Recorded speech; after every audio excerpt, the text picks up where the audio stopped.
Oui.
Oui.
Oui.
Sorry about that, y'all.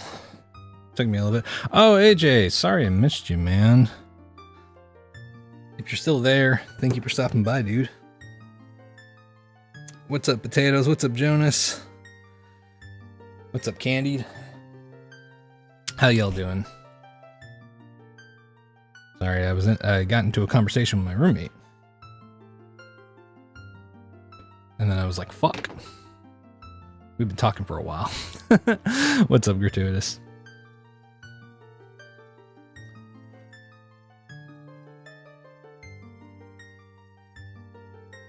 Let me get our scramble on screen. Okay. Let's see what we got today.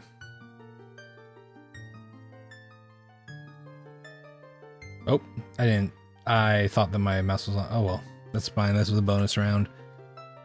I meant to be down here. Let's do this. Let's actually, yeah. There we go. Make it just a little bit bigger.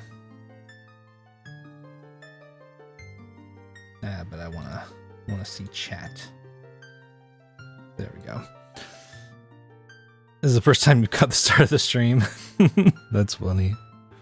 Hell yeah, man.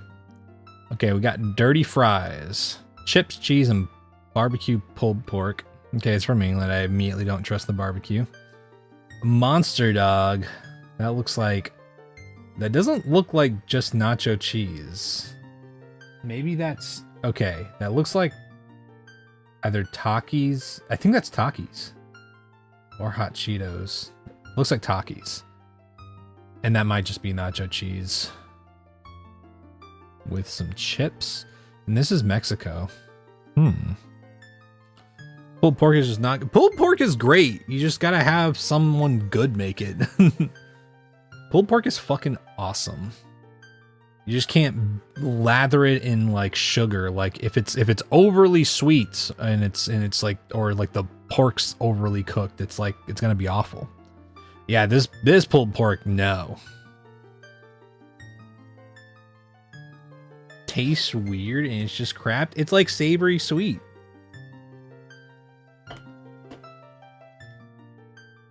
I will give it to you that this pulled pork is probably not good because I don't think I've heard of anyone having good barbecue in the UK.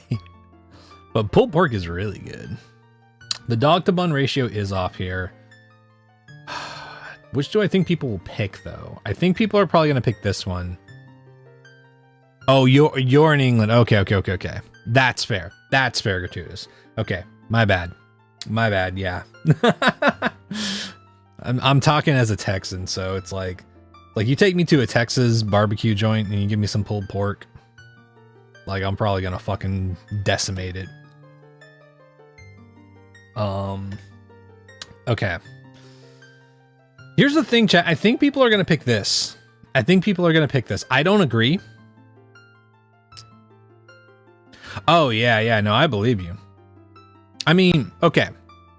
It is like a dish based off of like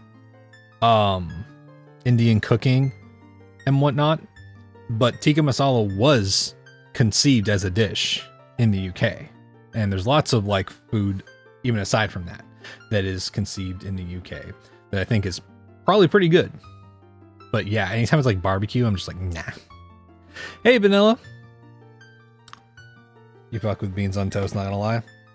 See, I'm very particular about how I like beans, so I would not like beans on toast, but I can respect it as a meal, especially because, I mean, beans are kind of an amazing food. Baked beans on a jopple is bomb. Hell yeah.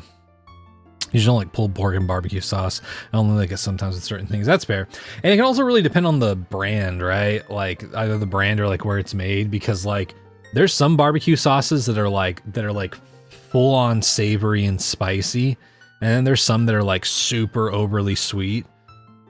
I mean, hell, in Texas, you find a lot of places that put Dr. Pepper in their barbecue sauce. It's kind of wild. Fries are a size, stop mixing the goddamn entree with them. See, I fully disagree with you. I fully disagree with you. Stuff on top of fries, as long as you got a fork with it, it's great. It's fucking great. Chili cheese fries are fucking awesome. Greek fries are bomb. They're fucking sick. I don't really eat In-N-Out now, but when I did, animal style fries were pretty good. Though their regular french fries are not good, but animal style, I mean, it's cheese and fucking caramelized onions, so like of course it's gonna be good. Soggy fries, no, they don't have to be soggy. Okay, here's the thing. Here's the thing. It doesn't have to be soggy. Any place that is letting their fries get soggy under the stuff before you can eat them, they're doing it wrong. They're doing it wrong. They're doing it wrong.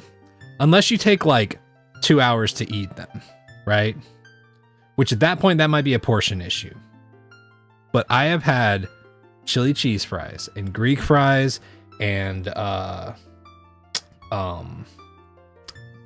asada fries and a bunch of other things like that, poutine, and I've had it where the fries have been crisp and good all the way through. But a lot of places don't do that. A lot of places, they just do like bagged frozen French fries, and then they like throw it under like a bunch of wet sauce, and then they don't like bother to worry about it. But you got to do it right. I don't know if you have it there, but also we have Jack Daniel's barbecue sauce. That's like, oh yeah, we've got some Jack Daniel barbecue sauce. A few different kinds that I've seen in stores. Yeah, cheesy. I mean, yeah, cheese and fries is kind of hard to screw up most of the time. Though it does upset me whenever like the cheese is melted, right? Exactly. Soggy fries are bad. I will say that when they are, when it is soggy, it's ruined. It's bad. But that's like, to me, that's like a pizza that just like totally falls apart and you can't like actually get a bite of everything in one. It's like, that's a bad pizza. That's a poorly constructed pizza. Just like how soggy fries, poorly constructed loaded fries, right? You'd rather just have potato if there's all this cheese and meat on top. I mean, that's fair. That's fair. If you just would prefer just potatoes, just fucking French fries, French fries, then that's understandable. I'm just saying that if you have a problem with soggy fries, you might have a problem with the restaurant. We had this one place in LA called the Great White Hut. Hoo boy. I don't know if anybody's lived around the LA area and experienced it, but they've got some fucking loaded fries there. They got a bunch of them. And they used to do buy one, get one free all the fucking time. Dude, they're fucking unbelievable. And they're open late. It was great. They were open until like 1 or 2 a.m., which isn't super fucking late, but it's a whole lot later than stuff around here. Yeah, you gotta do that. You gotta do that double fry action. Salt and pepper chicken poutine with some sour cream is great. Yeah, that does sound good. Yeah, they had poutine fries at the Great White Hut, but they also had like cheeseburger fries, and like you could do like bacon ranch fries. It was fucking awesome. Gotta say though, I've never had a hot dog anywhere that lived up to my idea what a hot dog should taste like. That, okay, see, I will say this. The best hot dogs that you'll ever have are cooked on a grill by a man either wearing flip-flops or old school, before they were cool, New Balance shoes. Sometimes some Hoochie Daddy shorts, but you know, that's kind of the rule. And you don't know why, because they're not even the best griller alive. It's not like they're like a world-class griller, but this person who grilled that hot dog up for you, that'll be the best hot dog you ever have, and you don't know why. You know what I mean? It's a phenomenon. I don't know what it is. You get a buff to grilling with those, with that footwear.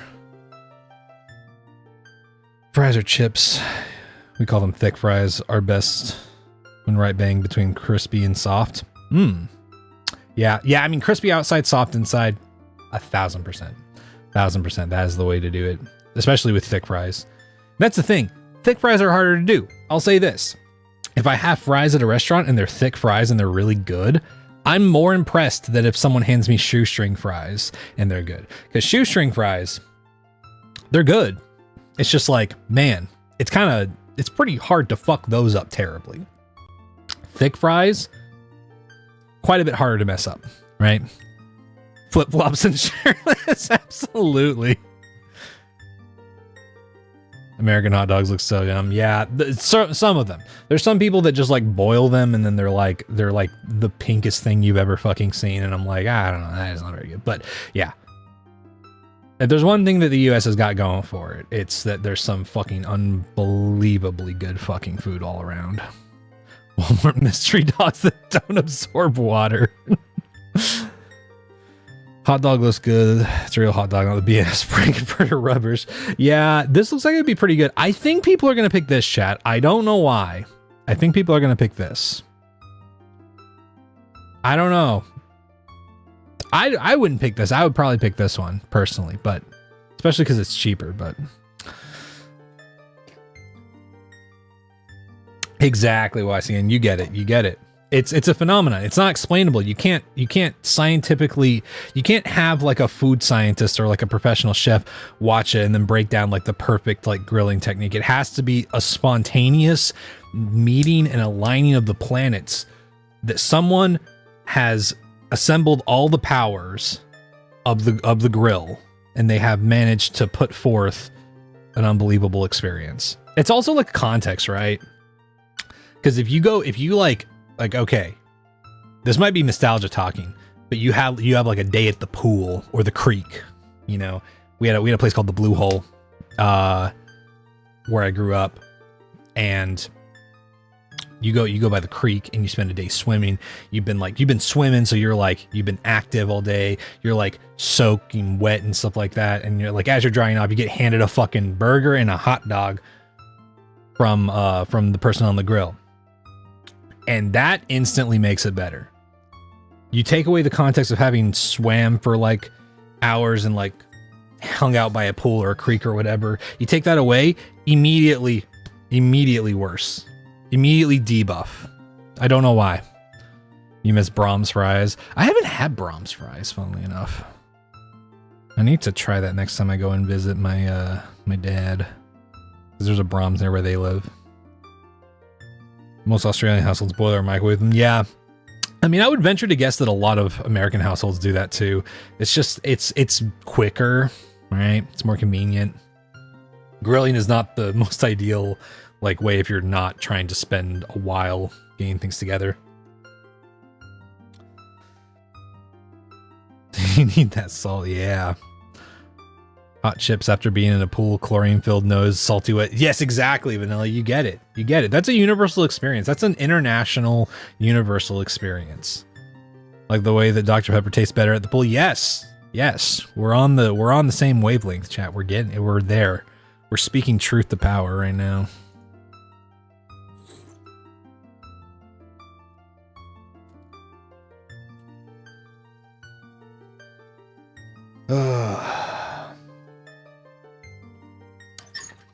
Mr. Pibb. Okay, Agent, I'll let you have it. I'll let you have your moment. What's up, man? Those fries need some garnish for color, even if just parsley. Yeah. Like, I definitely think this looks worse than like I would get this personally. I just think that people will probably get this. Dr. Thunder. Dr. Thunder was pretty good. That's one of those copycats that's pretty good. Fuck, I'm wrong. Okay, Meat Feast Pizza or Share Box. We're going. What? The fucking drink buff and all that lost? Chat, we were on fire for a couple of times. We already missed 2. Deep fried cheese on a roll. Huh. Or chips with pork and... Okay. Yeah, that one's easy. Dr. Bob. Yeah, Dr. Bob. And then I think it's Dr. B from HEB. Deep fried cheese on a roll. Yeah. Yeah, like a mozzarella stick, basically. Just a big old mozzarella stick. Went to the same medical school as Dr. Pepper. Brahms fries are the best crinkle cut. Tender, but not dry inside. Crisp outside, not soggy. And the right amount of salt. Bonus if you dip them in gravy. Bonus if you get the cherry limeade. Oh, hell yeah. That sounds good. Yeah, fries and gravy are great. Before their deep declining quality, that's what I would always get. That's one thing I would get from Whataburger a lot. I would get a side of gravy with the fries. Because their white gravy was actually good. Nowadays, I don't know what it is. Whataburger's just gotten worse, man. Granted, I only have it like once a year because of whenever I visit Texas, but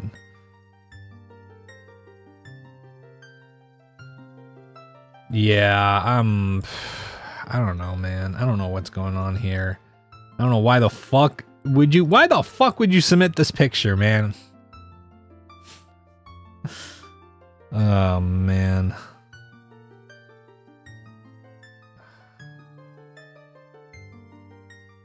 The pie looks good. I don't know, man. I don't know. Yeah, Ox. I think this should have been rejected. I don't know, man.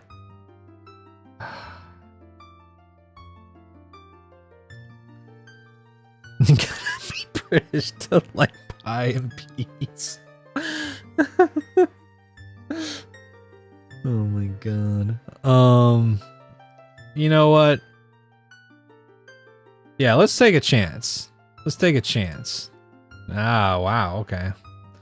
See, I would have been wrong there. Burrito or pizza. This looks like... Okay. Do y'all remember... For those who live in the US, I don't think that this was... I don't even know if Target exists in other countries. But does anybody remember when Target used to have like Pizza Hut and shit? Like in the fucking store, like before Starbucks and stuff like that?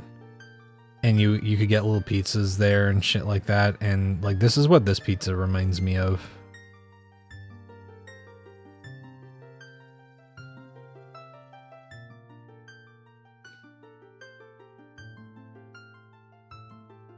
Yeah, the personal pizzas, exactly.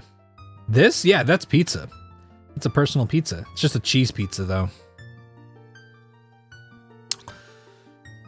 The dog was $10. Definitely not worth it. That's what I'm saying. That's what I'm saying.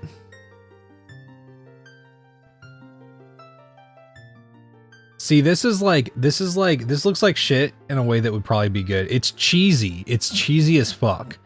Will this be the best pizza you've ever had? Fuck no. This also looks good though. I just wish I could tell what was in it. Like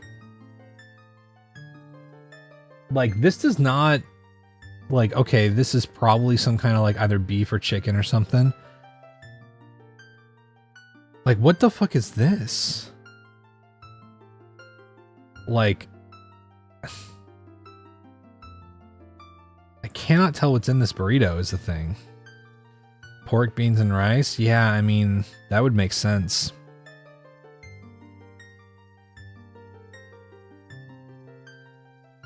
Oh man, I don't know, dude. Yeah, whatever. Yeah, whatever. Just give me the gun at that point. Bratwurst or breakfast pie. That looks... I mean, the outside's not burnt, so I assume that that's not burnt. That's probably just like a... I don't know. Some kind of paste. Looks like burnt meat, but I know it's probably not. Blood pudding? Oh, okay. Yeah, blood pudding I think is very... Oh, it's black... Yeah, black pudding. Okay. I've heard blood pudding is very like an acquired taste kind of thing, you know?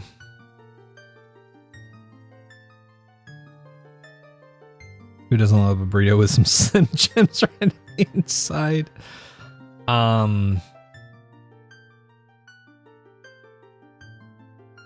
Yeah, I don't know. Yeah, okay.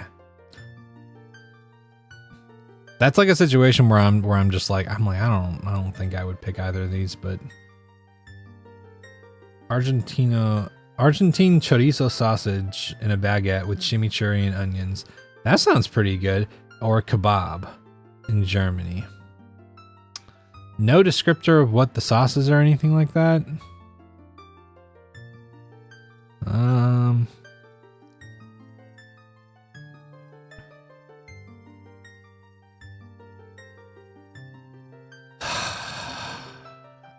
I think the choripan is what I want to go with here, right?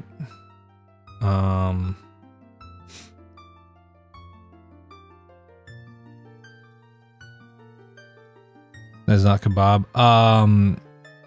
Yeah, it's probably tzatziki.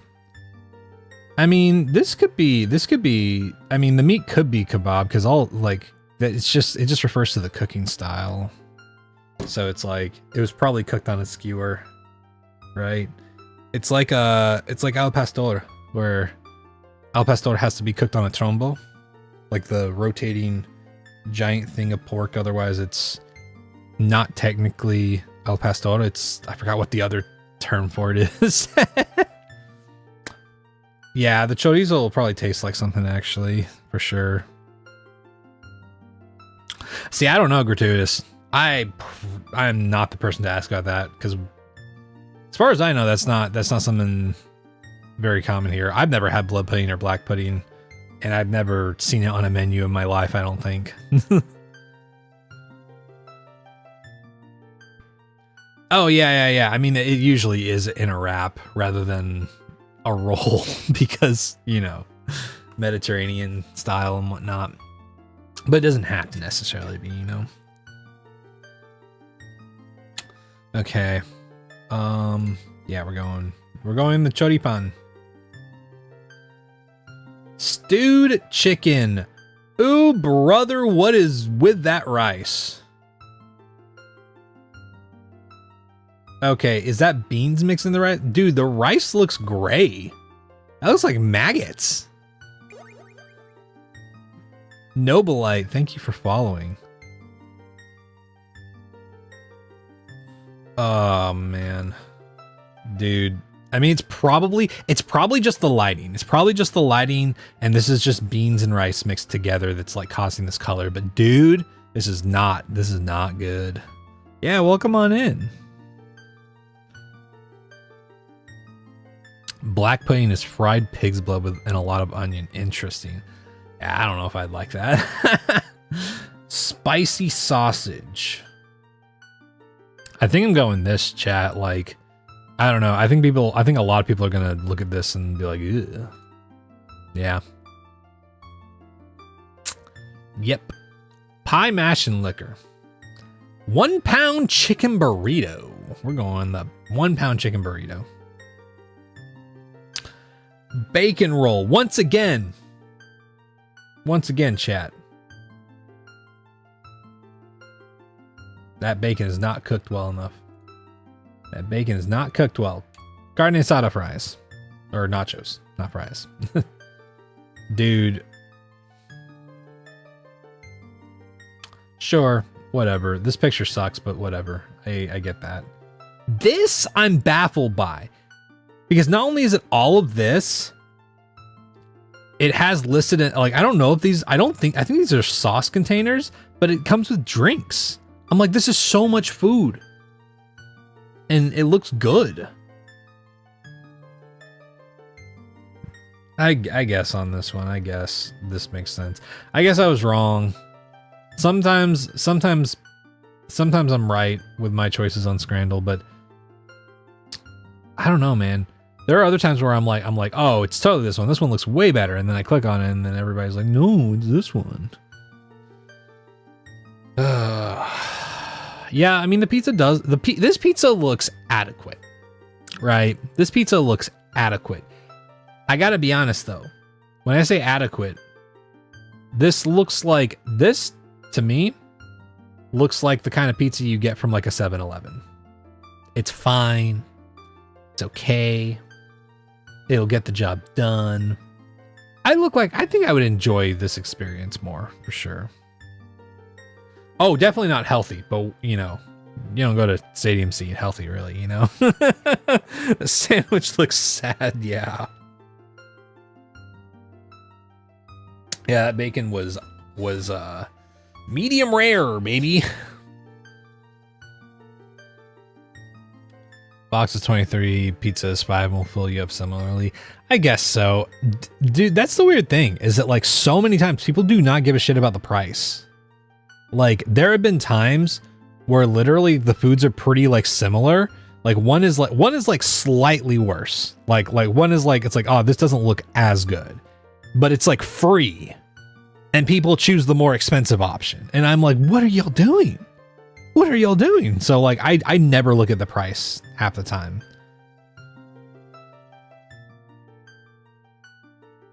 See, I don't even think this looks as good as like a Domino's pizza or something like that. This to me almost looks like a cheaper frozen pizza style thing. I don't know, you know. But yeah. Then again, I haven't really eaten. Maybe they do look like that now, because I haven't eaten Pizza Hut, Domino's, or Papa John's in a while now. It's been like I don't remember actually. I think the last time I had chain pizza was maybe like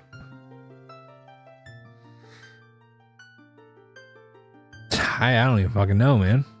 Last time I remember eating pizza that wasn't like one of the like the really good frozen pizzas that we get is the last time I remember is eating pizza in New York while on tour, which you can't compare that because it's fucking amazing. Oh, it doesn't look like Domino's or these. Oh, okay, yeah. You're right. Needs some pineapple. I'm not a fan of pineapple on pizza. You know, I think that it gets to be a heated discussion when it doesn't need to be, considering how much, like, I don't know, it's so funny because suddenly people will be like, that's not pizza, and I'm like, okay, so are we suddenly talking about like the Italian pizza? Because like, I got a newsflash for you, man. 90% of American pizza doesn't meet that criteria. Right? Papa John's tastes unrecognizable last time I got it. Totally different supplier, zero flavor, zero. Damn. Yeah. All three of those companies are on the BDS boycott list, so I kind of just stopped eating them. Also, it's just cheaper to get. There are two kinds of frozen pizza that I get, and they are better than any chain pizza. Well, I won't say any possible chain pizza. There's one that's like near a Safeway. It's like a spinach and mushroom pizza with white sauce. It's really good. But the one that is better than a lot of chain places, it's called Motor City Pizza. And it's like a Detroit deep dish style. Oh, buddy, it's so good. It's cheesy. There's cheese on like the edges so that whenever you cook it in its little, when you bake it in its little container, it caramelizes the cheese on the crust. So, ooh, dude, it's so fucking good. I love it. Crispy pepperonis. Yeah. You like something sweet with your salty? That's the thing though, is that like, I don't know. When I think of pineapple, I'm like, that's so sweet. I do get it though. I do get it though. You know, I think sweet to me would almost be like sweet peppers on a pizza would be good, or like, ooh, some grilled onions, or even like, sometimes the sauce is sweet too, you know? Yeah, this pizza looks pretty good. I would still eat it. I said it looked like it was possibly from 7-Eleven, but I've eaten 7-Eleven pizza, and when it's hot, it's not bad.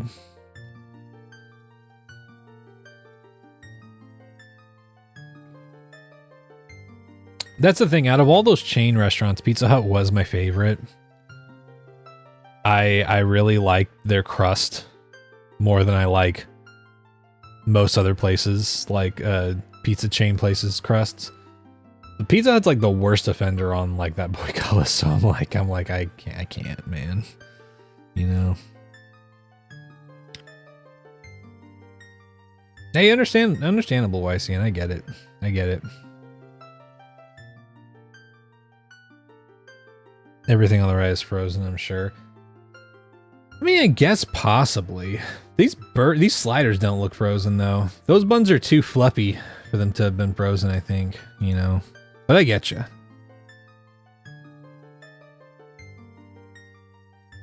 Guess the food. Candied, it's so Scrandle it's food from stadiums all around the world, where people go to watch sports games and whatnot. And you have to, your goal, you start the round with a bonus round where you choose which one you think is better. And then you're given 10 back-to-back this or that options, and it gives you the price, it'll describe the food. Sometimes it'll be more, sometimes it'll be less, sometimes it'll be a good picture, sometimes it'll be a bad picture. And you have to determine what you think people liked more, which one people chose more in the bonus round whenever it came up. And so that's the kind of thing, is like you're guessing which one's the more popular item, which is hard because sometimes you're like, oh, I'd rather have this. But then I'm like, but I don't know if other people would want this over, you know? Pizza was just sold by Yum Brands. Oh, yeah. Yeah. Yeah, I mean, that's the problem, is like there's so many fast food brands on that fucking list that I just like don't go to anymore. Like fucking, it's not on the official list, but Taco Bell is on one of the boycott lists, and I'm like I've completely cut out Taco Bell, which is wild because I used to eat a pretty decent amount of Taco Bell. Yeah, it's all stadium food. Yeah, Vanilla, I don't know. I have no idea. I can't step into those shoes, right? Best pizza, you've had those from a music bar in your local city center. Really fucking big, even one slice is wide. It's burning hot when served, but so delicious once it's cold enough to eat. Hell yeah. Yeah, best pizza I've ever had has been in New York City, which legitimately, I know that there are a lot of people say that like New York City pizza is the best pizza, and I know that that's like a joke. It's not. It's not. It's really not. It's so fucking good. The crust is super fucking flavorful. The cheese is fucking melty. The fucking pepperonis are always really crisp. Ooh, buddy, it's good. The sauce isn't too acidic. It's not too sweet, but it's just enough that it complements everything. No more combined pizza at Taco Bell's, I guess. Those soggy gravy shoes. Well, if they can make it there, they can make it anywhere. I mean, yeah, to a certain degree, but a lot of like there are some factors that I've heard people talk about, which I like. I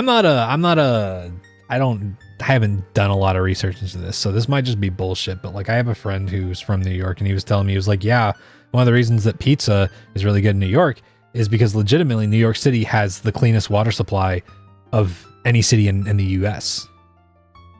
And I was like, is that true? And yeah, it's true. They have one of the cleanest water supplies in all of the US.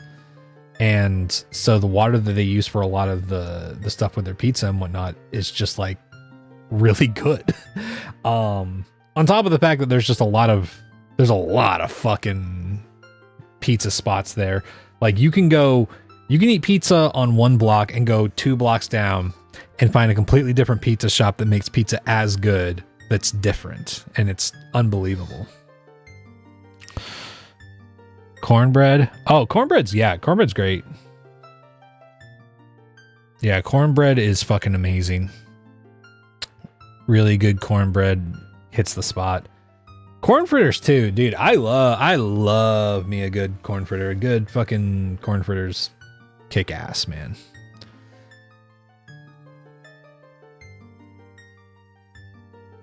Oh, hell yeah, gratuitous. That's awesome. Don't they also filter the water? I mean, some places probably do, but oh, but if you're talking about the city, I don't know entirely. But it's just like really good water quality from there, around there from what I've heard, compared to like, you got like fucking some of the worst fucking water quality in like Texas, like Midland, Odessa, Texas. Some of the worst water that you could possibly like get out of a tap. It's so bad. You can light that shit on fire. That's how much oil is in that fucking shit. You respect deep dish, but I feel like it's unnecessary dilution of the flavorful parts of with extra bread. You want maximum concentration of cheese and buttery crust. See, that's the thing though. Like that feels again like a similar thing to the soggy fries thing you were talking about earlier, or like, I've had good deep dish before, and I've had pretty mediocre deep dish. Good deep dish, it's like have you ever had a good focaccia bread? Something like that. Where it's just like, it's like the bread is super flavorful. It's like, that's the thing. Like you're biting into like a whole thick, flavorful crust, which a lot of places don't do. I can't remember where we had in Chicago when we went through there on tour, but we were in Chicago and people told us to go to this one spot. We went there. It wasn't very good. It was okay. The pizza was good, but it wasn't like, man, I can't wait to come back to Chicago to have this again, right? What's up, Captain? How you doing?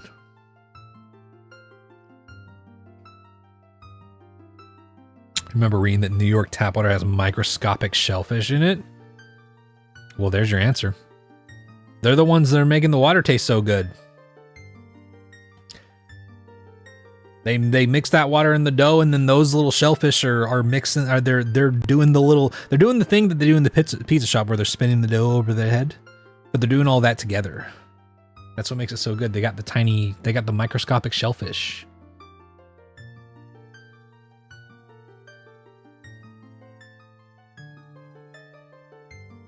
Okay. Lobster ratatouille. Lobster-tooey.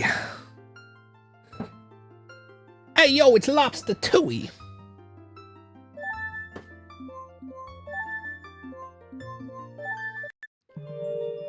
Okay. Let's do a practice session. And then we'll get started.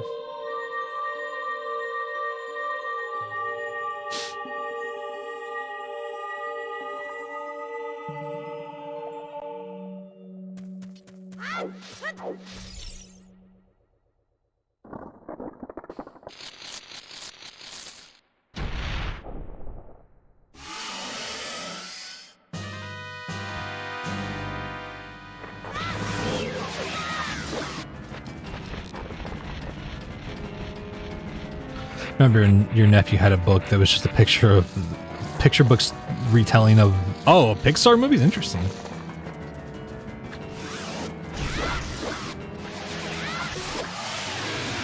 I mean, that's cool. I had a couple of books about that were just like retelling of Disney movie stories from when I was a kid. I got them in a fucking tub somewhere that I brought home recently. It's all the sea monkeys you flushed as a kid because you didn't understand brine shrimps.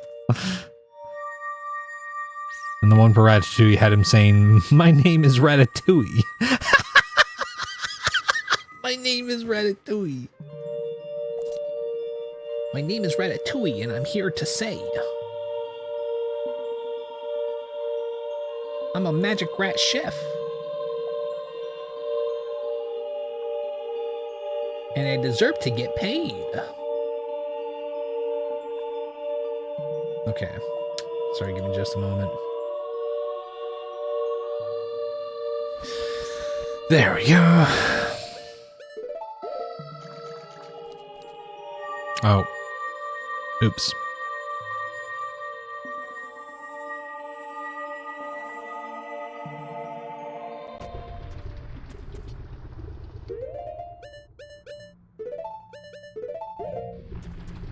It's like referring to Link as Zelda.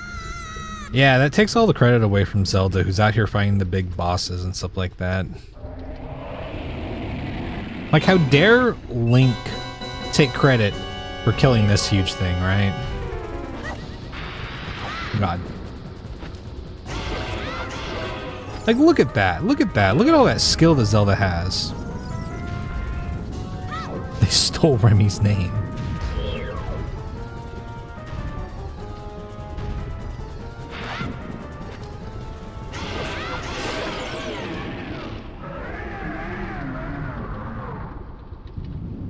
Still looking forward to the day this guy hits you. Oh, man.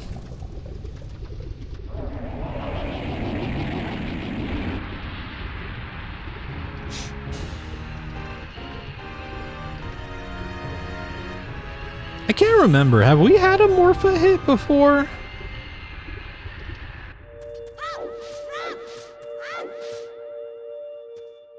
Yes? Okay. I couldn't remember. It was probably the spikes or something, right? Yeah, walking to the spikes, yeah. That makes sense.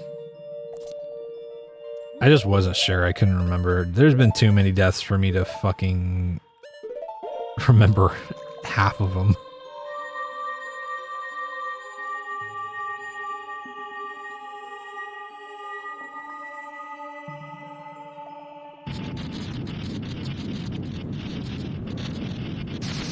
It was late into the pre-Oko era. Okay, okay.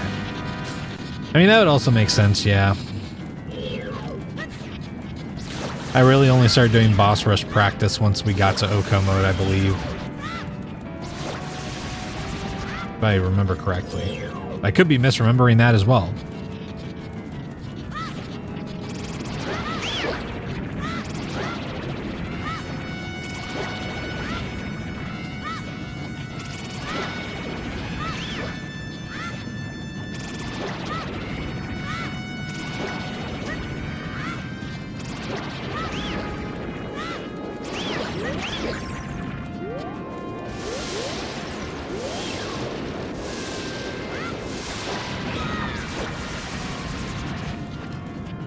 Happened on a run, but it didn't end the run. Okay.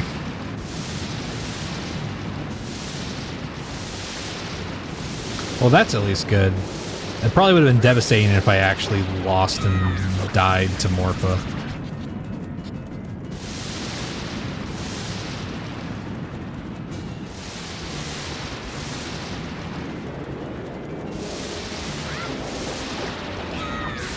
Okay. And I will give a bit of a heads up about this chat, but there's a chance that I might take tomorrow off. It's just the boss rush mode gratuitous. It's one of the options you can select in the save file menu. But I might take tomorrow off potentially because my hand and wrist on my left hand it's not like hurting, but I can definitely feel like, I guess, tension. You know what I mean? Like the something before it actually starts aching or anything like that. It's like I can kind of feel that. And I tend to try to be really careful whenever I start feeling that, just cuz, you know, obviously wrist pain, you know. Usually don't stream on Mondays. Yeah, but I've started because I take Fridays off now, so I was planning on it, but I might take tomorrow off because if my wrist actually does start hurting or I feel like any kind of like aching and whatnot, then I definitely will like, okay, I'm not gonna do this now.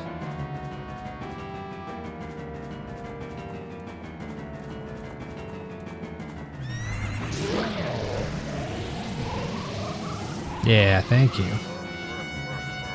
Yeah, we still do sometimes stream on Fridays. I'm like, I don't know, man.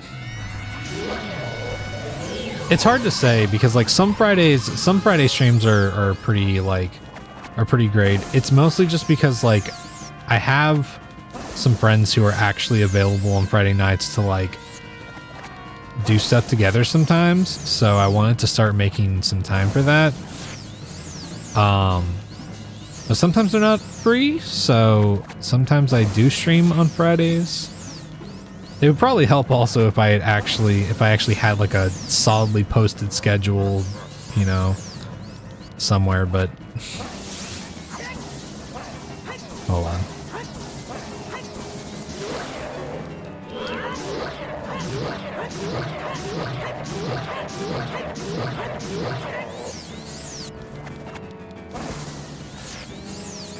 Yeah, there's a strat going on here.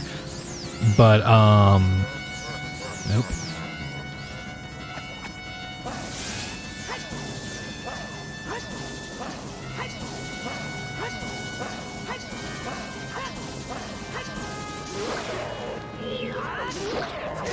There we go. Yeah, no, crouch stab isn't allowed because of power crouch stab. Because power crouch stab is considered a glitch.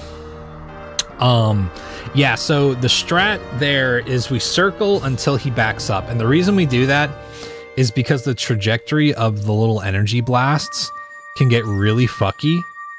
And, there's a lot of times where it'll just miss because you're too close. But there are times where it will hit and it's just so close that whenever he hits it back at you, you have to swing so fast. Versus like whenever he backs up, there's actually time to like time your strikes properly. It's not that you can't do it that close, but it's just not smart, you know? Yeah. Power crouch jab, yeah, not allowed.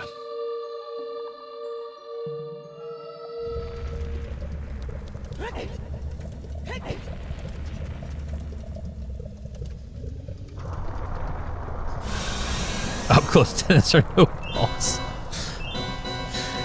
Yeah, I think that there's something like that in the settings, doc, but I don't know. It's just not allowed, and I don't know. I figure just like work around it, because then if we ever wanted to do a run on like another system that wasn't like Ship of Arcanian, then we could still do it, which I don't know how likely that'll be, but there is always the chance that the combo rando enemy item randomizer no hit will happen on the randomizer itself and not some kind of like ship and two ship bridging program or something. Yeah, that's another thing. It's just like, does it actually like change much of anything, you know?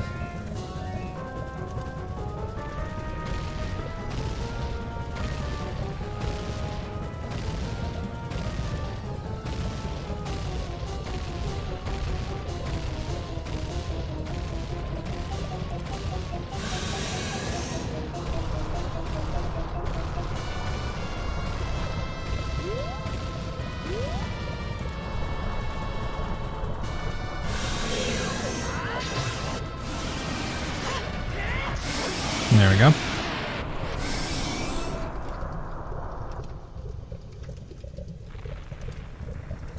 Are you an actual challenge runner who goes for records and stuff, or you just like these games a lot? I mean, I guess if I hit a record, then that would be cool, but like, I don't care about records, if that's what you're asking. I just think the challenges sound fun. I don't like doing speed runs, but no-hit runs are cool to me.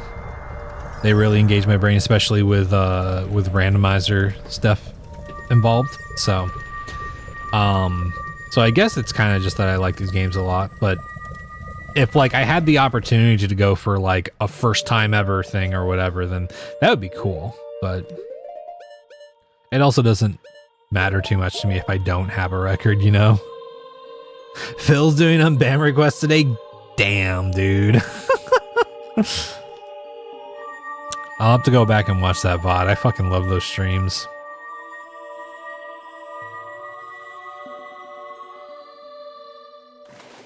Like, I think by technicality, we're the first person to do the no-hit challenge. The Crafty Boss Pie Bandit no-hit challenge with Invisible Stalfos. But I don't know. That's like such a small difference from like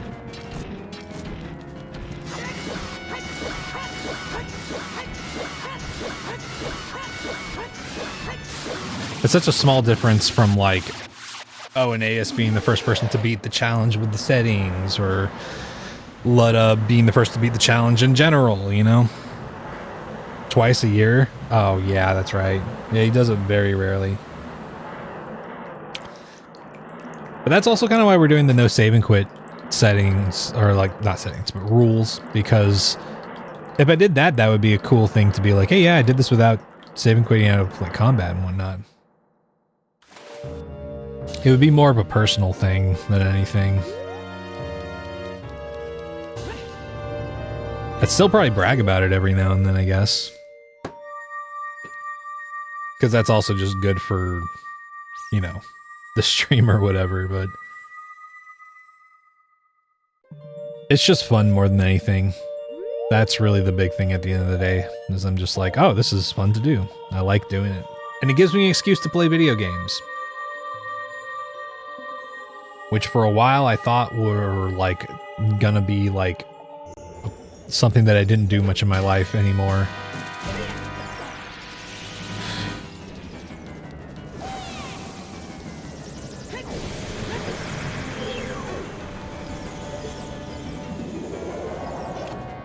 But now I play video games a lot.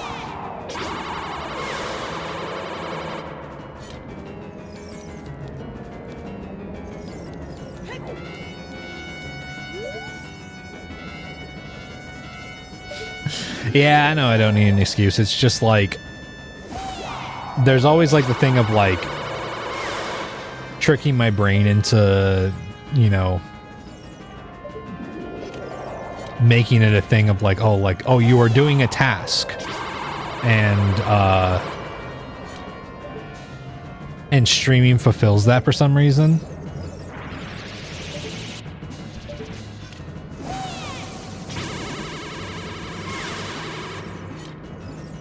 So even whenever I was like not getting any viewers outside of like a couple of friends who would stop into the stream every now and then,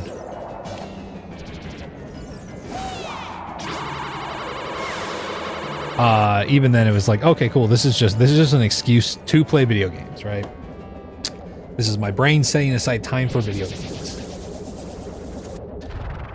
And then at a certain point I was just like, hey, here's an opportunity to maybe get good at something, right? Because I'm gonna be honest, I was not I was not very good at OOT before even starting this challenge, right? In fact, I'd argue in some ways I'm still not very good. but now I feel like I'm pretty good in a notable way. And that kind of makes me like happy and proud. So fuck. Motherfucker, dude. Holy shit. I say as I whiff my timed slashes. Dude, we might go through 3 fucking cycles at this rate.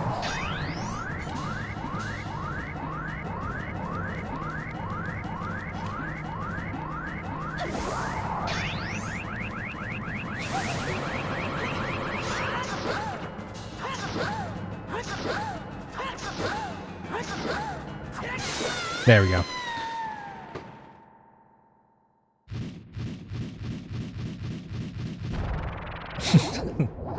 Wait, so explain it again. So you have these 2 witches and they're sisters and they're really old, and then they decide to combine.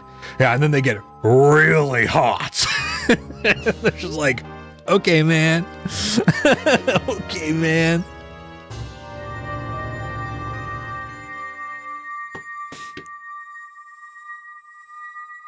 What if they were hot? Yeah.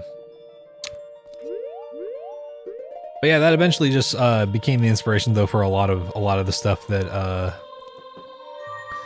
I do on stream now. It's like, well, I want to be good at this. I just have never had the time. So now I get to make time for it, right? Like Super Mario 64. Always something that I love to see people being really good at. And I'm like, oh, I'd like to be good at it in a way. I just didn't want to do running because I would watch Clint Stevens do fucking speedruns and he would reset every like 2 minutes and I'm like, this doesn't seem fun. This is great. I like watching this, but I don't think I could do this.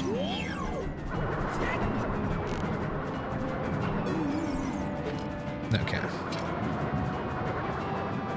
But now I feel like I'm getting better in a very noticeable way, you know?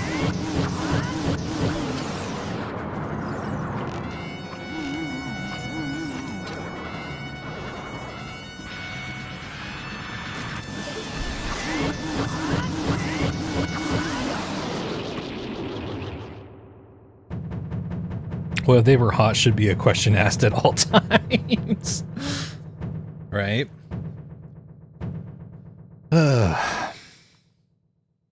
But that's also the best part too, is like I feel like it also feels good to get good at games like this, because then every now and then people, you know, show up to the chat and they're like, oh man, I wish I could play like this on this game and whatnot. It's like, well, it does take time, but you don't need to be like, you know, built different to necessarily get good at it if you really want to, you know? All characters should be hot at all times.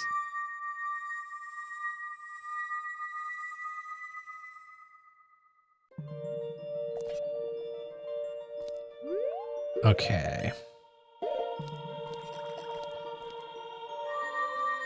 So they've either got to be really attractive or they've got to be literally on fire. What if I made a flower hot? Toby Fox.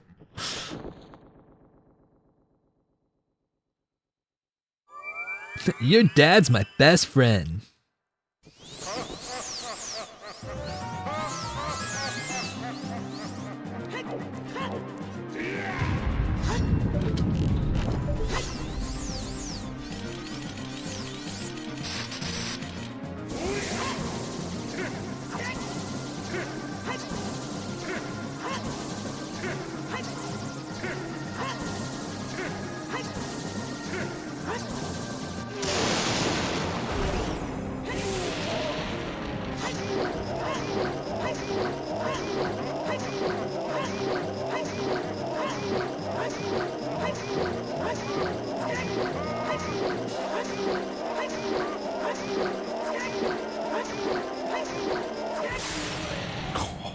Get absolutely fucked, dude.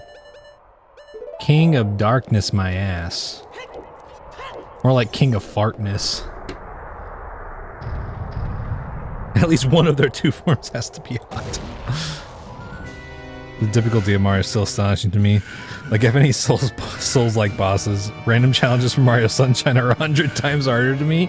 Yeah, there's some levels on Super Mario Sunshine and Galaxy and shit like that that just get ridiculous.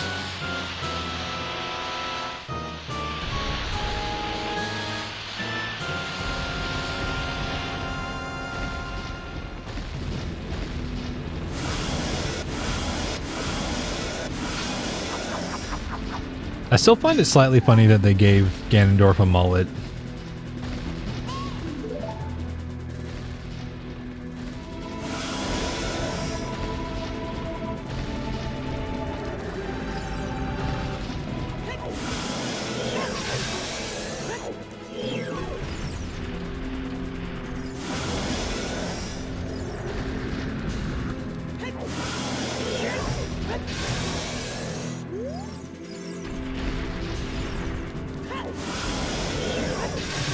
I guess something was in the air though, because I also think of like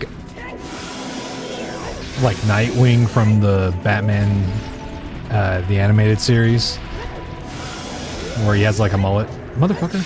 There we go. Jesus.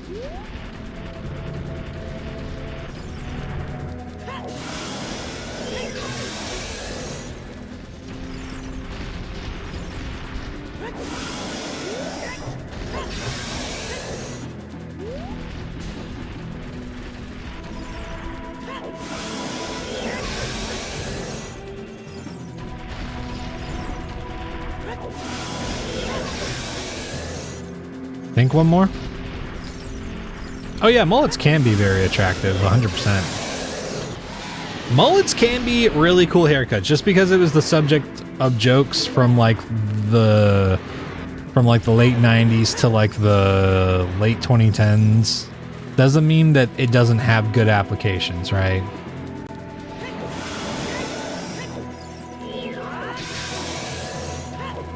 It's just funny how it was. It's like anything that trends for a while, right? Because like when something becomes trendy, people just start like throwing that like hairstyle or that fashion choice on like everybody. And sometimes it works, but then sometimes it's kind of like, why does this person have this hairstyle or like this like fashion thing? It's like, you know, if they want it, then like that's fine. Obviously, if they feel good about it, then that's cool. But sometimes it's kind of like, I don't know if this is doing anything for their style, you know? The Chinese buffet guy is hotter because of his mullet. Yeah, he's gooning. I just wish that he would not take his fucking sandals off and walk around barefoot in those places. That's just, that's a quick way to pick up something you don't want. Keep those dogs in clothes, that's right.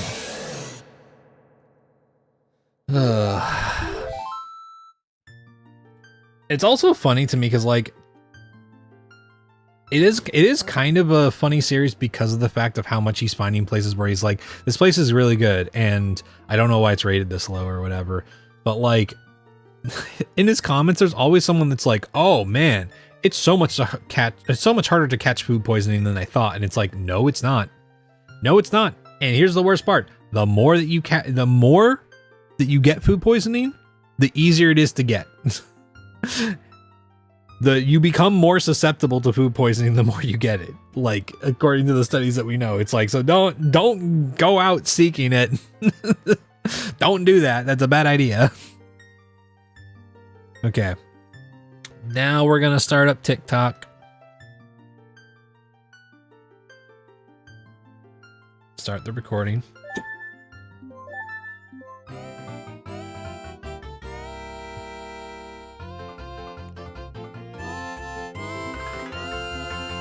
Get food poisoning likes to go to food pantries. Oh yeah. Yeah, it's hard because I know several people who are very susceptible to food poisoning. And I've only had it like once, maybe twice in my life. But one time I had it and it was really bad. And I was like, holy shit, I never want to experience that again. Yo, what's up, Locke? Hello, Electo. Oh yeah, no worries, no worries. You're good. Oh, market start.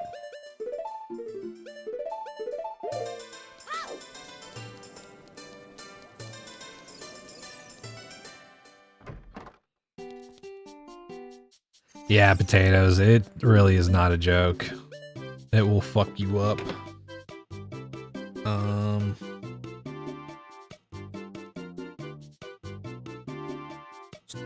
We got 235 and 200.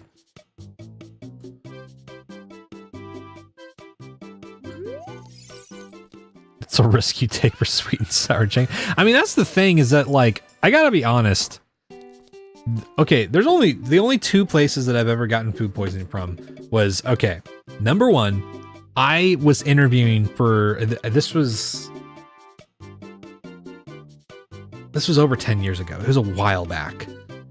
Long time ago, I interviewed for Red Lobster because I was switching jobs and I was like I need some kind of like other job, so I was gonna get a job as a waiter there.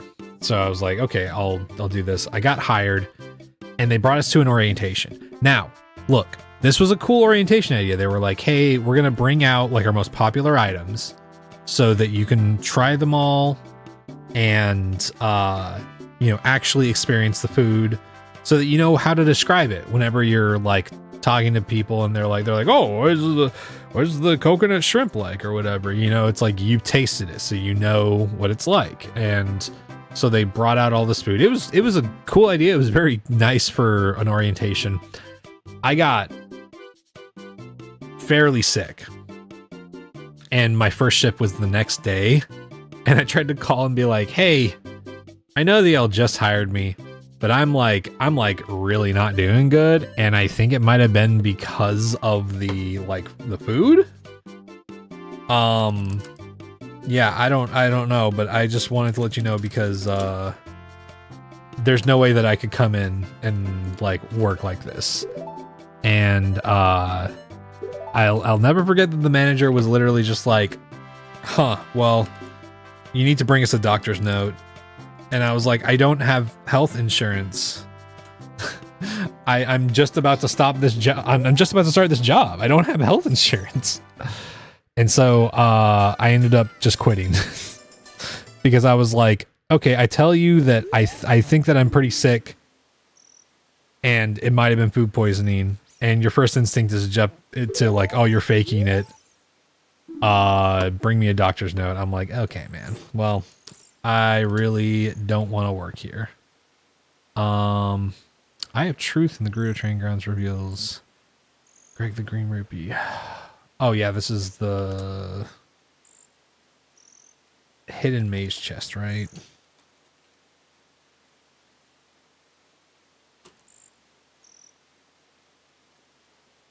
Or maybe it's just one of the hidden chests. I'll just put hidden chest. GTG.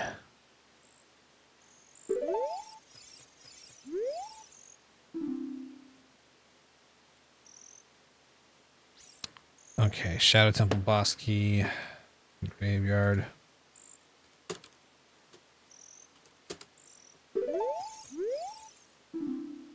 Cool. When you're younger, you used to get the yearly stomach flu that you just had to ride out. Nothing doctors can do about it. Yeah. Yeah, once COVID came around, that's partially why my household started taking a lot more precautions, because it was just like, there were just all these times where like people would get sick and then, you know, because you're living with them, everybody else in the house would get sick. And eventually one of our roommates who we now have learned likely has like an autoimmune disorder or immunodeficiency, was just like, yeah, so I think that if we just start taking these precautions, we might get sick a lot less. And y'all, I have not been like, the last time I actually got sick was, I mean, funnily enough, I think it was the food poisoning.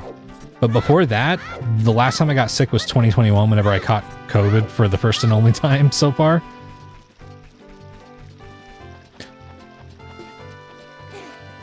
Yeah, ocular. It was kind of frustrating, but I was like, ah, whatever. Oh yeah, Mia. Yeah, that's the thing, is it's just, it just made life easier, at least for the people that, you know, that we're all spending time around. So it's kind of just one of those things that we started doing. Dealt with a really bad cold back in May. Oh yeah. Reminds me of you when you used to work in a local kitchen. For one shift your first day, it was so filthy and hazardous, you didn't come back after that. Would be eligible for kitchen nightmares. Yeah, I mean, that's another thing. Like, I partially quit working at the Panda Express that I worked at because I kept telling the manager, I was like, several of us were like, hey man, we need to clean out the walk-in more, because like we're not clean as often as we should, and eventually if we're not careful, we're gonna get mold, and that's just gonna be a problem. And he was like, ah, no, it's fine, trust me, it's fine. So he kept putting it off, and then one day, surprise health inspection, and they give us a little bit of notice. And so then we had to shut down for the rest of the day and clean the walk-in, because our manager was like, oh shit. And what do you think we found while we were cleaning the walk-in? In the very back, there was some mold on the shelves. And I was like, I don't think I want to work here anymore.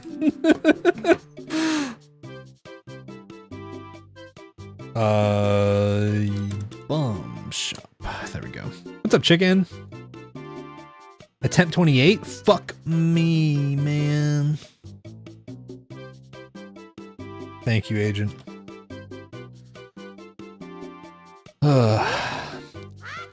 But yeah, and But that's been one of the best parts about all the precautions is like I just haven't gotten sick in a long time.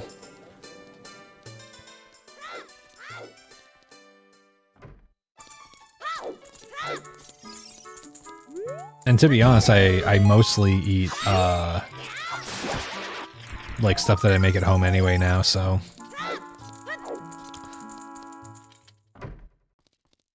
I'll eat out every now and then, but and everything we can do. Oh no, we need to do Richard. I'll eat out every now and then in terms of like picking up some food or takeout or whatever, but not nearly as much as I used to.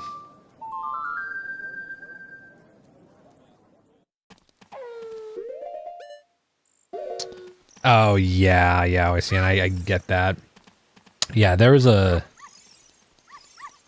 definitely some concerning practices that you learn about when working at fast food places in general. Like I worked at McDonald's for a few years and definitely saw my fair share of of stuff that I was like, that sucks. One of the funniest moments of working at McDonald's. So we would run out of those little ketchup things all the time, the little cups for the ketchup. We'd run out of those all the time. So like several of us would do this where we would be like, oh, well, what's something that people can use instead? And we would be like, oh, take the drinklets. Oh, also Mia, thank you for the 5 roses. I appreciate that. I don't know why that didn't show up on my multi-chat, but thank you. Appreciate that. But it was so funny because we would get like drink lids and we put the ketchup on that so that people could like, you know, have a little thing to dip their ketchup out of, which wasn't a great solution, but it was something. And I still remember one time the guy who owned that like McDonald's and like I guess some other ones, like the guy who actually franchised it and whatnot, like opened up the franchise there, like came in one day and he saw me do that and he was like, that's so innovative. And at the time I was like, oh cool, like he acknowledged me like doing that, that's kind of cool. And now I'm like, dude, innovative, just get more ketchup cups. What are we doing, man? That's not something that needs innovation.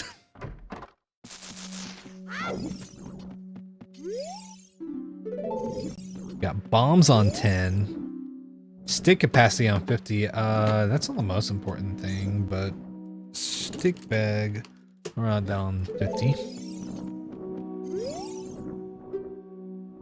Arrows on 30.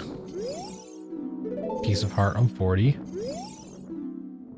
Oh, okay. So this is not a spider token start. Oh, let me start a new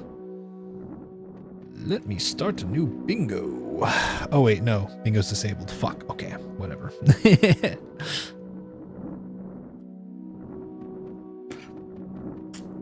Yeah, no problem, Mia. I'm glad they help you fall asleep.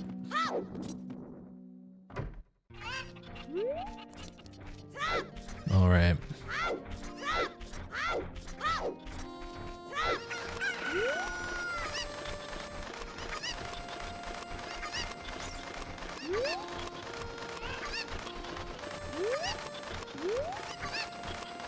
Bingo Salem is an episode of Bluey.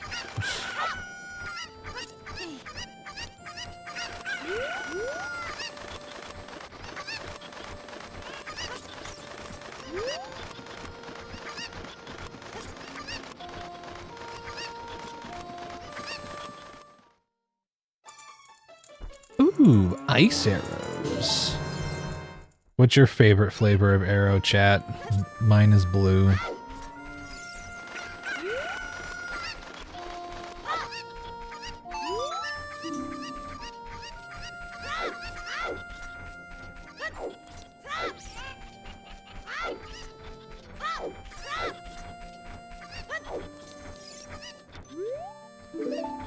You like the mint arrow bars? Yellow. You like the cilantro white rice from Chipotle? Oh, the fire one's red. But the yellow's light, and light's pretty good. There is a joke there about piss arrows, but like I'm not gonna do that to you. Lemon flavored light arrows, yeah. Now I'm just picturing you just shoot Ganondorf with the light, with the light arrows, and he's like, lemon.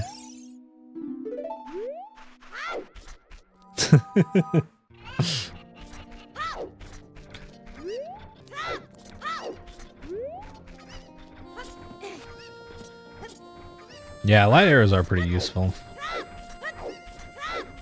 You had an avocado chicken sub with cheese curds and fries for dinner. That sounds fucking awesome.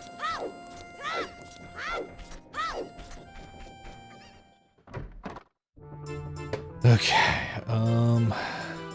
okay, well, there's a token up there.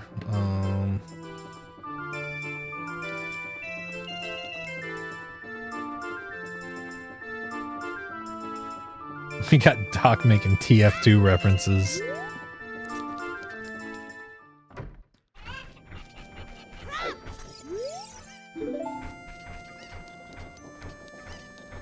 Yo, what's up, Jada?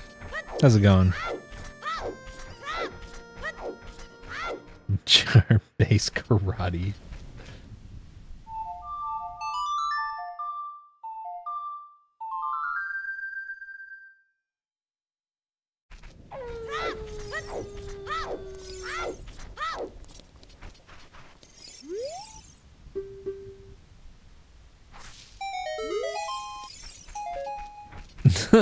I don't know. There's a mod.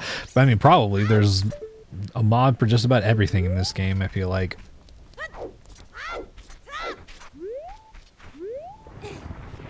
But I don't know.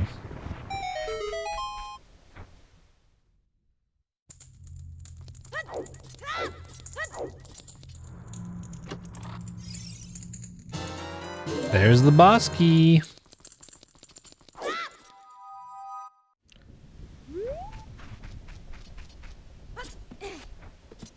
Been solid. Second channel, I've broke out of the cage to say chroma. Terry's a spy around here. It could be any one of us.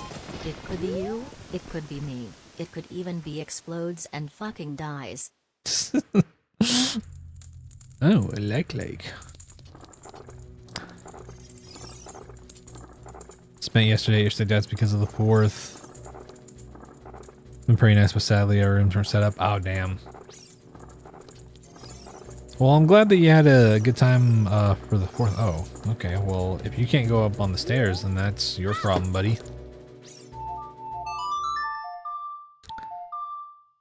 Seen people playing puzzling a mod of OOT. Oh, just like a custom dungeon thing. I did see a video of like a, I think it's called like Temple Maker or something like that, and it's like you can make Zelda style dungeons, and people are now basically making Kaizo fucking style fucking temples for that game, which is really funny. There's a mod that turns Jirade into Lon Milk for TF2 apparently. Interesting. I saw I don't know if anybody's familiar with Fleshy. She's like a cat girl VTuber person. But today she was playing Left 4 Dead 2, and it was a mod where like all the zombies were like mostly like Disney characters, and not like gory Disney characters. It was just straight up Mickey Mouse, Goofy, Donald, Daisy, all just like fucking running at them the entire time. But then like one of the zombies was replaced with like some fucking like a Honda hatchback or something. And Peter Griffin was the tank. It was really funny. Thankfully his daughter wasn't staying the night, and it was fine with me sleeping in her bed for the night since it was already that or a recliner. Oh, okay. Well, I'm glad you got to sleep in a bed then, you know. The Mad Milk. You know, I gotta be honest, chat. I barely played TF2. Kind of wild considering how popular it is with people in my age group, but, you know. Mad Milk's description clarifies that it is not is a non-milk substance.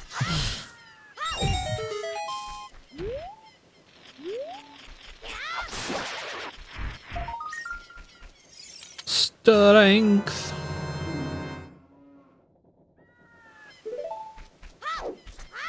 Creepypasta Mickey Mouse. No, that's the thing. It was just regular Mickey Mouse, like regular ass fucking Mickey Mouse. That was the funniest part. And the entire time she was like, "Are we gonna get DMCA'd for this?"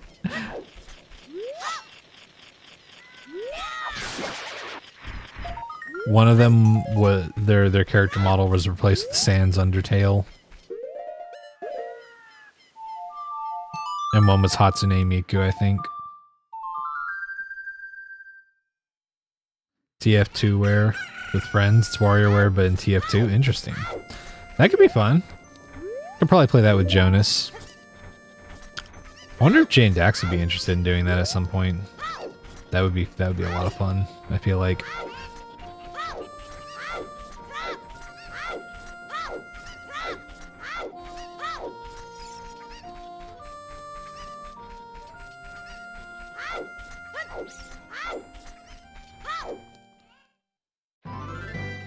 If someone mods in Shrek, it's all ogre.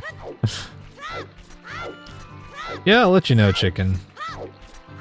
I really do gotta figure out some more collab stuff soon. Especially for the fucking subathon. That's probably what I'm gonna spend this next week doing, is just nailing down as much as I can.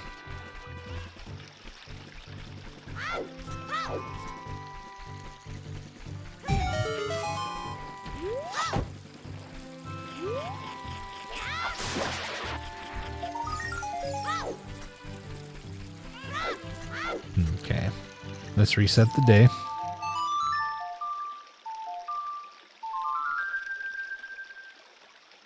Seen a Shrek HUD for TF2 before.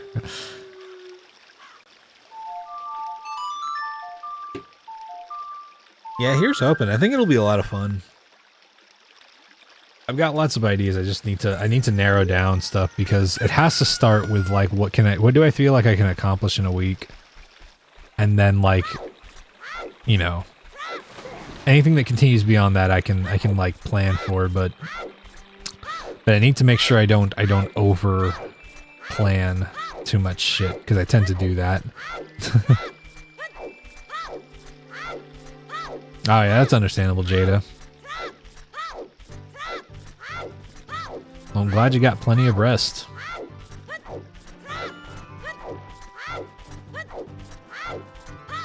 What's with the Shrek resurgence? Just saw a streamer playing Elden Ring as Fiona with Donkey and the horse. I mean, people just like Shrek, you know.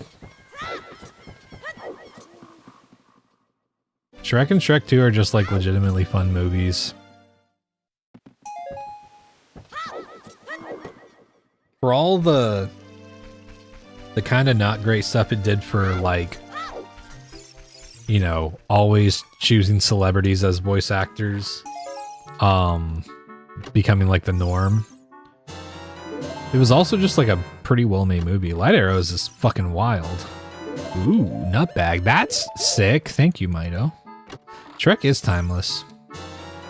And Hookshot. Dude! Good job, man.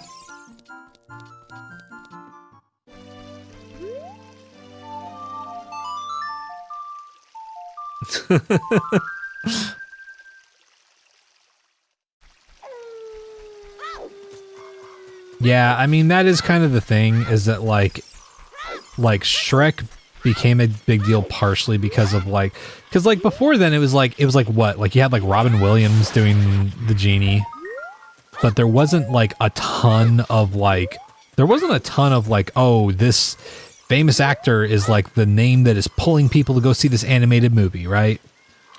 But then like when it became like Mike Myers, Eddie Murphy, like all these actors and whatnot, it's like it eventually became like, that became the thing that people started doing so much.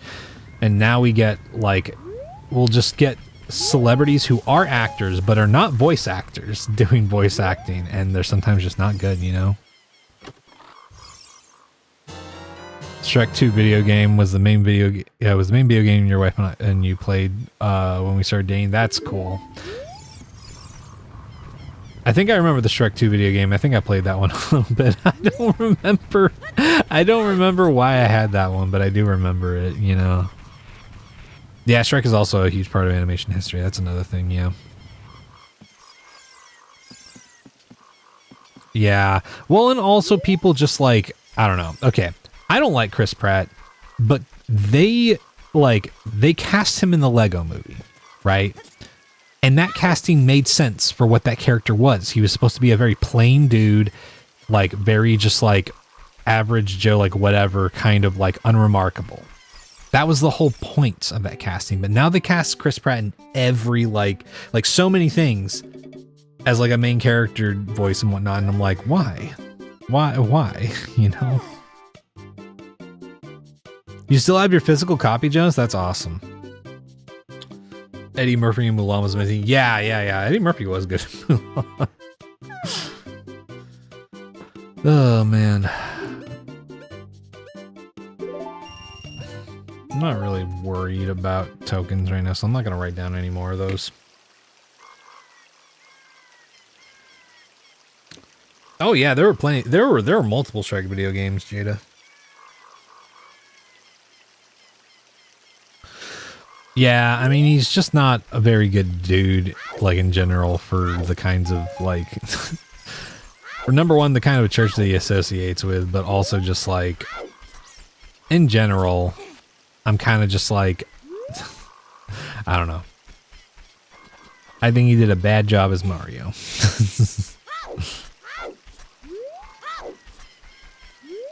Yeah, well, I see, and I mean, exactly. That's the thing, is that, like, people who say that, it's like you're thinking of the most exact... Oh, great, man. Yeah. Thank you. Thank you. Jesus Christ. They act as if it would be the most exaggerated fucking voice the entire time, but that's not what a good voice actor would do, right? Yeah, Charlie Day as Luigi is great. I liked Charlie Day as Luigi. And funnily enough, I liked Seth Rogen as Donkey Kong.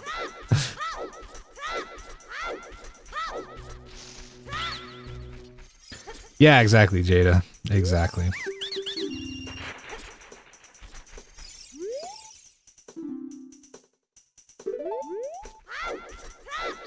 Surprised someone let him in the family. Did you ever see the old Mario movie that was live action? Yeah. Yeah, I did. Like, that's the thing. That movie, is it like... There's like several points where it's kind of a dingy movie and whatever and whatnot, but like there's at least some passion behind that movie that I actually respect, right? Yeah, I gotta be honest, like Keegan-Michael Key as Toad was an exciting prospect that I ended up kind of being like really lukewarm on. I don't know why. Oh, they played the song. Dude. Song appealing. Jack Black as Bowser. Yeah, Jack Black as Bowser is good too. I wish I wasn't tired of Jack Black.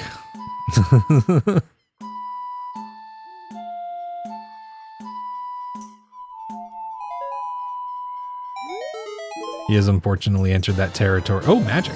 Entered that territory where I'm like, I don't really want to see that guy in things anymore. Whoever voiced Fox McCloud was great. It was a great fit. I liked him. Oh, and then in the remake?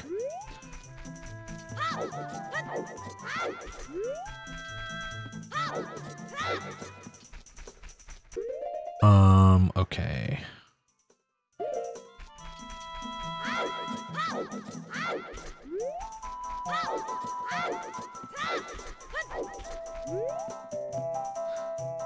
Second Mario movie? Oh, okay. I didn't know Fox. Oh, wait, that's right. Yeah. I do remember someone mentioning that at one point.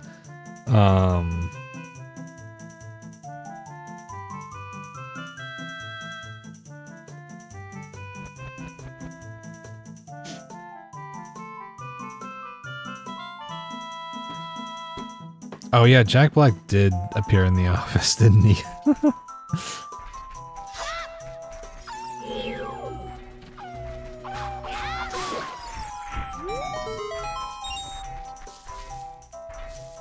Okay. Well, there's a lizard over there. Yeah, let's just come back. Let's just come back. You were in love with that crappy looking 3D Donkey Kong movie, Legend of the Crystal Coconut or something. Yeah, I don't remember. I don't think I watched that movie all the way through, but I've seen some clips from it though. They need more movies where they don't take themselves too seriously, like Hoodwinked. It's a hilarious movie for all ages. Yeah, I mean that's one of those things is that like I've mentioned this before, but this is a problem that I also noticed with like okay, I'll say this. As someone who watches a lot of anime, people are too fucking like harsh and like all-encompassing about English dubs. There are plenty of good English dubs out there. The big problem is just that so many voice actors tend to like try to do way more subtle or sometimes way more exaggerated than like what something calls for sometimes. And it ends up being kind of a situation where like the Japanese voice actor is really going for it, and it feels like the English voice actor is not. Like a really great example of this for anybody who's watched Demon Slayer, Tanjiro's voice. The Japanese voice actor, when that dude yells, it's fucking full on yelling, and it's good. It's real good. But the English voice actor, he does this thing that I notice like some voice actors just do this, where they like when they yell, they don't know really how to like fully like project their yell, and so they just end up doing this like this sort of very compressed sounding yell where they're like, "Oh, we have to do it! We have to do it now!" And it's like, I don't know, it doesn't sound very good to me. You know, sounds very half-hearted. And I think it's just something that happens sometimes with like a lot of some of the voice acting that we see, where it's like especially in the Mario movie, there's sometimes where it's like you're trying to be way too subtle about this. Like Peach and Mario, I think, should sound more lively and more interesting, and they don't, which is disappointing, you know. Oh. Did I? I remember that goat. Dampy's first prize is a membership, okay.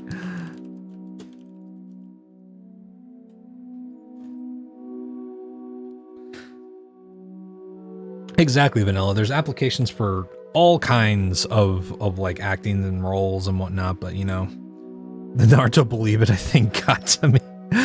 Oh yeah. I mean, here's the thing. Naruto's voice actor in the English dub, I think she knocked it out of the park, honestly, because I gotta be honest, I think Naruto's meant to be annoying in the beginning. I don't like the direction Naruto eventually took, but I will say early Naruto, I was like, damn, this kid's annoying, and I love it. They do it so good.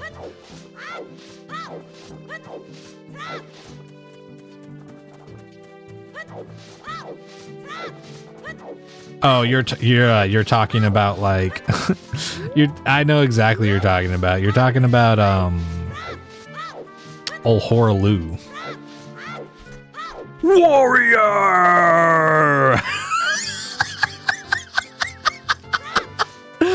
Oh my god.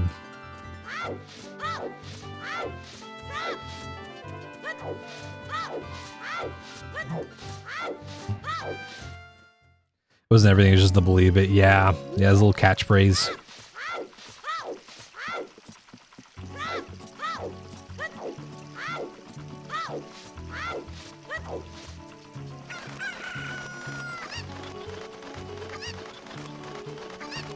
It is also funny, I saw a video the other day making fun of like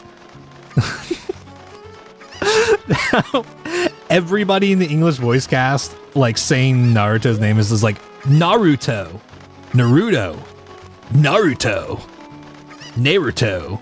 And then it's like, and then it's Yuri Lowenthal playing Sasuke being like Naruto, Naruto, Naruto. And it's like he's like the only person doing like a proper pronunciation, and it's pretty funny.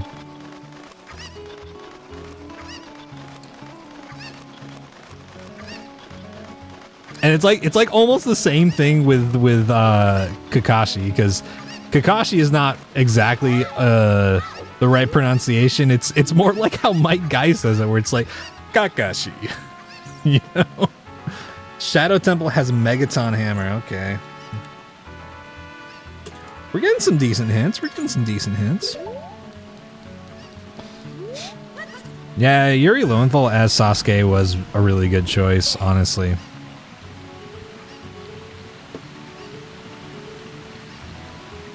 Honestly, if you just get a handful of really good voice actors for like a cast, you can have like several just like mediocre, like not great voices. Like I always think of Yu Yu Hakusho.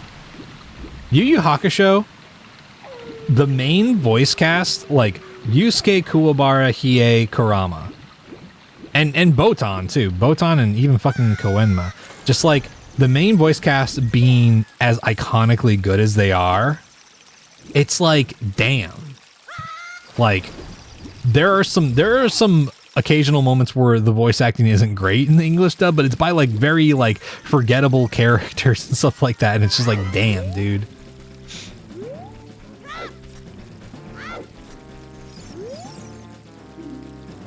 Big Goron crafts a slingshot. Okay, cool.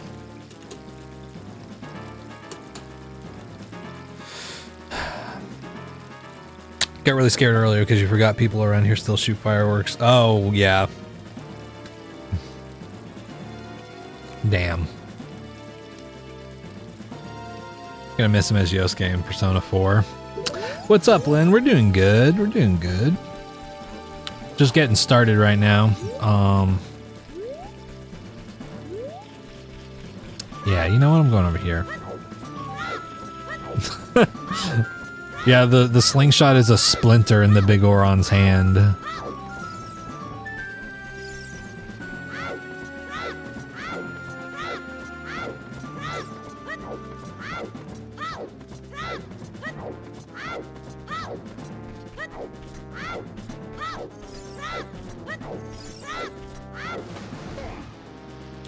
But yeah, and as much as I don't like the dude, Filet Mignon or whatever his name is, and like several people in the Full Metal Alchemist voice cast are really good. Like Alphon's voice is so good in the English dub. Same thing with Winry and fucking Mustang. Getting ready for your last field trip before graduation? Fuck yeah. I hope you have fun. Filet Mignon, yeah. Whatever his fucking name is. I refuse to say his name correctly.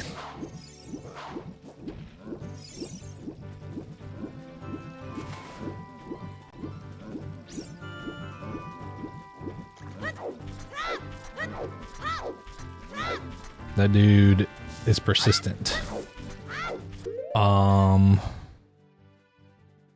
Oh wait, we have Silver Scale. Oh fuck, dude. Let's come back. It's a food. The guy's name is like, it's like something Mignana or something like that. He's a fucking creep. He's a fucking creep, and I don't even remember his like full name. Yeah, but he plays Edward Elric.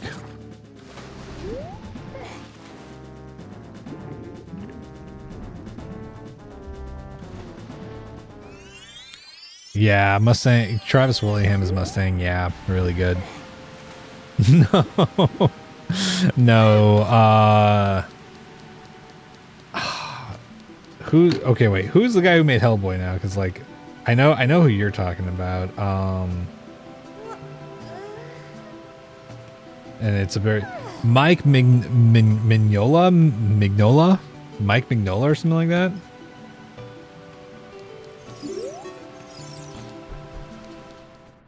Most major shonen? I think it depends. I don't know. I don't know about most. Like there are plenty of shonen with dubs that are pretty good, but I don't know about most. Especially with like the amount of like shonen anime that comes out now. Cause like you got like your Soul Eaters, your Yu Yu Hakushos, your FMAs, hell even like Dragon Ball Z and shit like that for the most part.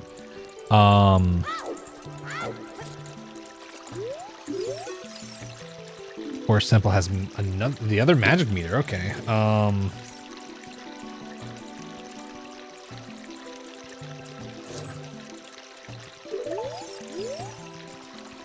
The alien show was specifically the one from Castle Bazaar, yeah. But I don't know, like I said, Demon Slayer, for example. Demon Slayer has got some good voices. I think the guy who does, okay. Surprisingly, I don't like Bryce Papenbrick in a lot of roles. I think he does a bad job I think he's Kirito in like Sword Art Online. I also just don't like Sword Art Online though, if I'm being honest. But him as Inosuke, pretty fucking good. Same thing with the guy who plays Zenitsu. I can't remember his name, but I do not like Tanjiro's English voice.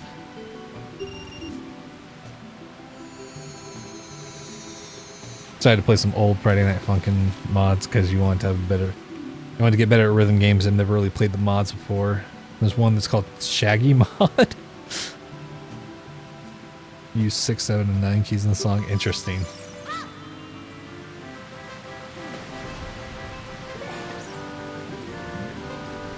Yeah, I never played through Friday Night Funkin'.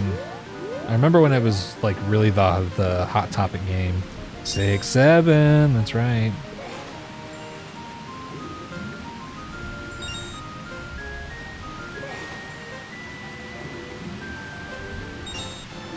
Do you think we could make people angry with a 6-7 emote? Or do we feel like the general hatred towards 6-7 has mellowed out and people are now just kind of quote unquote ironically rolling with it?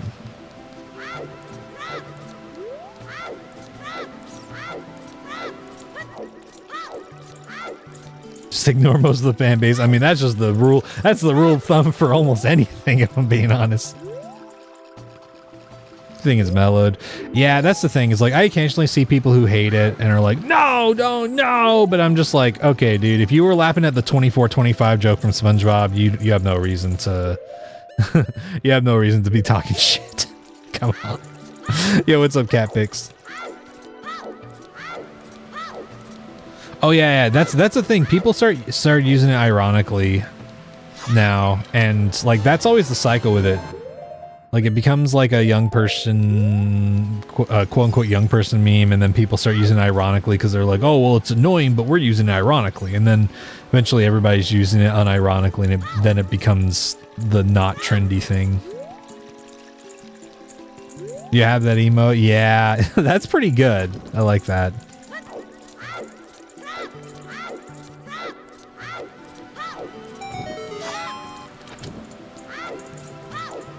Oh, that's Melissa's, right? Right, Jonas? I think I recognize that.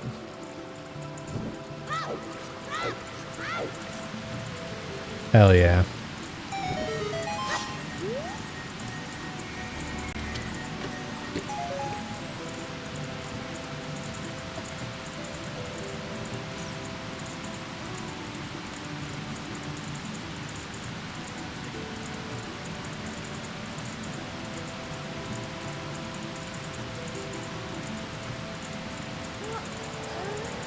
Oh man.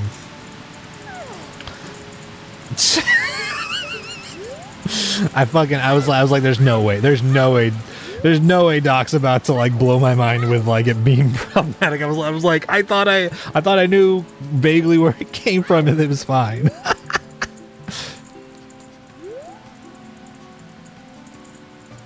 It's named after Warlike and because he hates it. That's good. That's funny.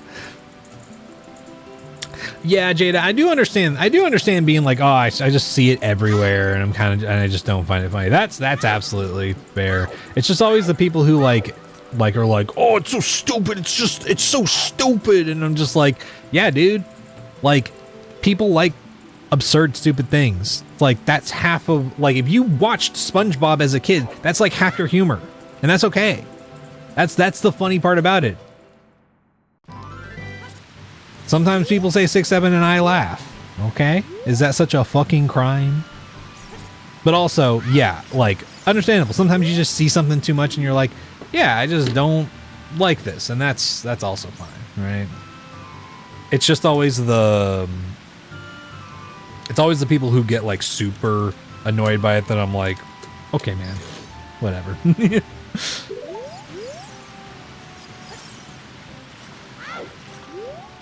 There's a weird dog about what they did to Nye.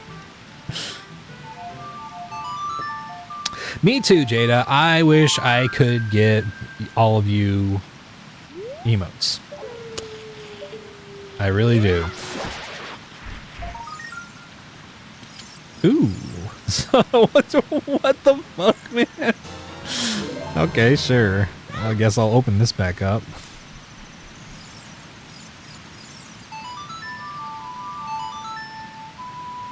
He has banned it in every form he can, but he can't ban his own name. That's really good. Rolling in the water with a lit torch doesn't put it out. Literally unplayable. Yeah, like, Link's tunic isn't even wet whenever, like, he gets out of the water. Like, what do you mean? This game just has no immersion. There's just all my immersion. They left the key under the mat. That's good. Oh, yeah. I mean, that's fair because that's just like, like one person intentionally doing a joke way too much does get annoying, right?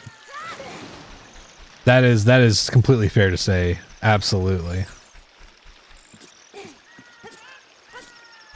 It's like how people who hate furries end up being the worst crowd. Furry stuff is a little weird to you, but I'll take them over any 4chaners who can't shut up. Yeah, I mean, exactly.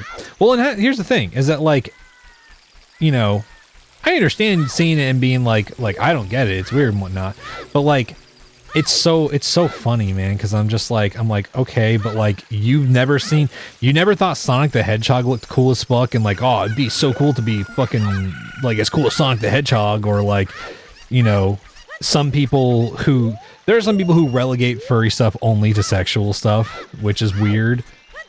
But also I'm like, okay, but if you were ever like attracted to like Lola Bunny or whatever, it's like, I don't know, man.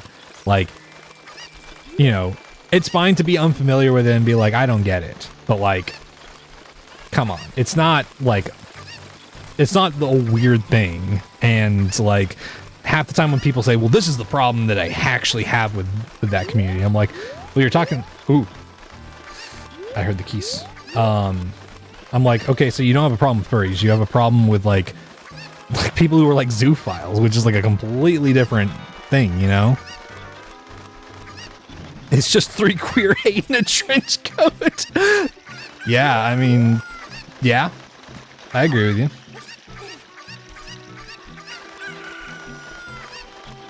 But yeah, absolutely. That's one of those things, you know?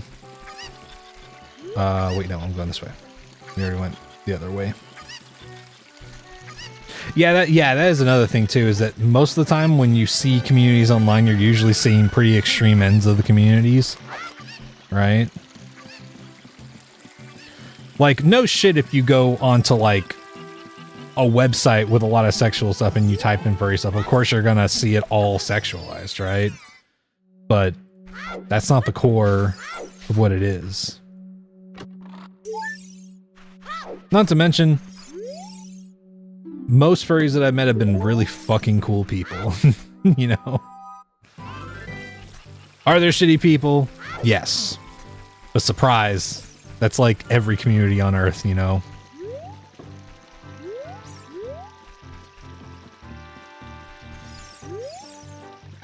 Spirit Temple's Way of the Hero. Cool. Yeah, I mean, yeah. For the most part, yeah, people really have to learn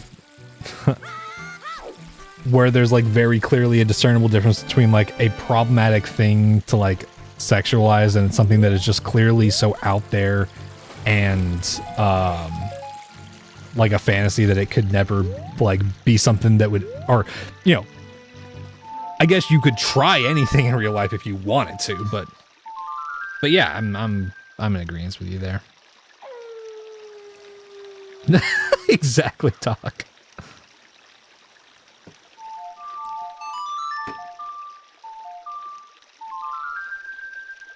Yeah, exactly, YC, and I am 1000% with you on that.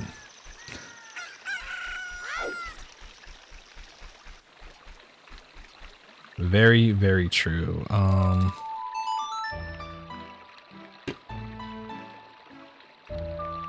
And that goes back to Doc's joke of like, oh, it's 3 queer hate in a trench coat. Right?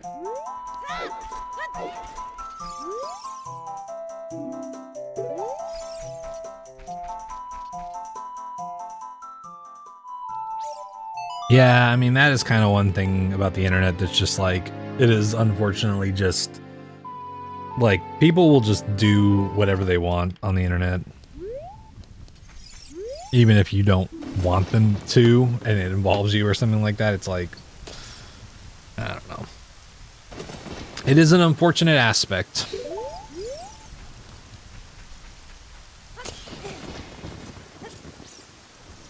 Yeah, Ice Cavern Way of the Hero is not great.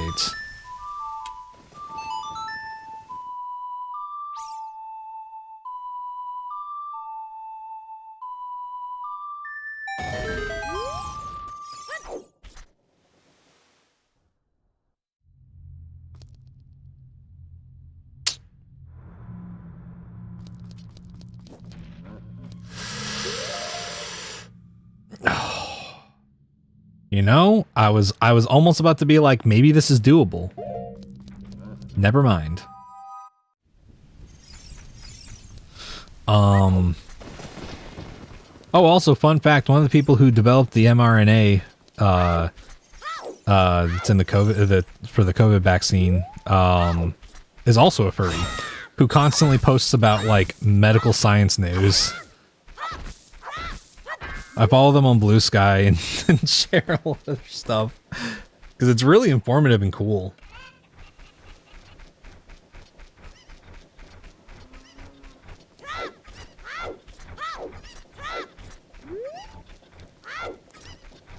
Yeah, very cool shit. Chise, I think, is... I don't know what the pronouns are, but yeah. Yeah, Chise is really cool. Yeah, she's always posting about, like, the fucking... Like, there's, like, vaccines for certain types of cancer that are being, like, developed and worked on, and it's so fucking cool to see news about shit like that.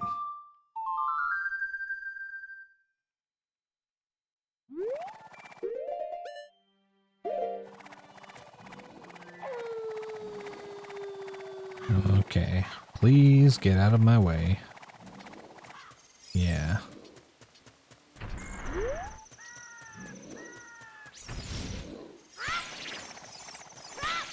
Get away from me.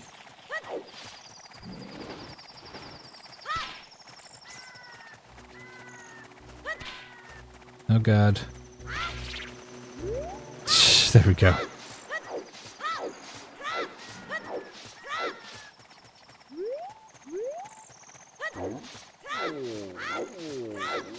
She, her, if I recall correctly. Okay. Yeah, for as much as I look at their posts, I just like never seen like her pronouns, so I was like I don't know what to call her by, you know. Yeah, I mean, that's the unfortunate, that's just one of those things that happens on the internet, right, Jada? Like, any character that you think is beyond sexualization for like someone on the internet, that's just not true. There's someone who will try to do it.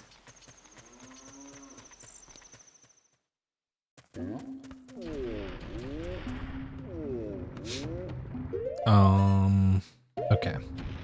Let's open up the Goron shop. Running around at the speed of sound. That's not close enough. Oh, no, it is. Holy shit. Wow. I'm surprised that the hitbox for that reached. Ooh. Bottle of the Riddles letter, okay. Yeah, that's a really good song. Yep, cat pics, exactly. Exactly.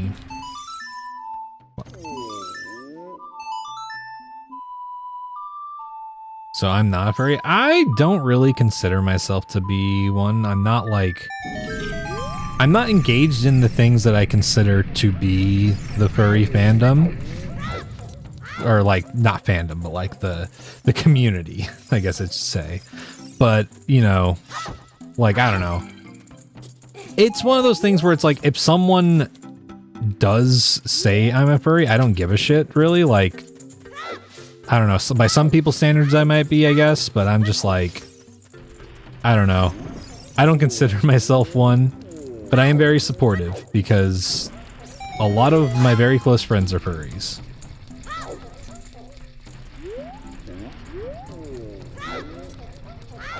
Bonfires of a bigger radius, I think. Oh, okay. I'm just surprised. Usually, I always thought you had to get it like right on the edge to... Fuck! Do that.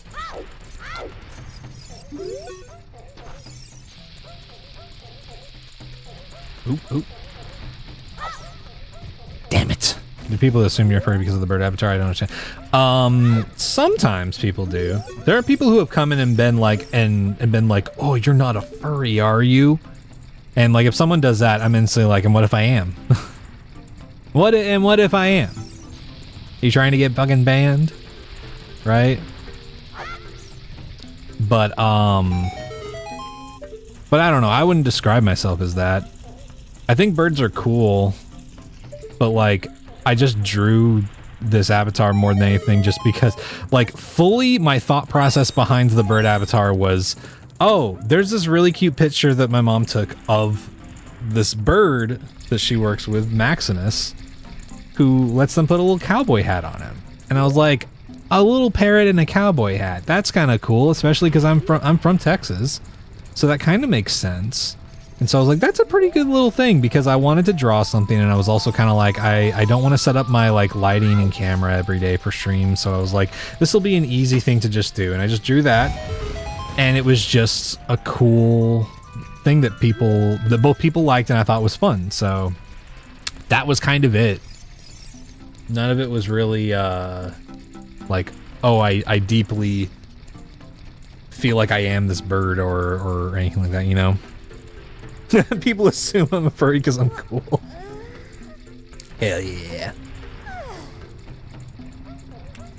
Yeah, like, here's the thing. The reason I'm not bothered by the, like, idea of being being under the furry category just because I'm like, yeah, dude, I fucking draw and I played D&D and I, you know, played Sonic the Hedgehog a lot.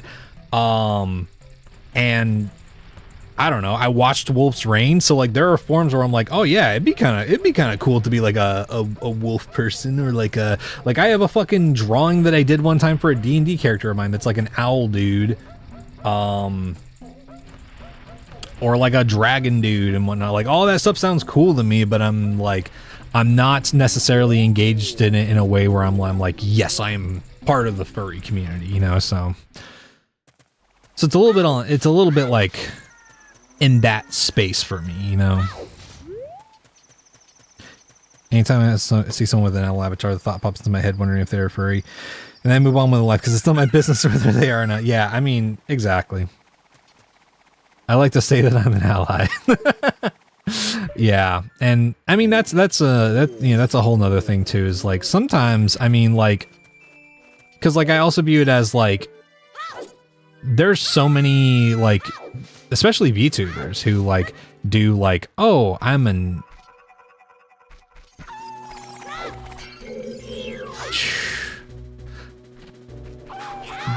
the fucking Wolpo scared me and I almost let that pot hit me. But there's like there's so many VTubers who like do that, but I don't think necessarily would call themselves a furry and whatnot. But I don't know. I guess it's kind of I'm like I guess I would leave it up to the council, the council of the community. But I don't. I just thought that the whole parrot thing was just a fun little gimmick to go with, you know, more than anything.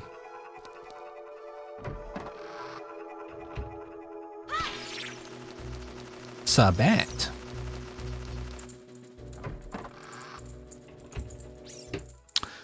Oh, that's cool, Jada. Yeah, D&D's fun.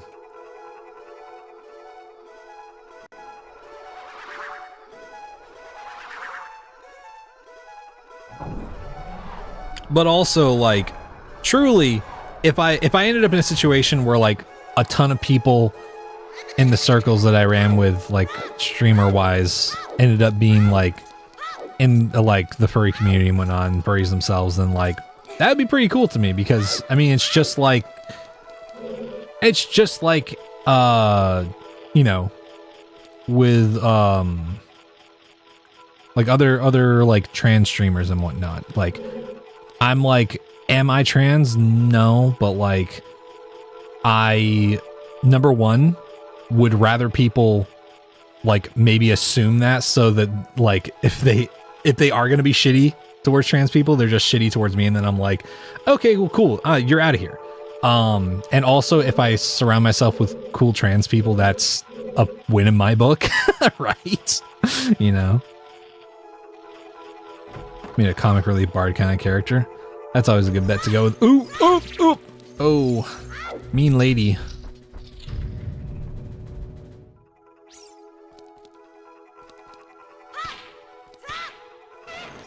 Oh, great.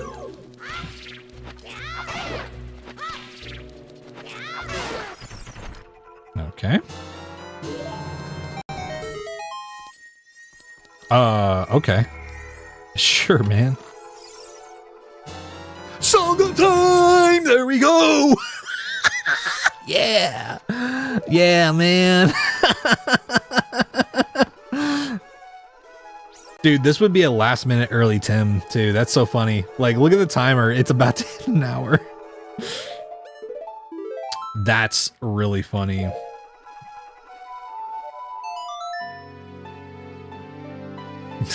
You were about to say that. Furries are so often trans, rich, smart, and can draw. Why would I not want to be friends with them? I mean, yeah, exactly. But yeah.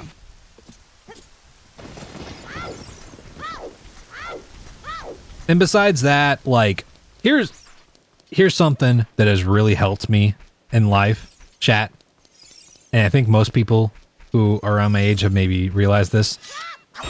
But, dude, your identity changes. Who you are just changes sometimes. And that's okay. Sometimes you realize that maybe you felt away for a really long time. But sometimes you just decide one day, hey, I'm different now. I think that I'm different now. And you decide to either become a part of a community or say, like, I don't think I'm part of this community anymore. And that is okay.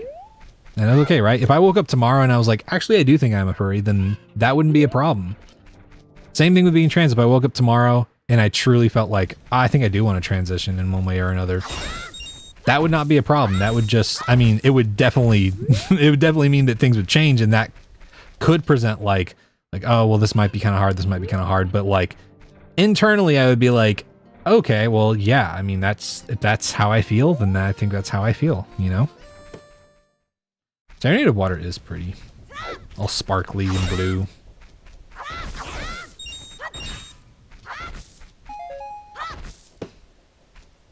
Session was a sort of expedition to a haunted ship.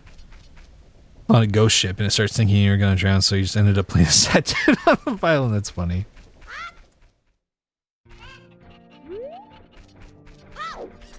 That's another thing, man. A lot of people make jokes about like, oh, I really need money. I guess I'll just start drawing furry art. Dude, the furry artists who are getting paid a lot of money,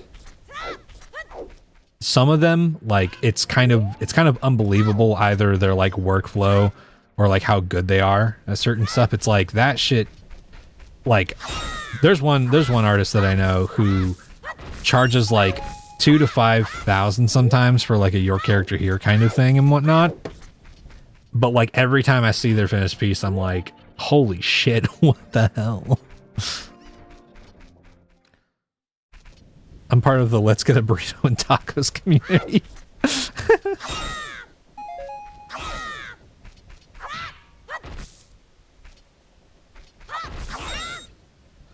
Yeah, oh, I see. I mean, exactly.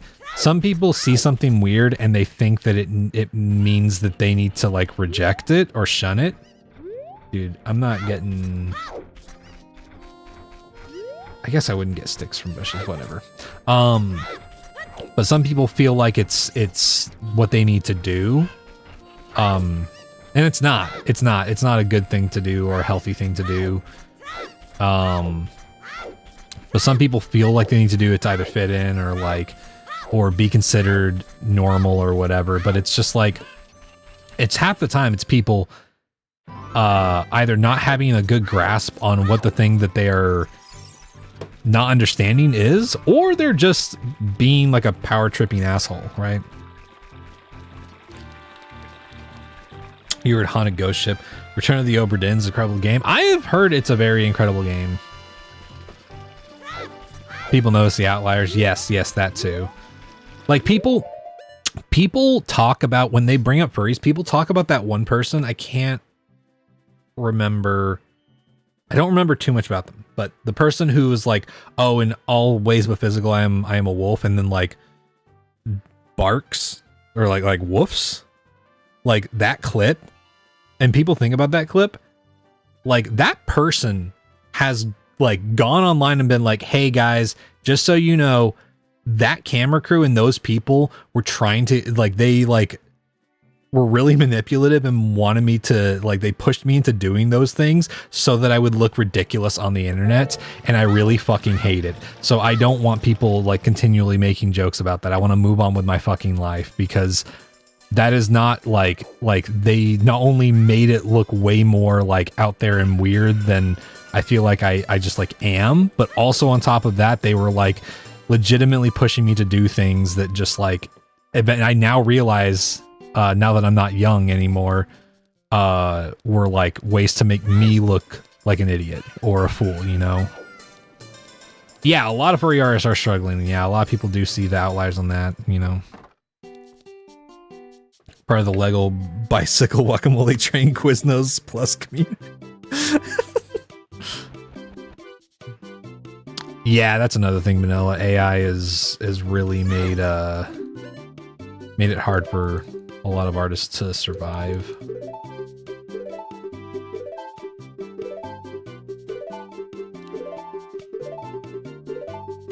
Which hopefully with those subsidies running out, hopefully a lot of these companies will abandon their huge aspirations to spread AI, but you know. Fizzy Dog. Oh, okay. Hell yeah. I don't know if I've seen their art. Barks internally. Yeah, I mean, it's just a whole thing. And like, you know, like the unfortunate things that there are people who are like, no, I actually think that your unabashed willingness to do that on camera was like really freeing for me to see. That person's still just like, I still just don't like I was manipulated, and I don't want that to like be a thing that I am like referred to by, you know, and it's just like, it's really unfortunate, you know.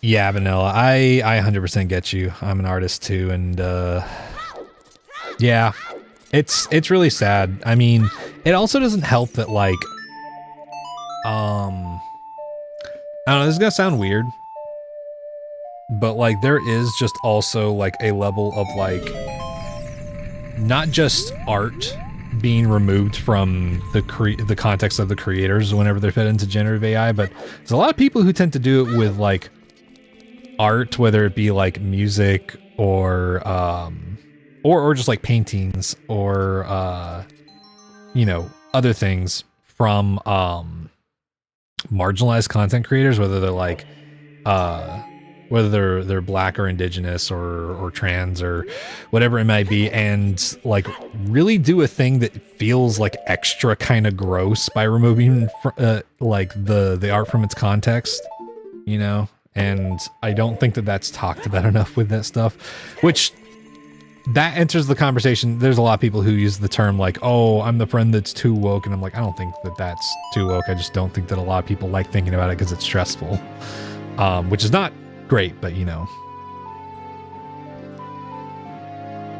Yeah, well, I see. And I mean, that's the thing, is that like it does enough to like, if you're passing by, you probably are like, oh, that was a cool image or whatever. But it's just like, I mean, like I said, it removes art from its context. It completely removes the process of the creation of art.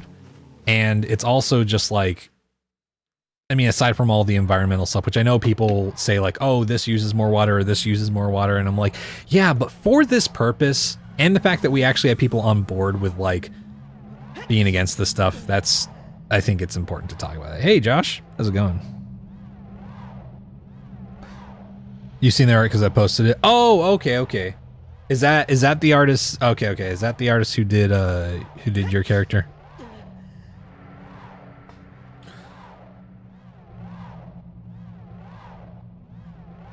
Yeah, Jada. I mean, it's also hard because sometimes you want to, like, I've been really trying to find ways that I can post the art that I make in a way that makes me feel good without there's so many things about posting art online that makes me just like, oh, I don't know if I want to post this online because what if this, what if that, what if like AI generated like scraping takes my art and does this with it or whatever.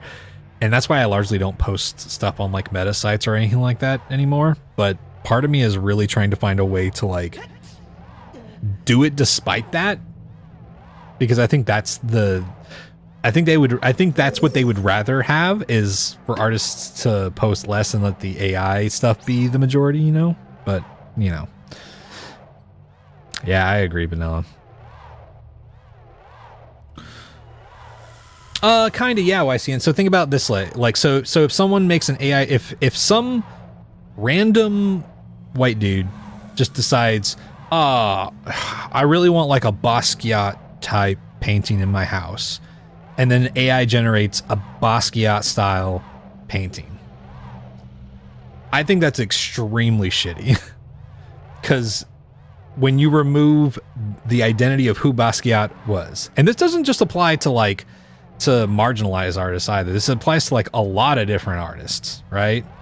But if you remove who Basquiat was as a person from the art, it suddenly like not only means a lot less, but feels extremely disrespectful in a way that's kind of just like, yeah, I don't like this. Like how it's like how y'all remember with Drake, where he got like AI, I think it was Tupac, to be on a track, and you know, Kendrick called that out and whatnot, and it's like stuff like that is really shitty.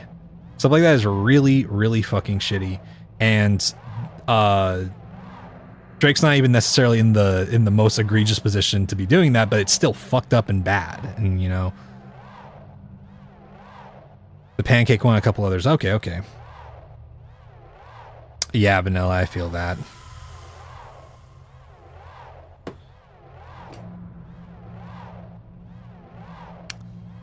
Oh man. Okay, I'm gonna lock in for just a moment, chat, just to get this race done with.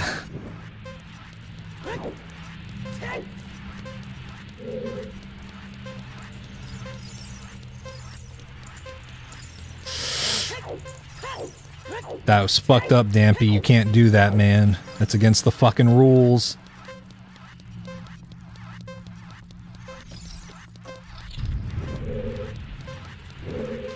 Ooh, ooh.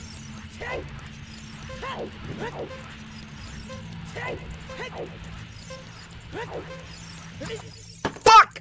Dude! The boulder! Oh, the boulder! Oh, the boulder! I should have adjusted the camera.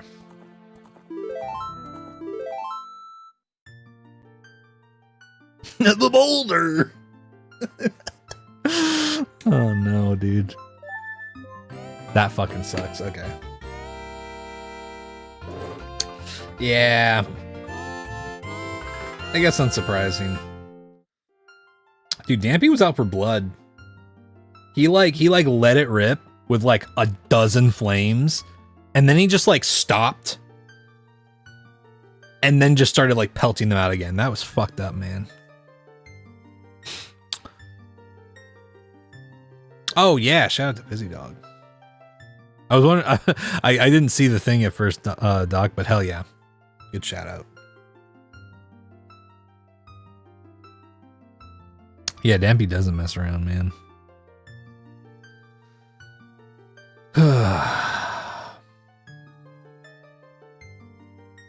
Yeah, you hate AI, try mine. Hold up, chat, I gotta lock it. Oh man.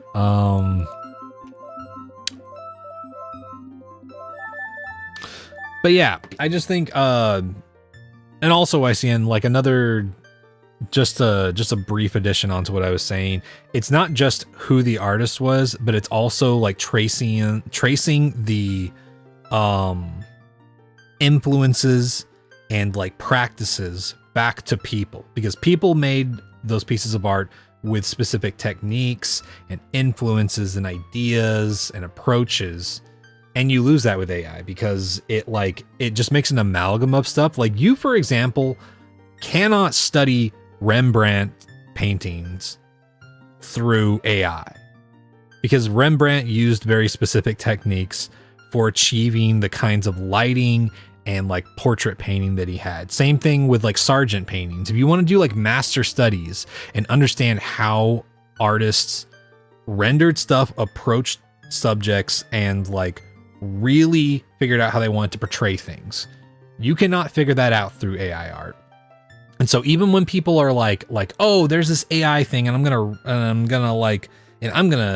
redraw this, it's like I do see the good intention behind that, but like I'm just like, man, that's one of the biggest things that annoys me is like, I don't care about this AI art. I care about like anything that looks good in that. I'm like, I want to know the real artists that this came from and how they made that, because truly not only will I most likely appreciate the original art more, but also I'm just like I want to see what their approach was, you know, whether it was like a particular type of like brushstroke or technique, or oh, they did this kind of like layering technique to get like this really ethereal feel with this different stuff, because it's not about just the end result, you know. There's a whole thing with the process, you know. Exactly, Vanilla, and like you learn about how to make better art through understanding what other artists created and why they created what they created, right? Like, people love to talk shit about, like, for example, contemporary art. People say modern art. What they mean is contemporary art most of the time. But most of the time, people are not talking about like art from their like local galleries or any of that shit. And they often don't even mention actual artist names. They're just talking about the broad concept of it. But like, not a single person who I've talked to about that, who's had that complaint, was able to talk about who someone like, I don't know, like Mark Rothko was without like mentioning some like grand conspiracy. Because people love to talk about CIA funding or whatever, and it's like, well, yeah, they wanted to take contemporary art and be like, look what America can do. Look at how free we are with all this art and whatnot. Those artists were making shit long before they got funded, right? But like, if you look at Mark Rothko paintings and all you see is just a fucking red or brown rectangle, then you are missing the point. You are missing the point, and AI cannot recreate what the point of that is. And that is like that's one of my biggest complaints with it, you know?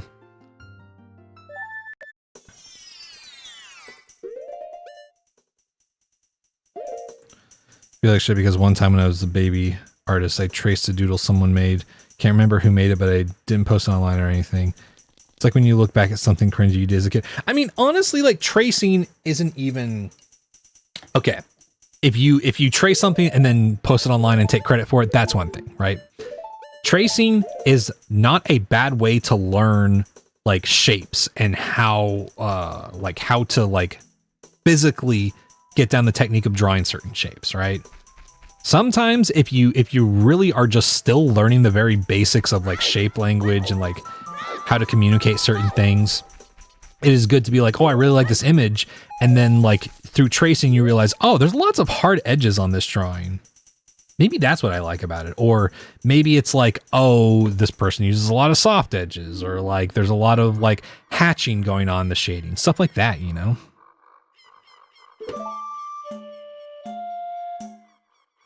Stuff like that, you know? Just got an ad for AI where a sweaty woman pours water over her breasts. Yikes. They know we're talking shit. Also, what's up, Bigfoot? As the world continues to evolve, AI writing's becoming... I should concentrate because I'm gonna fucking... Hold on. I did it. I did it anyway. Alright, somebody clip it and ship it. I'm farming clips now, dude. Okay, I'll reach out in a second.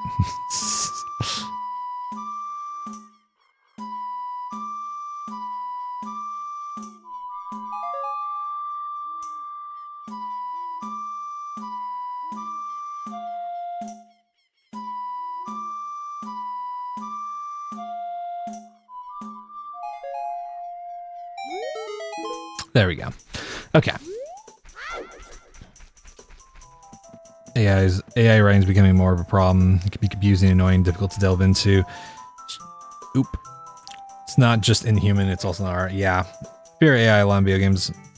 Like, I understand not wanting to customize every blade of grass, every bush. I feel like an art style emerges from the small custom. Yeah, I mean, legitimately, what I see, I've talked about this before, where I'm like, look, I'm not gonna blame anybody for playing a game like Expedition 33. I think it looks like a very well-made game overall, and like, I might like to play it one day. I'm not gonna play it on stream though.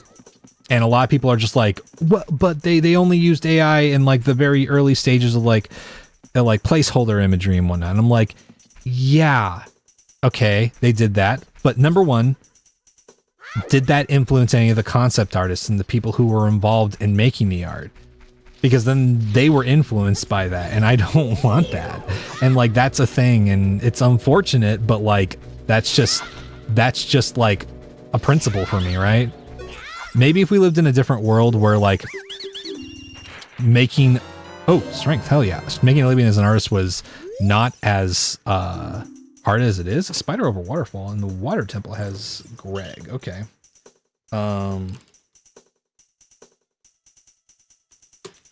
But it's just, in the context we live in now, I just won't ever play that game on stream, right?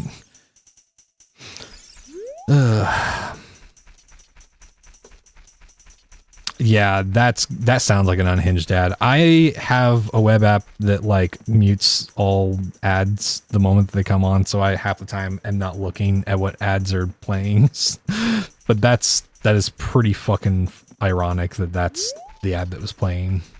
You had to figure out how to make an end dash for that bit. I didn't even... Oh my god. God damn it, Doc. You're always fucking layering your bits, dude. That's fucking awesome. Have you ever caught the Hyrule Loach? It's so ass. It is, dude. It's so fucking bad. But I also just don't like the fishing in this game. I got one about your fantasy, your controller, or some crap. Ugh, ugh. Oh my god. Thank you, Doc. I keep forgetting that. Yeah, and you know, like I said, I'm not gonna blame people for still seeing the rest of the game and being like, I still want to like experience this and whatnot. It gets into some weirdly complex territory, but that's why I've just made the line of like, hey, I'm just not gonna stream this game ever. It's unfortunate. I wish it wasn't the case, but I'm just not gonna do that. Legend of Zelda Star. Tyler, oh no, you come in here before and has said that. But you say like every like month you come in here and say that. Still very funny.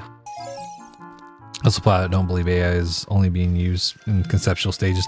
Yeah, I mean that's another thing is like unfortunately people can just lie, and I don't want to assume that, but like. I'm not going to pretend like I haven't been suspicious of people lying about that. Yeah, no, understandable, Locke. I mean, Expedition 33 still achieves a lot of things and does some stuff really well. And I do not, like, begrudge people who find a lot of value in it regardless.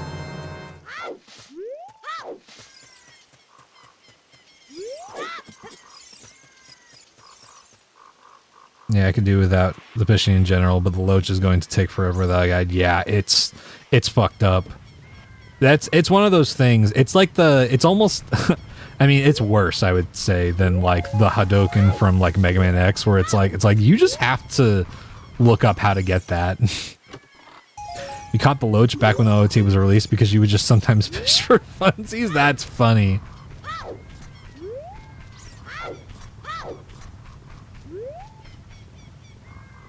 Hey, sometimes the heart wants what it wants, you know? Sometimes you just need some fishing in OOT. You just gotta go fishing, brother. One of these days, Chad, I'll figure out an all-fishing OOT randomizer thing. I don't know how it'll happen, but we'll figure it out one way or another.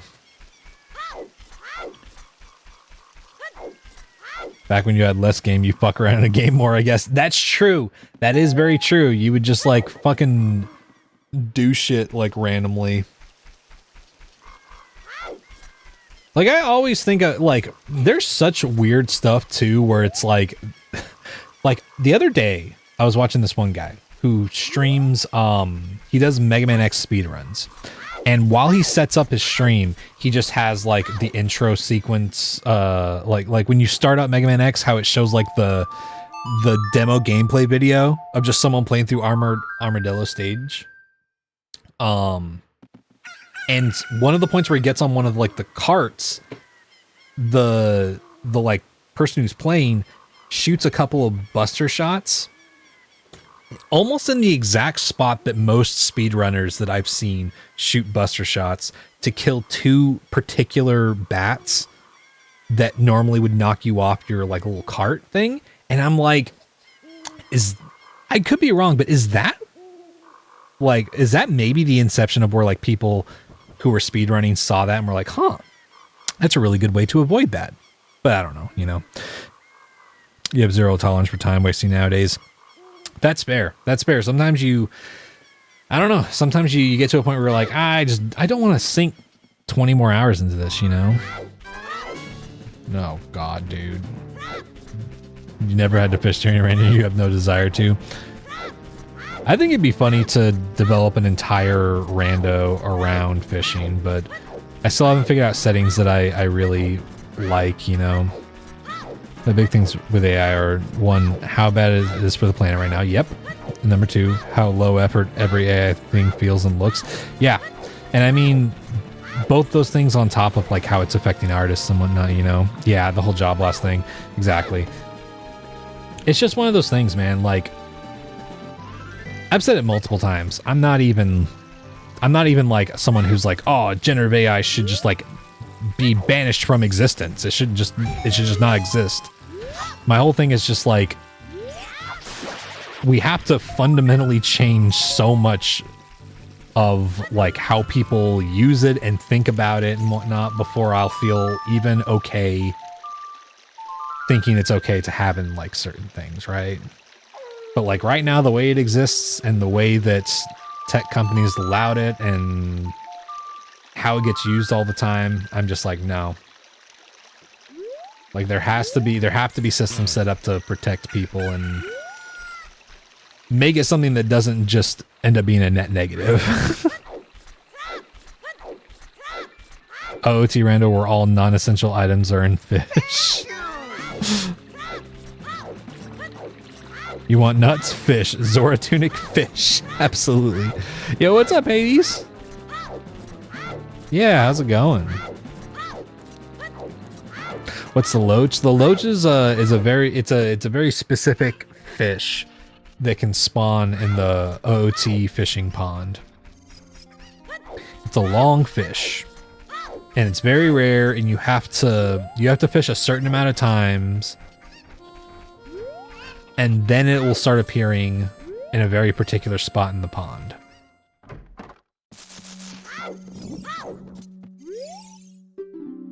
Piece of heart. Piece of heart. Token. Recovery heart. Red rupee. I'll say this too, chat. If anybody is worried enough about something like, say, like money for, you know, commissioning an artist and whatnot, I have been trying to advertise this more, but I would like to do more art for like streamers who are like in a position where it's like, oh, I don't really have, you know, money for this thing or that thing and whatnot. That is a goal of mine, that I would like to do more stuff like that for people without charging them you know, a lot of money. Preferably if I can do it for just like free, that would be great, but that's a little bit off in the future. But sometimes every now and then I might have the capabilities to do that. But that's part of the way I make my like own assets and I talk about it, is because I'm like, hey, if you need something made, man, like I'll find a way to do it for pretty cheap. Here tell everyone how I think this country should be run. Start to believe that.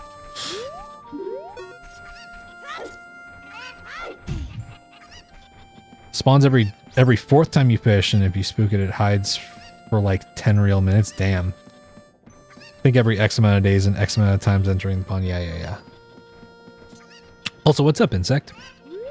Hello. I've only ever done fishing for the adult and child fishing sections. Yeah.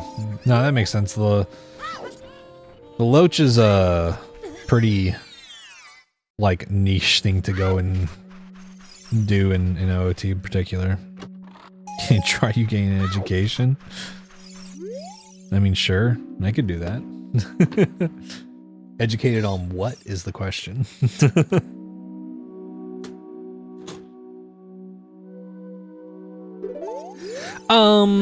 If you want to do like retro treatment stuff, you would want to find the loach, but there's not much of a genuinely desirable reason to go and find the loach, if I'm being honest, as far as I know. Just getting home from work. Manners.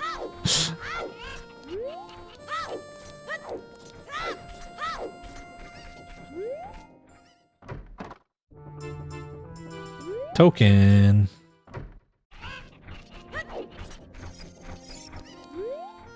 Get away from me.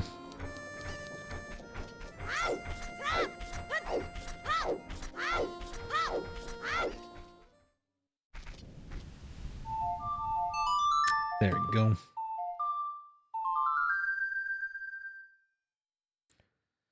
I never knew there was a Loach in this game, or read the wiki, and disappointed by the lack of Loach lore. Yeah, no one talks about the Loach lore.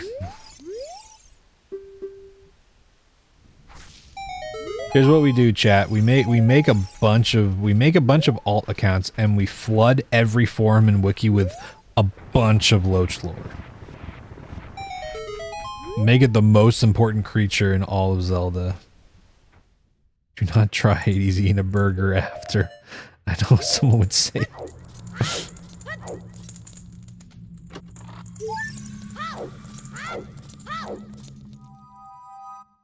So Hades, if would you want someone to just draw you like Hades from Hercules?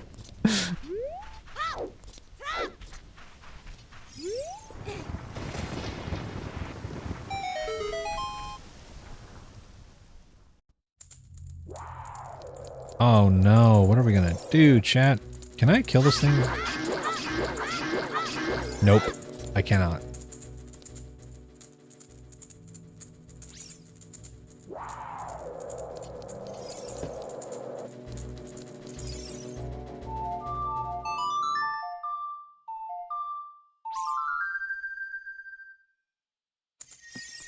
Yeah, same to you, Hades. Is that the chromophagus?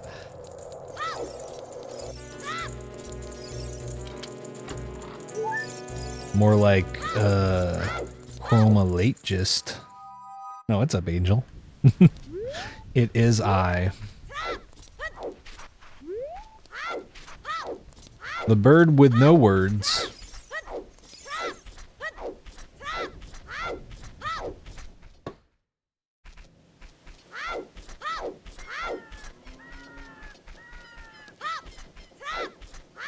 Phagist is like it's a suffix that means like to consume, and it's used in words like bacteriophage.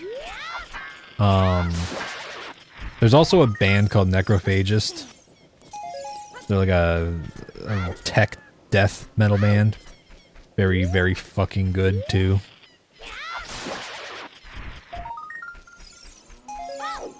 They say the bird is the word, they mean me.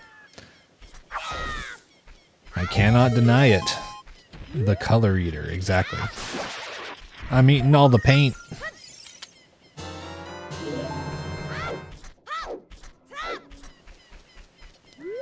You heard chroma and thought like a chromatic tuner. That's also cool. I mean, my main thing is music, so that makes a lot of sense.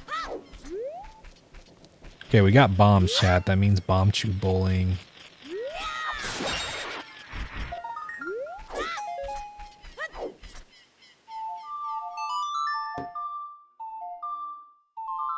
Consume the chroma.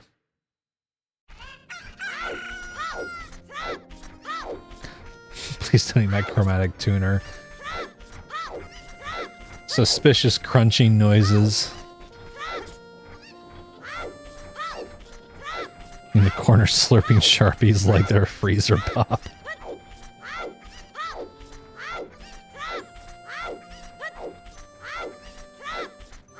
Where's the time going?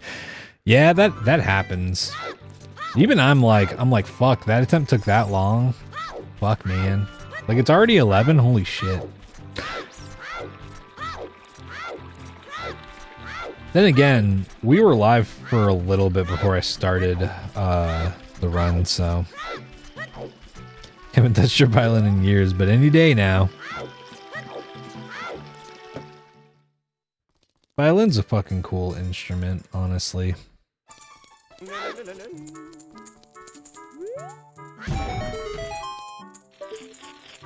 Color reader is what goes around eating all the pride flags on company profile pictures on July 1st.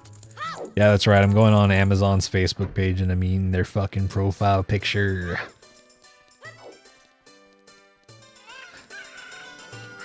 What's the goal for these attempts? No hit. No hit, but we're adding a couple of stipulations on top of the rule set that we had before, which is that we can't save and quit out of combat. And the main reason that I'm doing that is because in Majora's Mask, you can't save and quit out of a hit. Unless you want to reset the entire 3-day cycle, which undoes so much shit, and pretty much no one wants to do that. So I can't save and quit out of combat, or something like if I know I'm going to sustain fall damage or fall into a pit, I can't do that. I can only use my ocarina to warp out using a warp song. So the avatar is so much bigger over here, and you didn't notice the belt buckle before. That's right, we got a bird belt buckle. Expecting that to be the neon cat sound.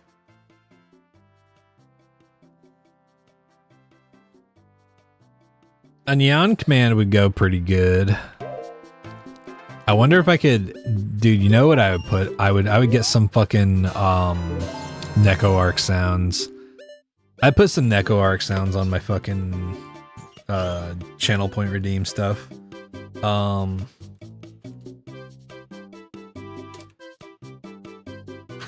also want to put some fucking Deltarune Chapter 5 stuff. Oh yeah, I still have that fucking horrible hitbox. that worst hitbox award. Fuck. Is it censoring me? Is it censoring me, Doc? That clip was ridiculous. Yeah, TikTok started automatically censoring people. It's ridiculous. Girona! Ja-Orange. That's one that I really want to figure out. I want to figure out a I want to make a command for Girona where it's just Girona, but then every there's like a 5% chance that instead it's just Ja-Orange. Your dad's my best friend. Mysterious winds. Like, all those clips are so fucking good. I wouldn't... Oh!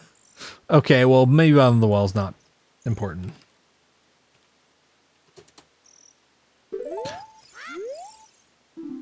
Okay, well, maybe Spirit Temple's not important.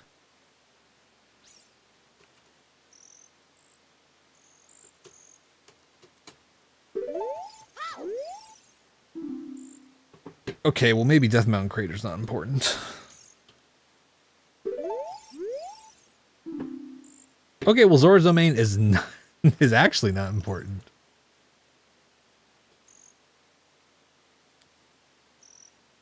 Oh man, 5% Ja-Orange and 1% Ja-Kidding. Yeah. How do you like my Girona? It's so good. Your chat box also censored my deep and insightful comment about OOT. That's really good. That's funny. Yeah, all those are good. The fucking my king. Hey there, little guy. Sorry to keep a lady in waiting. All those ones are so good. It's not your children's.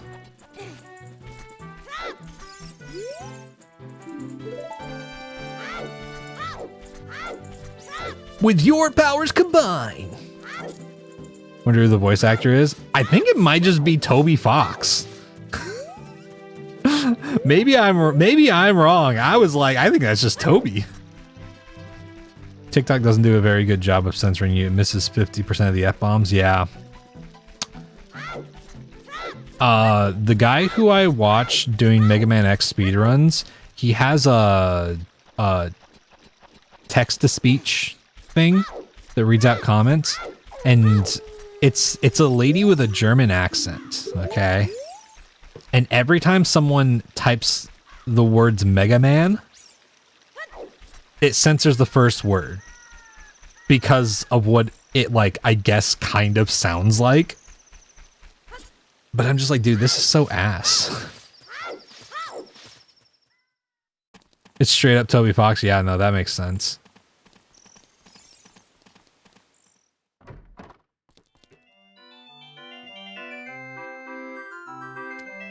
I mean, I love that as a bit. The idea of Toby just like voicing every character. That's good. That's good shit. Because I was fairly certain it was him doing Tenna. So whenever I heard this one, I was like, this is probably just Toby again. It's also good though because he's like, since there's like downsampling going on, you can really get a little weird with the voice acting and it can sound really different.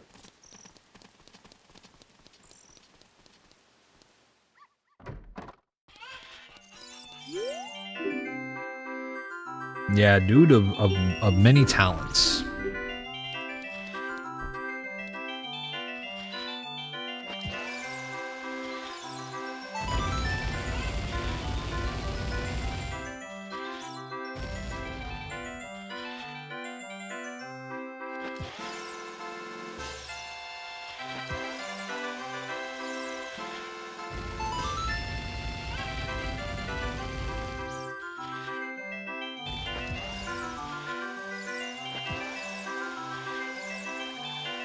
Damn it.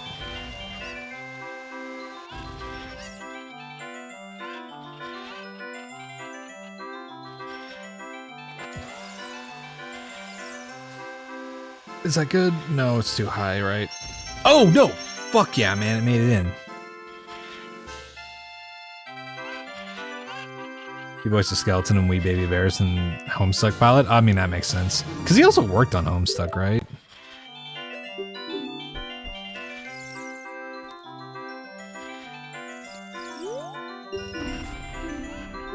Okay, we're getting out of here.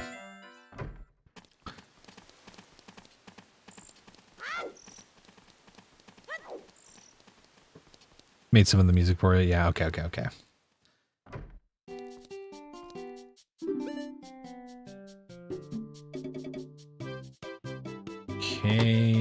so...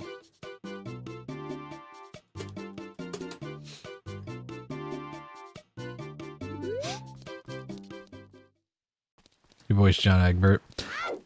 See, I don't know too much about Homestuck. I never really got into Homestuck. I tried once, and I was like, this is something that maybe someday I'll lock the fuck in and really get into and dig into, but it just hasn't happened.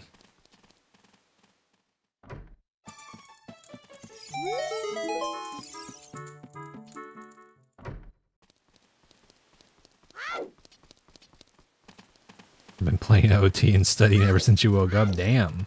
You locked the fuck in. Tried twice, didn't get past the third page either time.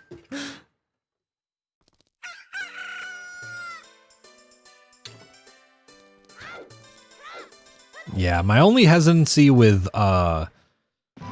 making the voice clips redeemables for I mean, the voice clips probably won't be too much of an issue, but I am just like, man, I really do want to avoid spoilers as much as possible for people until it's been a decent time, which it has been like over a week now, I think, right? Or almost. Wait. Yeah, it's been over a week, but I'm like, how long should I wait? You know, right? Maybe after a month or two. Yeah. 3 minutes of ads. Yeah.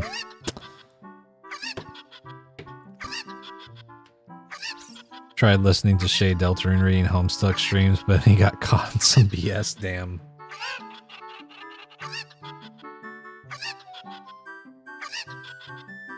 Oh man. Currently in the middle of getting the big orange sword. Yeah. Yep.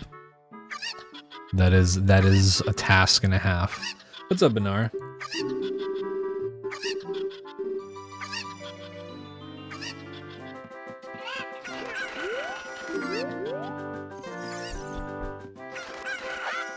Not you.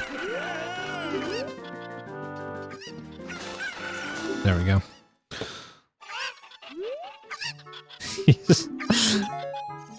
Just switching back and forth, hell yeah.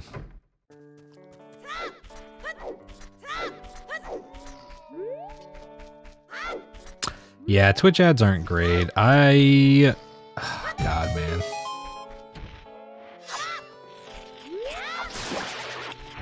I question whether or not I should get turbo sometimes.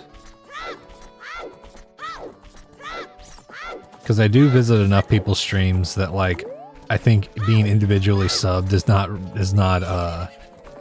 realistic for me right now. But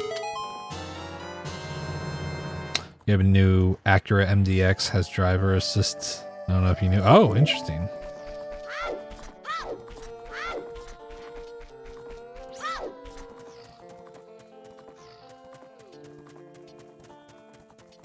Oh, they. Okay. Do you ever play Majora's Mask Randomizer? MM is like the cool see-through purple controller, OOT being the boring playing controller. I feel like OOT's the green one, right? I feel like OOT is like the regular green one, and Majora's Mask is the see-through purple one. I agree with you on that. I do MM rando sometimes. We haven't in a little bit, but I was doing Majora's Mask enemy item no-hit randomizer, but it's on the Majora's Mask randomizer program, the thing that patches the game. And I'm kind of waiting until 2-Ship gets an enemy randomizer added to it so that I can do the no-hit rando on there, because I would much rather do it on there. But I do play MM rando from time to time, especially I've done it for a couple of archipelagos, and I did that for a little bit, but I'll definitely be doing that more. Bring home a new Honda. More of a mental health thing, because I use stream as background noise to work on school and stuff. Getting interrupted by an ad can break your focus. Oh yeah. Yeah, no, that's understandable. OOT is definitely green, Majora's purple, Breath of the Wild cyan. I see that. Hey, I get you, Electa. You gotta, sometimes you just gotta fucking figure out what works for you as a process, right? That's how I am. Like, I've been trying, that's been the whole journey of streaming, is figuring out, there's still shit that I'm not doing that I probably should be doing as a streamer. That, like, it's not that I dislike the prospect of doing those things, it's just that I have to figure out a process that works, that makes it to where it's fun to get into doing something, and then, you know, by the end of it, I feel like I actually got something done, rather than like, oh man, I gotta come back to this and spend more time on doing this and spend more time on doing this, and then maybe something comes of it, you know? Gotta save up for a Fly Digi Deluxe controller thing. Hell yeah, Jada. You have Twitch Turbo on YouTube Premium. That is fair. That's fair. Link to the Past is yellow. I see that. Ages and see Ages I feel like is not cyan, but like is still a little bit of a light blue, and Seasons I think you could say red for no. Seasons is orange, because Spirit Tracks is red. Zelda 2 is brown. That's fair. Zelda 1 is gold. I see that.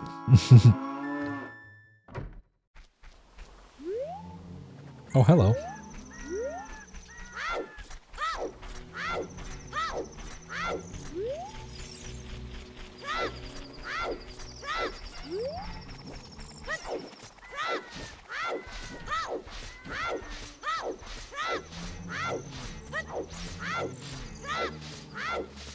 Okay, what do we got?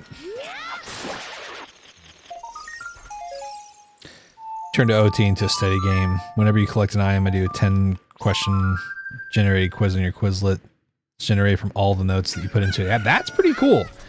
I mean, that's great. That's great, especially because, like, I don't know. I think doing something like that is really helpful for studying, you know? Issue will take so long to get since you're a broke-ass turd.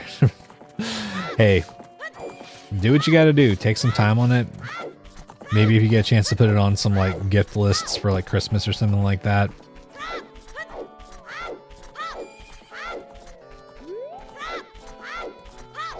What color is Twilight Princess? Twilight Princess is like... I feel like Twilight Princess is like kind of... Yeah, it's like gray. It looks like, okay, silver. Silver. Hear me out. It's silver. Right? I feel like it's silver. Tears of the Kingdom is turquoise or mint green. It's definitely that like slightly bluish green. It's definitely a little, Twilight Princess is definitely a little washed out color-wise. Probably gonna work on your edits for the YA Portal Fantasy tomorrow after you get the dishes and laundry done? Hell yeah. Good luck with that.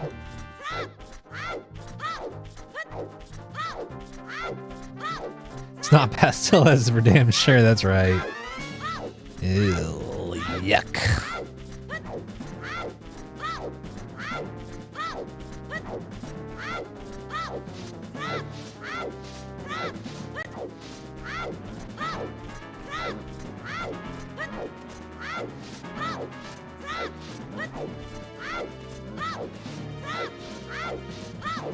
You know, if this Stolfos grew up in Texas, it'd be an invisible Yalfos.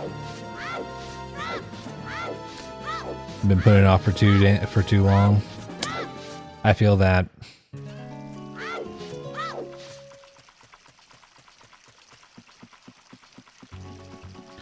Could be me on pink though.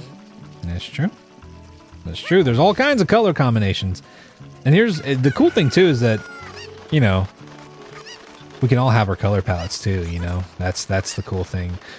One day let's do that, chat. Let's make a color palette sheet and just have like a color palette assigning stream for all the Zelda games, and then we see everybody's different color palettes at the end. Not the Yalfos.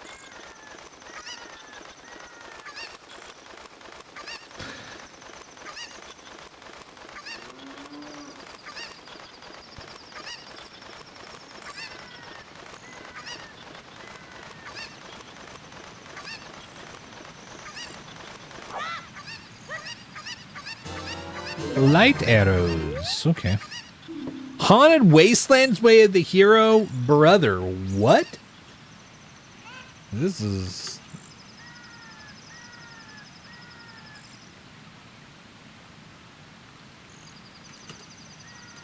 I kept putting wasted.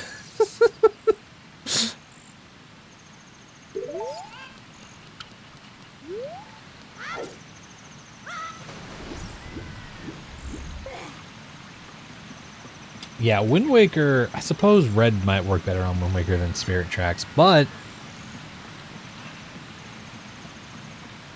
I almost feel like yellow.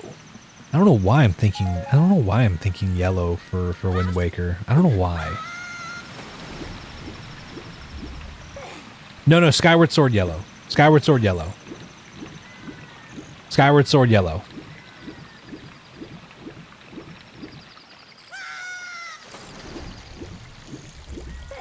Twilight Princess would be weird to you, liking a bit of Zelda whimsy.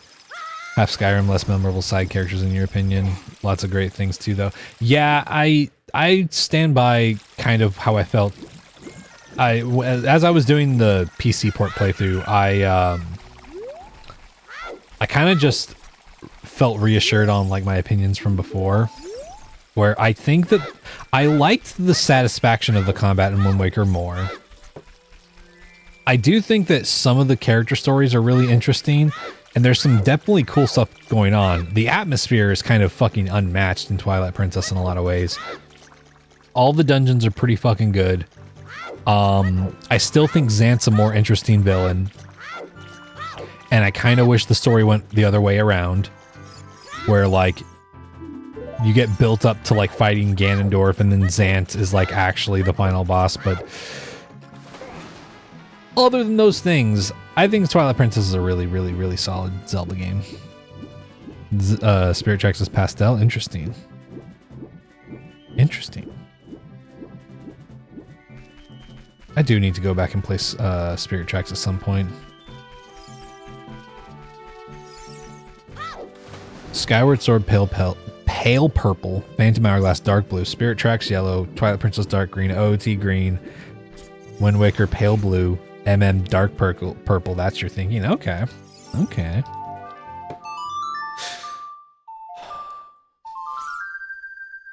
Wind Waker has the gold box art, which might be what you're thinking. That's true. That might be the thing that I am thinking. That is very true, Jonas. Another for Wind Waker, Phantom Hourglass, Spirit Tracks are all in the same direct sequels of each other. Yeah. That's true. That too. I guess that's like another thing is like, should the sequels like be similar shades of colors and ways, you know? Which Zelda would you say is the most difficult? I guess it kind of depends on what you mean necessarily, because like, because I will say that like, there are things inside Breath of the Wild or Tears of the Kingdom that are vastly more difficult than in most Zelda games, right? But you don't have to do the vast majority of those things, right? Those are completely optional. That being said, the OG Zelda, also Meowington, sorry that I missed this, but thank you for the heart me. I just saw that. The original Zelda is like kind of really hard to control compared to like a lot of the newer games, which understandable, it's a fucking NES game, right? So in a way, that one is pretty fucking hard to a certain degree, especially without any like modern quality of life stuff. But yeah, there's a lot of like factors, I guess. The puzzles in like some of the Oracle games are kind of like more complex and like, you know, you gotta think kind of hard about them. But then oh, Lost Woods Way of the Heroes. But then there's also like Majora's Mask has got its pretty hard moments, I think. But I wouldn't say Majora's Mask is the hardest for sure. Twilight Princess is the color of Zant's tongue. OOT screams orange. So you don't know why? Interesting.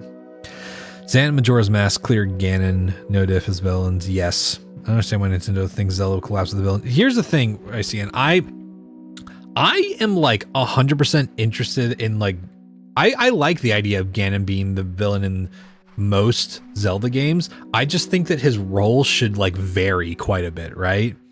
Because like I will say, one thing that made Wind Waker Ganondorf so interesting was the fact that like you get to that last fight and he's like, dude, I don't even know why I'm doing this. I don't even want to do this shit. I'm like, it feels like I'm being compelled to do this shit. It's fucked up, man. Like, fuck. And it's like that makes him way more interesting than a lot of the like Ganondorfs and whatnot. And the Ganondorf in this game, like I know that this is kind of the typical Ganondorf that people think of. This dude tricked Link, like full on tricked him, and like actually got him to open up the Sacred Realm. That's fucking wild. And I think that Twilight Princess built him up in a way that just made him kind of like a bad guy. That's like yes, he was like intimidating and whatnot, but it was like kind of too typical to me. I was like, man, I kind of wish that Zant ended up being the final villain and it got subverted. But like, I don't know, because that's also my criticism kind of Ganondorf in Tears of the Kingdom. They built up this like thing of him being like, you know, a character in Tears of the Kingdom. And I was really interested to see if they were going to go in a new direction with him and make him like a more interesting either character or just like make his role really interesting. And as intimidating and like kind of like, I would say as dangerous as his boss fight feels, his role in the story feels very typical, you know? Zelda 2 is the most difficult for me. Zelda 2 is really difficult. I think it gets a little trivialized once you learn the plunge attack, right? But I can definitely see that as a contender, you know? Zelda 1 is pretty like rough controls wise too. Minish Cap. Minish Cap is green, maybe yellow. Yellow actually goes really good for Minish Cap, I feel like. Or like a light green. I don't know, man. That's so good. Yeah. There's so many. God. This is a really tough conversation to have, you know? I like how this Gandorf is conniving, also politically. Yeah. I agree, Jonas.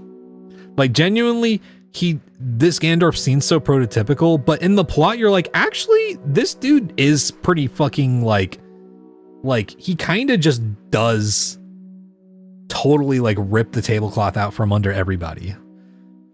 We need a new Zelda for one of the newer games, especially if we have a third Wild Era game, which I don't think they could do another. Yeah, I mean, they're probably, I think they're done with the Wild Era. I could be wrong.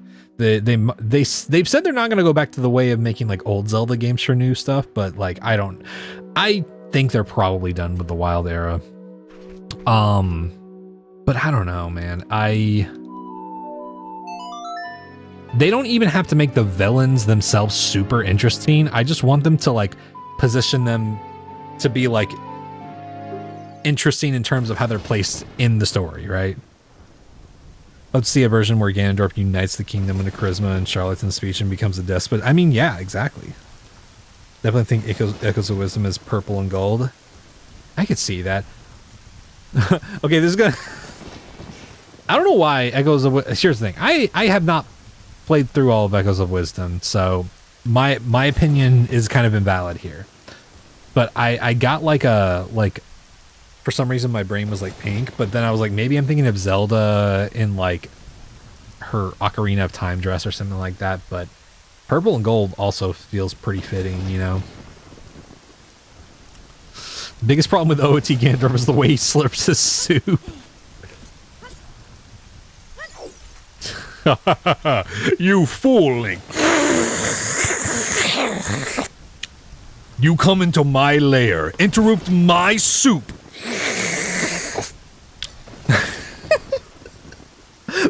That almost sounds like a YouTube poop line. You come into my castle, interrupt my soup. We're gonna get HD soup slipping pretty soon.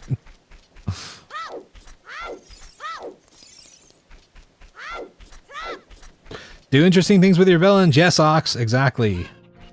Exactly. You don't have to make them the most sympathetic, fucking complex character of all time. Just do something interesting, man.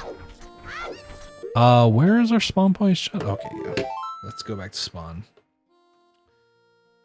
Just position them in an interesting way in the narrative, right? Some people want Nintendo and FromSoft to go back to bespoke dungeons again, but I don't see it happening. I feel like once the infrastructure for open world is established, it's over, linear's done. I mean, kinda, yeah, but also, like, I don't know. From Software still does bespoke dungeons, right? Like, they have the small caverns that are, like, kind of, like sometimes similar and whatnot, but, like, I don't know. I feel like we get a decent amount of bespoke dungeons out of Elden Ring. I also don't think they're gonna fully do open world all the time, you know? It felt like it was From Software's, like, you know, like they might do open world games in the future, but I don't think that, like, they're just gonna do that forever from now on, you know? OT Zelda is purple too, yeah. She does have purple. Does Ganon slurp soup in OT? He doesn't.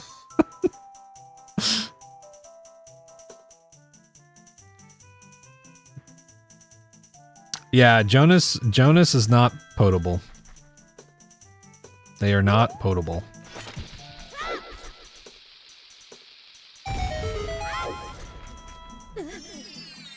Still doing the slurp. Sorry, I'm not doing the slurps anymore, Ox. I'm done.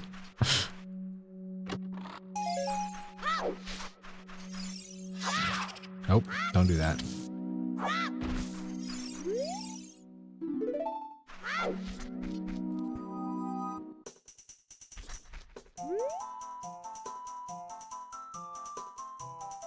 You remember the game? Oh, is that a Game Grumps bit? I do not remember that.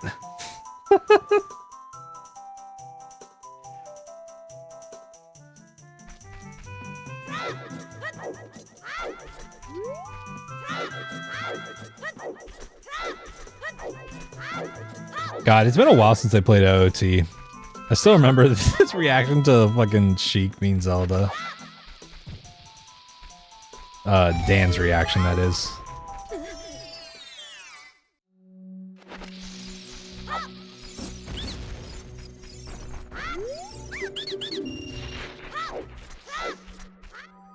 You got the big orange sword? Hell yeah.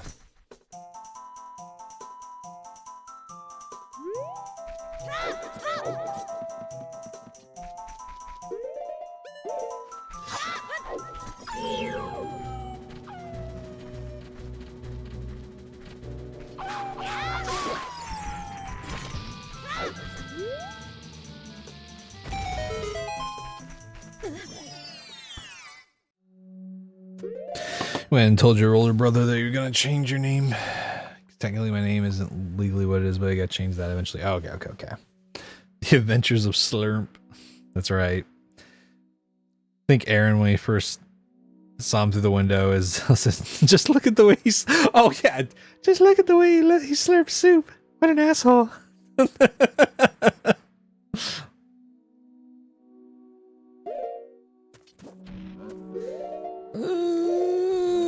No, man.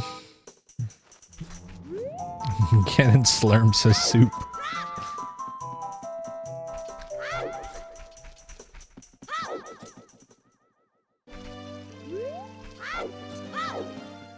Yeah, those fucking stall posts are always a pain in the ass, man.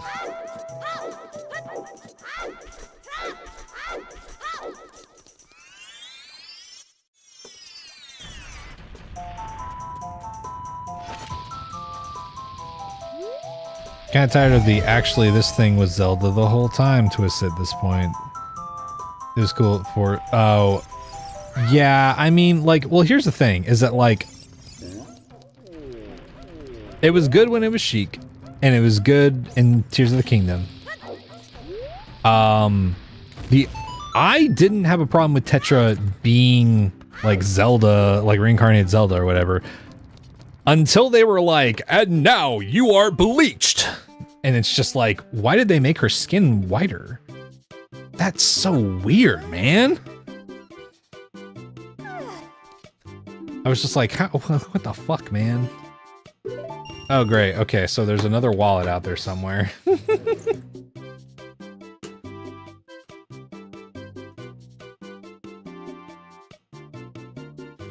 But that was like the big thing that I was like annoyed by.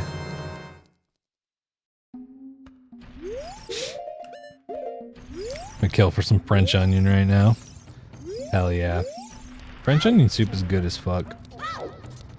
You have snacks now. Hell yeah.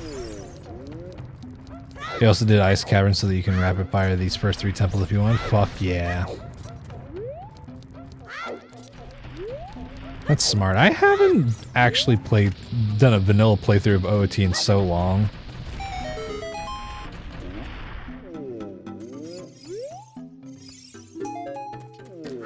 I guess that might actually be the reason that I, like, that's a good enough reason to just, like, play through the remake is just re-experiencing the story, you know? Where do you think Chapter 6 Dark World is going to take place? I don't know. I mean, here's the thing. What if there's no Dark World in Chapter 6? Yeah, well, I see, and I agree with that. They just like, she stopped having like any of her like actual personality, and it was kind of like she still she did some cool stuff still, but I was like, man, I want fucking quippy Tetra back. She was cool.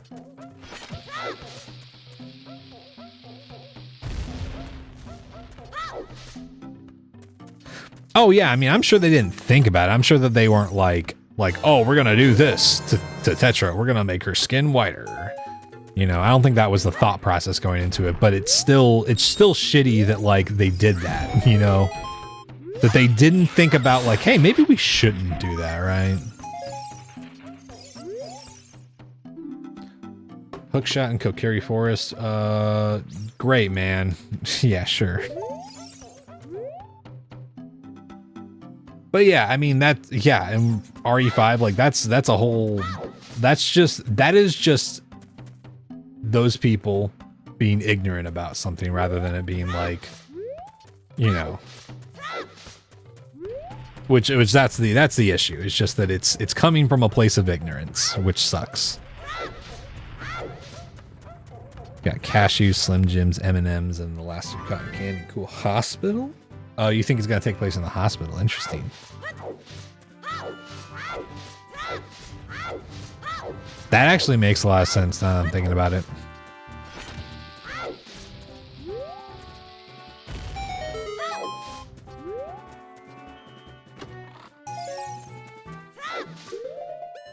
Okay,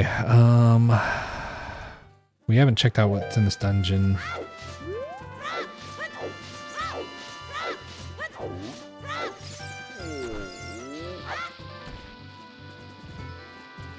And there's a skull token.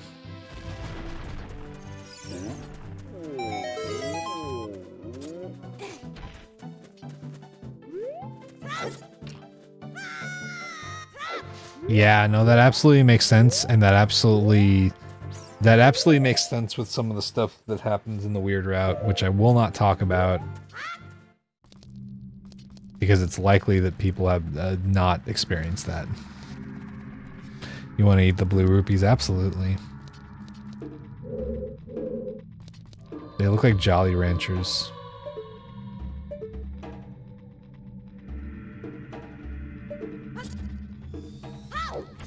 Whoa, scary lady.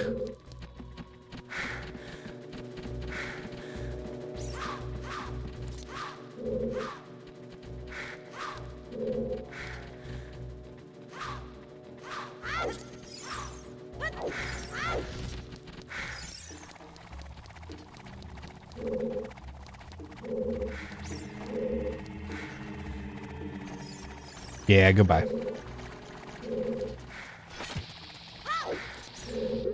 Bingo is not on right now. I forgot to turn it on, Jonas. Thank you for the hydrate. Toby could throw a curveball and make it Icy's pizza. Finished watching Dr. Stone. That ending was wild. Definitely intrigued to see if they'll be doing a movie for the epilogue. Oh, okay. Yeah, I kind of fell off on Dr. Stone, but I generally do know what happened, but yeah, it's a very wild story. Oh, King Jump Scare himself. An exclusive Dark World and Sans Diner. That sure would be weird.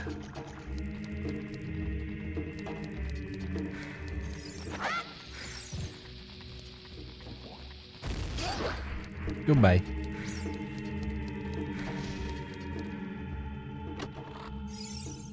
We have a bingo extension that we sometimes have on Hades. Just where people will like activate tiles based on like, oh, we started as Child Link or whatever, you know. Got away into Stone and Pillow too, yeah. Yeah, the story kind of shifts at a certain point, and I got a decent ways into that part of it. But yeah, I think it was also just that I was reading a lot of other manga at the time, so I was kind of just like caught up in that. Oh, okay, cool. Like, there's a lot of manga that I'm reading now. Oh, Apothecary Diaries is so fucking good. I love it. Guess what temple you hate the most in this game? Are you someone who does not like the water temple?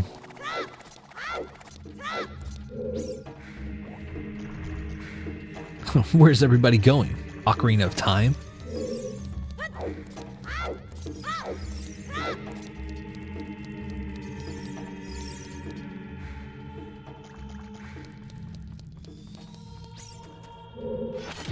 Did I kill the enemy over here? I don't think I did. You hate Fire Temple? Oh, okay, okay. There's the bow! Well, that's nice to know. I love the Water Temple, personally. Fire Temple is one of the worst temples for no-hit, I will say that, in my opinion. I like the headcanon side end is being bi for some reason, probably with all the link shippers. Yeah, I think that makes sense. Not much with the bingo with you. Ancient Mage's Bread is absolutely amazing too. Yeah, Ancient Mage's Bread is pretty good. I like that one. Yeah, I don't remember what... I need to check and see if there are newer seasons of that. Hey, Navi, this route we're taking sure is weird, huh?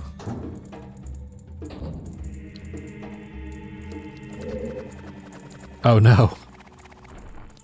Anyway.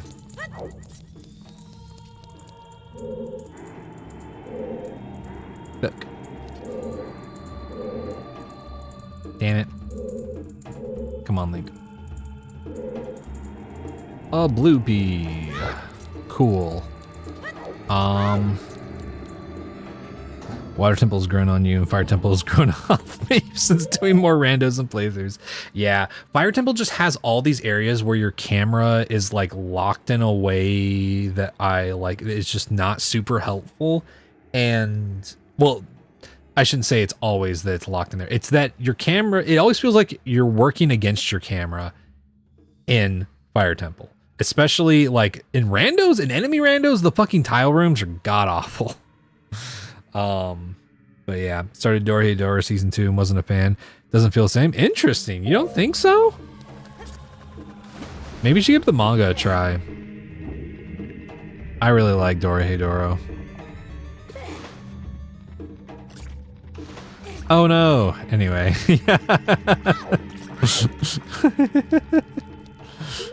Oh man. I always dread the Fire Temple. No, front to back, fire maze and all, the boulders and all the BS, it just shoves it in your face. Yeah. Yeah, I feel that.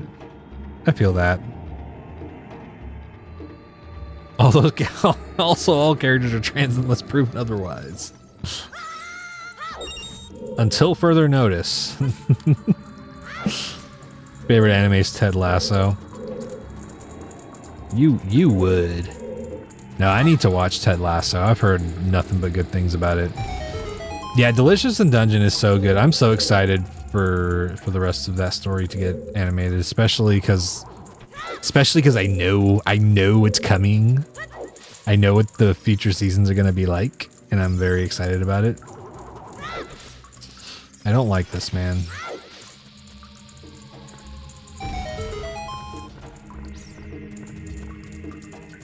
Hello.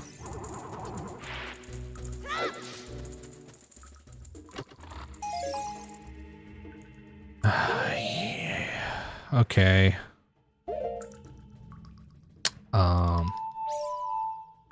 Yeah. Okay.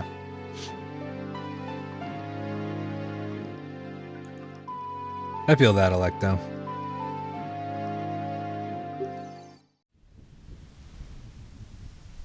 Not looking forward to doing Fire Temple in Yoroko, Rando. Yeah, make sure that you learn the boulder paths. That's my biggest tip for that area.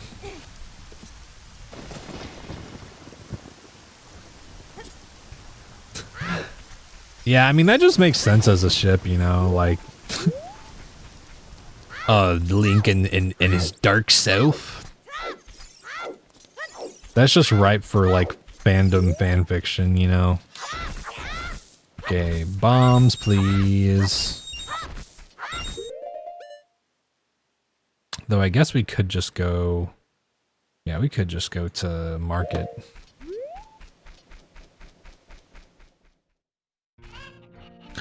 Yeah, that's just one of those shows that I just need to put it on my list and watch it at some point.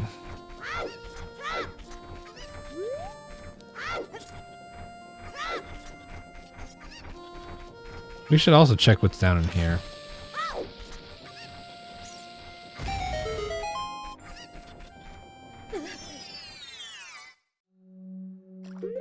Season 2 is going to be October 2027. Interesting. That's pretty far away, man.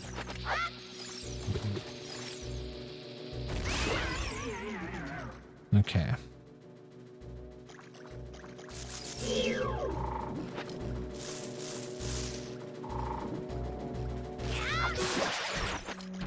See, now why did it work that time, chat?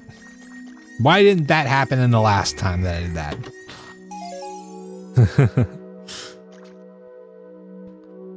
Yeah, without getting into any spoilers, Delicious in Dungeon is gonna get very, very good. In a way that I think a lot of people will like, and maybe some people will have a bad time.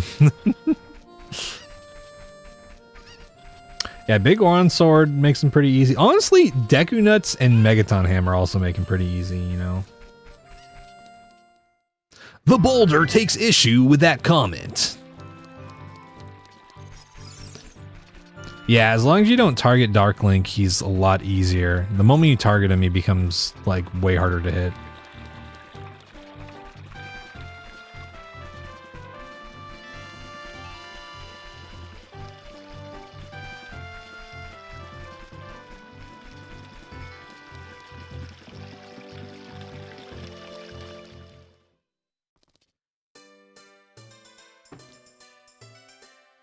Who would you sip Senshi with?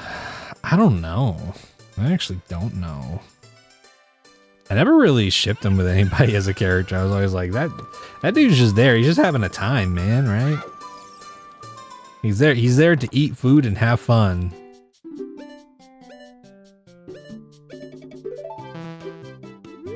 Look. And he's all out of fun. You ship yourself with all attractive characters. 210, man, come on. I ship myself with the boulder.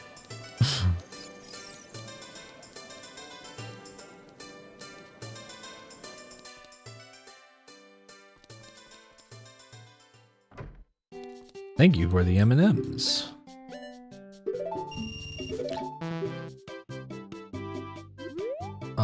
Okay. Peanut M&Ms are also very good. Peanut butter M&Ms are pretty amazing as well. I'm in a polycool with every character. Oh man. You ship yourself with all unattractive characters? Okay.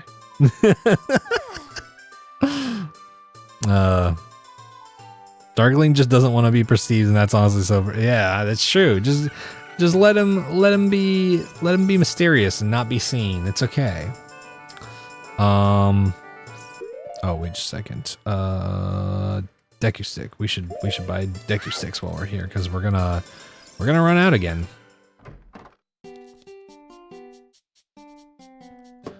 Chip sent you with the Bazaar owner. Bazaar owner's gonna be eating good, man.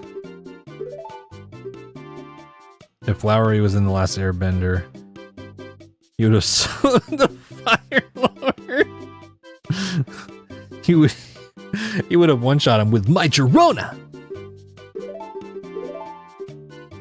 Okay. It's a shame you can only that all the fucking things are just one stick at a time. Oh man. So to put all your study guides into one big multi-choice test and Quizlet and your 70% question correct streak. Hell yeah. Orm take. The Fire Lord was disappointing and generic, and one of the few flaws with Avatar. Huh. I mean, I think that he was like generic in a sense, I guess, but I'm like, I don't know. He kind of like is meant to embody that kind of like thing, and it's supposed to be like, I feel like it's intentionally portrayed as like a very negative, just like, yeah, this guy just sucks, right?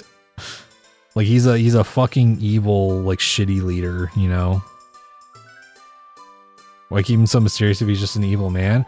Well, I think the mysteriousness is less about his character or his motives, and I think it's more of just like how exactly powerful he is, because you know he's strong, right?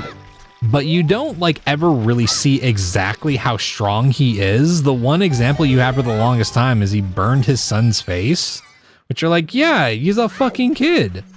So is he just a fucking loser that can't fight for himself? But then you see him like actually fight and you're like, oh shit, oh fuck man, I could have had Song of Time a while back.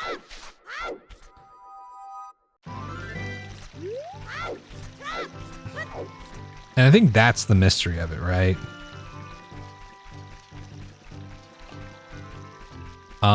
Okay. I guess the question is, what else can we do? Am I getting seed bleed? Zora River. Zora River is way here. Let's go do that, actually.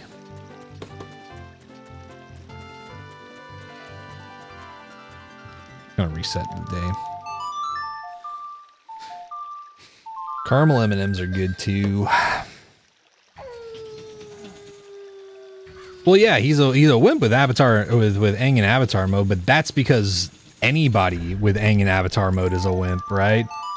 No one stands toe to toe with a person who's like fully in Avatar state.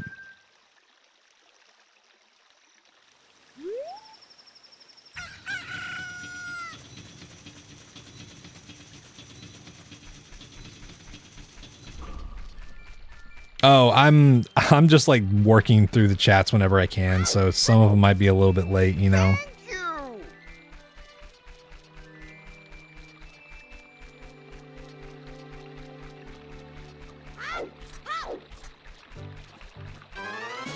You sweet treat.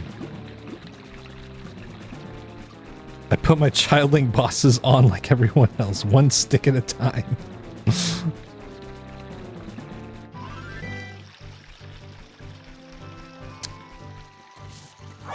Hell yeah. Forest Temple might aesthetically be my favorite temple. Oh, please. No. What? The fuck? Okay.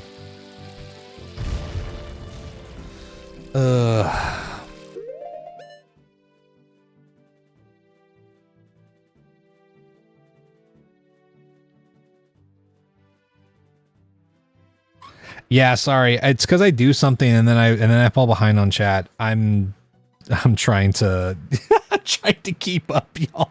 There's such conversations going on though, you know.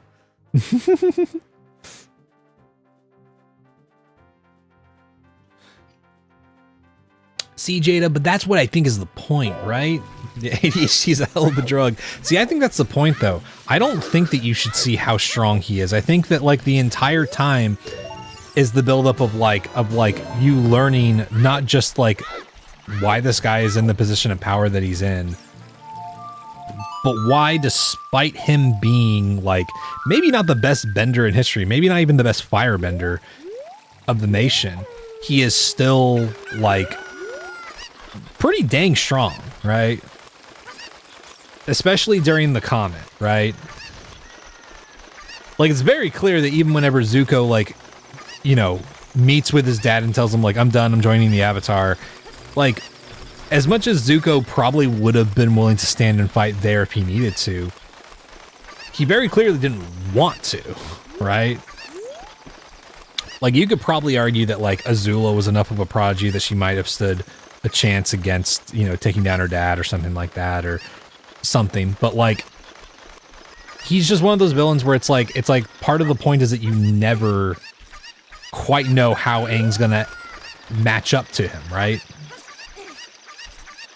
And until he goes Avatar state, Aang is kind of getting his butt kicked because he's just like, he's really scared of like the possibility of killing him or like having to end up in a life or death situation, right?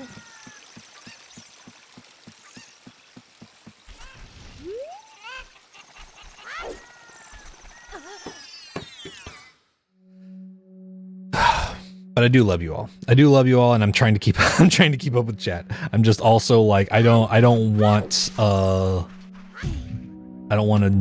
you know, stand in one spot for 3 hours in the game, right? You like Spirit, but you get so lost in there. Yeah, Spirit does get a little windy with some of its stuff going on, you know. Cinema controller. Biticle and I just went down a rabbit hole of history with Haiti, and let's talk about that. Oh god. Works for me. All right, guys, switching topic. On to the Haitian Revolution.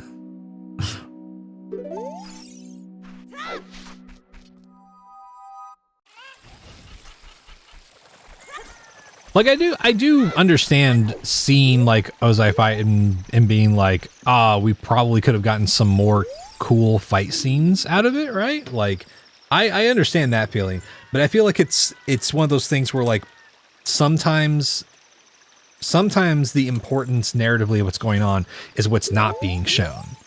It's how much you don't know how something is going to be portrayed or turn out.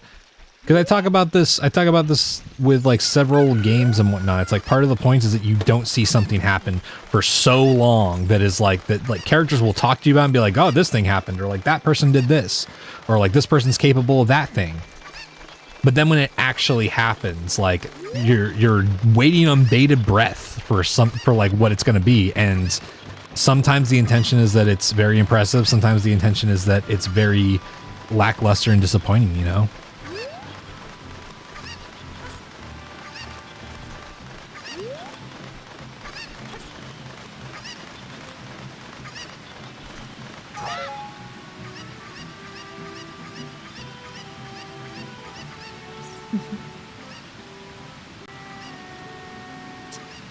Django Unchained is really good. It's important. It's unfortunate that Quentin Tarantino exists.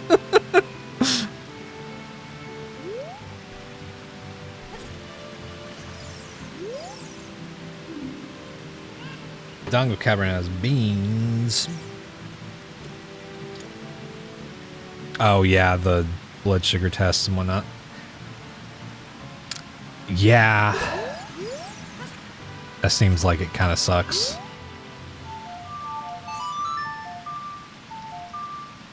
The issue with Ozai is that even a villain with a basic evil motives can have distinctive, memorable personality. Like Agent Smith is straightforwardly evil, but his voice and his mannerisms are memorable. Ozai has nothing, he's just a guy. No affectations, no cool visuals, just boring. I mean, that's kind of what I like. Okay.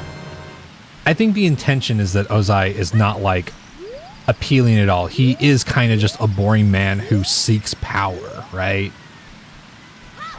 Because like Avatar, as much as it's a very well told story and very good, it is still a story that is trying to appeal to an extremely wide range of ages and audiences. So like to a certain degree, it is a children's show that delves into some like, you know, some topics that you could maybe say are heavy, but I think are completely like reasonable to have included in the show.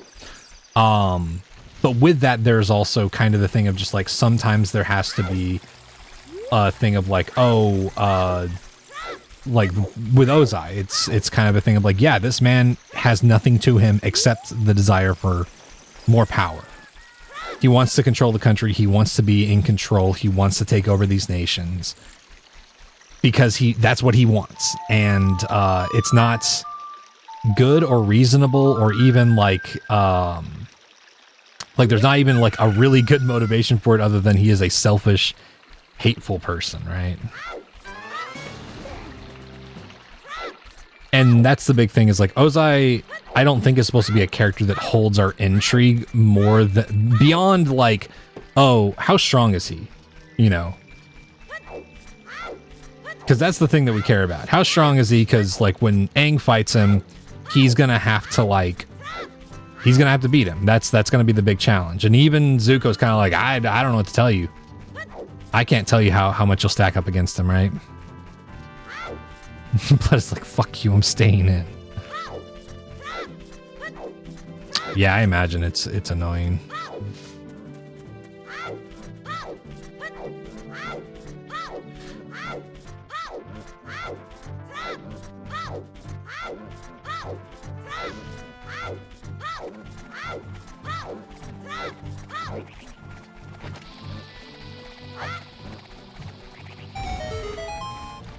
Okay.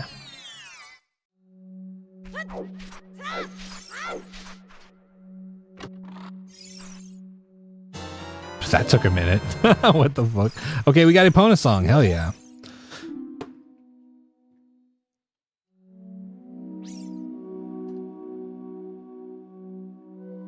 Stuff like making Darth Vader the most badass character in Star Wars feels backwards. Yeah. Yeah, and I mean, like, that's the thing is that, like, I think that's... It's really the thing of expectation, right? Like, because, for example, you brought up Star Wars. At the beginning of Star Wars, like, it establishes what is, like, you know, expected of Darth Vader. You see the destruction of a planet, you know, done by him and his, like, in his goons. You see someone try to oppose him and he force chokes them. And the entire time it's like you're seeing what this guy is capable of and just like how much of a threat he is from the beginning. And I feel like part of the point of Avatar, again, this is just my personal interpretation. I feel like part of the point is that the entire time you're not exactly sure how threatened that you should be about like what's coming up. Because like one thing to consider, Aang, every time that he is like, oh man, I just don't think I'll get the hang of this bending. I just don't think I'll get the hang of this bending. But like he's being trained by some of the best benders in like the story that we've ever seen. Like Katara is training him for water bending. Top's helping him with fucking earth bending. Zuko is maybe the only person who's not like maybe arguably one of the best benders of his like elements in the show that helps train him. And he goes through like a whole journey with dragons to do that. So the entire time I feel like it's almost like the story almost wants you to think like, oh damn, yeah, Aang's got this in the bag. And then like right at the end, that's whenever they're like, oh yeah, you're probably gonna have to kill the Fire Lord. And Aang's like, wait, what? And like, no, I'll find a way to subdue him. And it's like, no, this dude's gonna like fight tooth and nail. You are probably just gonna have to kill him. And like the entire time they're also like acknowledging like he's very strong still and he's not gonna just give up. And so there's kind of a thing of like, will Aang be able to figure this out with Ozai both being empowered by the comet, a really good firebender, and Aang like the entire time he's like he's not confident in himself for so long, which is part of the reason why he starts getting his ass kicked for a little bit. Because he's like, oh, I don't have it down, or I don't have this down and whatnot. And it's like, no, dude, you're good. He just doesn't have faith in himself. And then the Avatar state takes over and like almost kills Ozai. And that's whenever Aang, like after his meeting with the lion turtle or whatever, is finally like, no, you know what? I know what to do. I'm gonna fucking do it, you know? Its body is pee? We see fart bending and Korra is there piss bending. I guess there is, right?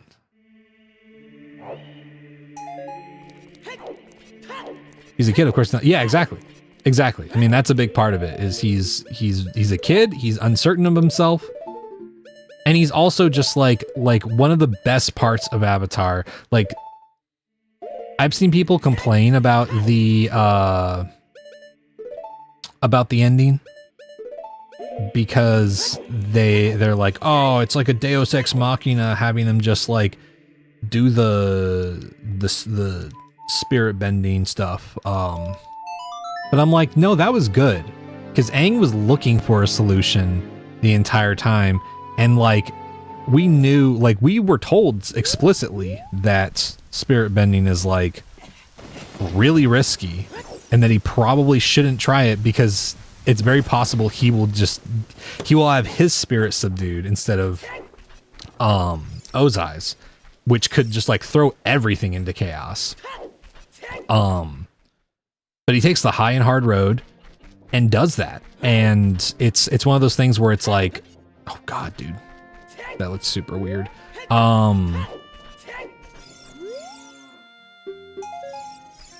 But that's part of the whole thing with it, is that like what makes it great is that part of his nervousness is that he knows that killing Fire Lord Ozai will mean an end to his like practice of the culture that he has grown up with the air monks, the air nomads, you know? And so like it's not just like a story of like him not wanting to sink to killing the Fire Lord, but it's also him wanting to preserve his cultural practice and like who the air nomads were, you know? Well, yeah, Doc, and like the don't kill the fascist stuff is so often like, we're not gonna be as bad as them. But like, that's not even Aang's thing. Aang's thing is literally like, he doesn't want to do it because him being an air nomad is an important part of himself. And as much as he is also the Avatar, he has to maintain part of who he is and continue, you know, his culture and whatnot. Well, as many laugh is the fact that Aang does go the whole show without thinking they probably took someone's life, considering that they literally fling people into walls at incredible rates and whatnot. Yeah, there is always the like, there's like, did that not kill that dude? But that's always something that I found super interesting about Avatar is just like, for once I was like, yeah, I actually don't think Aang should kill this guy. And it's not because I think Aang will suddenly become as bad as him or anything like that. It's just that that's important to who Aang is as a character and his like life and memories and cultural stuff as an air nomad, you know? You fully believe Toph was aware they were flat out murdering people. Cause like you think about like Avatar Kyoshi. Avatar Kyoshi, like people criticize her in the show, but like I think in the show it's pretty clear, like, yeah, this guy was going too far and Kyoshi stepped in and did something and people were upset with her for killing him, but like it's not like it wasn't necessarily the wrong thing to do in that situation, right? Aang just has like an actual personal reason related to his whole motivation for this quest as to why he doesn't want to kill Ozai, you know? It's just like Batman. Okay, I understand why you don't want to do it, but someone else should kill Mark Hamill. Yeah, I mean, here's the thing. I'm not going to have a problem if Toph goes in there and fucking buries Lord Ozai alive. That's fine with me, man. You know? That's fine with me. I think that would be funny, actually. But Aang shouldn't have to do that. And unfortunately, at the time, Aang was maybe the only person who could fully stand up to a fully empowered Lord Ozai. On top of the fact that everybody else had to do something pretty important. Because let's face it, Azula was a fucking menace. She was really fucking tough to deal with. On top of the other Fire Nation forces and whatnot, right?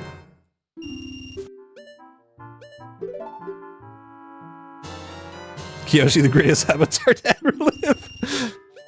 I mean, that's the big thing too, is like that's why Aang's arguments with like the other avatars happen the way they do, right? Because several of the past avatars did not have the moral conundrum of like where Aang is with like the like reestablishing the air nomads and like his people, you know? Like they weren't in that same scenario. So like, of course it's not really the same. And I think Kyoshi made a smart decision doing what she did. I don't think that she made a bad decision there. And I don't think the show is even calling her a bad person for killing necessarily, right? The show is like, sometimes this happens, and the story is more focused on like, this is something that Aang wants to maintain about himself. And the real achievement is Aang finding a way to do that, despite also having to put a stop to Lord Ozai. Oh yeah, Azula was more interesting than Ozai for sure. I'll say that. Her as a character was way more interesting, and I wish that we were able to get, I wish we got the other book that would have let us see more of Azula's story. But the other air nomads killed the fuck out of all those firebenders in the temple. Yeah, but like, well, I mean, the thing is that like there is just the element of like Aang being the last air nomad is a very different situation than like one air nomad out of many makes a very like important decision to use violence in order to protect the others, right? That unfortunately might, you know, result in and them becoming a different person or maybe even having to abandon parts of his cultural identity or their cultural identity, you know? Aang didn't like an answer and was like, nah, let me talk to the next one. Top did really like playing the Melon Lord. No, there's gonna be a it's well, I think because it's, isn't it the book of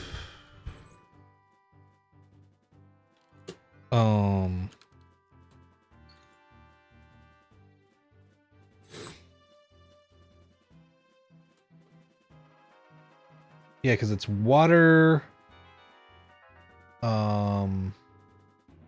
Which one was it? Was it air that?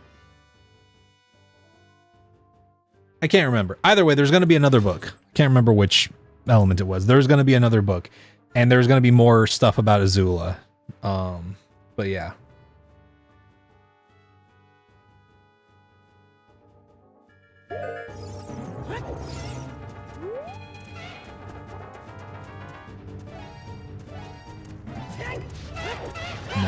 No. Hades_Arcadia broke out of the cage to say computer.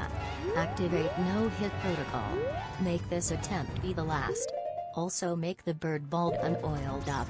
You've been programmed. Jesus. Okay, you were fine until the second to last sentence. Water, earth, and fire. Okay, yeah. Then yeah, it would have been air.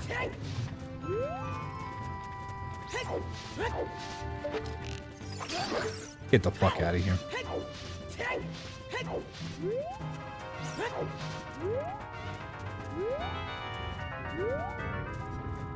Oh yeah, well, I see. And I mean that's the thing, is that like most protagonists, I think it's a valid criticism, right? Like just choosing just saying like, oh, you should be non-violent because like violence will make you as bad as like the bad person. It's like, well, no, number one, that's just not true. That's a shitty message. And like the violence is a tragedy. They shouldn't have to commit that. I mean, if anything, watch some fucking Gundam. That's like the entire point of Gundam, is how sad it is, like the violence that like, I mean, often children in these like series are like forced into due to these conflicts and whatnot, and how often that violence becomes really like shitty and messy, and they end up doing like horrible things, not because they want to or because they just fucked up, but because it's a whole horrible thing perpetuated by people in power and whatnot. But that aside, that's kind of the thing, is that like so often it's just used as like a trope and not really given a good like actual reason as to why, like why would a character actually not want to kill the villain of this series? And so often it's like, oh, they don't want to become a killer. They don't want to become a killer. They don't want to become evil like them. And it's like, well, the fact that you're like innately saying that just makes them as evil as the other person, I think is wrong, you know?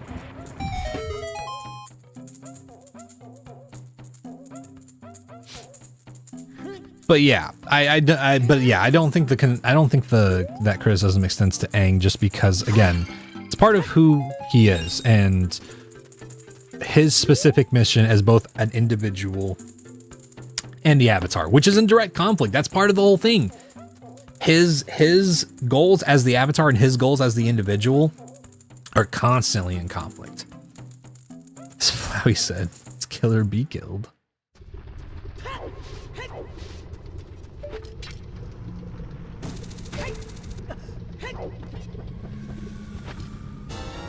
Ah, there's also Zella's Lullaby. Okay.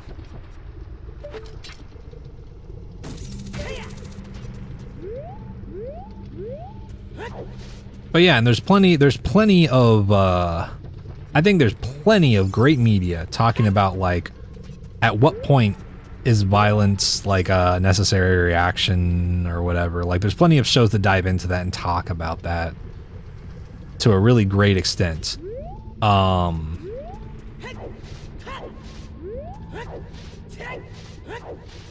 But I don't like whenever it's just like, oh, violence wholesale, it's always bad and never the choice that should ever be made or whatnot. And it's like, oh, I don't know. If there's someone, you know, if someone is killing someone else and you have the opportunity to stop them, but through the use of violence, I mean, maybe you should. It's really sad that it would come to that, and that is a tragedy in and of itself. But like, and I can't blame someone for not wanting to go there or being unable to go there, but like, that's a very different thing than like someone justifying not doing it by being like, I'll be just as bad as you, you know? Someone steals one of my chicken nuggets, violence shall proceed. Did somebody say proceed? See you later, Jada. Thank you for hanging out. Oh, man.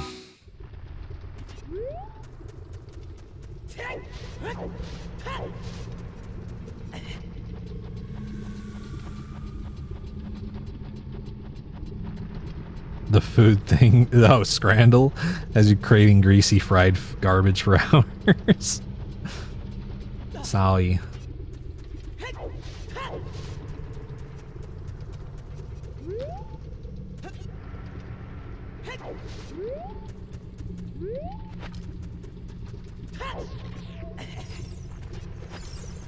Can't help it, I gotta become a Scrandle master. So I'm not doing a very good job. These past couple fucking sessions I've been I've been falling behind.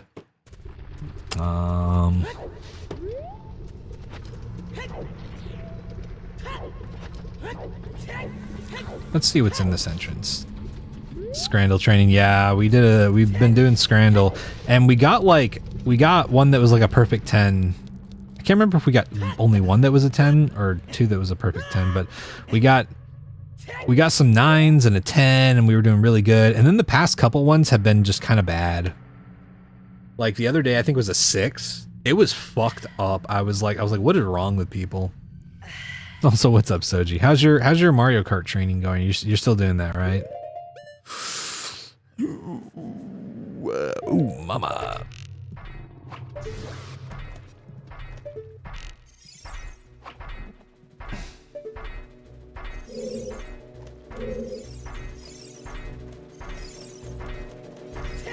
Okay.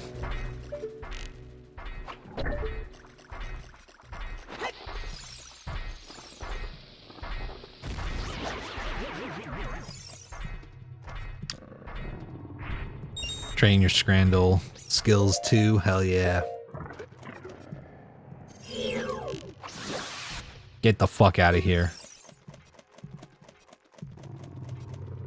Don't you fucking dare.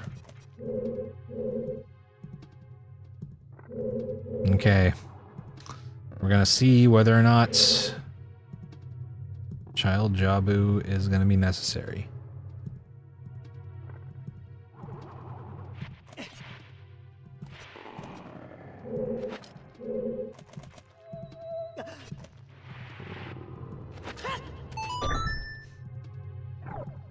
Imagine having a knight in full plate walking around your throat.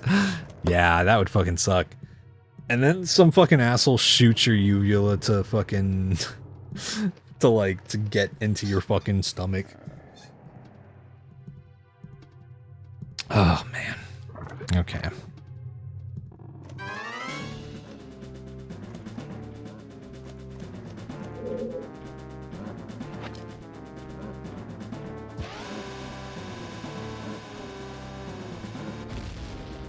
Fuck.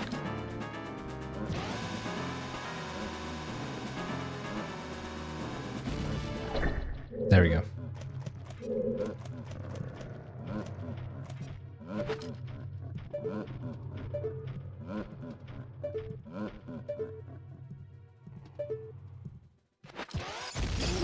No!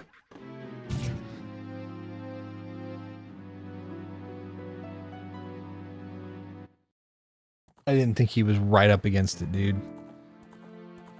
I didn't think he would be like that close. Fuck me, man. That was really stupid. I really shouldn't have done that. That was a really dumb hit, honestly. Okay. I gotta see. I got to see.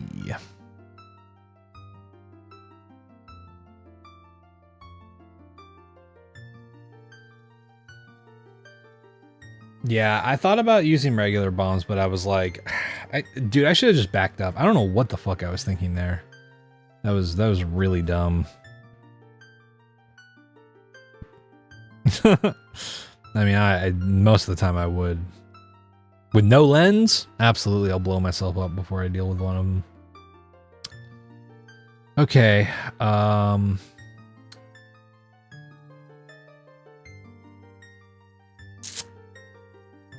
damn it.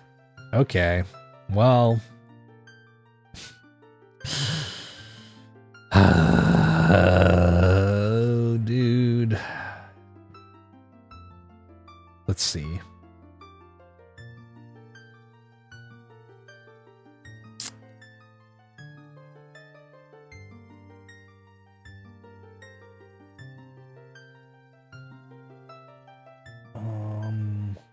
Wait, what the fuck?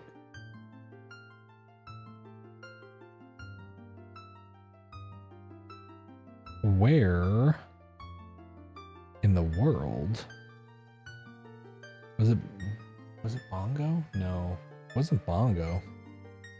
Weird.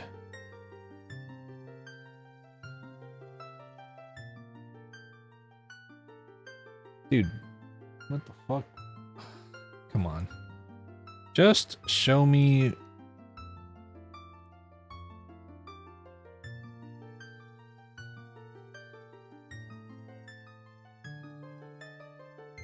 Huh? Okay. Dude, Goma. Goma was in fucking... Oh, Goma was in Jabu. And Jabu was in fucking Deku. Damn it, man. Local parrot forced to play Scrandle by scheming slime. Yeah, get him, chat. That's the slime that's making me play Scrandle. Oh man.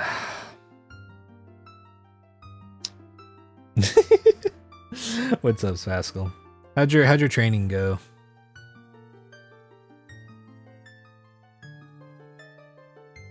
He wants revenge on me. That's right.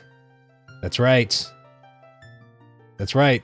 You're gonna be in the next. You're gonna be the mushy peas next. You're gonna be the green goop that they call the mushy peas in Scrandle. Scores 0-1 in your favor. Oh, hell yeah. No PB tonight. But implemented some new things. Okay, okay. Well, that's cool. Hell yeah. Okay, let me do this before I do anything. I think I might want to do one more attempt. Oh god, dude. I definitely don't think that I'm... Yeah. Should I do another attempt tonight? I think I might do... Dude. Do I switch to Iron Mario or do I do another attempt? That's the question. That I will figure out after I take a break, because it's been fucking 4.5 hours. So I'm gonna take a break. Put BRB up.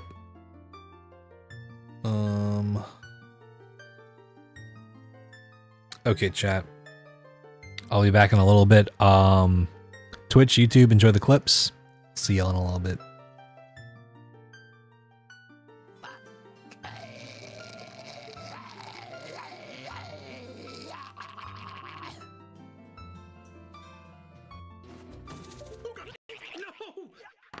Dude! Look at where that Deku was! Oh my god!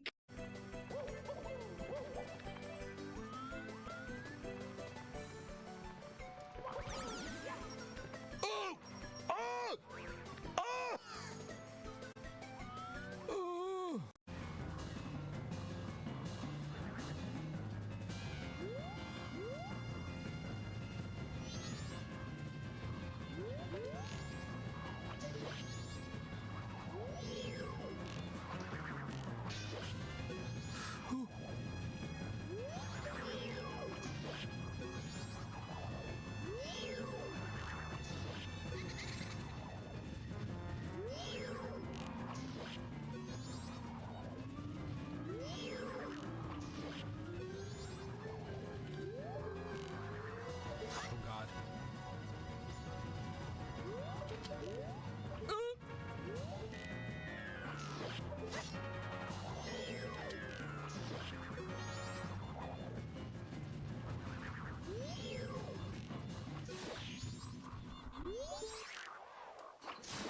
Oh!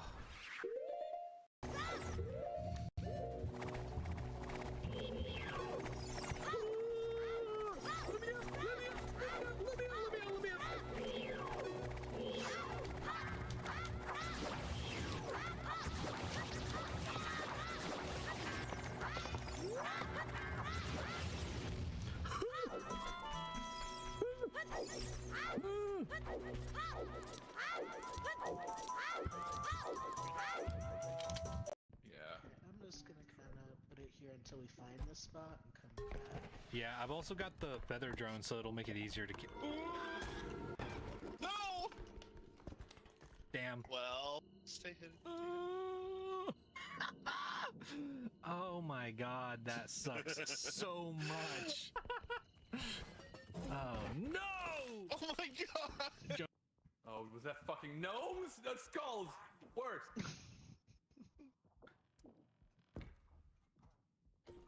Fuck out of here. Jonas? Oh my god. Oh my god. How did they survive? Oh no!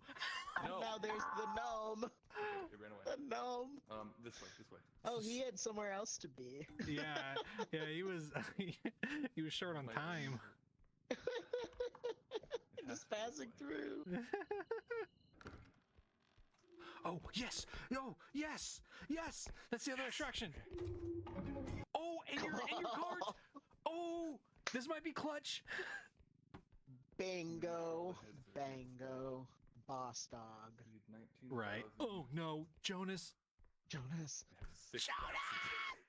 Jonas! Jonas! Jonas! No! Jonas! Dude, 7 hit points. Jonas! Jonas! Jonas! No! I'm also not very strong. Jesus I Christ! have 2 health points and I'm on a 1 launch and 2 speed. And a bunch of duct tape. Okay. Gnome. Oh, Easy. no. Are you kidding me? Ah! Run! This is it. Just rolled over. This will be. Run. This might win us the fucking game. Can I carry this by myself? Oh no, Jonas! I have no choice but to try. Fuck you. Absolutely not. Oh fuck. What?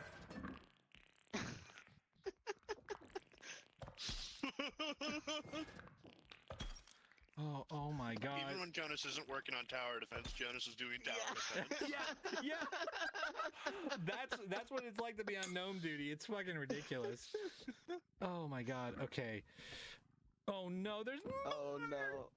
Oh! Fuck you guys. Oh No. God! I was so close. Chain here and chain there. chain everywhere. Am I right?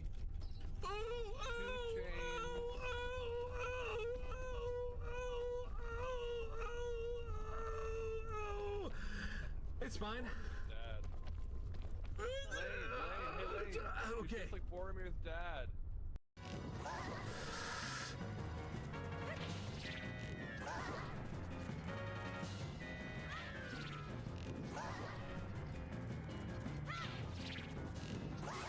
Oh! Okay. Get the fuck out of my stone tower, you stupid piece of shit. Get the fuck away from me. Ah! Sorry. No, dude, don't blow yourselves up. I need you. I need you, homie.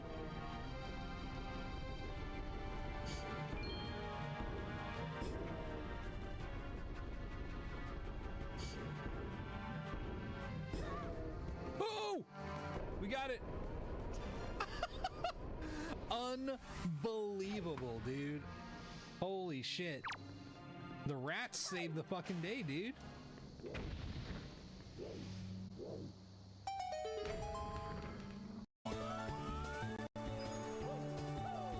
No, Mario, you fucking idiot.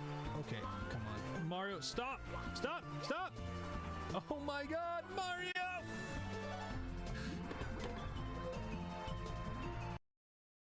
Jesus fucking Christ, man. I guess we just gotta... We just gotta take a gamble, I guess. Do it.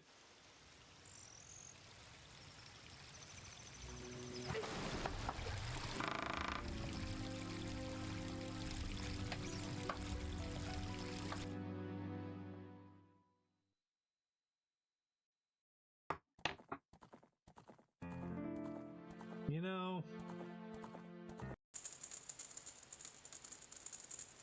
Trade some clean socks for some merch. That's fucking wild.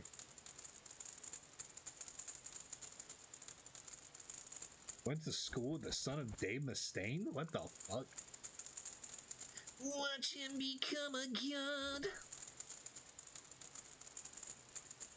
I think if we actually take this doorway, we could check out the top right corner. Got it. We're good. Okay, so the evil eye is one of the other things. Oh! Yeah! Yeah! Not this time, you motherfucker.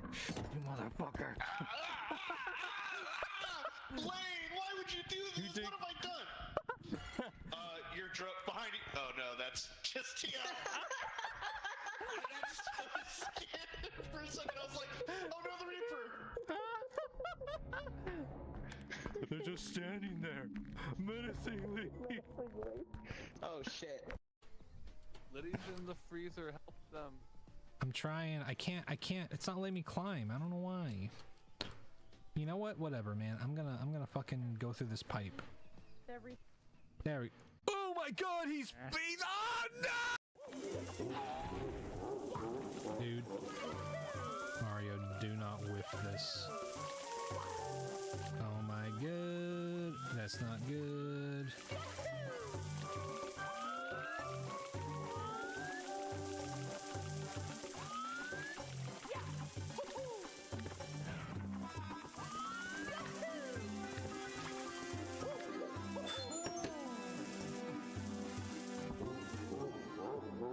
I whiffed that super hard. There was a great example of my fucking depth perception fail. That's awesome, man. Was there an attempt that got close again? For the actual no-hit run? No. Dude, this is apparently like super rare just to get one thing at 0 rupees. Fucking 2? That's fucking hilarious. Okay. What all... Oh, fuck. What? Controls. What the fuck? Okay. Is this modded? No. This is just how Ocarina of Time plays. If you don't remember this part, you just didn't get that far.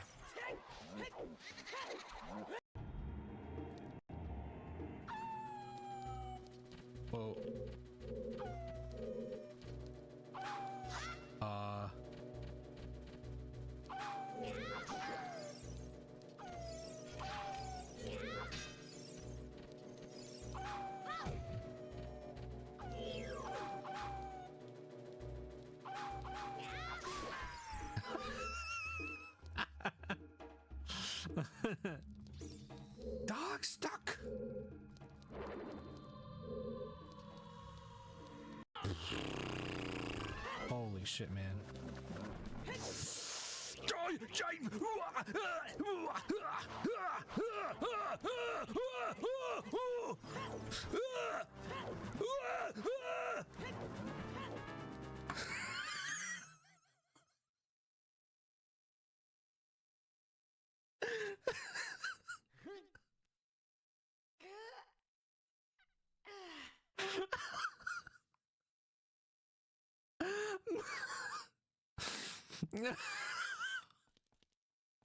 That I shouldn't have made it out of that.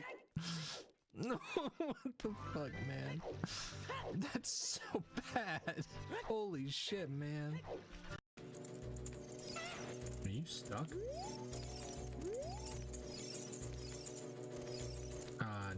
No.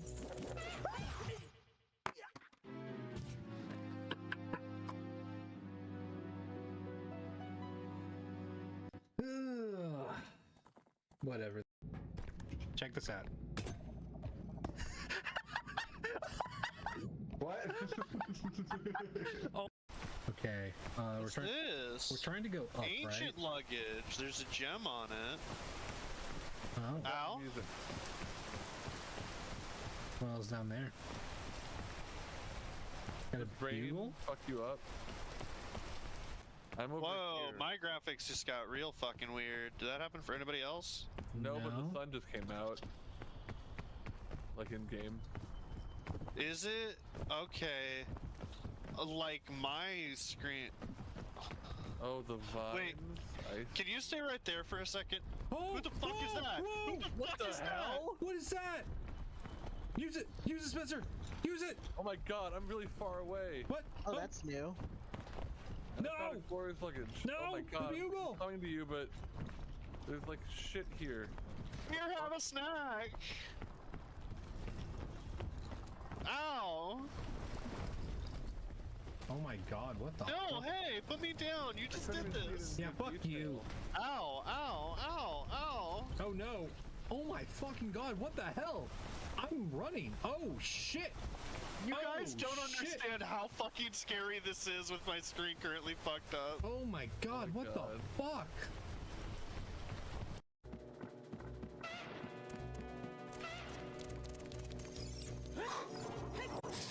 No!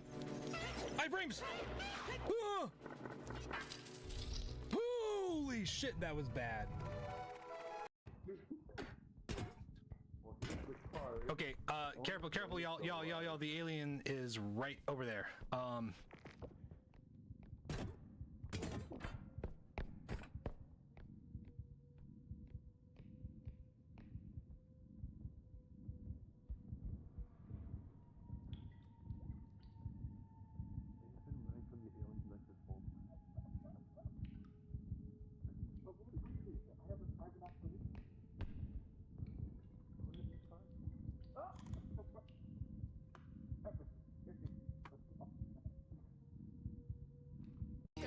No, I need to be embiggened, Mario. Embiggened Mario.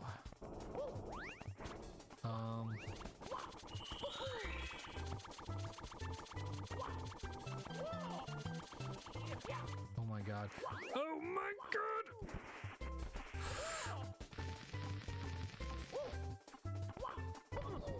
No. Damn it. Ah!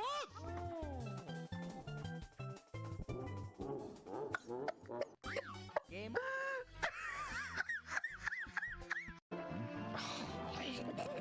There we go. We're out. We're out. We did it. We did a wing cap level, y'all. That's a first. We've never done a wing cap level in fucking Iron Mario successfully. Oh, man.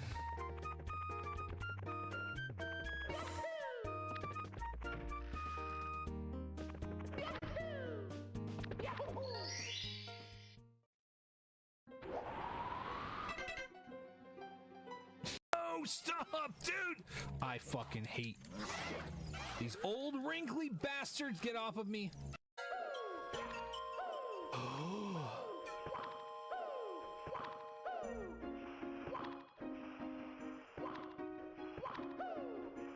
No. No. No. No. Mario. Mario. Mario. Oh, no. Stop it. You're scaring me.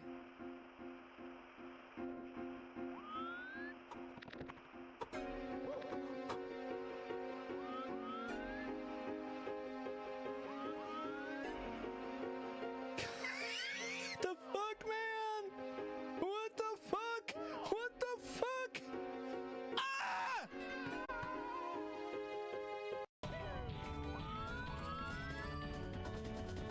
My poor sliding puzzle she's used. No! No! I quit.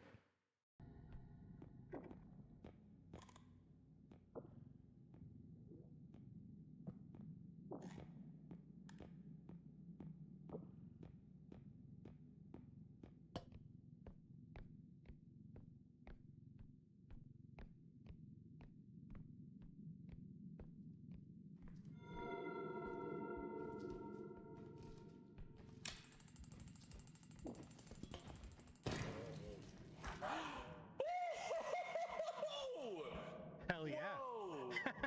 Wow, Lane! Awesome!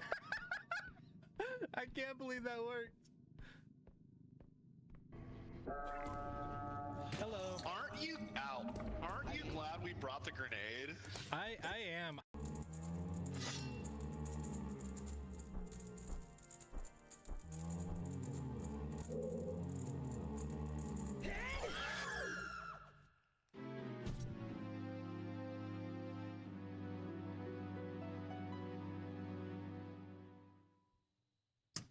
Another lesson learned. Another lesson learned.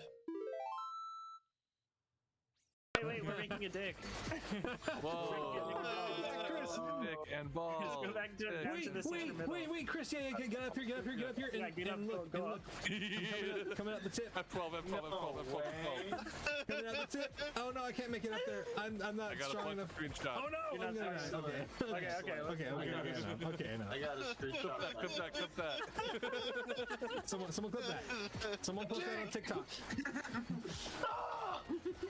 Oh no!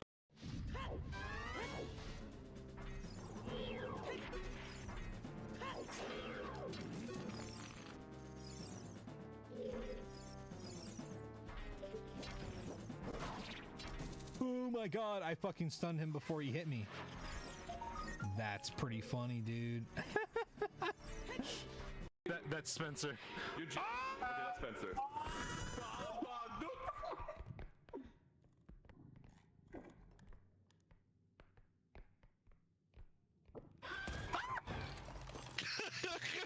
God damn it!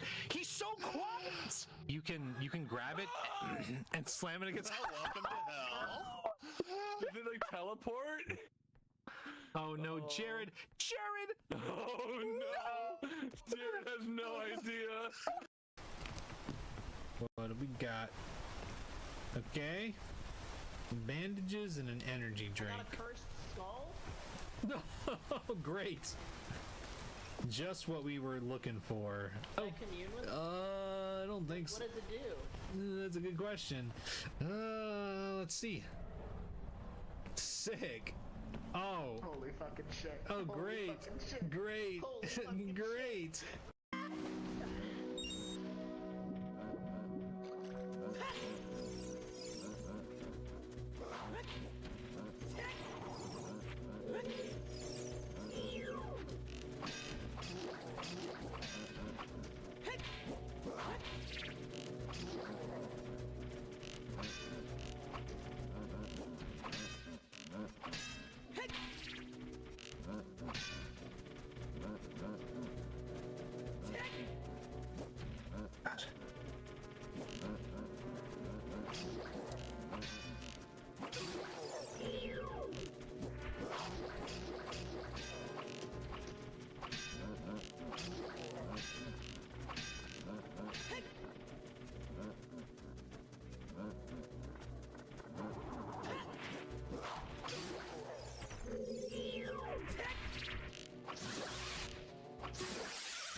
fucking gaming, chat.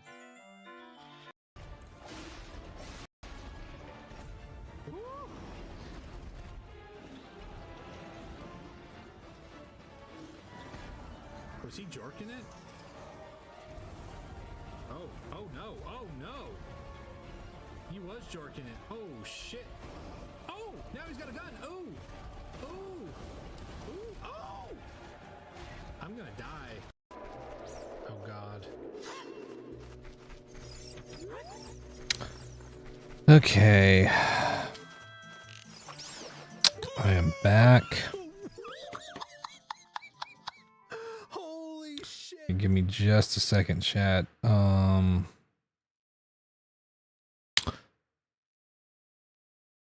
am in fact going to switch over to Iron Mario. I just kind of want to. Oh man.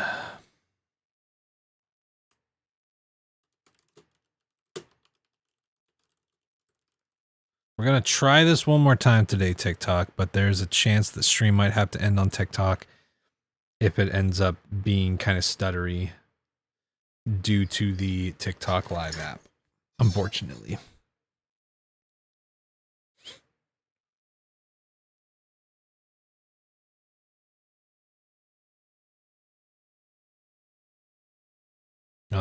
Sorry.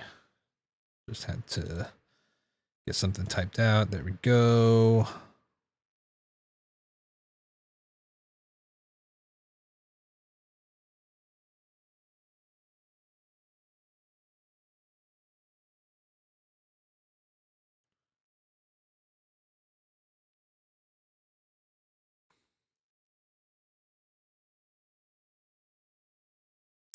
Okay. I also ordered a couple of donuts because I wanted something, not a lot, to eat. So I ordered a couple of donuts from a place that I really like. I'm gonna enjoy that once that arrives. Okay.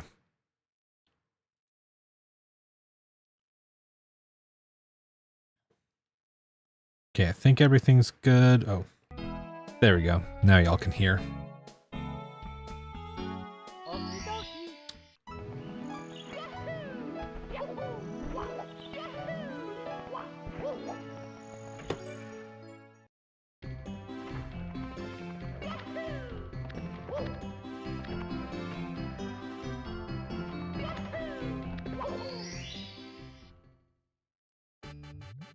Oh. Secret aquarium.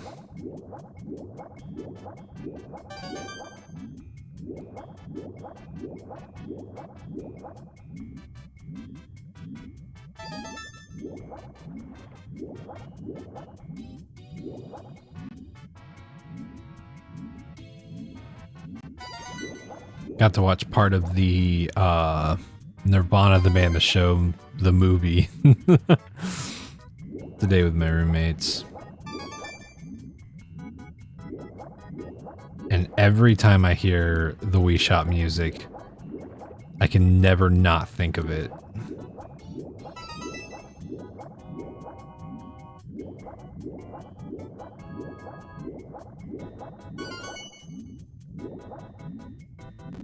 There we go. I'm not liking the stutters, man.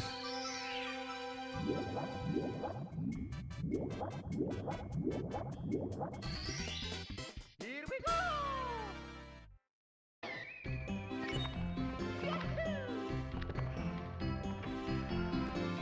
Oh, interesting.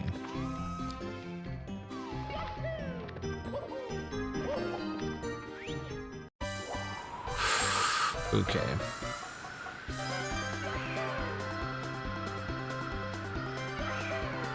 Fuck.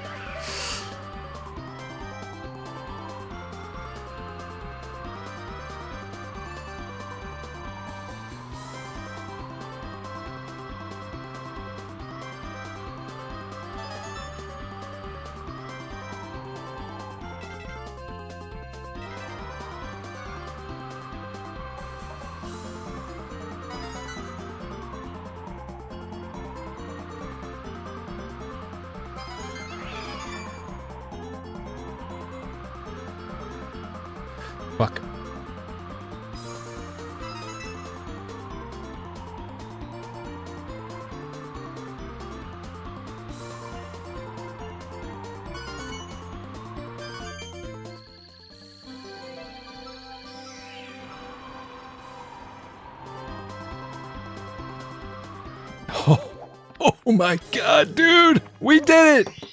Oh, yeah, man! There we fucking go! Oh! Dude.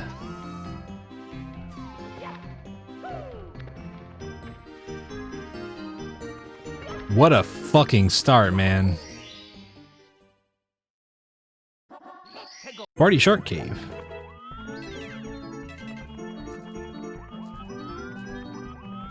Okay. Okay. Cool.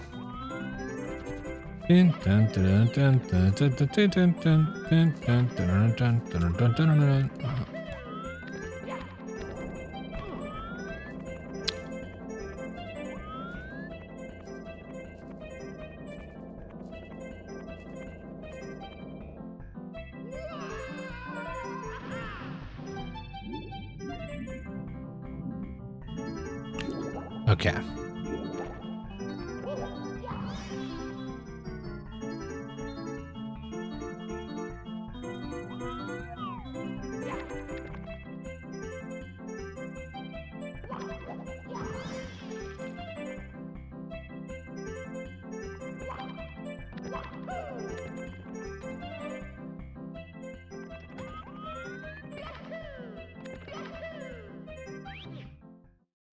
Snowman's Land, okay.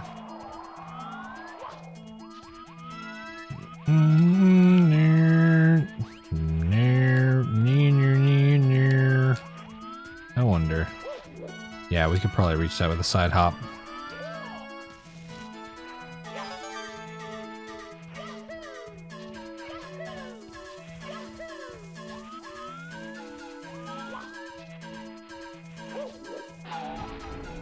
Okay.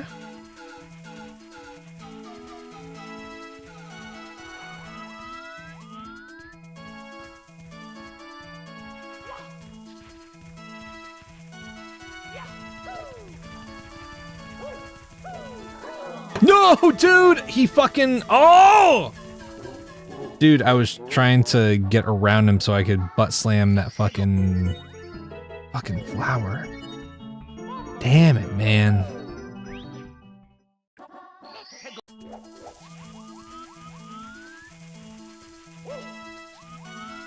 Well, now we have to go for this. Well, if nothing else, we did get...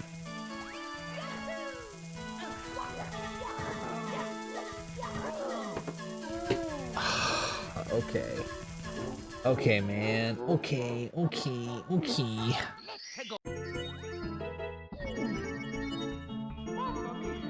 Fuck, man. Well, it looks like despite our good start, this is probably going to be a learning experience seed, which... Fine. I don't like that. Okay, I do need to test something out, because I need to know if this will work. Okay, oop, don't do that.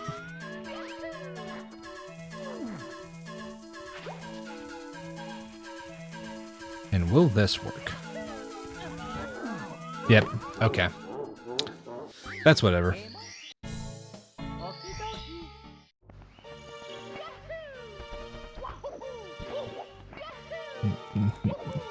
Poop, let the man poop. Poop, let the man poop. That's pretty good.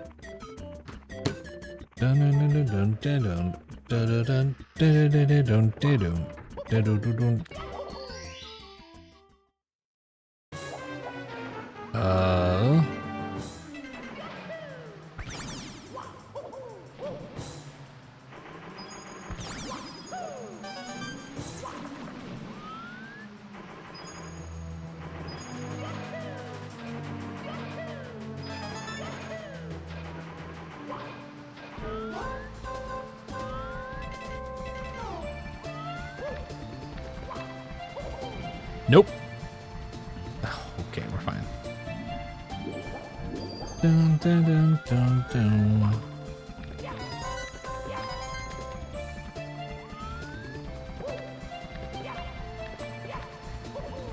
Damn it. Whew.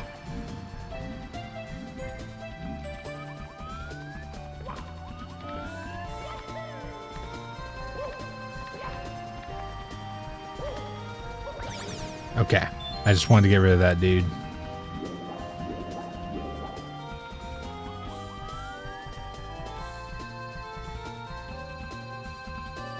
Do you ever get access to the caps, or is this part? That's just part of the challenge. You do not get the only cap world where you get other like caps is in the wing cap stage with like the cannons, because that one is like, even by speedrunning standards, like certifiably like pretty much impossible to do without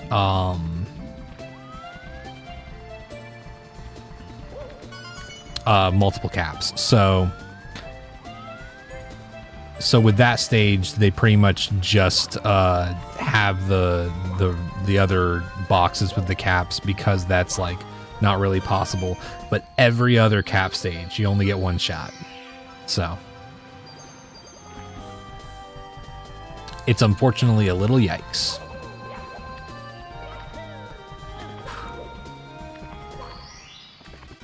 I almost fucked that. Dun, dun, dun, dun, dun, dun, dun, dun, dun, dun, dun. Ow.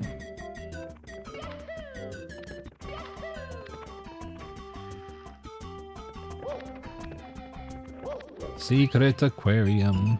Oh, vanilla, dude. Hell yeah.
Okay.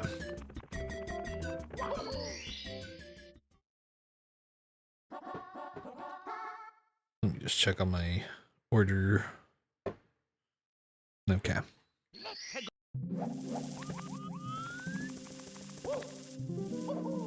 Fuck! Fuck! I thought I was gamer. I thought I was gaming. That's what I get. Anytime you think you're a gamer, chat, you're not. Remember that. You gotta be humble about it.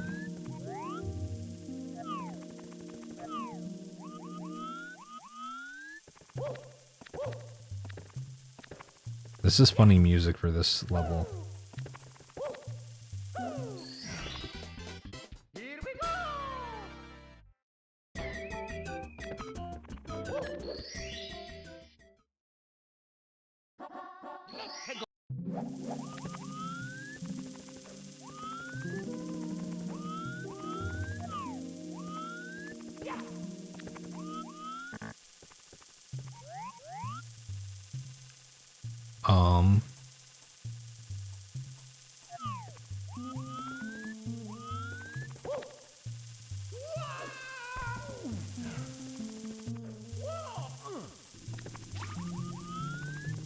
I can't believe we survived that.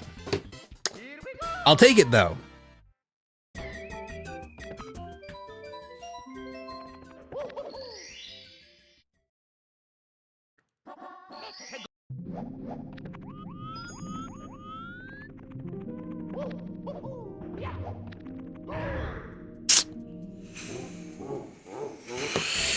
Yeah, I don't really have an excuse for that one.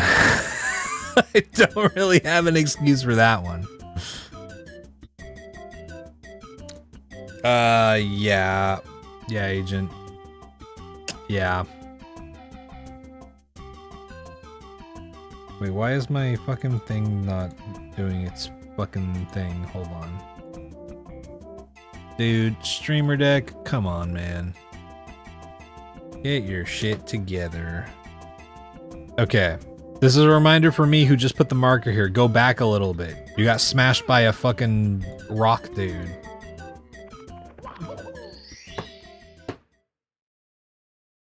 Oh man. Yeah. I can't reasonably say why I fucked that up. That was what's supposed to happen. That's the actual thing that I'm supposed to do. I don't know what the other thing was.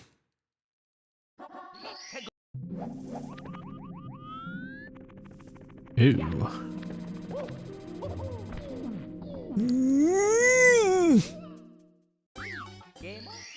Okay.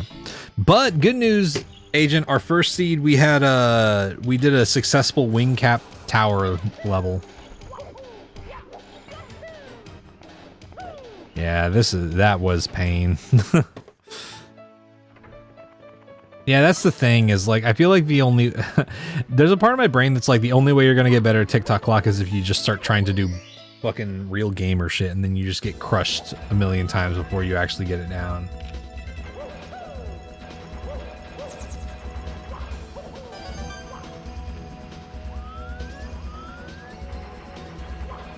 Risky spot.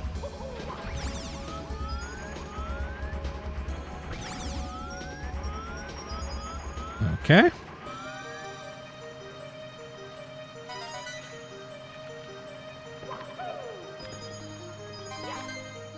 I fucking love this song. Oh no, we're gonna die.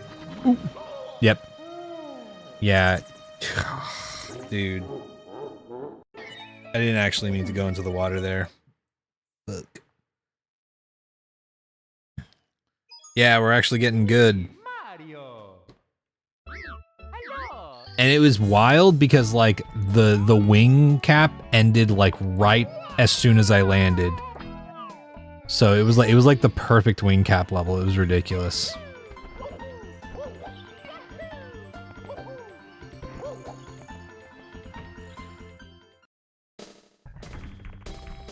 This is Sour Patch Watermelon Mario.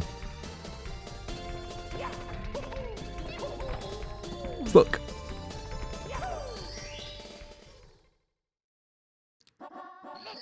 Snowman's Land, okay.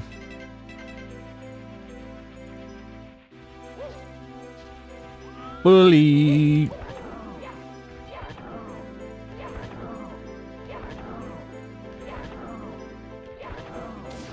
Get out of here. Really, man? We're starting off like that? What the fuck, dude? Come on. Couldn't have possibly been a little bit nicer with it?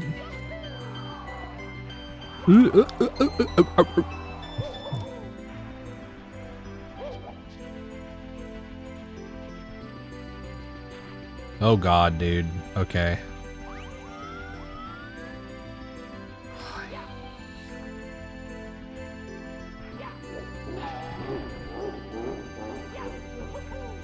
Nope. Dude, I don't know why I keep trying. I don't know why I keep trying to do green demon stuff like that.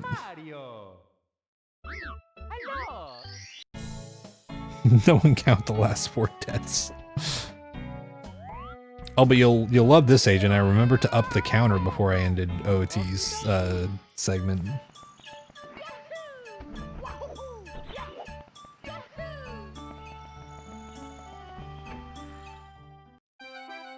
You just discovered your child's sleep fight? Like sleep fighting? Like fighting... Fighting while asleep, or like...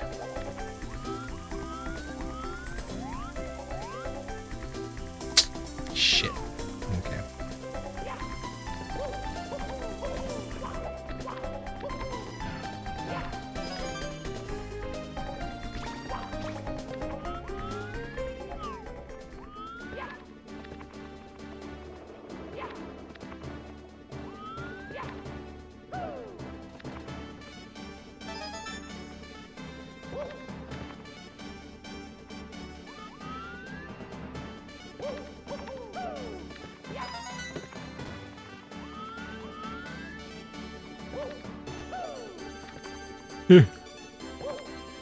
Nope. No, dude. I shouldn't have jumped there, man. My brain was like, don't jump yet. And then my finger was like, okay, we're jumping. We're jumping. Oh, damn it, dude. Had a full-blown wiggle fit while throwing hands and punches and kicks. Damn.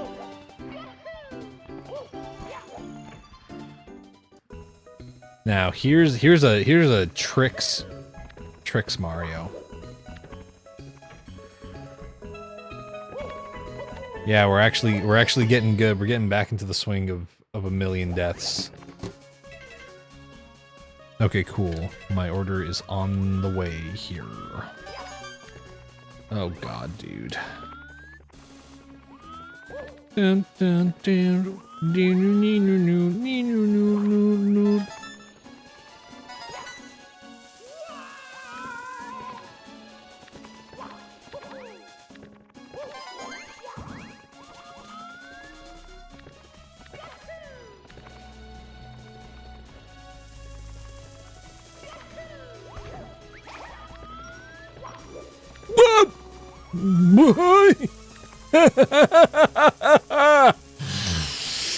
I'm the jungler.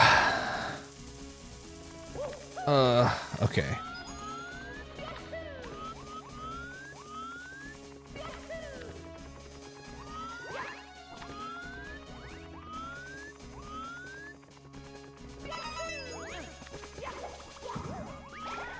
Oh god.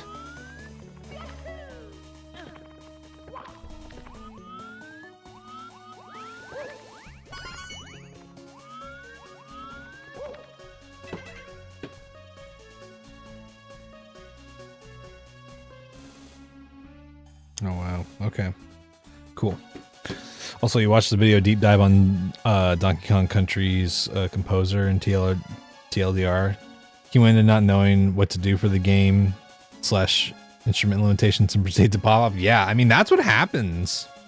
He's only 12 weeks old, damn.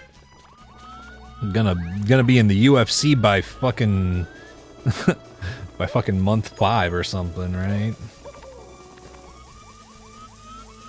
Well, actually, not the UFC, because you wouldn't do that to your child. You wouldn't let your child play in a fight in the UFC. But you know what I'm saying.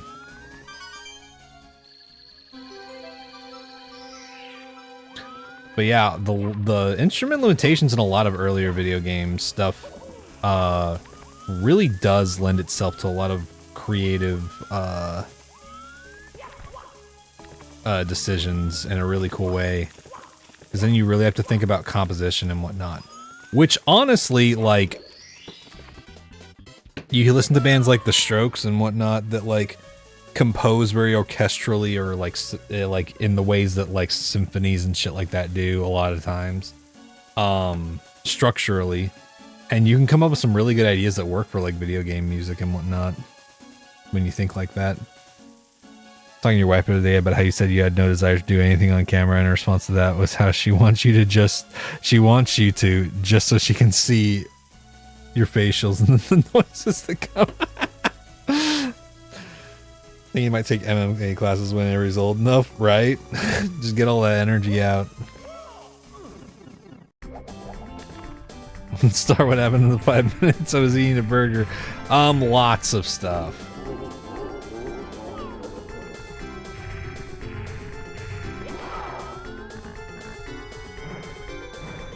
We've come a long way since then.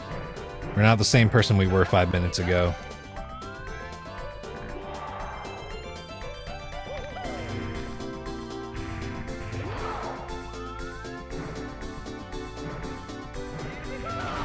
Yeah, get out of here.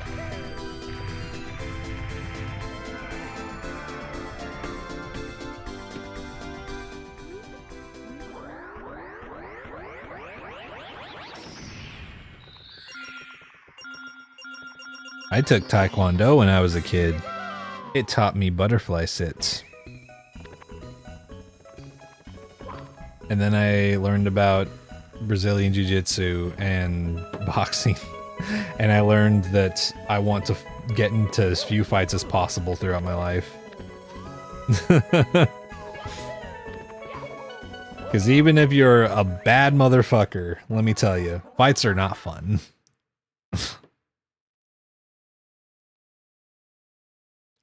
The Bowser music's wild, right? It's all happy and shit. Definitely want to get him into something like that. Yeah, I mean, definitely like some physical activity to at least see, you know, at the very least, even if, you know, even if he's like, oh, I don't really like doing this, and it's like, cool, let's try something else then, you know? Still playing OOT and doing all the Fire Temple stuff because you put it off. Oh, yeah. Yeah, fights hurt, man. Like, I don't know. I don't know who here has also, like, ever been punched in the jaw and shit like that, but it fucking sucks, man. You ever been punched in your liver? If the answer is no, keep it that way. You will prefer that.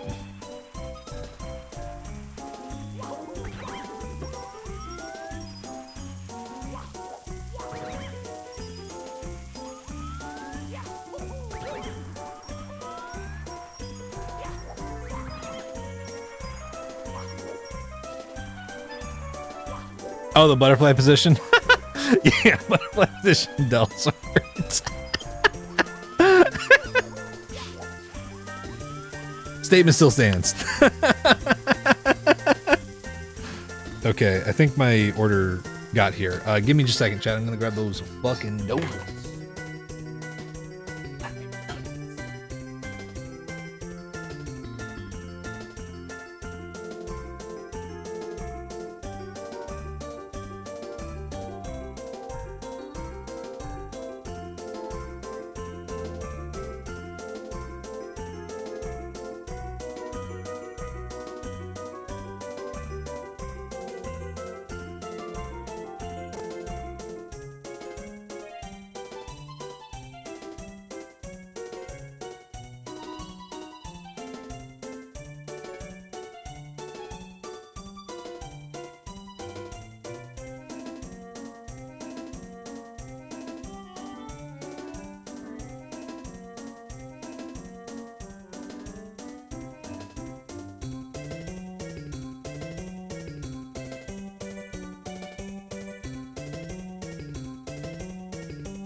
Okay, chat.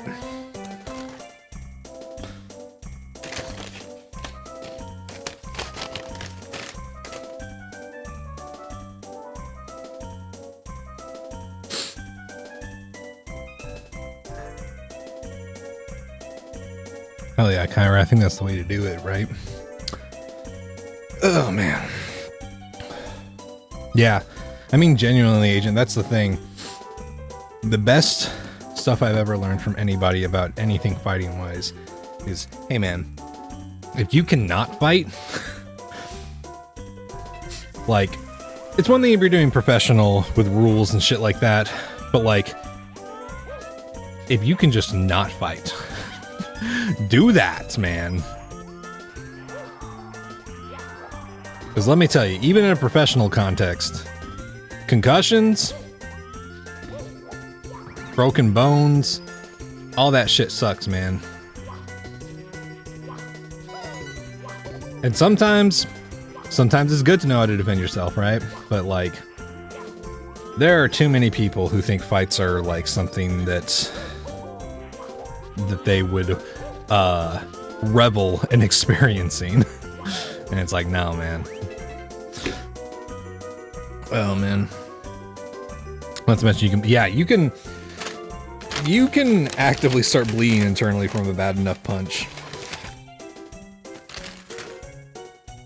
That's to say nothing about how painful it just is in general.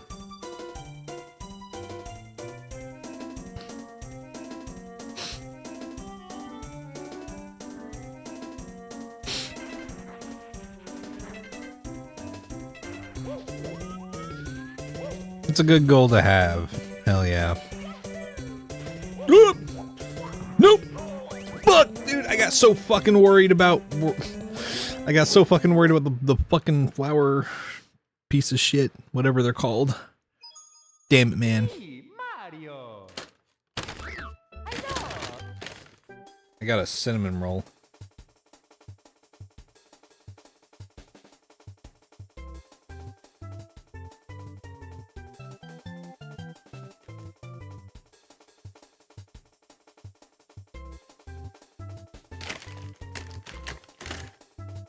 Oh, hell yeah, dude.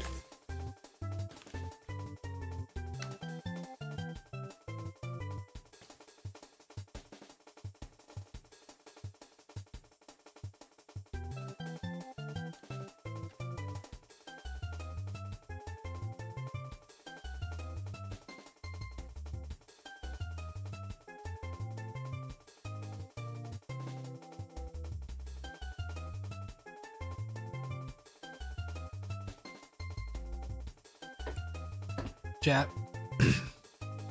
Let me tell you why this is my favorite donut place. I like blueberry cake donuts. I think that they are the best donut. I like them. I love them. I want some more of them. This place, they use like peanut oil or something like that. I don't know what it is. They use like a like, I don't know, the oil tastes different than in a lot of other places. But they make their blueberry cake donuts and they're so like fluffy and like dense and fresh and moist inside, but they've got this like fucking awesome glazed crust to them. And there's like a crunch on the outside. It's so fucking good. Our class had no weight class matchup stuff, so we'd spar against the same belts. I had to walk to the donut shop. We'll just come down. The only two purple belts at the time were me at 12 and my friend 13, but who was 13 but 6 too. Oh my god. Ate 2 chocolate bars today, so I can't eat a donut. That's fair. It's fair. There's like a limit before you start having negative returns for consuming donuts, right? Oh, but their fucking blueberry cake donuts are so good. That cinnamon roll was all right, but damn, dude, every time I have their blueberry cake donuts, I'm like, oh my god.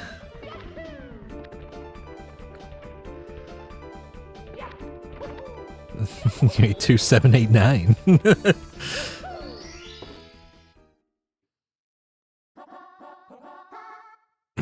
You ate kicks from him like you're down. Dude, that's the thing. That's another thing that I did learn. We did sometimes have matchups against different weight class people. Because, like, dude, genuinely, find someone who's, like, taller than you. That shit fucking sucks, man.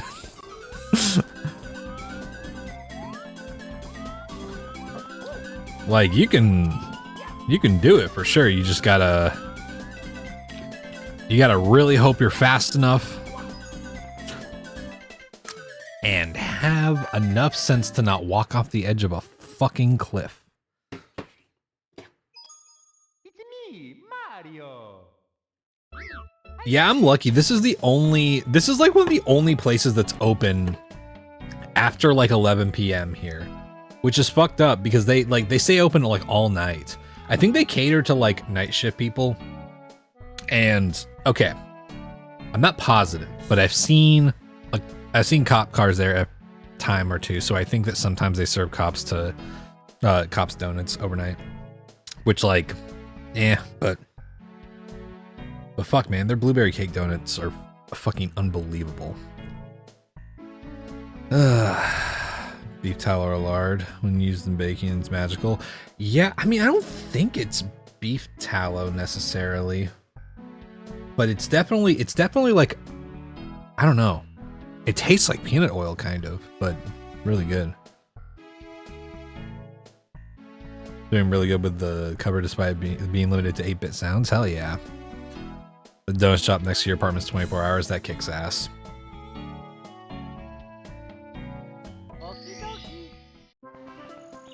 Oh, that makes sense. That makes sense, but it's also a little unfortunate, I guess, in some regards for like vegetarian or vegan people, but I suppose they'll probably have different, you know, oils for stuff. But then there's a lot of places. Oh, fucking God, man. There's also some places that, damn it. There's also a lot of places that don't, like, clean the grill whenever they switch over to cooking, like, vegetarian stuff. So I guess that, you know. It's already not too much of a consideration in that regard.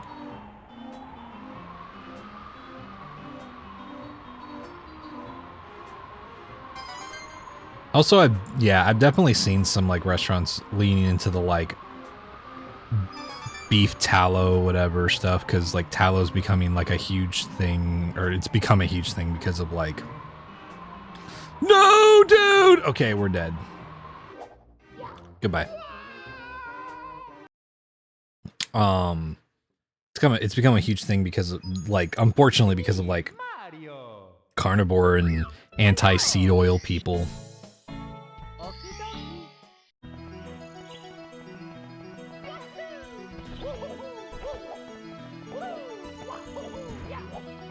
Iron Man Mario mod being pissed on the... Yeah, I had no idea.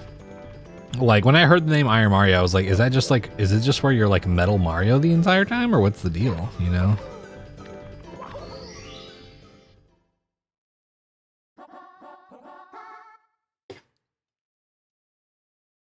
Oh yeah, well, I mean, that's just like food safety stuff, right? Because like some people, like for example, if you have alpha gal syndrome, I think, like you're just straight up allergic to like red meat, for example, mammal meat in general, from what I understand.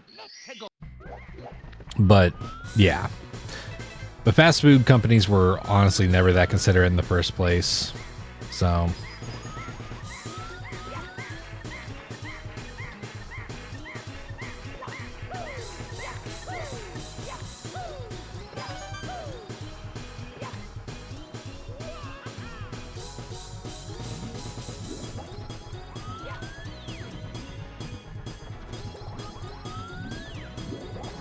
Give me that red coin.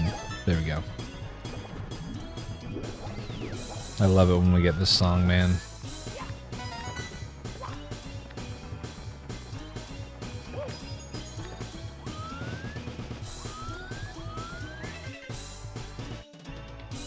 Oh yeah, okay. Well, I mean, it's so time consuming to like always make your own food, and you know, some people just don't have the time because of jobs or whatever.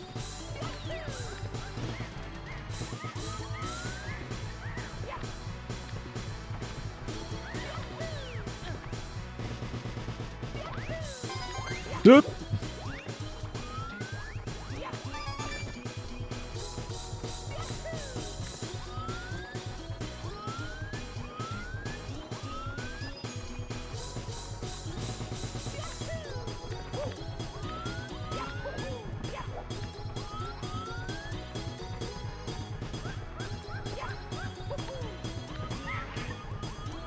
Make sure there's not a coin in the river.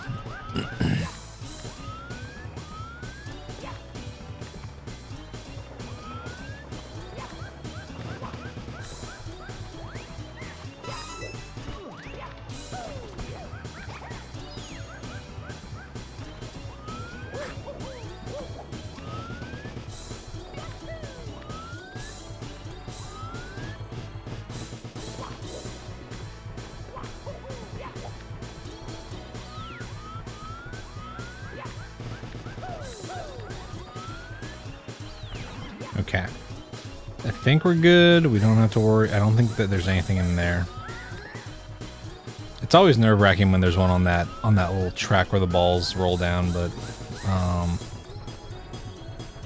we'll just assume that there's not one on there.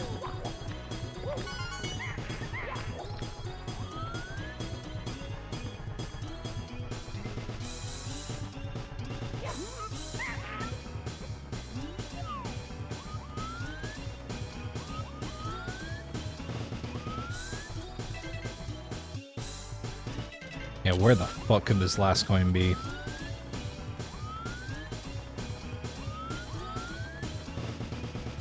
But yeah, dude, I really wish there were more late night food places around where I'm at. But unfortunately, there's only like 2 or 3, and one of them is a fucking fast food place. Like a chain.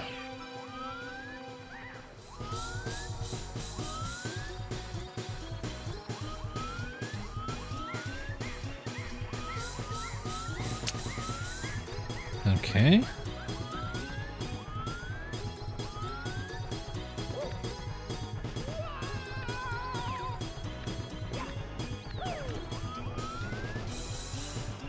Nope. No, that's not good. Okay. This fucker. Oh my god. Okay, we got lucky. Nope! Oh yeah.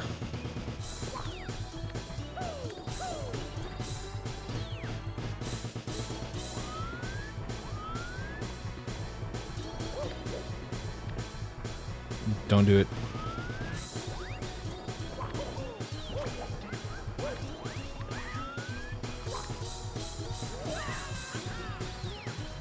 Ah, there's the last coin. Fuck yeah, man. Sick.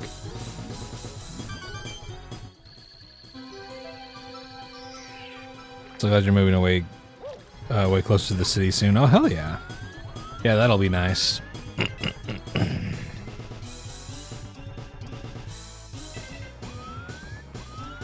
Well, I'm glad you'll have more food options.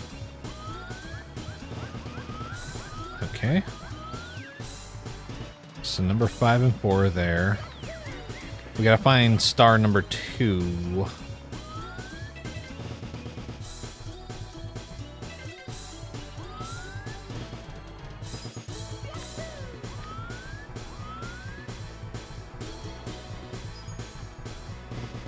No, wait, star number 3. Yeah, why did I go for the monkey star? I shouldn't have done that.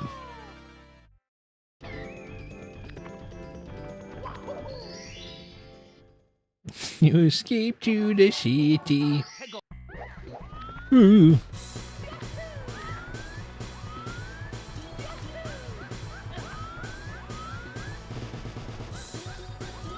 That's the annoying part. I do live in a place that I would consider a city, right? Like, it's decently large, but we just don't have a lot of 24-hour options, unfortunately.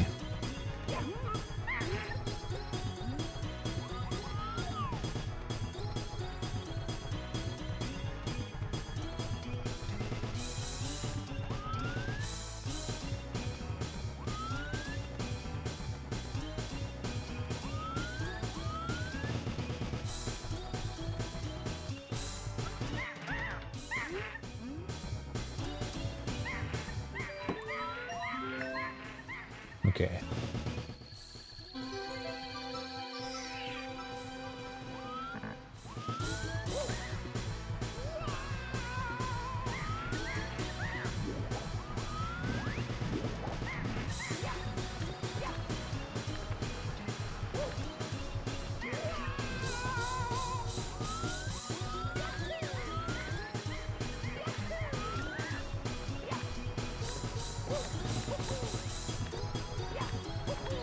There we go. Oh yeah, Brahms is good. You know, 24-hour food options are McDonald's and one Taco Bell. Damn. Yeah, I feel that, Kyra.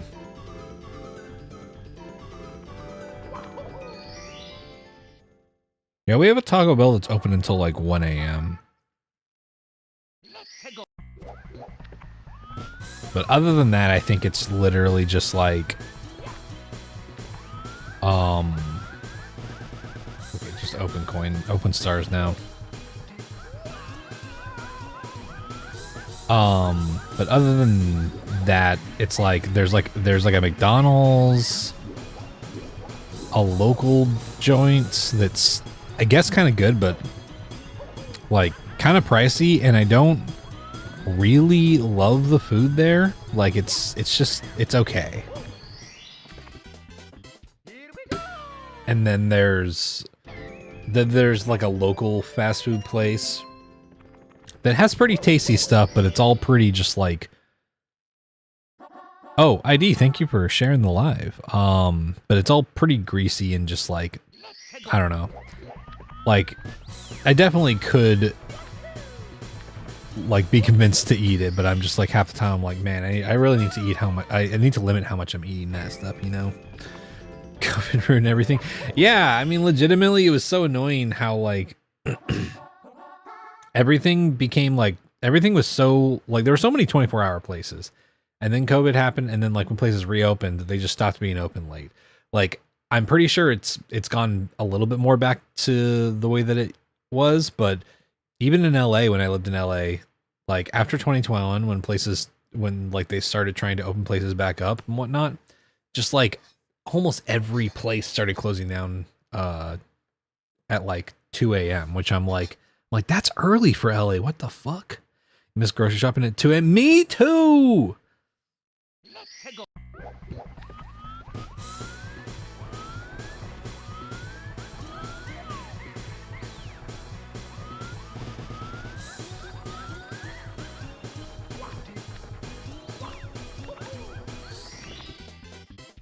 Okay, we've got one more star to get. But yeah, ooh, yeah, it's right there. Sick, I couldn't remember where it was.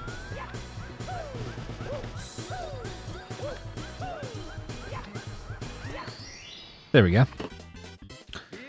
But yeah, I still sometimes will go, there's a grocery store that's it's not the one close by us, but it's nearby, and they close at like 1 a.m. So I'll go shop there at midnight sometimes, just to avoid crowds and whatnot. Which works out pretty well, but I do really miss being able to just go to someplace in the middle of the night, you know. Virus actually caused another pandemic. I think it would take way long to go back to normal if we ever do. I don't know, Jada. I have no idea, because COVID is still causing issues, and people are still just like, I don't know. I don't know if it would. I think people would try to go back to normal way too soon. Like, unless something massively changed culturally, you know. What's up, Bree? Latest closes at midnight and opens at 6 a.m. Damn.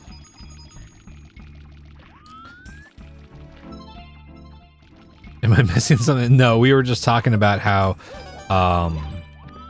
at least around my area and some of the other people in Twitch and YouTube chat are talking about, places closed like a whole lot earlier than they used to since like COVID came around and whatnot.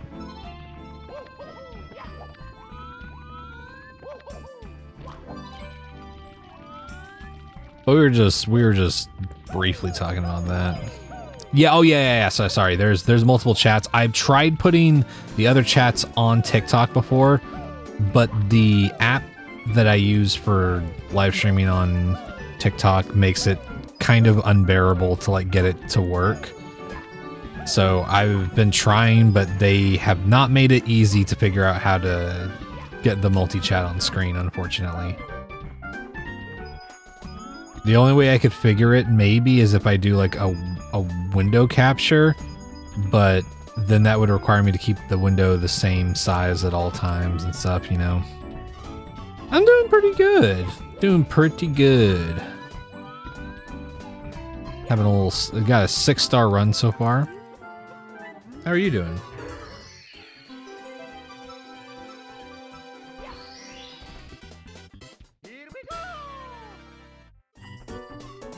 Yeah, that's another thing, Kyra, is like, if I tried to implement multi-chat onto the other, onto like the TikTok stream, I don't even know how it would look, because they force you to have chat on the screen while you're watching, right? So it's like one of those things where it's like, it might just look crowded, kind of, you know?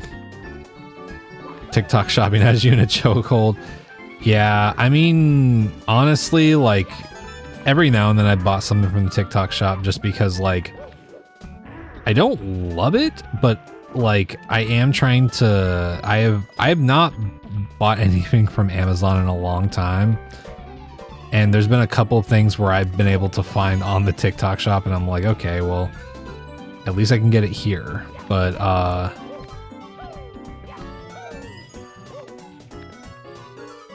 especially because, like, sometimes, unfortunately, places will set up, like, Amazon storefronts, and then you can't get it anywhere else because that's just their store, you know?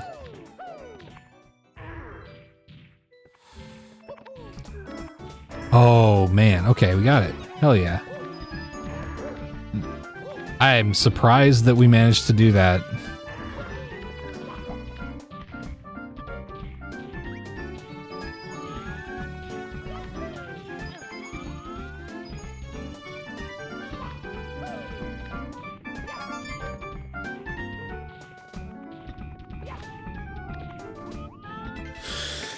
Oh, man. So you're flipping through gaming lives. Understandable. You're overly nervous of getting stuff on the TikTok shop. Yeah, I've been pretty careful about it a lot of times. The only things that I bought from the TikTok shop are... Okay, I bought a chair one time. Because, I don't think I've ever shown a picture of what my chair looks like. I'll have to put it in the Discord at some point. My chair is not like a computer chair, y'all. It sucks. It's really bad. And it's kind of not doing super well. So I've been looking for a replacement for a while and questioning whether or not I want to just save up and get like a Herman Miller, like a nice chair. But I tried out a TikTok shop chair. Did not work out, so I returned it. Actually, not too bad of a process. But I did get like a pair of joggers one time, and oh, what was the other thing that I bought? A jacket. And that's it. That's all I bought off of there. Though I did find it's funny, I found filters for the water filter we use, which is funny. So next turn you're gonna curl into a ball and go to sleep. Okay, Jada. I hope you feel better. It's the auction lives. Oh god. Yeah, I don't really tune into those, but yeah, that's really what they're pushing a lot of the time, you know. Bree, I don't know what's going on either, but it seems like a lot of people are getting their lives pushed less unless you're doing TikTok shop content. I don't know if that's specifically the case, but even people that I know that usually get like hundreds of viewers are like, yeah, I'm lucky if I get 100 viewers now. Like, we used to get numbers up into the like 20s and 30s like pretty regularly, and now it's like, okay, well, we'll be lucky if we get like 10 plus viewers, you know?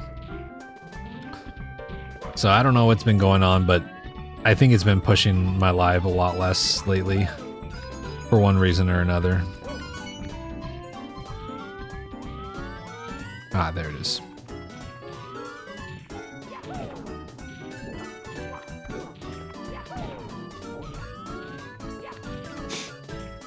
Like a gaming chair or an office chair? It was like an office chair thing with like a footrest. I don't really. I tried out a gaming chair one time, but it didn't end up working for me. Okay, please do not fall. Please do not fall. Please do not fall. Okay. There we go. Secret Labs. Yeah, oh, from Secret Labs. Okay. Yeah. I haven't tried out the Secret Labs stuff. The one I got was, I can't remember what company it was from, honestly. Also, thank you for the 20 Go Popular. Appreciate that.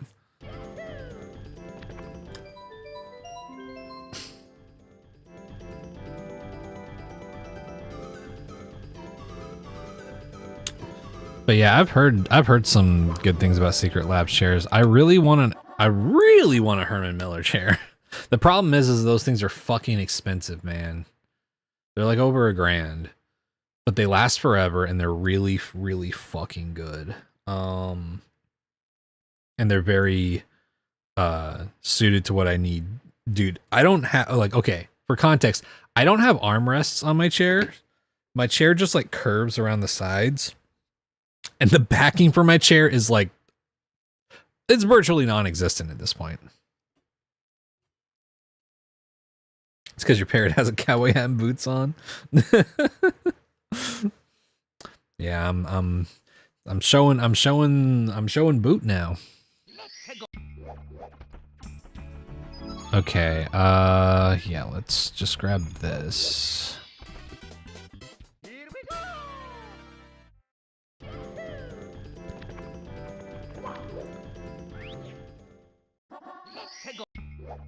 But yeah, and I'm like, a big problem that I'm having is that like this chair, it sucks. But like, I don't know what it is, but like, I mean, y'all know the pain of like a shitty chair, and it makes your like tailbone hurt after it makes your tailbone hurt after sitting in it for like hours and whatnot. This chair, like, there is a point where it starts to like become uncomfortable, but that's just, I think that's just sitting too long, right? But like, this chair doesn't really cause me pain, which is why I'm like, well, I don't want to get a different chair until maybe I can afford one that's just going to be good, that I know will like work for me, right? Oh, hey Bree. Hello. Welcome on in.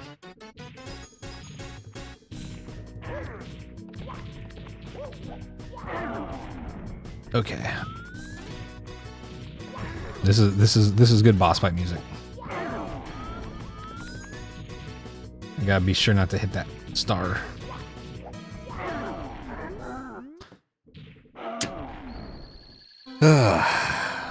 Okay.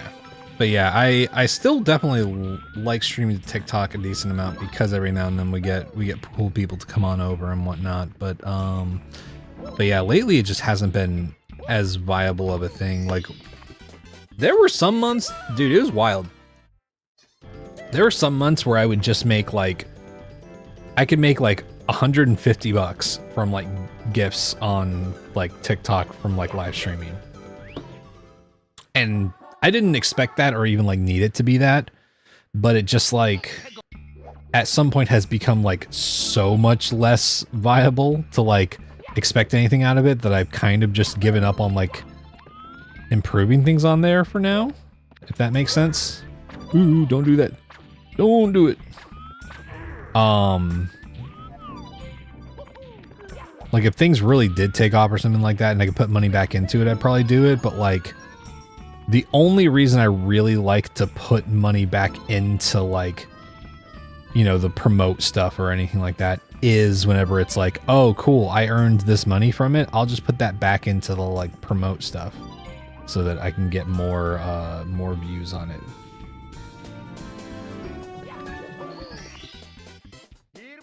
That's gotta be painful, Mario.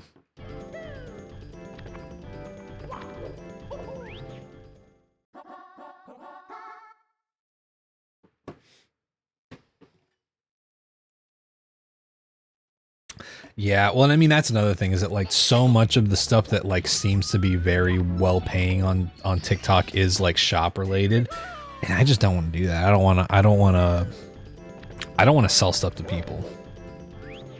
Right? Like, I'm fine with like, oh, I'm playing games and trying to be entertaining, and if you find that entertaining, then I'll happily accept support, but I do not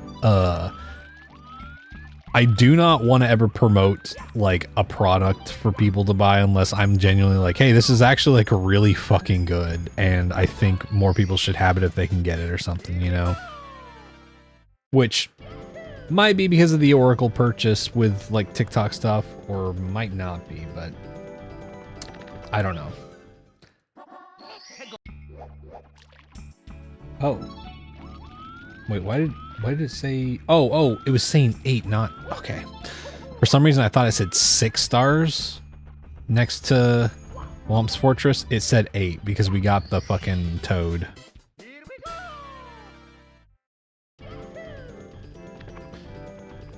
But yeah, even if it was willing to promote my live to like, even if it's willing to show my live more to the people who already show up to my stream, like you, or like half the people who normally like to show up to stuff, that would be great.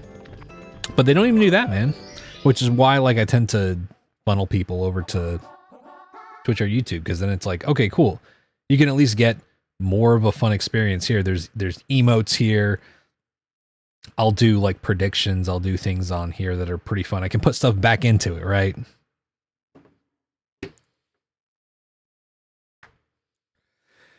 Yeah, there's a whole thing with the way that TikTok Shop Live stuff goes, and I'm sure some people have figured out a system that works really well for them, but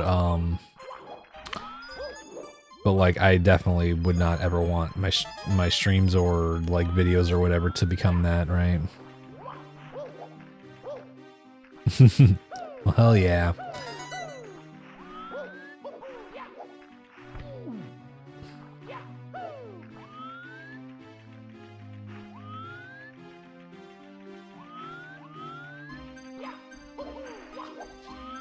What have we got? Okay. What are you? Just a coin? Okay.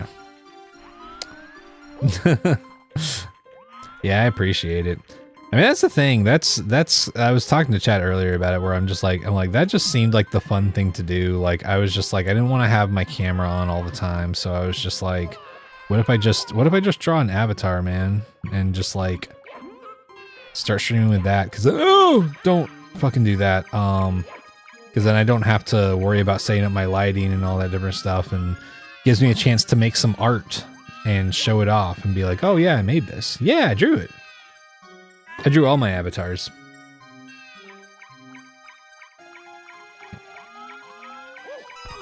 Okay. We need to find that Bob-omb. Thanks. Yeah, I'm pretty proud of it.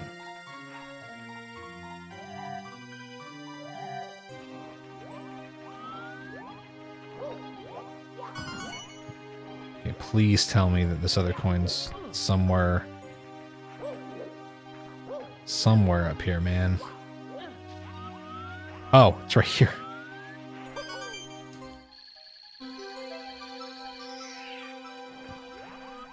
Okay.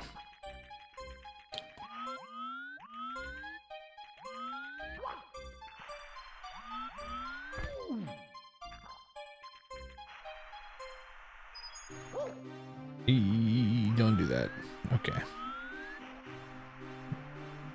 That's a Texan, I approve. Hell yeah. Yeah, I'm from Texas also, which is that was kind of the big thing, because ooh.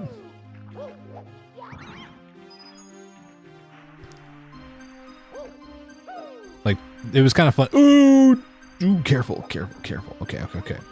It was funny because earlier we were talking about, because there were some people that were like, do you consider yourself a furry or not? And I'm like, I don't consider myself one, but like, I have a ton of friends who are furries, and I think that they're a cool community. And like, a lot of the people who like hate on the community tend to just like not understand them, or like what the community is even about. But for me, it was less of like, oh, I identify with this, like, with this Sona, and more of just like, yeah, one time my mom took a picture of this bird that she works with, whose name is Maximus, and he lets them put cowboy hats on them. And I was like, that's pretty cute and funny, and I just thought that was like a cool thing, and I was like, that sounds like a funny little thing. Like, you're just scrolling through and you see a Texan parrot with a cowboy hat, so that was kind of the whole thing with it.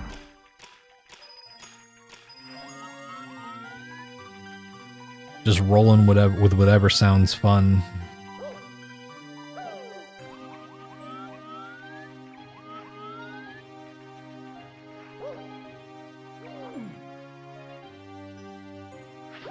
Okay. Whoop.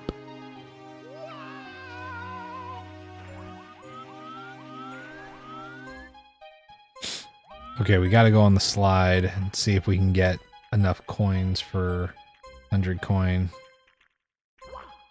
Oh, no. Don't do that. Holy shit, man. Your app crashed? Oh no. Wait, are you on Twitch mobile? That was really close. Yeah, Twitch mobile can be kind of a pain in the ass. Unfortunately.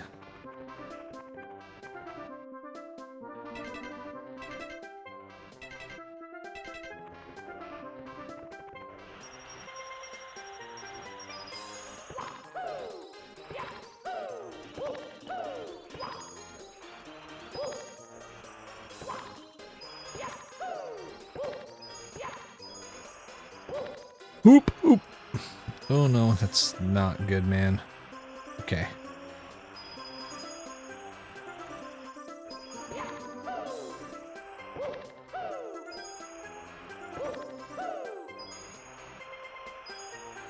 Yeah, I will say if you ever do, this is not me asking you to subscribe or anything like that. But if you do subscribe to anybody on Twitch, please do it through the desktop. They push the like app store fees onto the customers, so subscriptions cost more on mobile than they do on desktop. You'll still have your subscription even when you're just on your phone, but don't do it through the mobile app, because otherwise you'll just pay like, I forget how much more. I think it's like $3 or something like that, and there's no reason for that.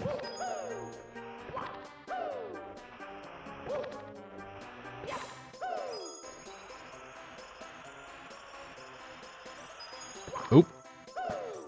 Never understood the furry community. I mean, like, to me, it's as simple as like, did you ever watch Wolf's Rain or like Spirit or watch Sonic the Hedgehog or play Sonic the Hedgehog or anything with like anthropomorphic characters and stuff like that and just think, wow, that's so cool. I sure would like to be a character like that or something like that. Like, how cool would it be to be one of these like characters or whatever? It's like that alone is like kind of where it starts for a lot of people, you know? And some people do like end up, you know, having like other attachments to it. Like, okay, a lot of people get like weird about the people who are like into the sexual stuff, but it's like, hey dude, people thought Lola Bunny was extremely hot. Okay, and that's like, it's the same thing there, right? And if it's not for you, it's not for you. That's understandable. That's also very understandable, right? But a lot of times, like, it's just chill, you know? It's just like people have found something that they really feel like strongly like attached to, and I think that that's a very understandable feeling, because as someone who watched a lot of anime as a kid and was like, oh man, I wish I was like maybe one of these anime characters and whatnot, it's like there were also times where I like me and my friends watched Wolf's Rain growing up, and we're like, oh man, how cool would it be to just like be somebody who could turn into a wolf or whatever, and like that's already like furry adjacent, if not explicitly furry, you know? Yeah, furries aren't inherently sexual, so that's the big thing, is like there's a lot of people who associate the furry community with sexual stuff, and while there are very much people who ooh, sorry, give me just a second. Okay, there we go. While there are very much people who like have a sexual identity around being a furry, it's also definitely not the core of it for a lot of people. Okay, Mario, we're gonna get through this, buddy. We're gonna get through this. I absolutely hate 100 coin on this level, man.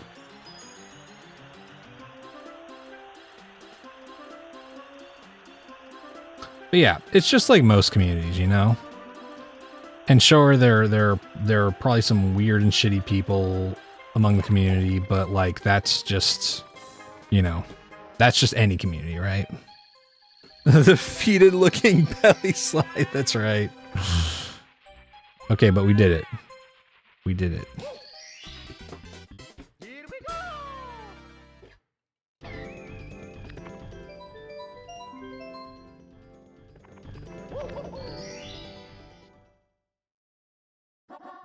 go! Okay.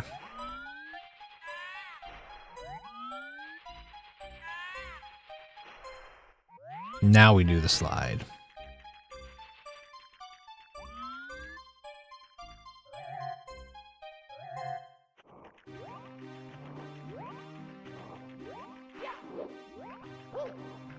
Twitch wasn't working with you. Hey, no, understandable.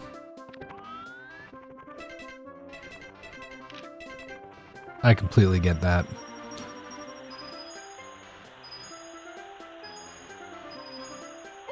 Yeah, that is the advantage of TikTok, is that there's no ads.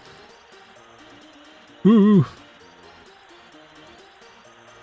Like, you can definitely get a higher resolution out of the Twitch and YouTube streams, but sometimes it's just easier to watch it on TikTok with your phone. Because Twitch Mobile, genuinely, I don't know a single person who likes Twitch Mobile.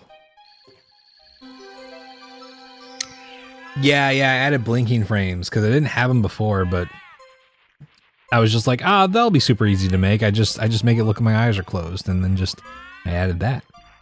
Yo, what's up, Vanilla?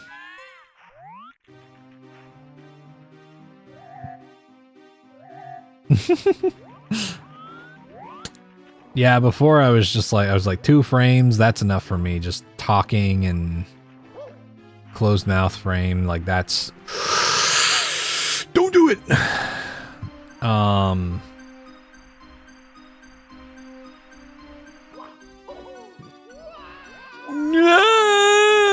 I don't like it, man. I don't want it.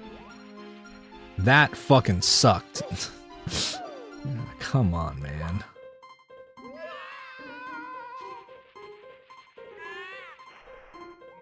You know, I have an issue with Twitch Mobile besides delays sometimes. Interesting. Yeah, I don't use it a whole lot, to be fair, but I imagine... What? Wait, Kyra, just a question. Do you have an iPhone or do you have Android?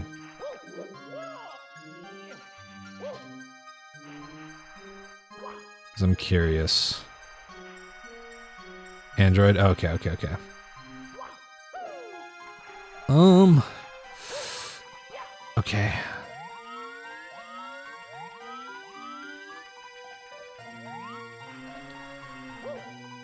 Dude, okay.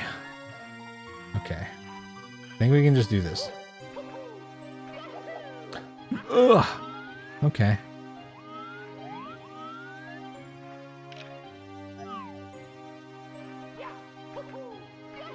There we go. Fucking. Yeah, I wonder, Kyra, I wonder if the subscriptions are, if it's, also more expensive on the... I imagine it's probably not, but I do know that the App Store on iPhone definitely pushes... Twitch pushes the charges onto customers. Yeah, that star is really high. It's always slightly annoying whenever it's like that, where it's like you couldn't let me just side hop it, man.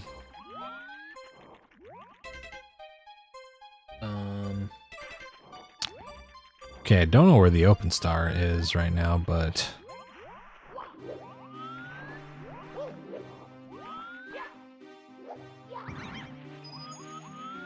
I do need to find the Bob-omb. Subs are $7.99 on mobile. Okay, so it is a similar situation. Okay.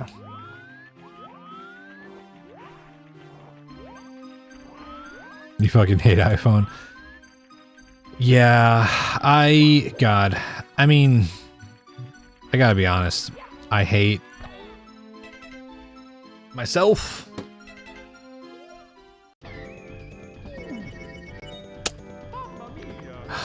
I knew I was asking for it, man.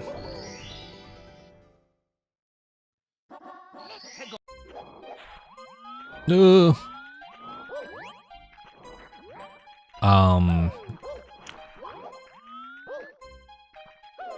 But yeah, I've had iPhone for a while, but I haven't gotten a new iPhone in like fucking years at this point, because I mean, unfortunately, this is an issue with like a lot of electronics with the whole cobalt situation in the Congo and whatnot. I'm trying not to buy new electronics, and I'm trying to buy used instead, you know, whenever it comes to that stuff.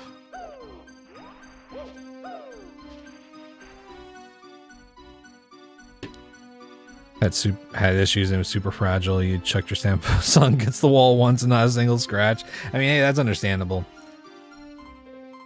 Yeah, I've had one iPhone where I broke the screen. I think it was like the 8 or something like that.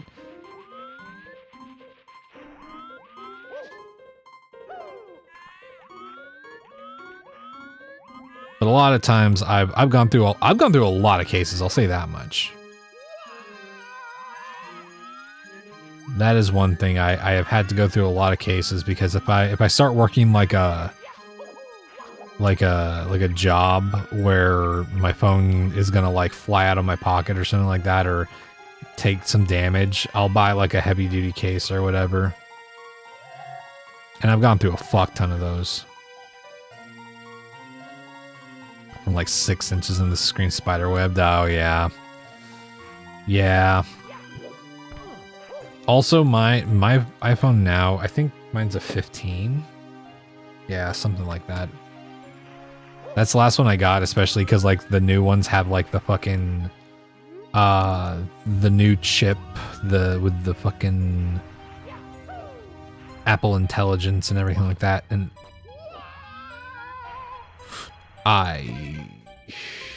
dude, that's a sign, man. I'm gonna stop going in there.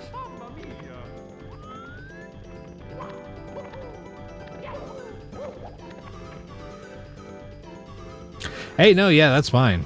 You know, whatever, like, as long as it's fucking working for you, that's the important thing, right?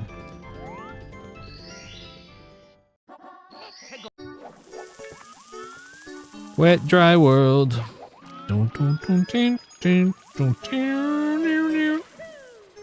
Let's talk to you.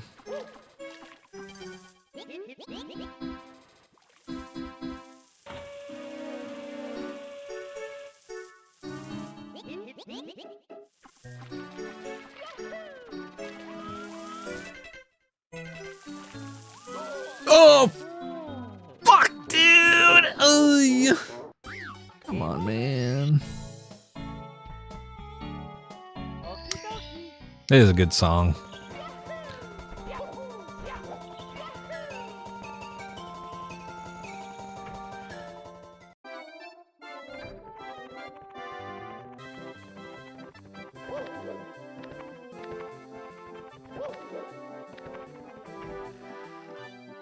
Well, that's good. I'm glad at least you don't have too bad of an experience on it, because I keep hearing horror stories about the app, and I don't really use the app enough to even like have those issues, but it sucks whenever I hear it's just like, because I'm like, fuck, it'd be so much easier if using Twitch Mobile was not ass, right?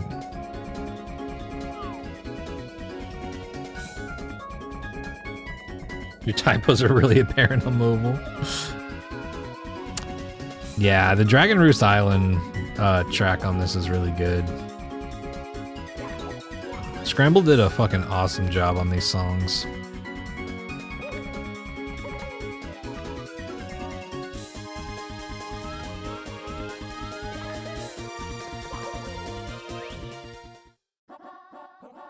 Oh, yay! We get another shot. Ugh.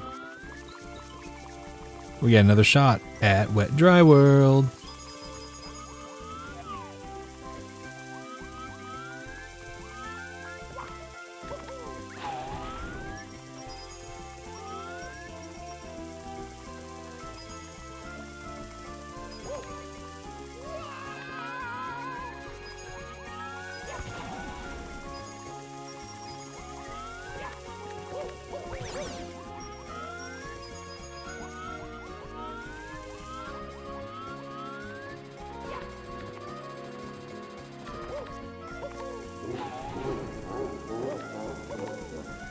Oh god. No! You had to whiff, you had to whiff, you had to whiff! You had to whip. It's in your blood. It's in your bones. Hello. Yeah, sorry. That was my bad.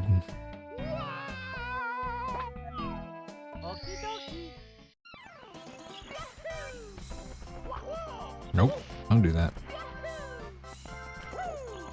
Waiting on your QM14 to pop. Currently leveling machinist. Cool. Hell yeah.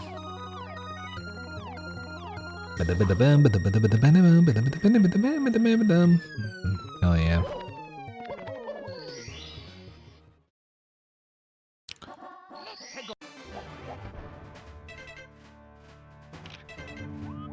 What a spot, dude.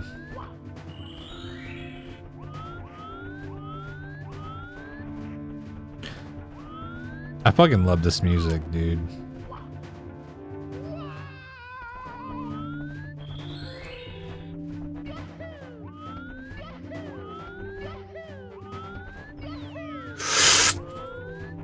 It's fine.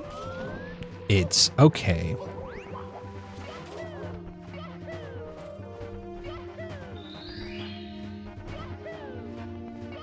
Make sure there's not a secret over here. Dun, dun, dun, dun. Fuck. Damn it, dude. There we go.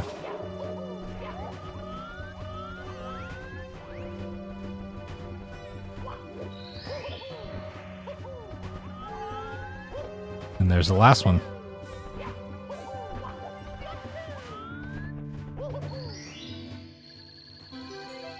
Sick.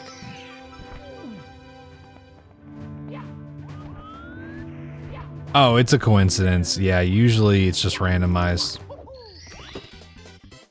Oh god, dude, I'm getting the lags again.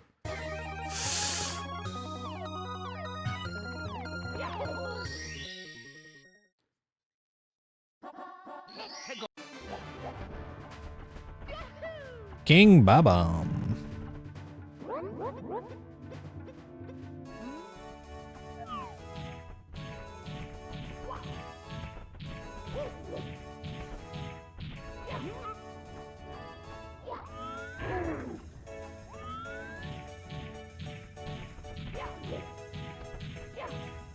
If you could make the coin color match Mario's outfit, that would be pretty tight. Yeah, the hat color is a vibe for sure. Whoop. Don't do that. You have 5 levels until you hit 50 on it, so you really want to finish so you can go unlock Dark Knight? Hell yeah. That ROM hack you mentioned has custom music like Super Metroidvania. Castlevania and other ape. Oh, hell yeah, for the Oracle games?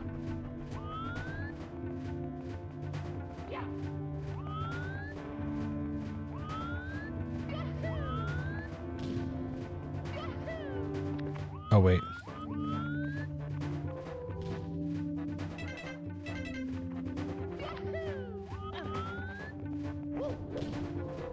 Come on. There we go. Hell yeah. I'm excited to check that out, Agent.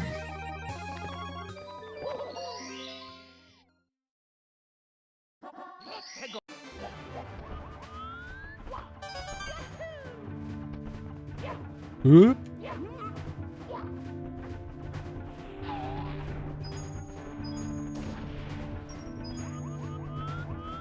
Let's actually go up.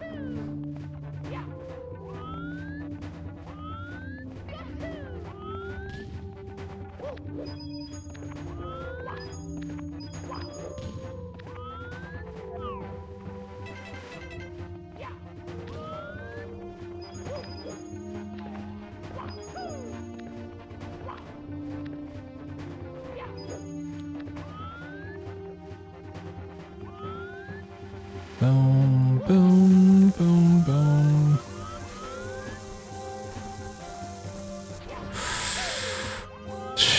That guy lasted way longer than I thought he would. Well, walking towards me.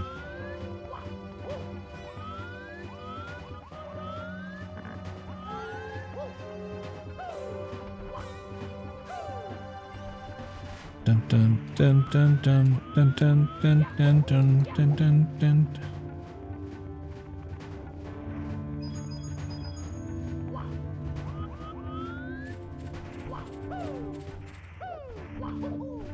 Damn it.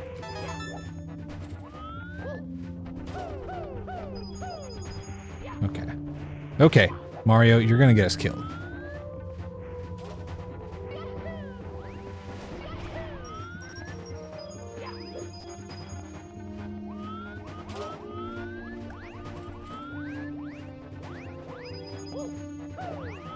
Oop. I almost got us killed there.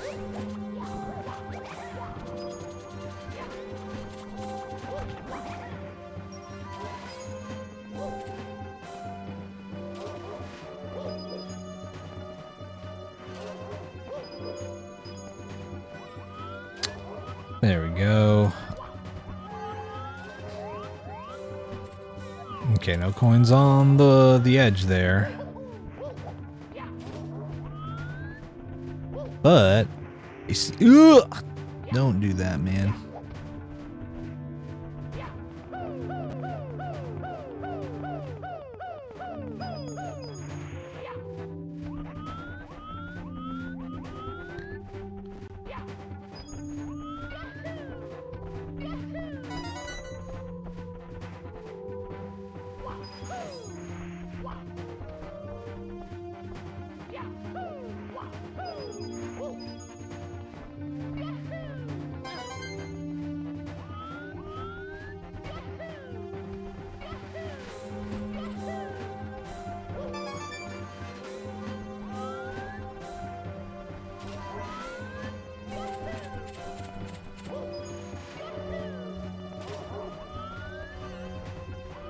Oh my god, dude, there's so many of these fuckers. Holy shit.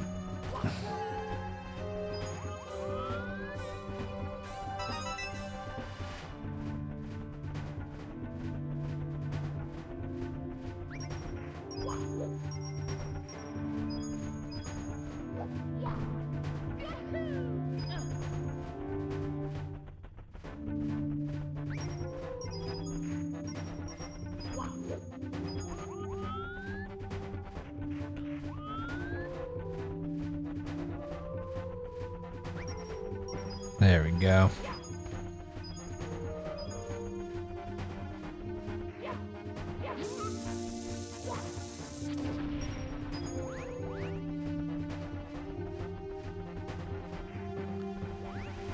Didn't mean to do that. Whatever. Whatever, man. Was that not one of the... Oh, well, whatever. Oh, there we go. There's one of them.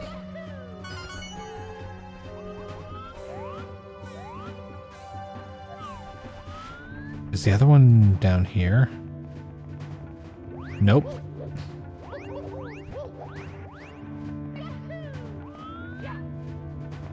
Dude, I have no idea where this last coin is.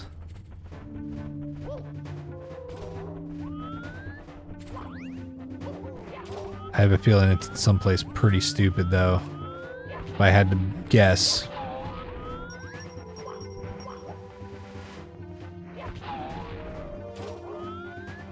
Yeah, what's up, Heather? How you doing?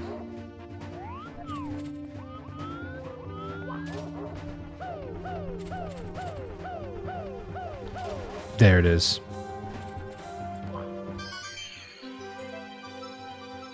Thursday is your birthday? Oh, hell yeah. Well, I'll make sure to remind me on Thursday if you show up in the stream, but if not, happy early birthday. I hope it's good.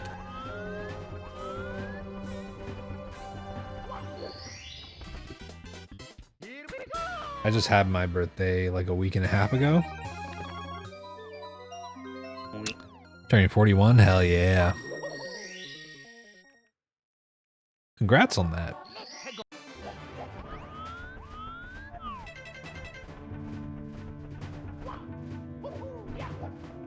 Okay. Get out of here.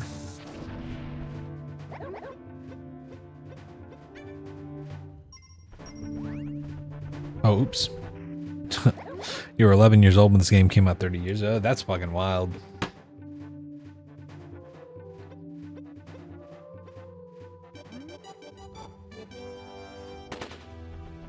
Yeah, I can't remember how old I was. This is 1990. Or no. Yeah, 1990. Is it 6?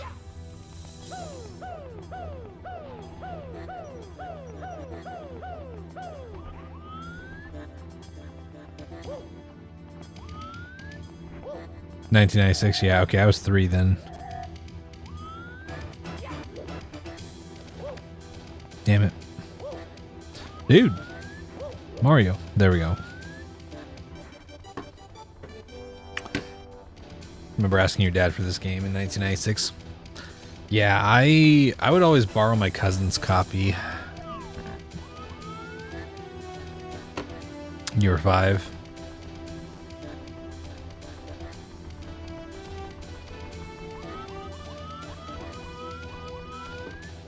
Yeah, what a fucking wild. What a wild set of bangers, dude. Super Mario 64, fucking Ocarina of Time, Majora's Mask, Diddy Kong Racing.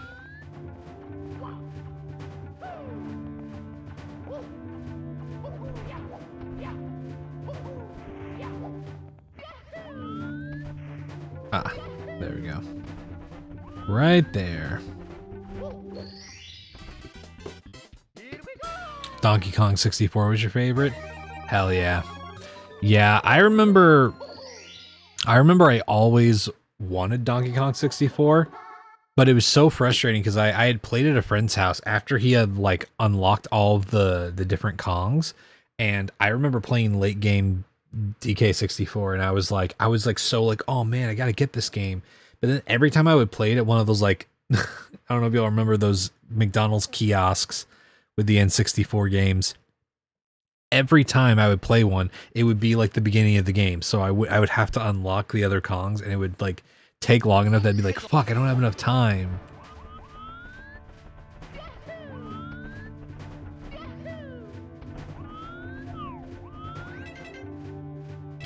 Okay, we really gotta start, we gotta start fucking checking out some boxes. Why did I do that?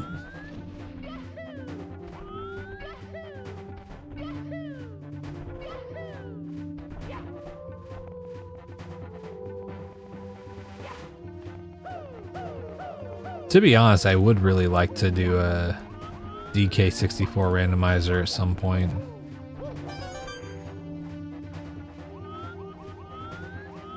I guess let's see. I don't know if there's a box up here or not. Oh my god, dude, the lag. Oh shit.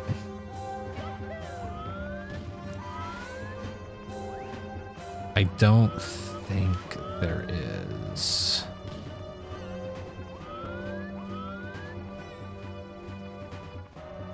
Okay.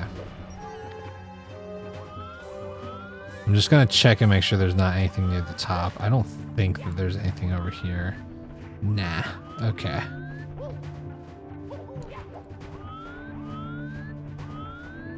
I really should have been checking boxes this entire time, but once again, I forgot that there was fucking Box Star here. Even though it came out when you were born, you never played DK64. It's definitely like a unique experience, I feel like. Like, it's one of those games that has like it's like hidden gem moments. And there's definitely like some clunky stuff with it, but like, I don't know, man. There's something special about games that like you can clearly see that there's flaws going on, right? But like there's just some things about it that are so cool. Okay, this might be a Bowser shroom, and if it is, then we're gonna have to fucking... Oh yeah, baby! Hey! Let's fucking go. Grew up mainly with Banjo-Kazooie, Zelda, and Mario. 007 GoldenEye, that's fair. Yeah, 007 GoldenEye was good. Banjo-Kazooie was unbelievable. Banjo-Tooie also. Perfect Dark Zero was also really good.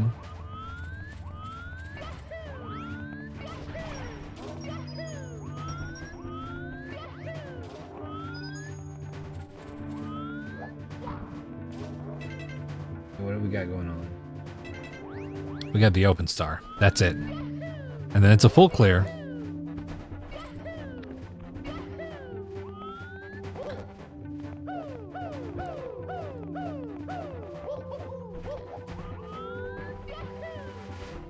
Used to borrow Banjo-Tooie from the video store all the time. Hell yeah.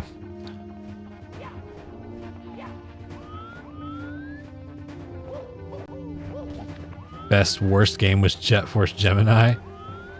I definitely never played that one.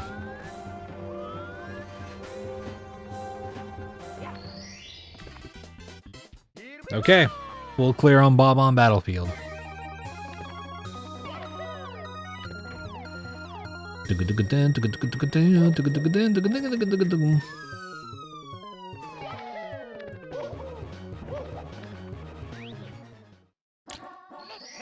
DDD.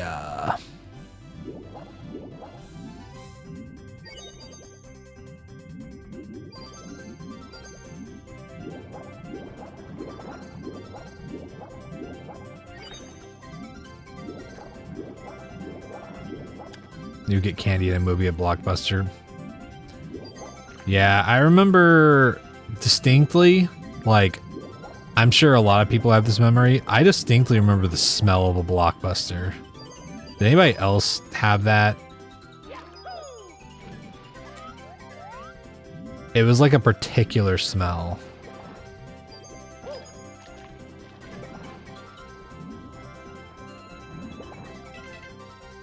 Quest 64? Oh yeah, I heard about Quest 64. I didn't play it, but I definitely always saw it around.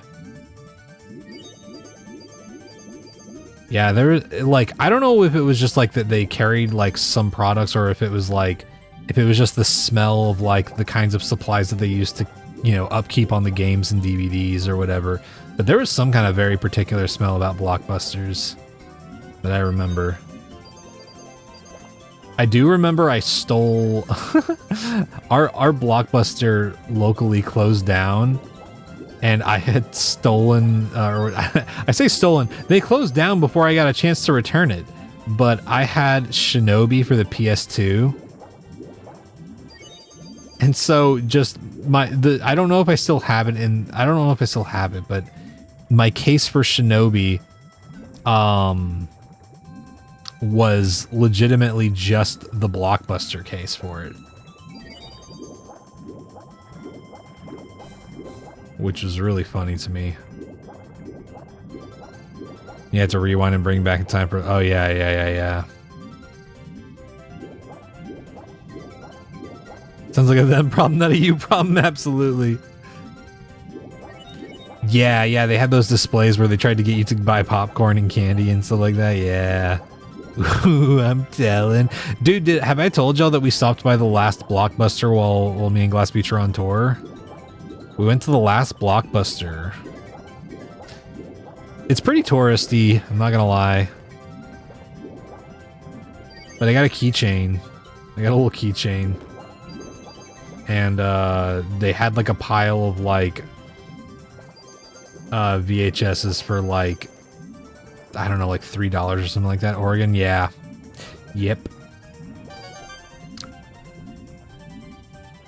Hollywood Video, yeah, I do remember Hollywood Video. I remember being like, our Blockbuster and our Hollywood Video were positioned right across the street from each other. So there were times where like Blockbuster wouldn't have like a certain thing, and I'd be like, oh, can I just go across the street to Hollywood Video and see if they have it? And they sometimes they would, and it was really funny. Gonna pause the leveling for a bit to watch. Cool, hell yeah.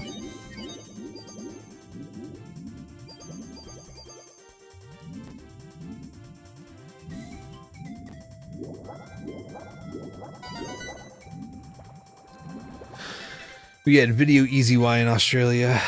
Always a great night when the fam got to get DVDs for the week. Fuck yeah. Yeah, in my dad's little, like, the town that he grew up in, where I would go visit him for a while, they had a convenience store. It was just called White's Convenience Store, and you could get a soft drink there, like a fountain drink, and dude, it was so good. They had the crisp fucking fountain drinks with the nugget ice. You could get a bunch of snacks and stuff like that. And then they just had this, like, and you could get gas. It was like a gas station convenience store. But then they just had this little back room. It was just like a hall. It was like the Criterion Collection, like, hall, and it just had a bunch of movies there. Movie gallery, yeah, Agent. We had, dude, yeah, movie gallery was one that was in my dad's town for a little bit. I forgot about that one. That's funny.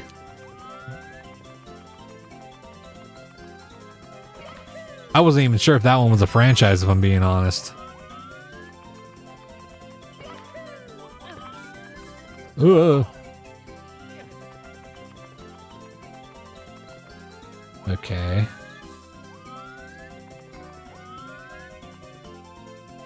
Dude, both the stars are up here? What the fuck, man? Oh, don't do that.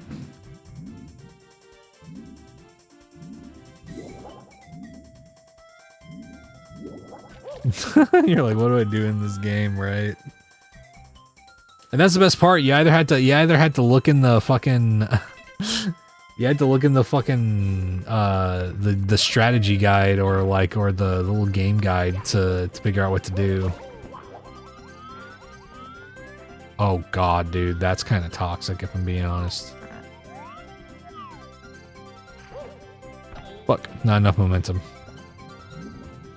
First MM experience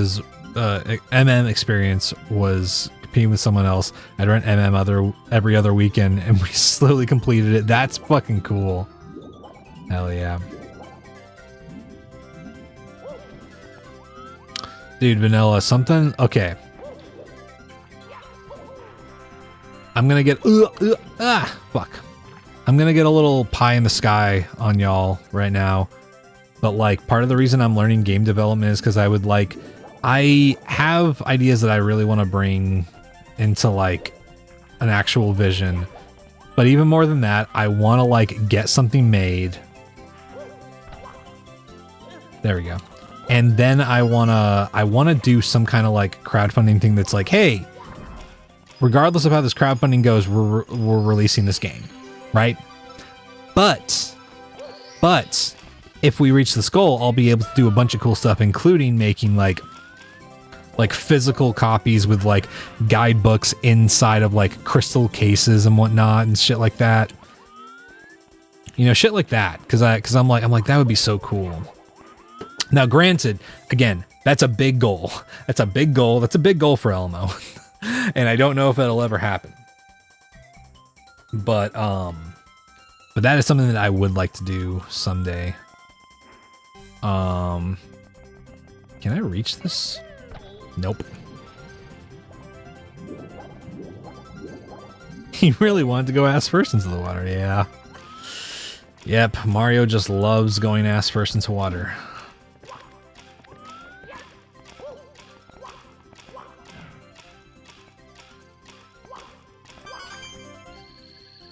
Okay, we're good.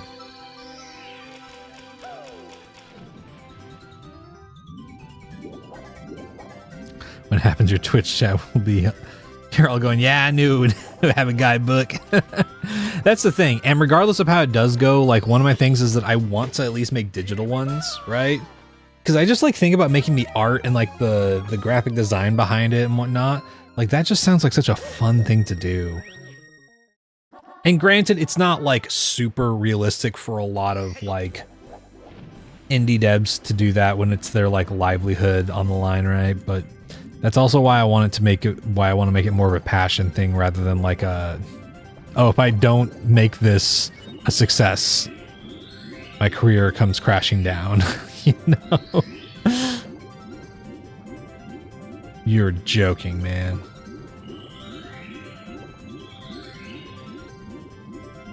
What?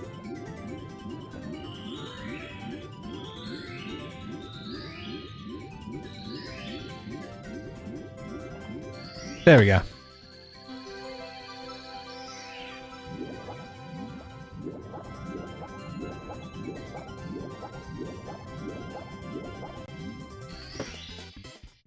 Okay, gonna solve this slide puzzle. It's gotta have an art book. Yeah, I mean, exactly, dude. I want to share as much as I can about like a lot of the stuff that I make, you know. RPG or different style game. Okay, so I could go on forever about ideas that I have, but I do have a long, like, it's very in the ether right now. I've got some stuff written down, but like one very early idea that I have is I want to make like an RPG that is similar, that has some like time-based mechanics that are kind of like, if y'all have played, I think it's is it Valkyrie Profile? Or like Indivisible. Indivisible was a game that kind of did this, where there's like time-based mechanics and you have like face buttons that correlate to like what each of your characters of your party are doing, and you have like a certain amount of time to like have your whole party like do certain things, and you're kind of like, it's kind of a hodgepodge of things that I'm like cooking up, but that is like a very out there idea that I haven't nailed down a ton of stuff for yet. But the main game that I have solid concepts for right now it's mostly a platform. It's like an action platformer, and the idea is basically think like think Super Mario 64 meets Mega Man Legends, kind of. Like that's kind of the best I can give for like an elevator pitch. Super Mario 64 meets Mega Man Legends under the theme of like action figures. Look, it's Bronze Luigi.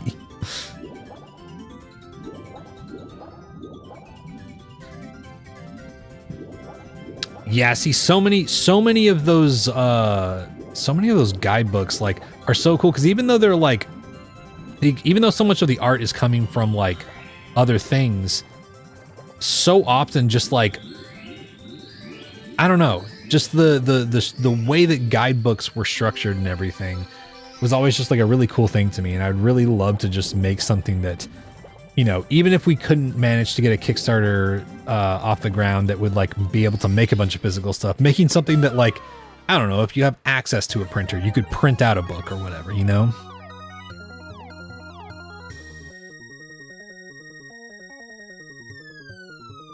Probably was announced, but the back page is link on the C's. Oh, wow. Sounds stress-inducing, I'm in. Yeah, so like in Indivisible, a big thing is that each of your characters in your party are assigned to like a face button. And it's turn-based combat, but I always liked the pseudo like time-based mechanics where it's like if you are in combat and you choose to like obviously I would have some kind of like pause thing, but like if you chose to just sit there and like not take any actions, it's like enemies will, you know, start attacking you if you're not careful. Yeah, Indivisible. It was an indie game with an intro animation by I can't remember his name right now, but he's one of the dudes who has like done a lot of work for Studio Trigger. No, dude! On Dire Dogs!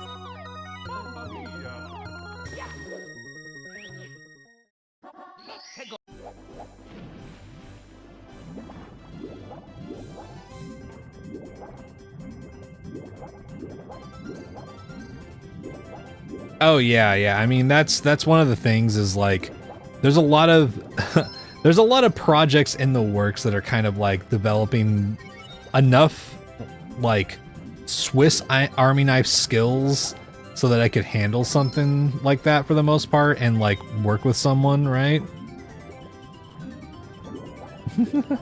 Because like for example, I've got a novella that I've written about 2/3 of, and I need to get it done, and I might see if I can get if I can get it written in November and just like pump it out. But I'm doing some writing. It's partially why I've like gotten, you know, as good as art as I have and music and whatnot, because while I don't want to handle everything myself, I do want to have the skills to be able to be involved when necessary and be able to communicate things like, oh, hey, like, could you do something like this or like that, you know? Dying on diners, drive-ins, and dives. Yeah, Guy Fieri got me.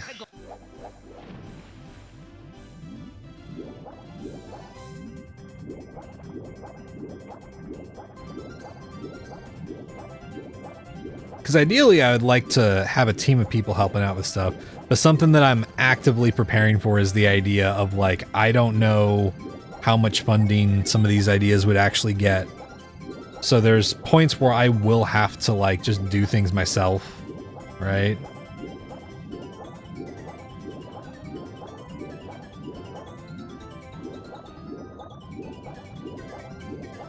Which the biggest hurdle for that has been figuring out actual like coding and working within like Unity and whatnot.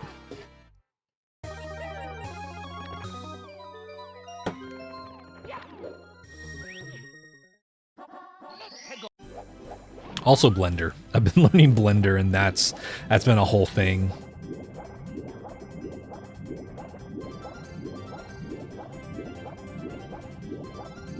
Domino's stuffed crust is mid. I mean, yeah, I wouldn't know. I haven't tried it. Blender is pretty hard to learn. Like, there's a ton of tutorials, but like, I gotta be honest, man.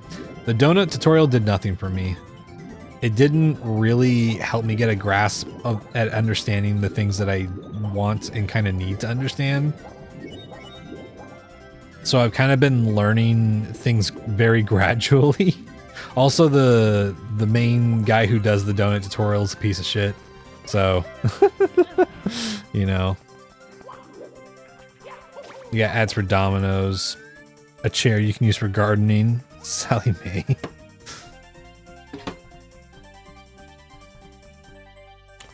Oh yeah, that'd be awesome, Minara. Yeah. If I'm ever able to get it off the ground and going, then that'd be fucking sick. Can I? Yes. Okay. Okay, that's all 7. Domino's is awful. Take someone who GM'd the Domino's. Yeah, I mean, I imagine. Yeah, food service is pretty awful in general.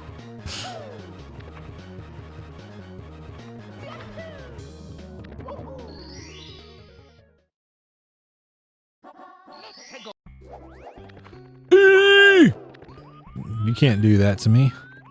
That is illegal. Oh, dude. That's fucking nasty.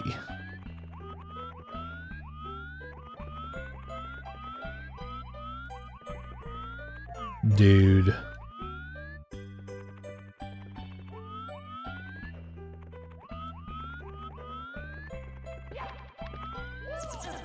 No, dude! I was trying to jump over!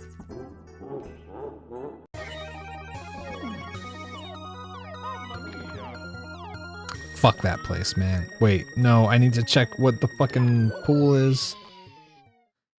Yeah, there's a way to get out of there. It just really fucking sucks. Oh no. Oh no! Oh no! Okay. Get me the fuck out of here.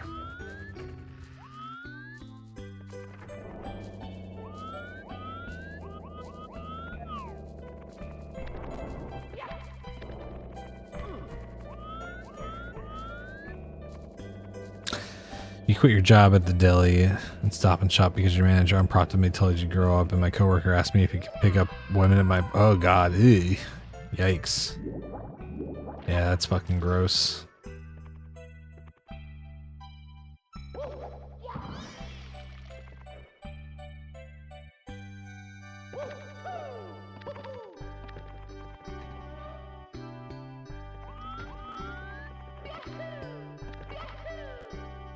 I gotta be honest, y'all, I don't know how much further this run's going, but we'll give it the old college try.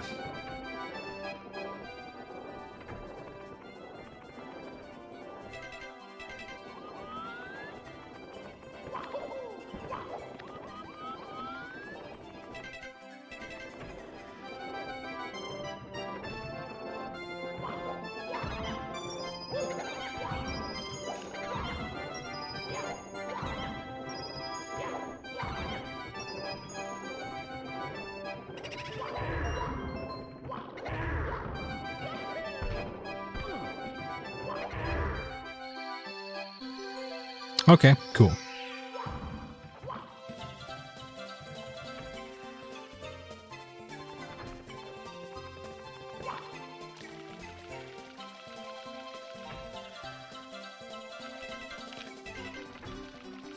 Oh yeah, that'd be cool, yeah.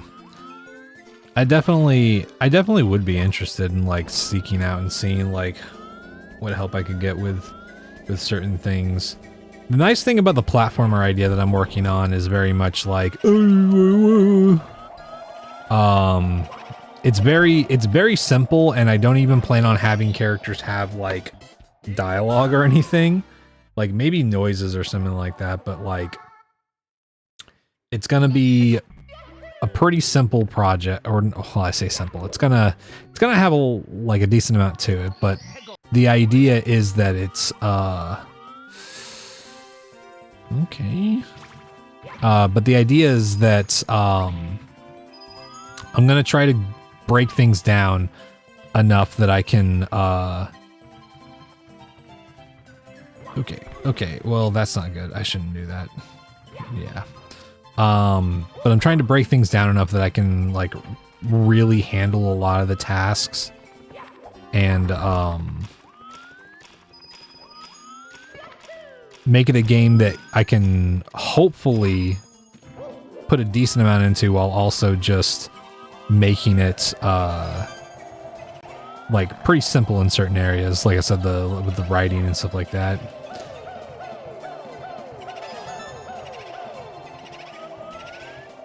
Because like I said, the theme of it would be like sort of action figures, but like the whole thing of it would kind of be the thematically it would be kind of along the lines of like, oh yeah, remember like making up narratives or like, you know, using your imagination to play with like action figures or whatever, and that kind of thing. And there's lots of shit you can get into there with like thematically, like, you know, whether or not nostalgia is a good thing or anything like that. There's lots of shit there, but I'm focused primarily on the mechanics, and then sorry, hold on, I'm fucking trying to kill this fucker.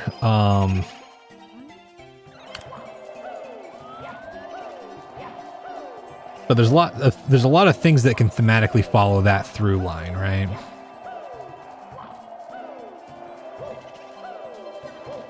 Custom robo, yeah. Yeah, the big thing is that I want to like really channel like some of my favorite parts of like Mega Man Legends. But also like, I think I've mentioned this before, but there's several like Super Mario 64 worlds that when you look at it and you look at the aesthetic, it feels like a toy set almost.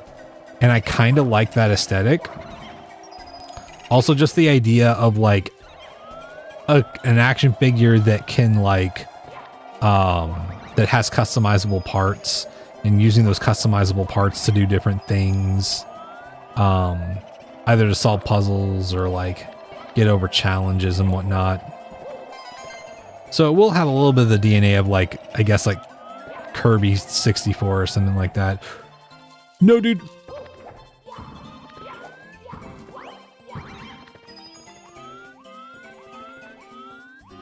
Okay.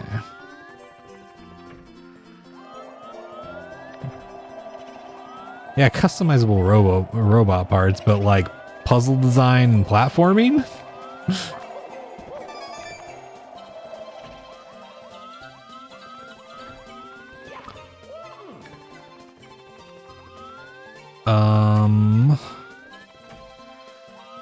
Okay, I don't think anything is here. Make you think of Kablam. I don't think I've seen that.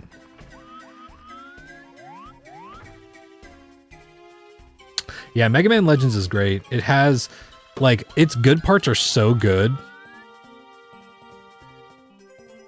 And there's like a couple things that have kind of like aged in a weird way, but like most of it pretty innovative for the time. And I would like to take those really good things and like try to iterate upon them, you know? Picture Ken from Toy Story.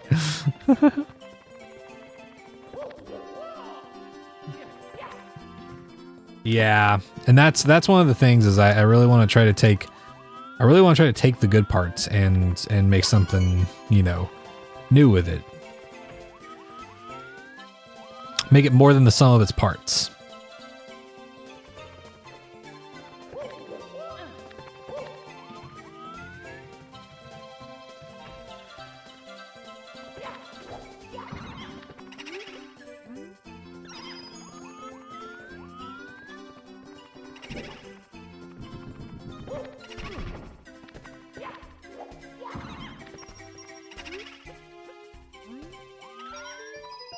Oh God, you fucking bastard. Get away from me. Get away from me. Okay. Action League now from Kablam. Oh, interesting. Yeah, no, I don't know. Okay, maybe if I walk in there, I'll see it. Just killed and robbed that ghost. That's right. I'm a ghost robber.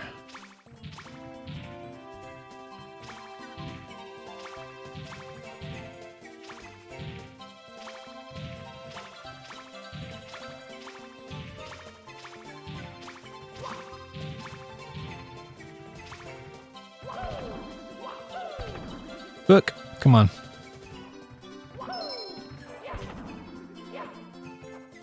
Mario.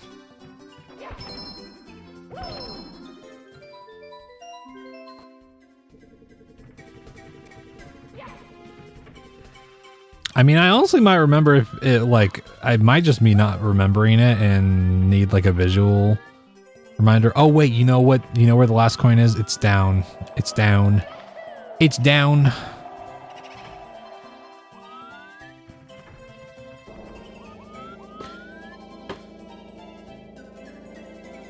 But yeah, I really would just like to just make a game first, right? And like provide the resources for also just like modding and whatnot. Cause like that's another thing is like I like people being able to just like fully see, you know, how the beans are made or whatever. Whenever it comes to like art stuff. I know that some people like to keep stuff pretty secretive and whatnot, but I don't know. I just like people knowing how I make shit, you know?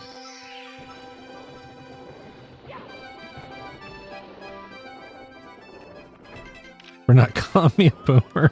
I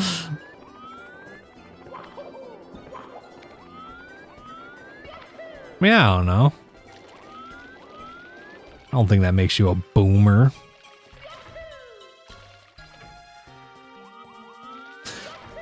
Nickelodeon night? Oh, okay. Well, yeah, you're a Mr. Pibb guy, so that makes sense. The only Nickelodeon shows I ever watched were Hey Arnold and SpongeBob. That was it.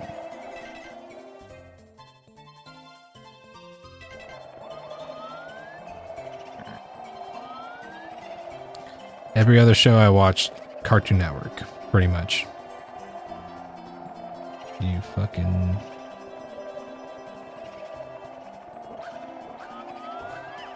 Stop motion bit with kids' toys, but superheroes. Oh, okay. Yeah, what's up, potatoes? You had free TV, none of that rich kid stuff.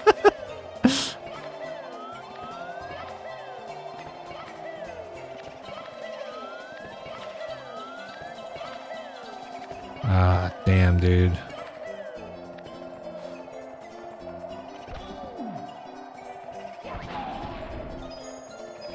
You know what? I think we gotta go back downstairs. I should have just grabbed the fucking...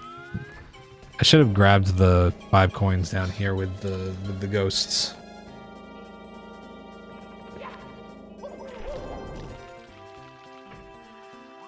One of the advantages of the Action League was Melt Man, and every time it cut to him, he just melted. That's pretty funny. That's a good bit. I like that.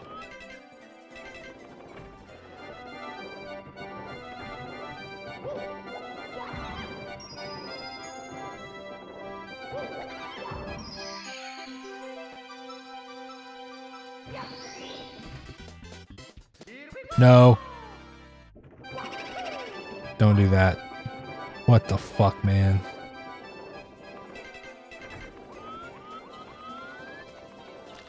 Can't sleep. Me either. I'm too busy playing Mario. No, I'm sorry.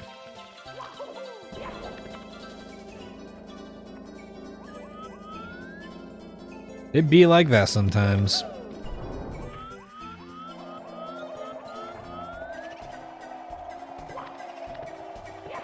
Fuck. Don't do that, Mario.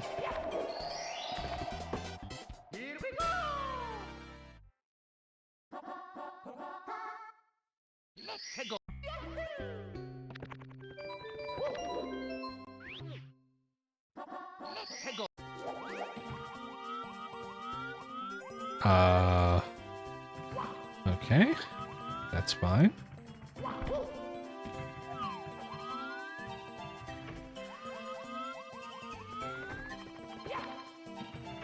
Prometheus and Bob. I do remember that name. I don't remember what it's about. Couldn't tell you that.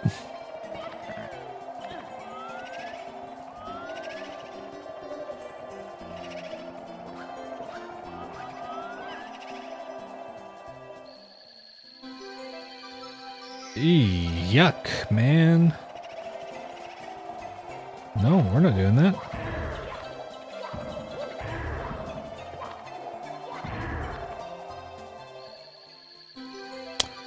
Yeah, sure, whatever, man. I guess I'll just go fuck myself.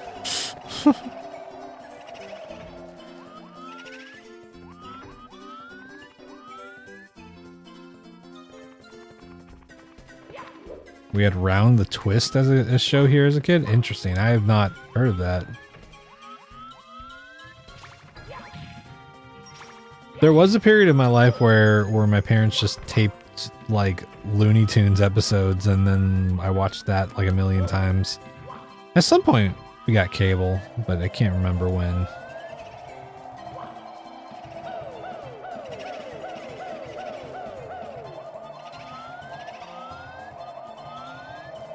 Here we go.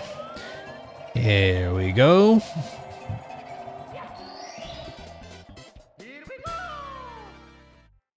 Struggling to wake up this morning, you're so tired. Aw, damn. That's always the worst when you're just like, this is maybe the most energetic I'm gonna feel all day.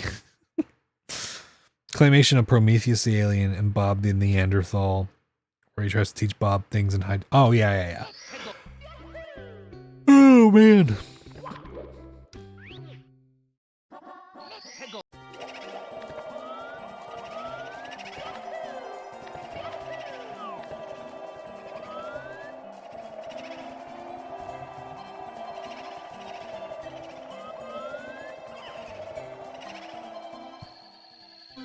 Fuck yeah.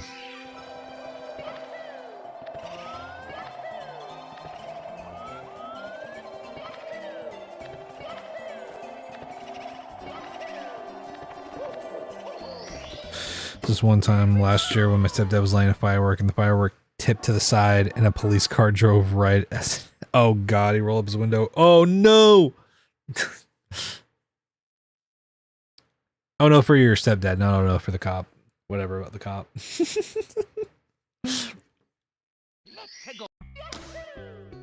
Yeah, that's kind of why I try to do it before I do the open star, because like sometimes it'll just fucking send it to the most absurd location. Absolutely. We love our ACABs here.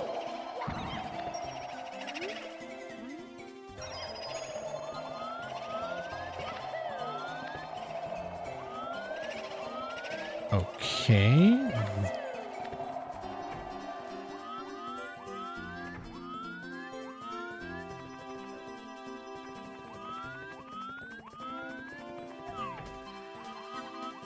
Oh, nothing there. A side cop at birth. Hey, you know, there's some people, man.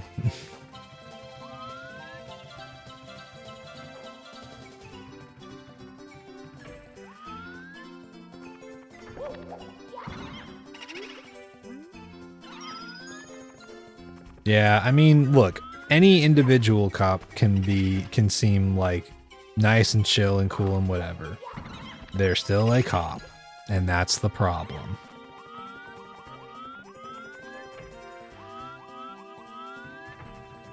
Okay.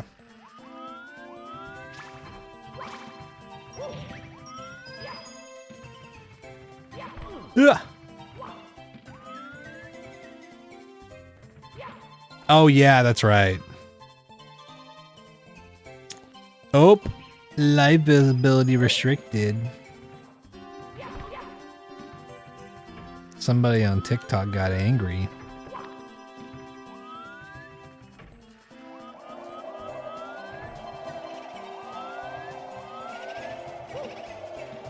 Oh, okay. So not the shitty one. Okay. Cool.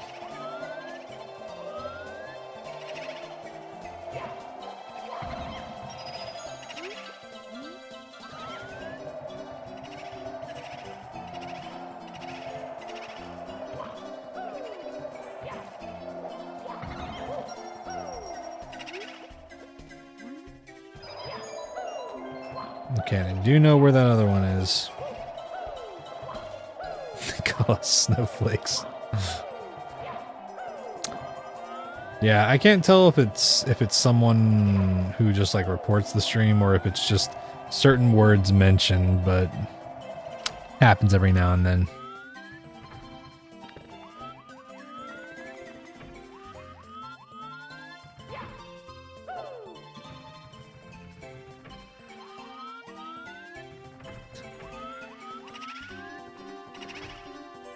I mean, considering they're owned by Oracle, that would not surprise me if that was just blatantly true.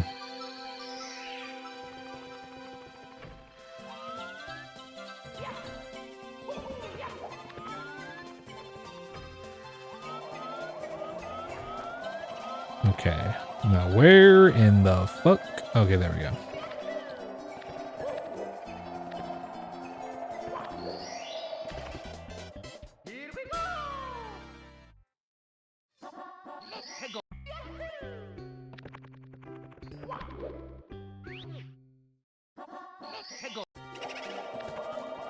Okay, this last one we just gotta go to the roof for.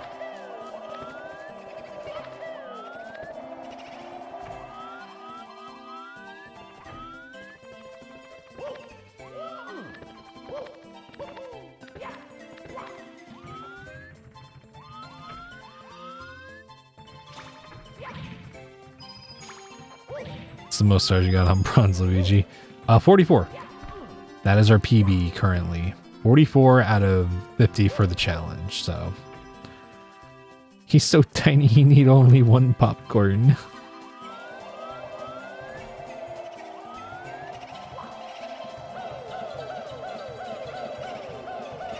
What about Gold Wario? Dude, an Iron Mario...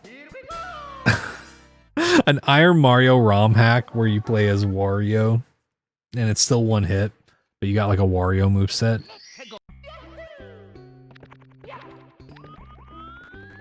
Okay, guess what we're doing, chat? We're getting 1 star and getting the fuck out of here, man. I do need to find said 1 star. A new Wario game would be nice. Yeah, we can always use a little more Wario, I feel like. Emerald Yoshi. There's a Cartman Mario 64 hack. I'm sure that makes sense.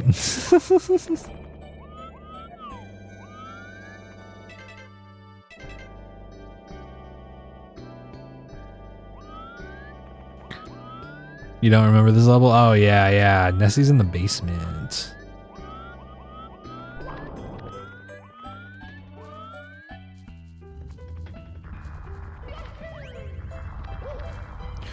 Oh, God. Whew. That was closer than it needed to be, man.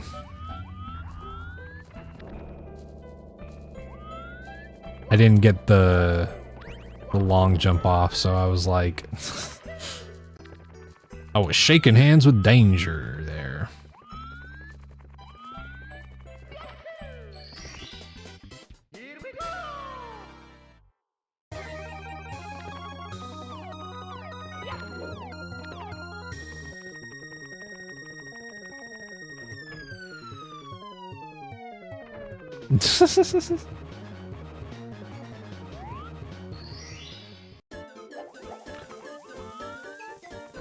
What the fuck?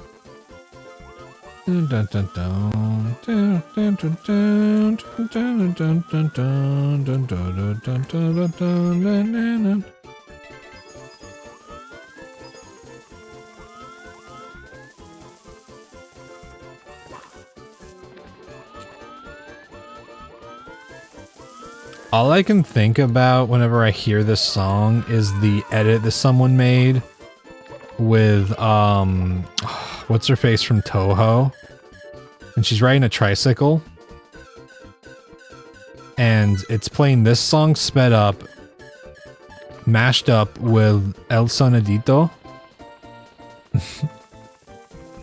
The 1, 2, 3, 4, that song. And I always hear that whenever I hear this song now.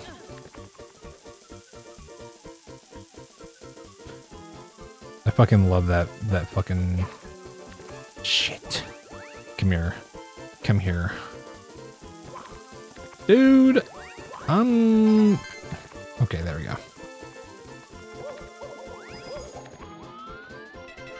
You just realized something. Hazy Maze is not a painting, so it's just under the castle normally. That's a good question. I guess so. I guess it's just the fart cave.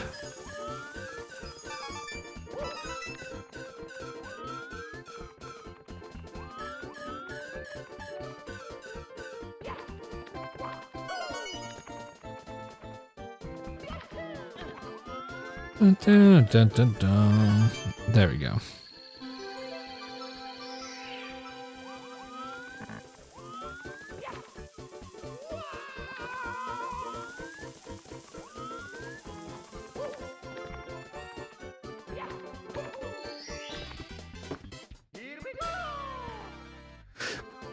Yeah, that's what I'm saying, Agent. Like, once you've seen that, I don't think you can go back to hearing this song normally. Because it's so good. Like, that's the thing. It's a fantastic mashup. Dude, this fucking lag is gonna fucking kill me, dude. Holy shit.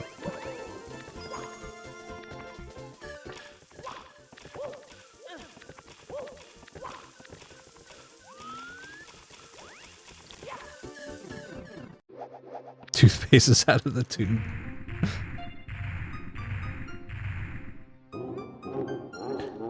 Hello, Bowser. Oop! Whoa! What the fuck? Where did that? There we go.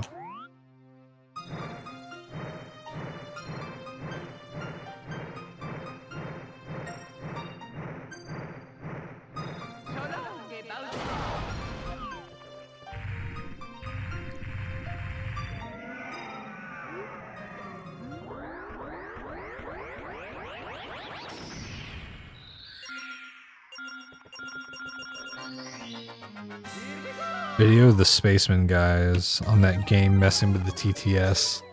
Huh.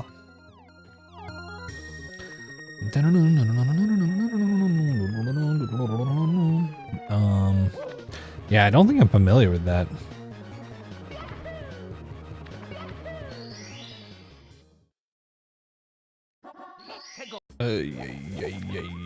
Ooh. You shouldn't have.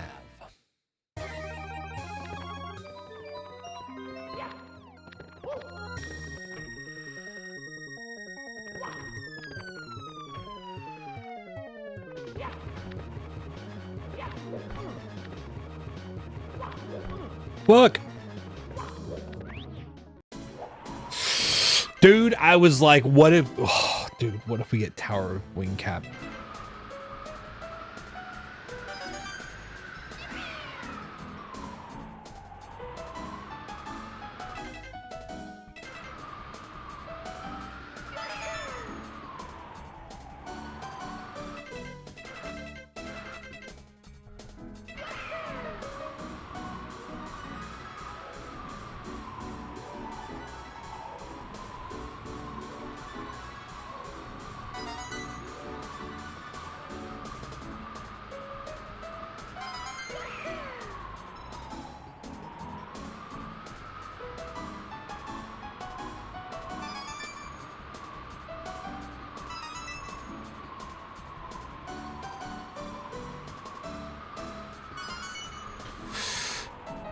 No.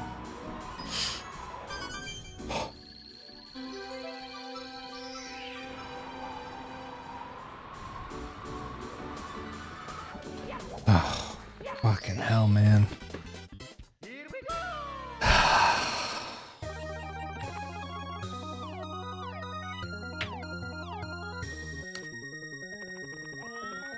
Okay. We made it out of Wing Cap Tower. Dun, dun, dun, dun. Oh, this is such a good song.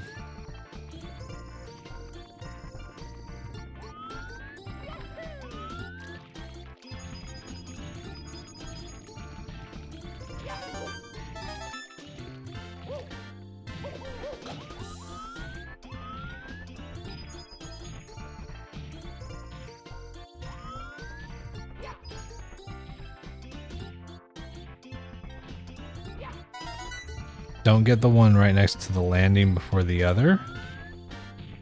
Oh, what? The what?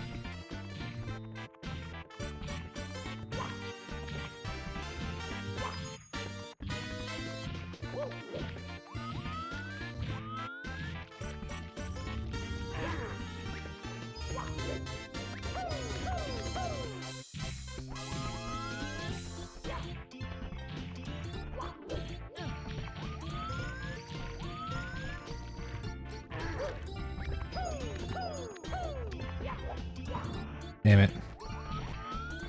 The seventh one you got was right there, then flew up. Oh, okay.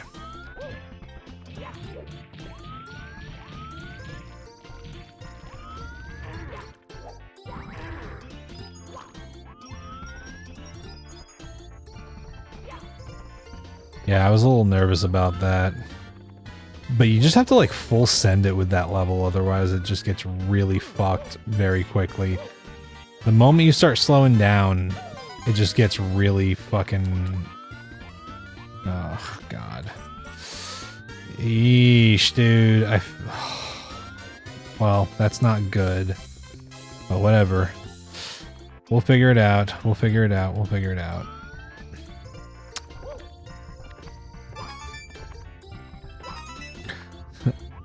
Prioritize the the others if there's red coins close to the platform. Call me if you need me.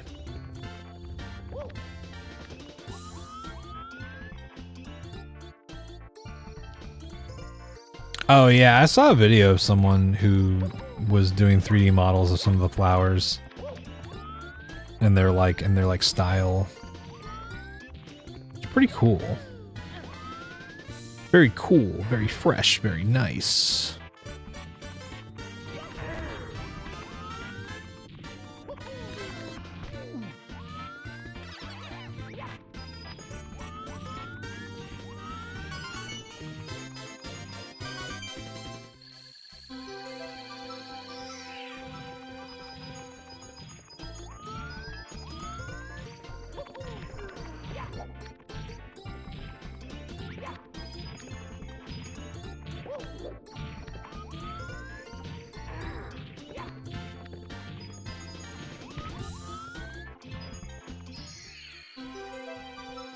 Here I come, San Francisco!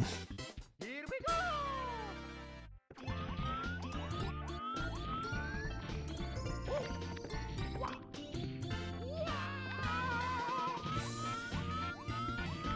There it is.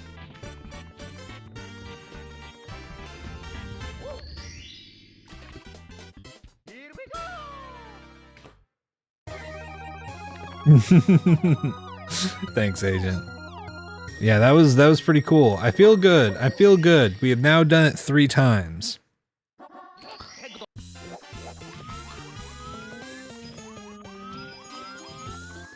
I think we are pretty close to being maybe able to say we can do it.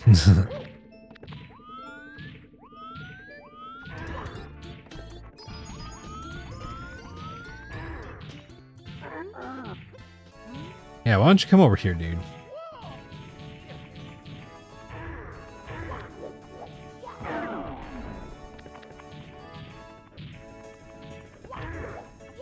Damn it.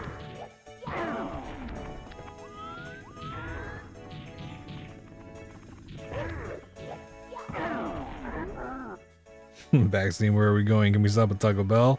The Enchilito is back. Ooh, hell yeah.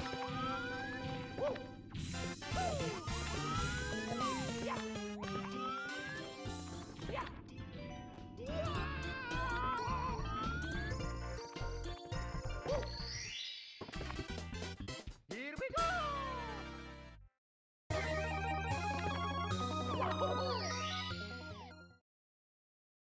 Stop when we're going to cookout. Okay, yeah, I'm sorry. If there's a cookout in the area, that's where we're going first. I gotta go to cookout. Here we go! Cookout makes you sick? Don't worry, we'll stop at Taco Bell after. I gotta get cookout. Who's cookout? Your mom! Just kidding, no. Cookout's a really ridiculously fucked up fast food restaurant.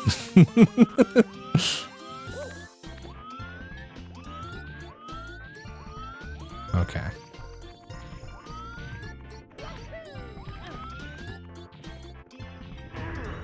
Fuck.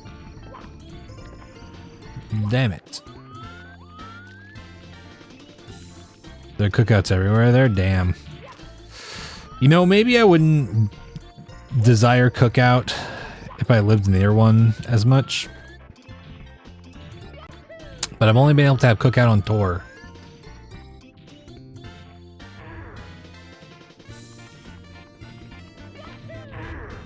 Fuck! Damn it, dude! And then miss it. There's like 3 in a 5 mile radius there. Damn.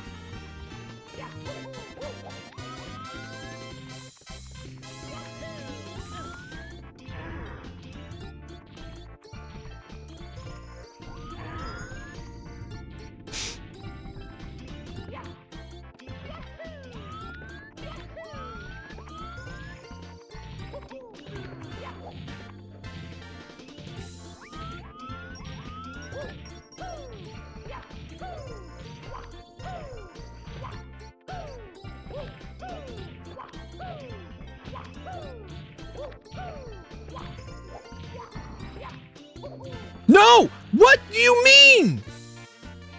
I was holding back, you fucking idiot! Game over.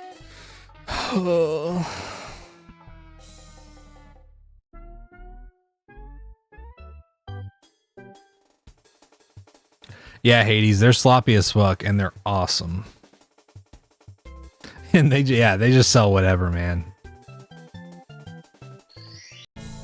It's like someone went into a fast food restaurant and was just like, "All right, I need you to just make me stuff."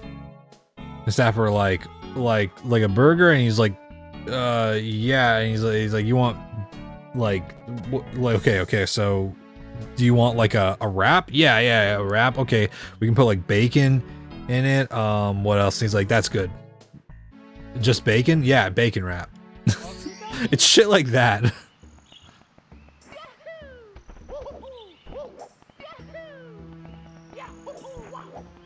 Oh yeah, sour cream's fucking awesome. You just usually want to pair it with stuff. You don't really want to just eat sour cream like by itself, you know?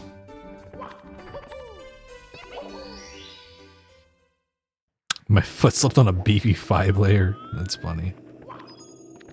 Okay, so it's not that. Ooh, the creepy music.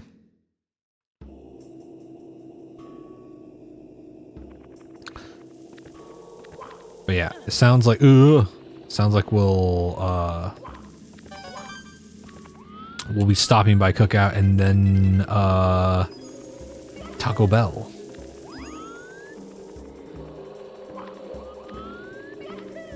I shouldn't have done that.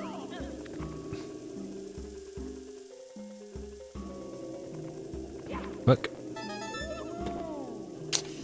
Yeah, you know what, man? How about fuck me?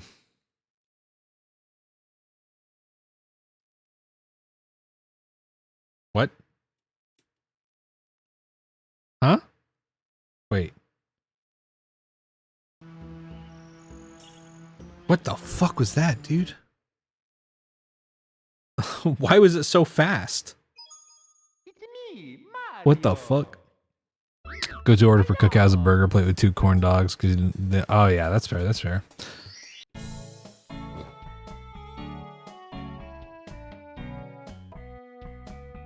Berber being Boo Bettis.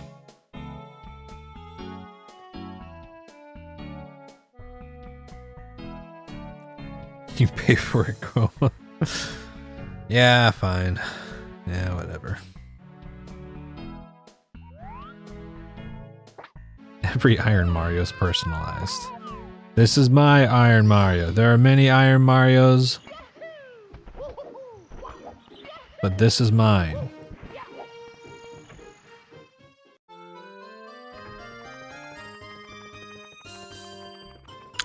Oh yeah, no, I mean, it's understandable. I completely, like, if someone tells me like, "Oh, Cookout makes me sick," I'm like, yeah, no, that's actually what I think the normal human body's response should be to Cookout.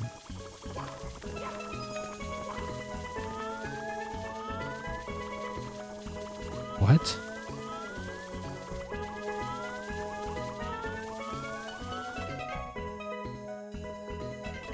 There's no way. There's no way, man.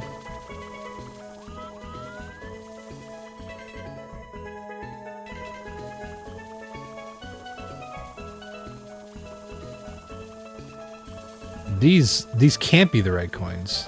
Oh my god. Dude! What?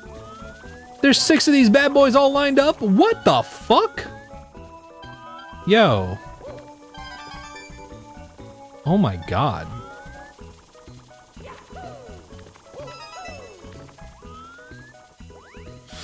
Oh man. Yeah, this is a good track. Wish I had a burrito right now. That's like the one thing I could go and get right now, if I'm being honest. There's a burrito place nearby. Double burger tray. Steak style Cajun fries, onion rings, and a huge tea light ice. Hell yeah. Man, I forgot what I got last time I went. Okay, I think the last one's down there. Never had Cookout. First I thought you were just gonna go into some random person's backyard and get burgers and hot dogs off of them. No. Yeah, no, Cookout's a very real place. It's pretty glorious. It's one of those places you're not proud to eat at. But, I don't know, man. Just sometimes it hits the spot, right?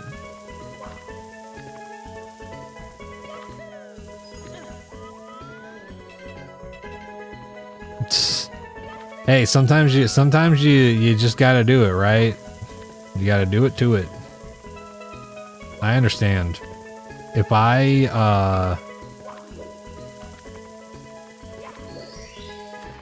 became lactose intolerant, I don't know what I would do, man.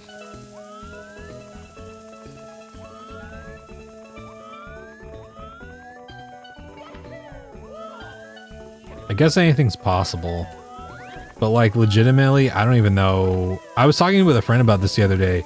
It's like, at that point, I think I would just probably make the full shift into veganism if I really, like, if I became fucking lactose intolerant, I'd be like, I don't know, man. I like cheese so much, and even more than meat, that I might just like straight up just go vegan at that point, right?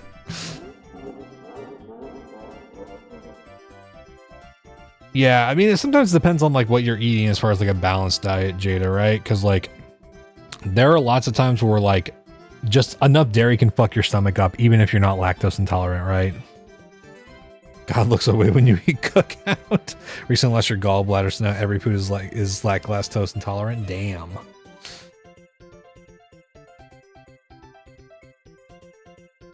Bad a 24-hour McDonald's or Cookout. This isn't to make it 2 a.m. I'll crash my car into Cookout.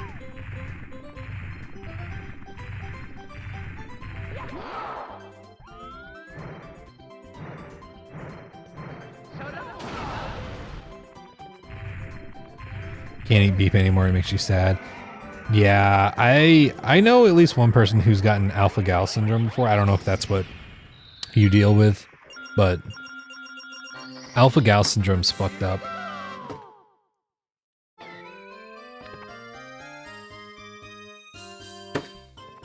Okay.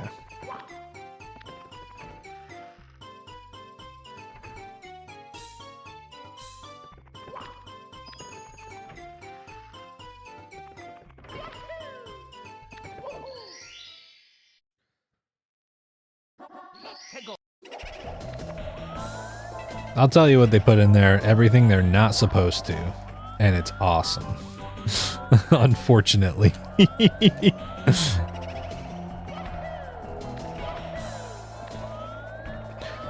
Your body can't digest, so you end up with... Oh, damn. Whoa, Cassie! Yo, thank you for the raid. What's up? Oh. How's it going, y'all?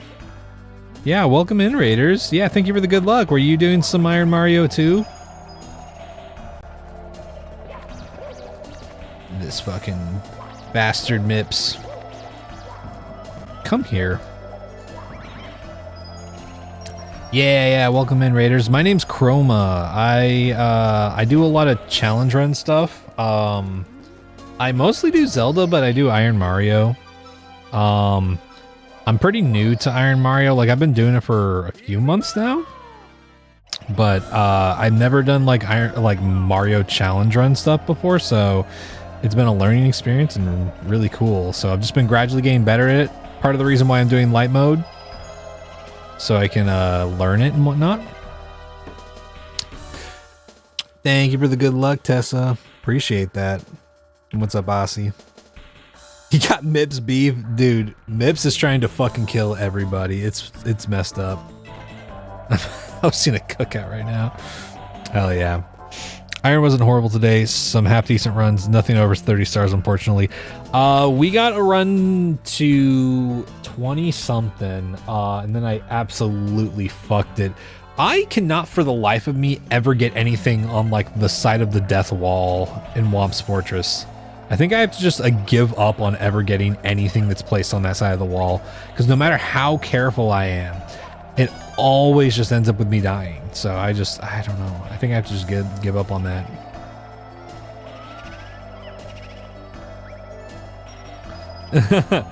Yeah, it's so fucked, man. Because like I know what to do. Like my brain's like, oh, you gotta do this, and you'll get there, and you can grab the star or grab the coin or whatever. But then just like every single time something happens that I'm like, I don't know. I turn into Thromaphagist. Hello. You were at 29 stars earlier in base. In my overcommons got the better of me. Tried to grab him. And a fire spitter got you. Damn, yeah. Yeah, Mips truly loves to fuck over. The other day I had a Mips on Princess Slide. That was fucked up.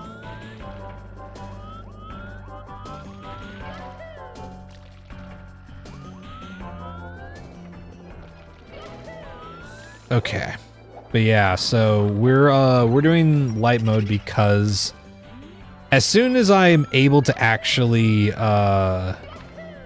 complete this version of the challenge, I'll go over to normal mode.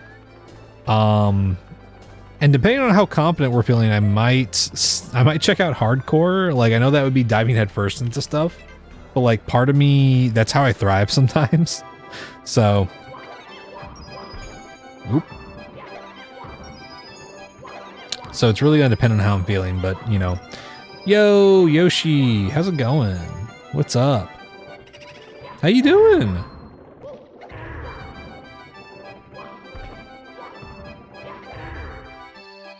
You had Mips at Rolling Rocks last week? Oh god. Yeah, that's just a GG for me. I can't, there's no way I can get it at that point. Wait, I didn't check if there were any coins in here, man. Ah, yes, there always is. There always is, and then I don't check. And then I'm like, where on earth is the other coin? I like to start with a hardcore run so that way the rest of my gameplay feels amazing in comparison. That's good. Now that's how you prep yourself. It's a fabled Emerald Yoshi. Yeah, how you doing, Yoshi?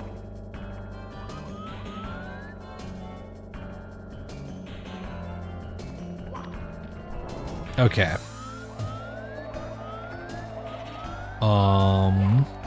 Let's start exploring the house.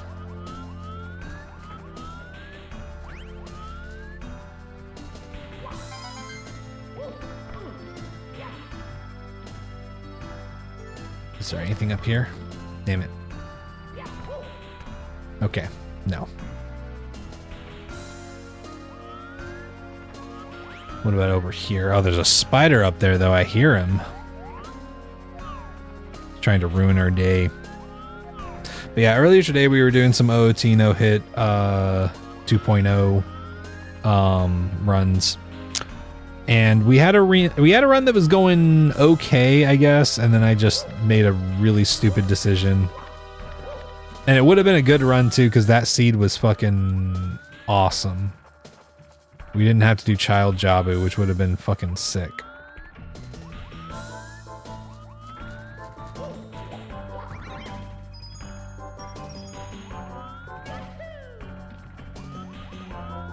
Okay, so star will spawn here.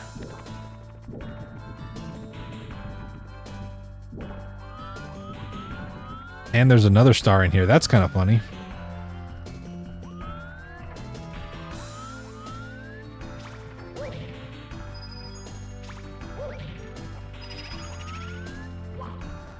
Okay, there's a boo in here.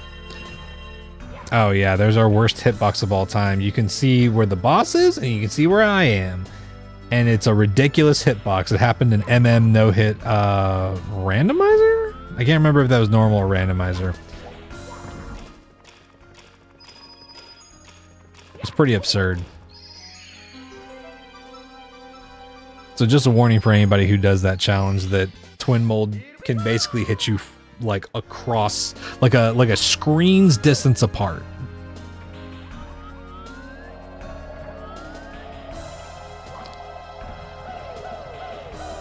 Okay, there's one of the coins. How many coins do we have? We got 4? Okay, there's 3.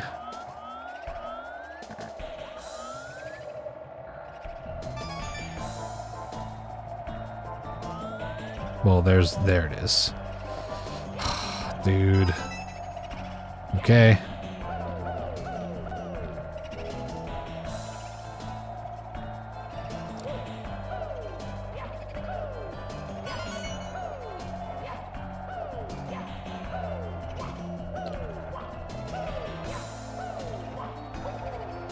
Ugh, okay. A little sloppy, but that's okay. That's okay. We got it. We got it. We got it.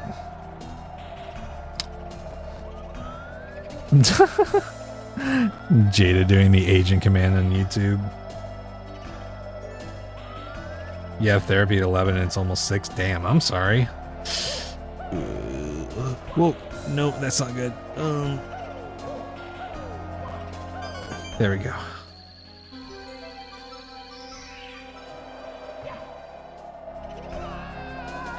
Okay, good thing I didn't land on the piano.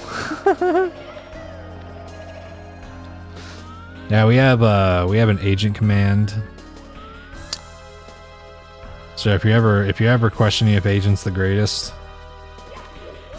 you can just do that to refresh yourself.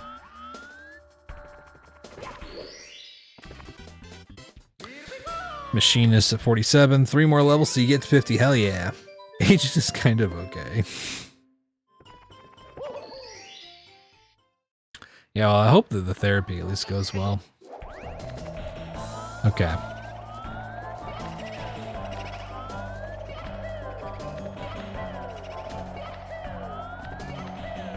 There you are.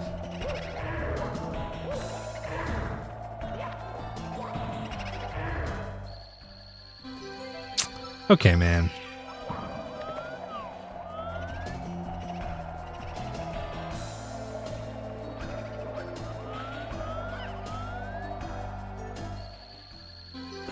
You're joking.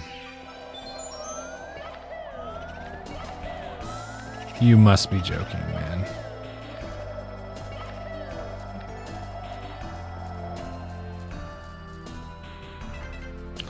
Also, let me give you a follow, Cassie, because I don't know if I have yet. Let me do that. There we go.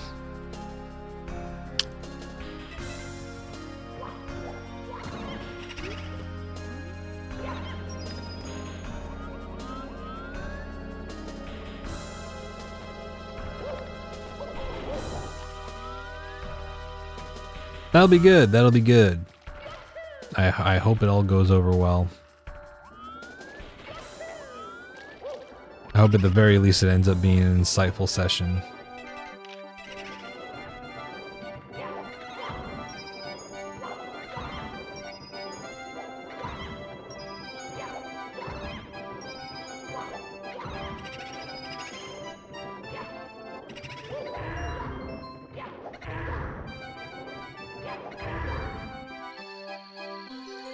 Okay, well at least one of the stars spawned in a reasonable spot.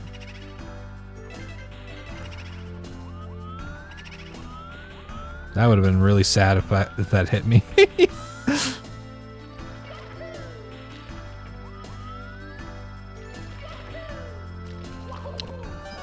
Okay, but good to know that we need to come down here for one of the ghosts. There's one there, there's one in here.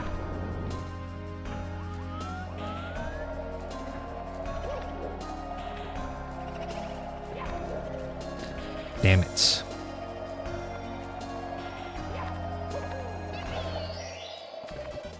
Yeah, no problem. No problem. I didn't know. I didn't know you streamed. So I'm glad I gave you a follow. Now maybe I can raid you at some point.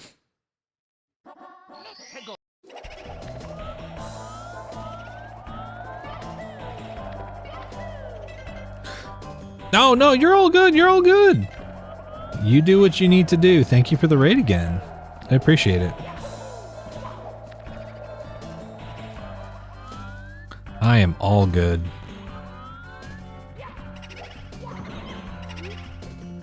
Thank you, thank you. Also, I guess I should say this because there's probably enough people in here who didn't hear it already. We're going to have a subathon on July 21st. It's going to last at least a week. Subs will increase the timer subs and bits will increase the timer. And I'm figuring out details. My plan is to announce plans this next week.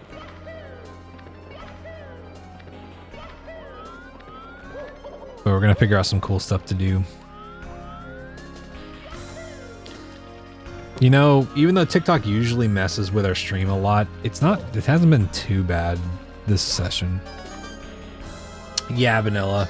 So we'll be streaming 24/7 for at least a week. It'll mainly be on Twitch because YouTube doesn't let you do streams longer than a certain length before the stream resets. So it'll mainly be 24 hours on Twitch. But it'll be going pretty much constantly for at least a week.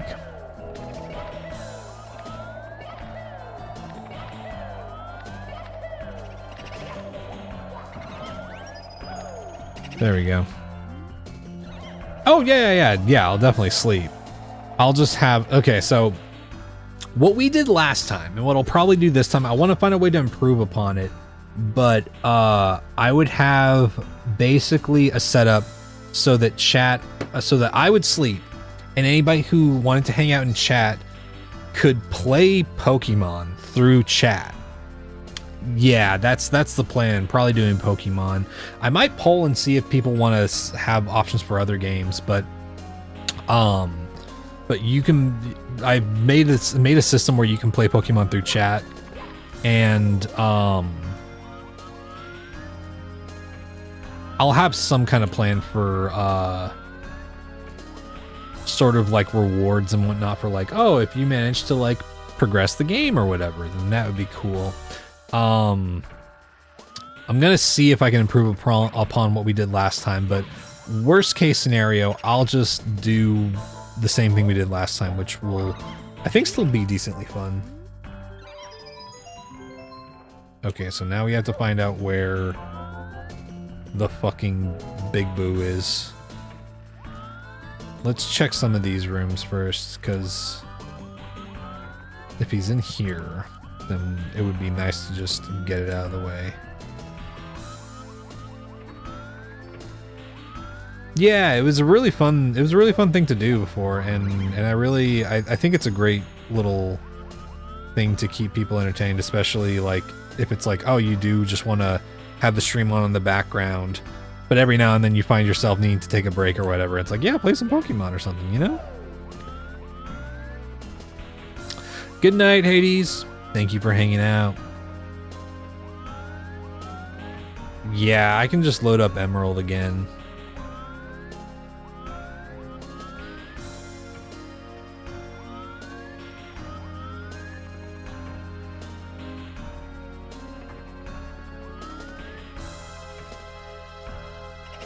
Okay.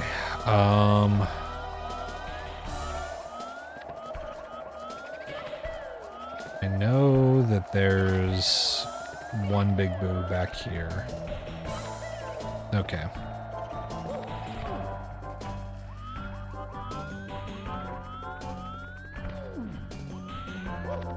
Okay. Not in there. It's probably downstairs. Or in the near the carousel.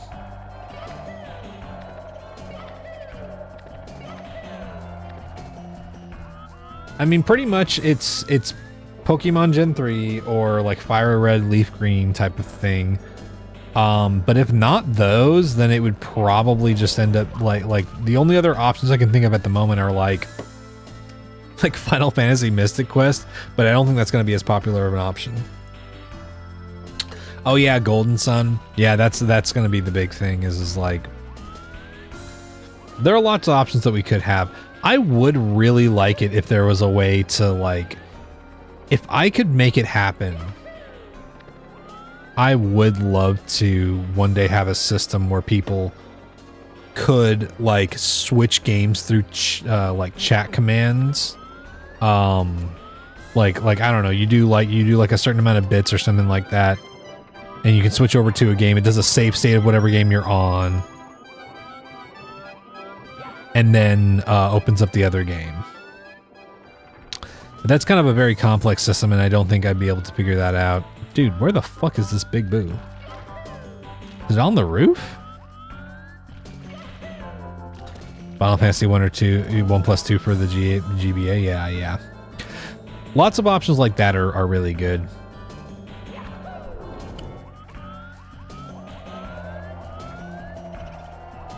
You.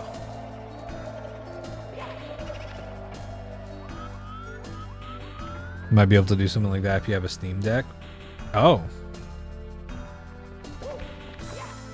I mean, I mostly use StreamerBot for a lot of the current system stuff, which is what I would probably try to build it through, because my goal is to replace both MooBot and Nightbot with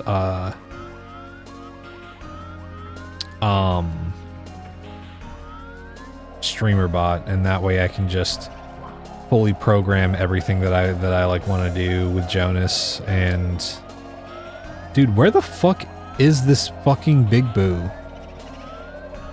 Is it seriously in the library or something? Dude, that sucks.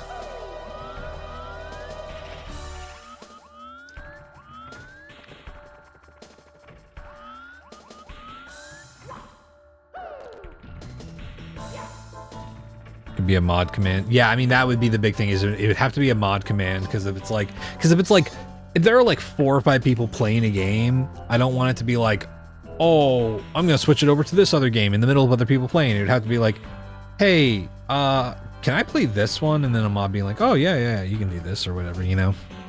I think I found a glue. Okay.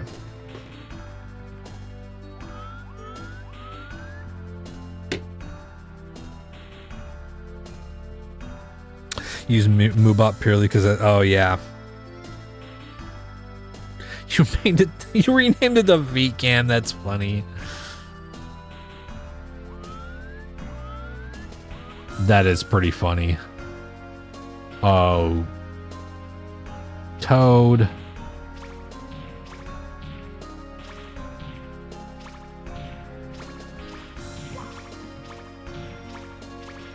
Toad, why are you here?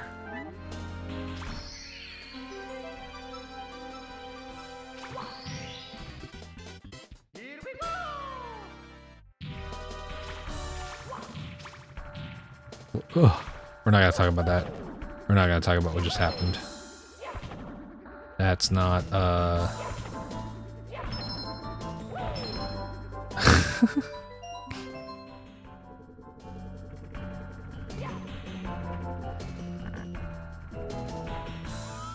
Dude, where the fuck is this goddamn fucking ghost?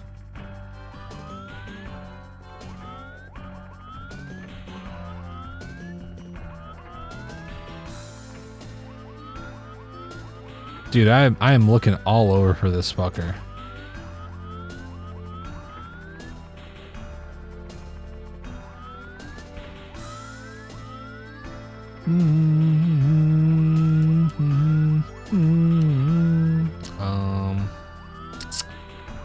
Dang, dude.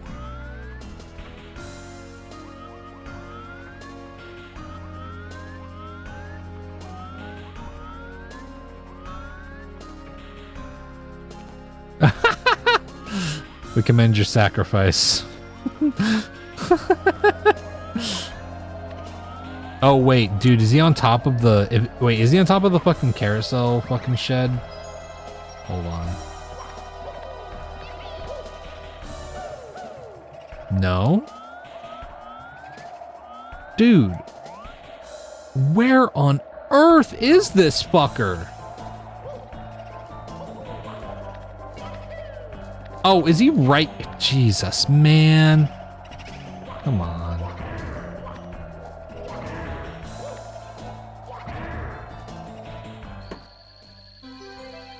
Great. Film theory. Should Sneakers O'Toole take his sneakers off? No.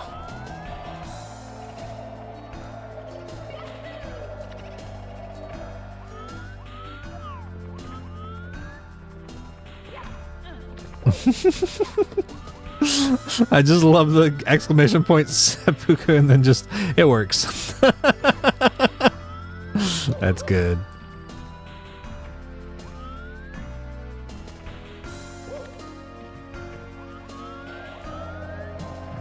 Ah, you've been waiting for a little bit, Banara.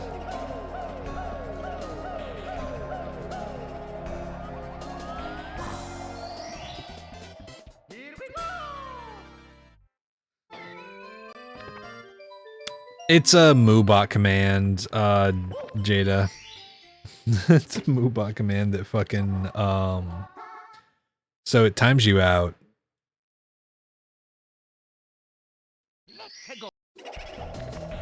Sleepy as fuck. Hey, understandable. It's pretty late. This is probably my last, seed for the night.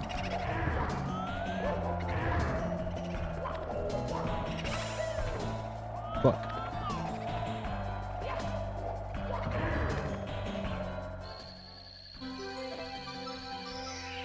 I see you, you fucker. You're not getting me today. Fuck! It's always triple jump.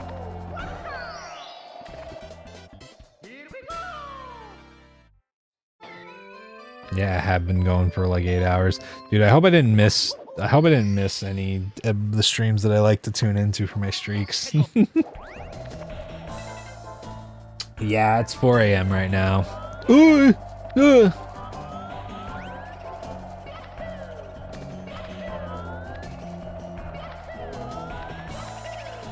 like 9 p.m. there already. Damn.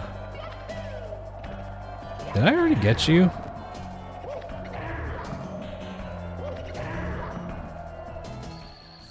I did.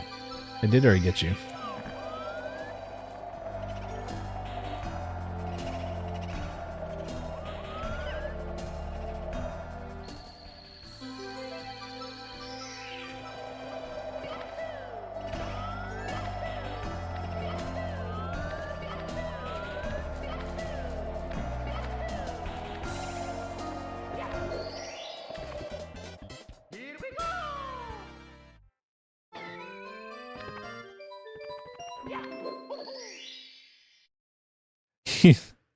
I was gonna say, you thought you were getting just really lucky, Agent. Like it was like a chance thing.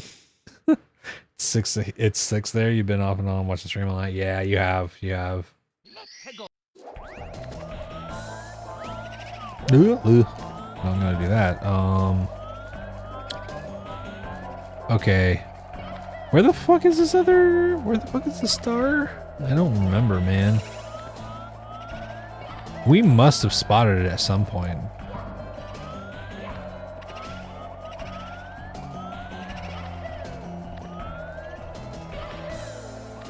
Do-dun, do-dun, do-dun.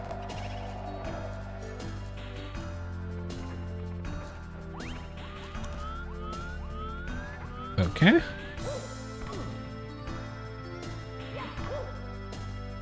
Not up there.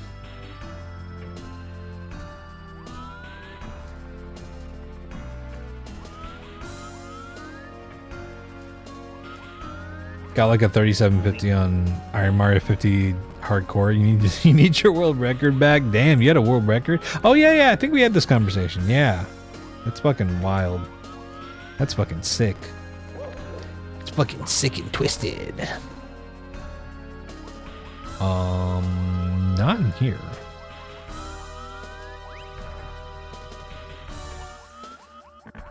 Ah, it's right here. I was like, surely it's not. Like, I thought this was... I thought I was getting seed bleed, dude. You still have 70 hardcore? Oh, fuck yeah. I mean, that's fucking wild, dude. Okay, that's Big Boo Haunt. Full clear, I think. Yeah, that's full clear. Oop.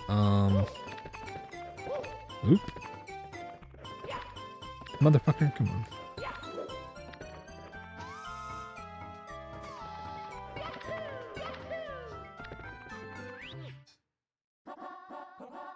Wet dry world, okay.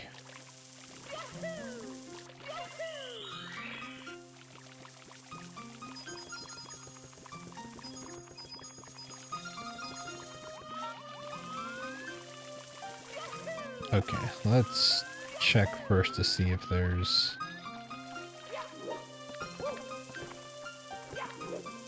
yeah, I don't want to do that. Ooh, I didn't see that one. Okay, I've never done this jump ever, so I don't know if this will go well. Oh, well, I got it wrong. Whoa! No! Jesus. Almost.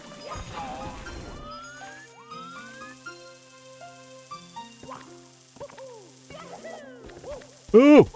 Oh, we got it. But then we fell off. Damn it. Okay.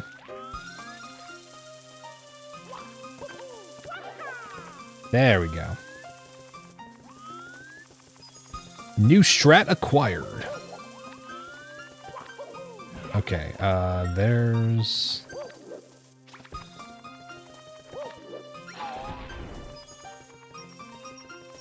All we need to do is find either...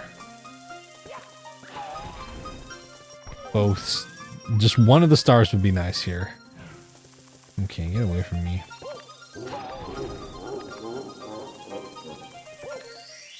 Okay, that's great. That's great. We know where the Bowser's room is. That's awesome.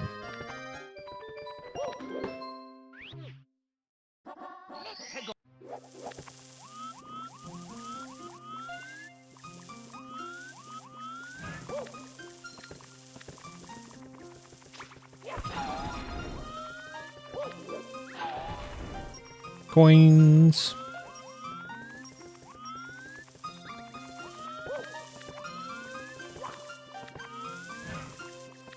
Oy.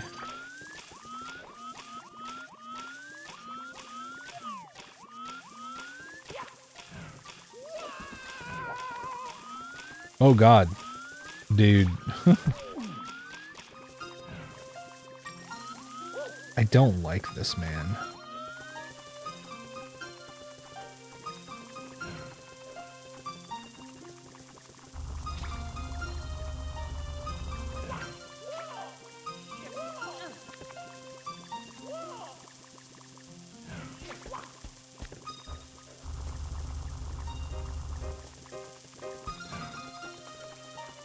Playing a little bit of a dangerous game here.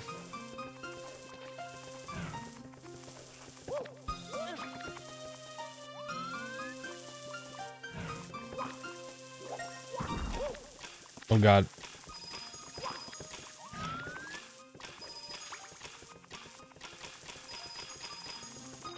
That's fine. That's fine. We should be okay.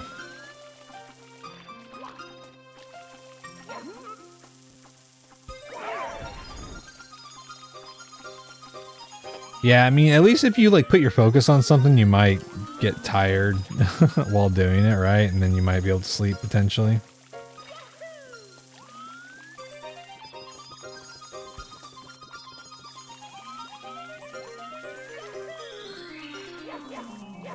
Turn. There we go.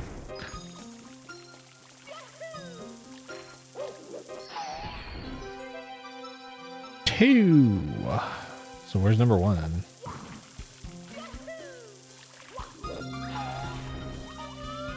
All right, see you later, Jada. Good luck. I hope that your the sleep comes to you.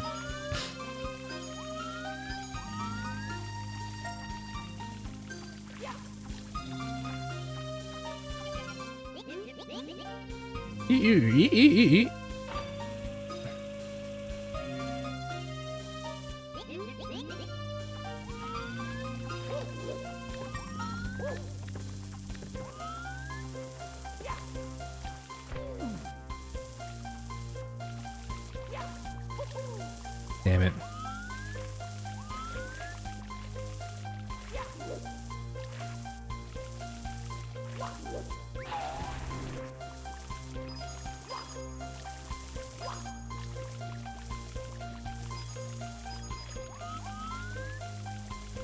Okay.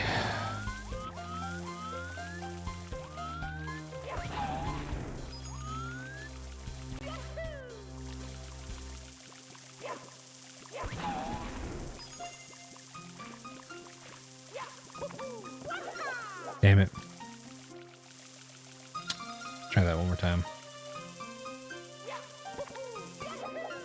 There we go.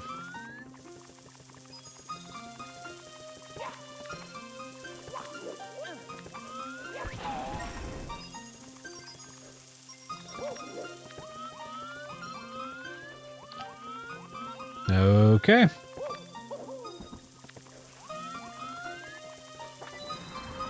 We should be good. We only need 8 more, like, regular coins, so this should be fine.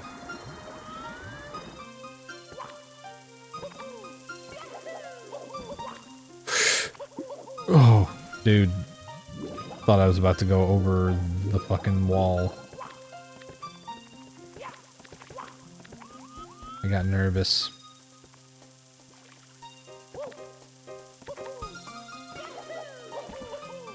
There we go.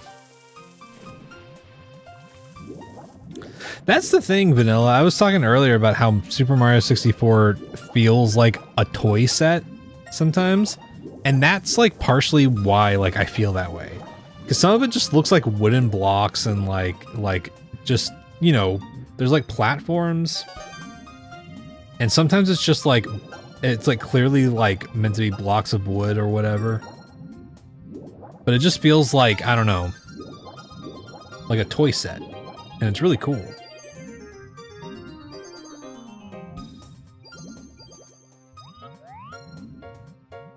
And it reminds me a lot of like, you know, when you're a kid and you like, you take an action figure and you have him be a little guy hopping around stuff, you know, that's how I feel. Oh yeah, well I mean like, here's the thing.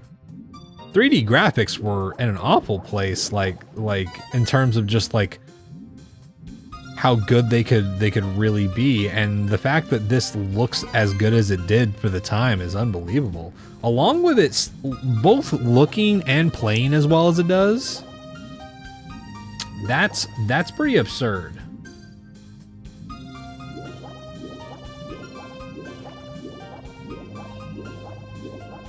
Okay, we're gonna make sure that there's not a coin in the cage over here. Nope. Cool.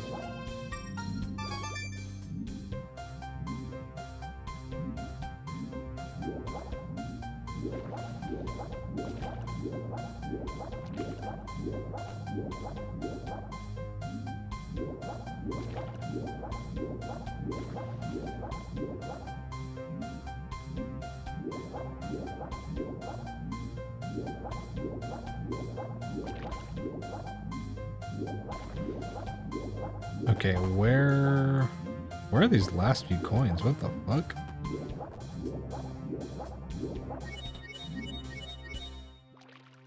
Okay, well there's one up here.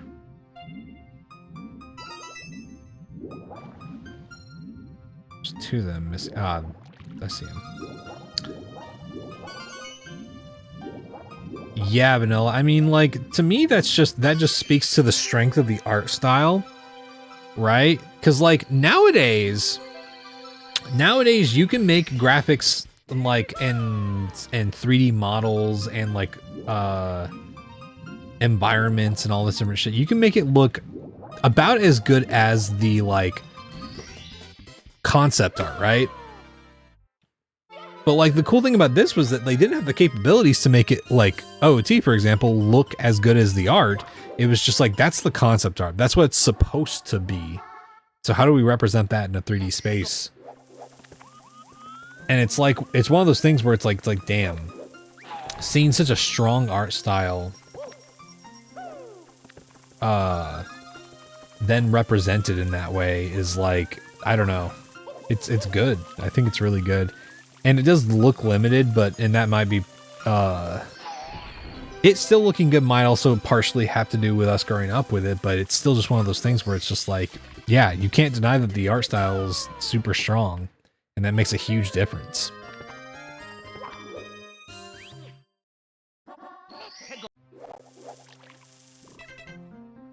Oh, thank you, ID.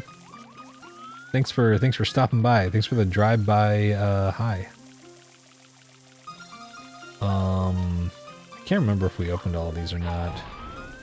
This one's the star, yeah. Number 2 star. And this one... Motherfucker. That's coins. Yikes. Oh god. I almost fucked that up really bad, dude.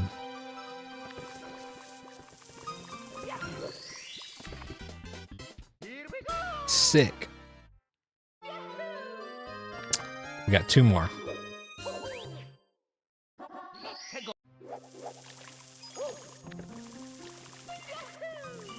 Secrets.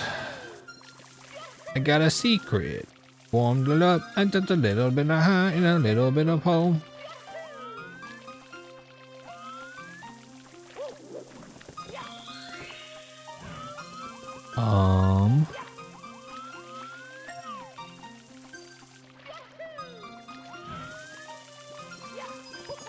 Fuck. I messed that up. I'm gonna kill you now.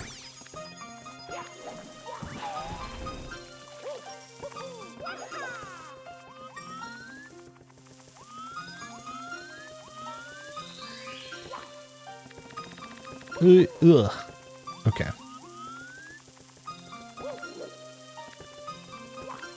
Mario, come on. You. There we go.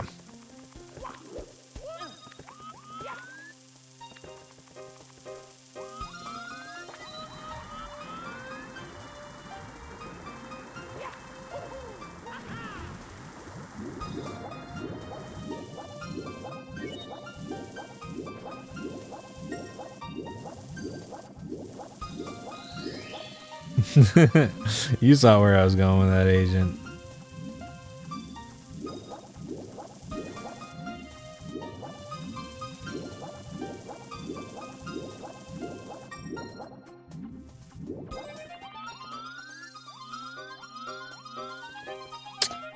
Dude, where's this last secret?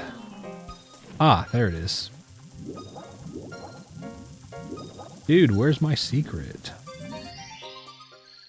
Sick.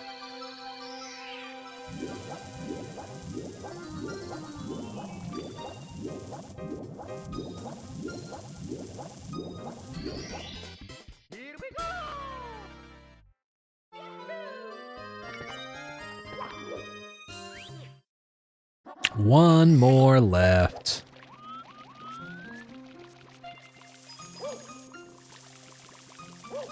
Bam.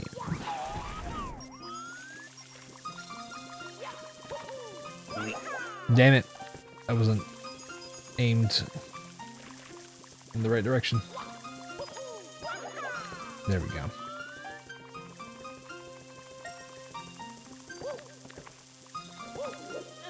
Sweet.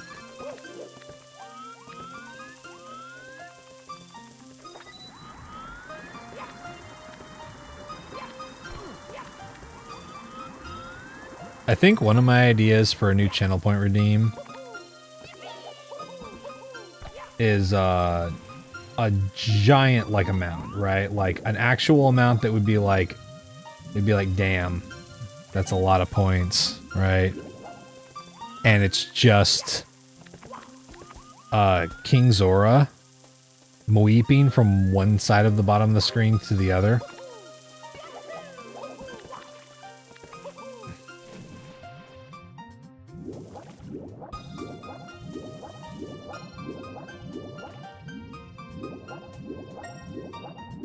I feel like that would be a really good one.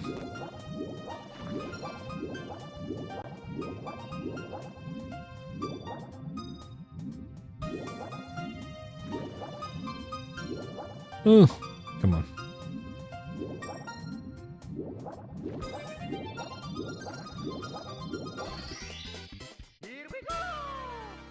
Full clear, baby.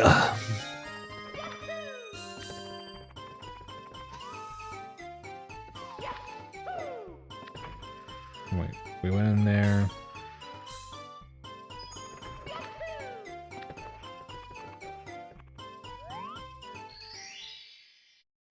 Just King Zora weeping across your body.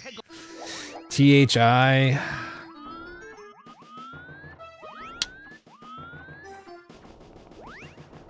No, dude. Fuck, man. Dude. Come on.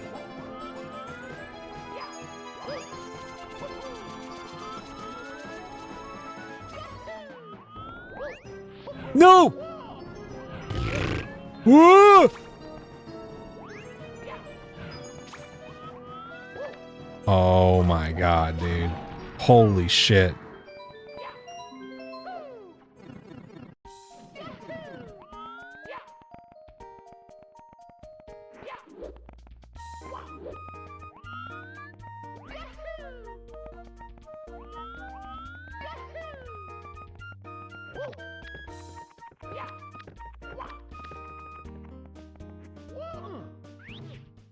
Live on the edge, yeah. Don't.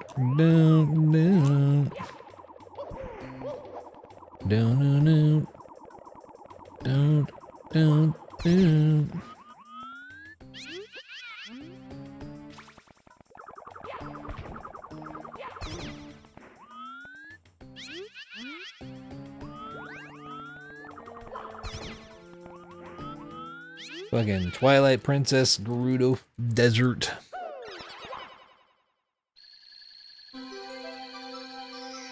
Okay. Here's the fun part, chat. We're not coming back. We're not coming back.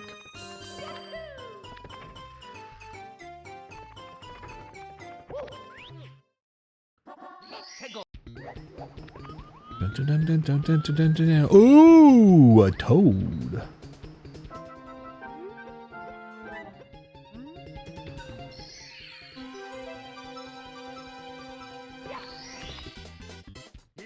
There we go, man.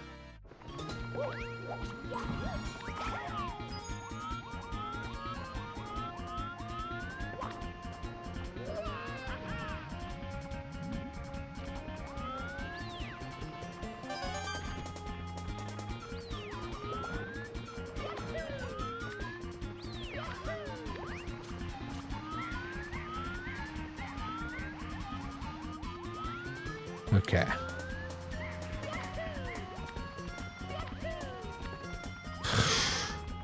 That was a little bit fucked.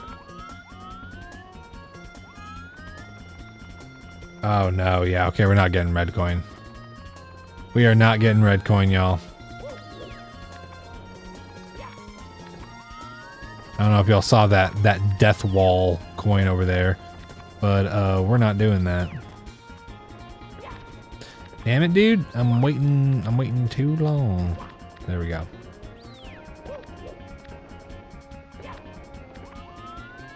Okay. Oop, ooh, yeah.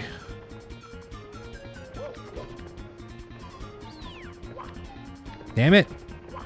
Come on, man.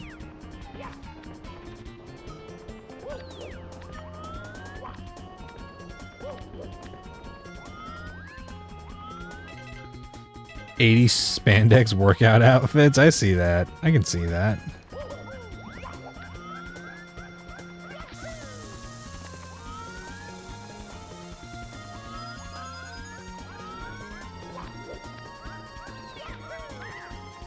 Oh god.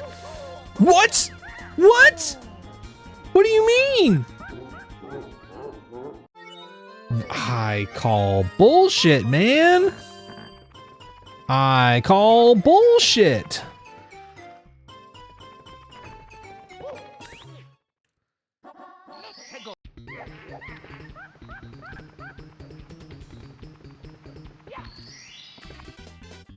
Fuck, I didn't mean to grab that. Oh well.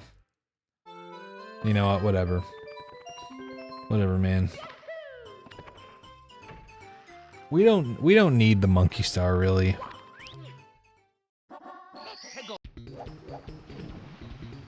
We really don't need the monkey star, man.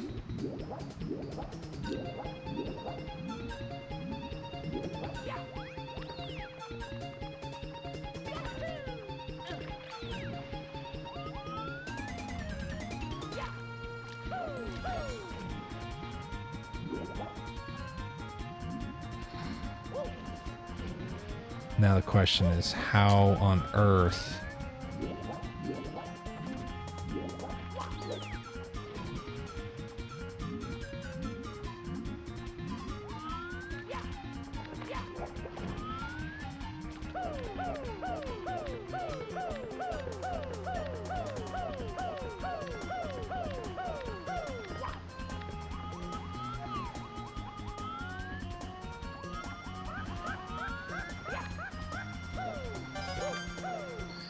There we go.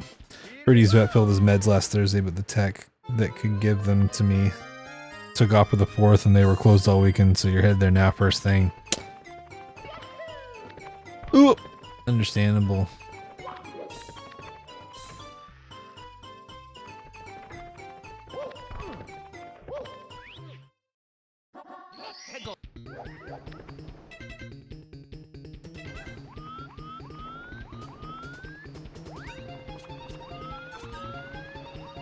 Oh no, yeah, no, I mean it's just hard regardless, you know, right? Like that's the thing. Even if it's all worth it, it can still be hard, right?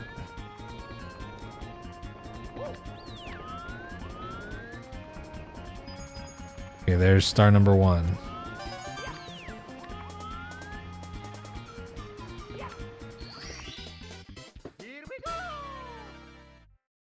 What a stupid spot for a star.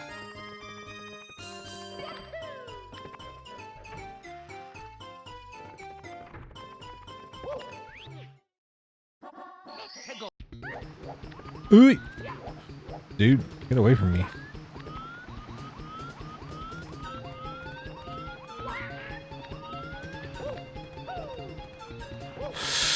No! Stop, man. Okay. Sure. Ugh! Yeah. Let's not do that again, man. Ah, there it is. Well, that's good. That's convenient. I forgot that that was there.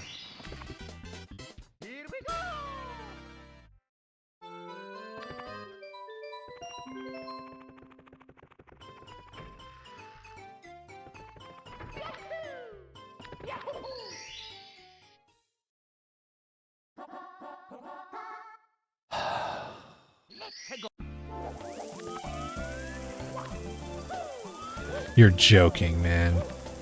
You are out of your fucking mind. What do you mean?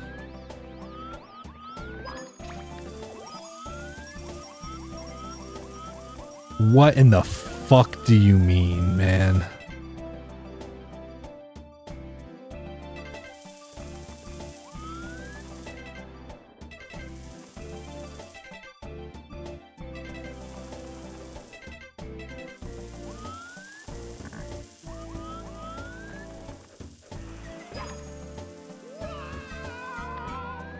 Get me the fuck out of here, man.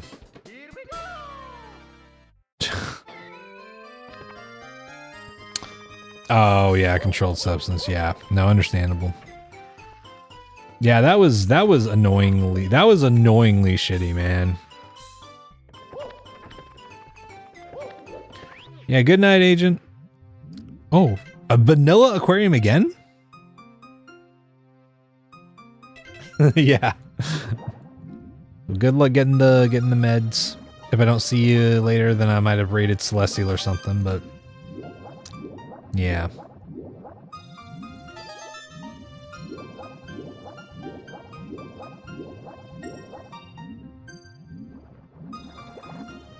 Ah, there's 3 of these fuckers up here.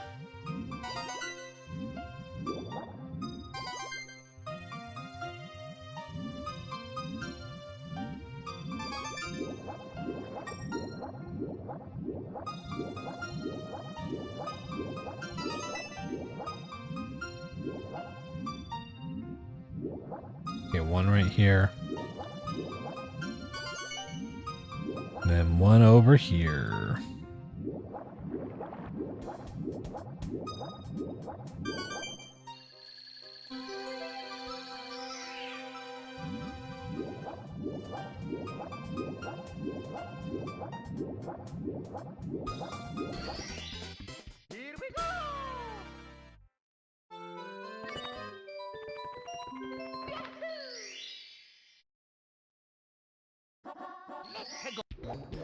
That's kind of funny. Dire Docks in the Jolly Roger Bay world.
Okay.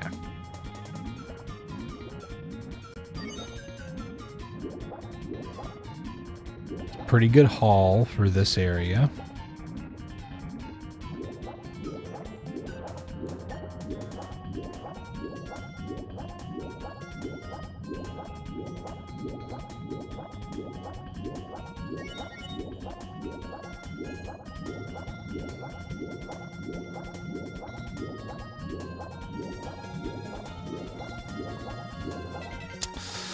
Oh, TikTok.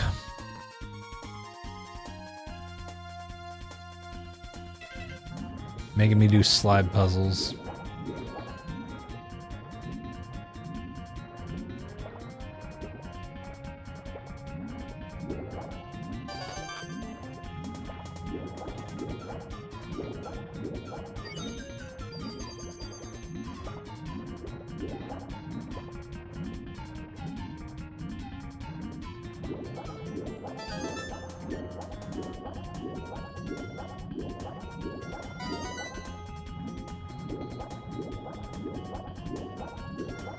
Grab 3 coins from this.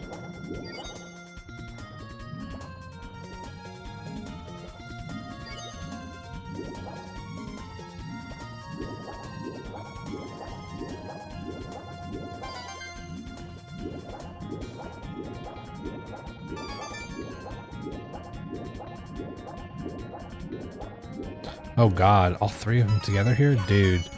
All the coin spawns this fucking seed have been all clustered together in a lot of levels.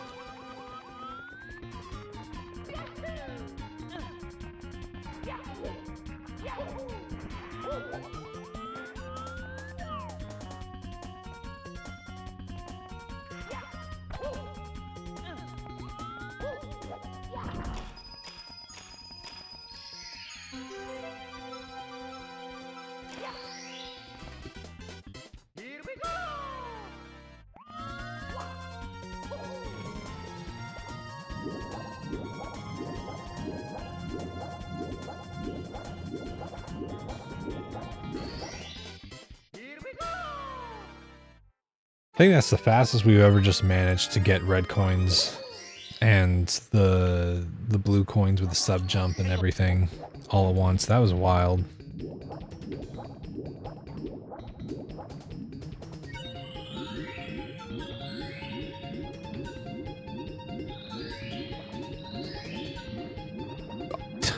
Dude, why did that one clip out? What the fuck?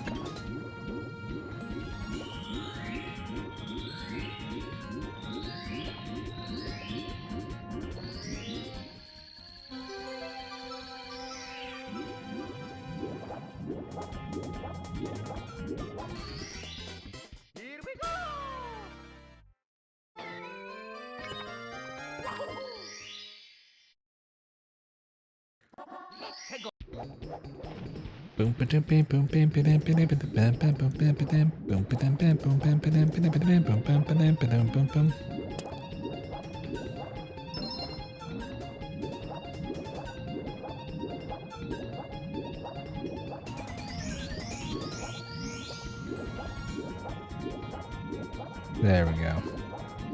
Chest number 2. Fuck!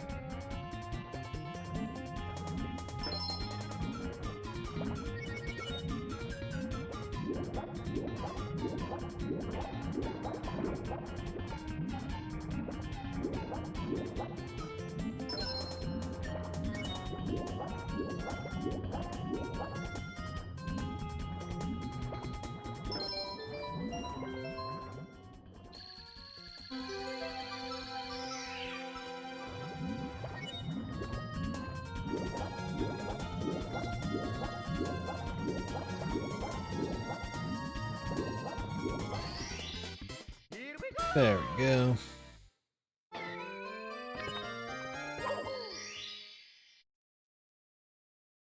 Sick shit. Okay.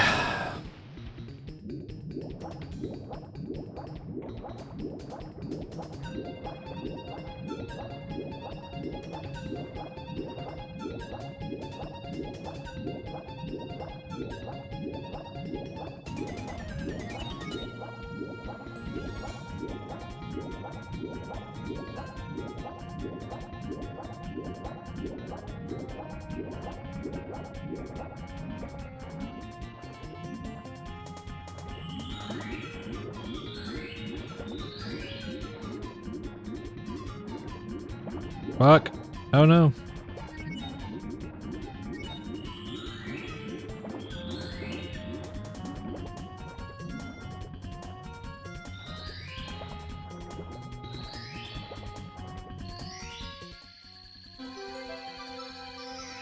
Number 4.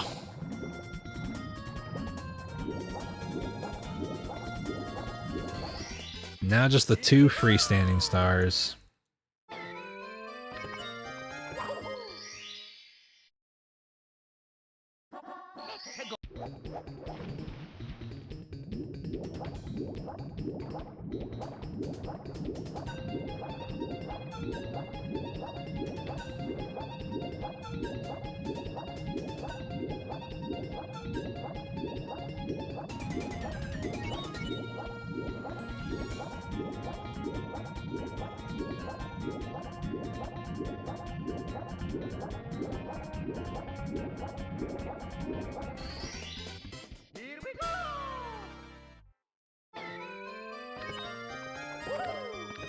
Look.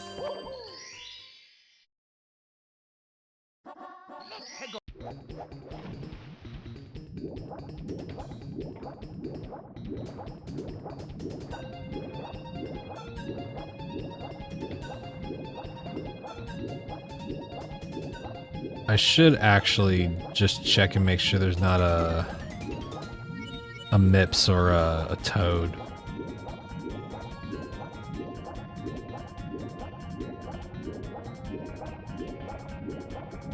There's always the chance that there's one up here, and I just didn't spot it yet.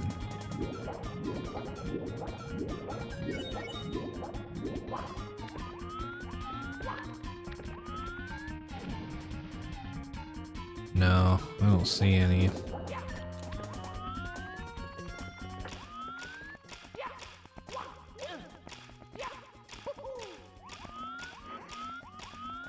Okay, I think we're good.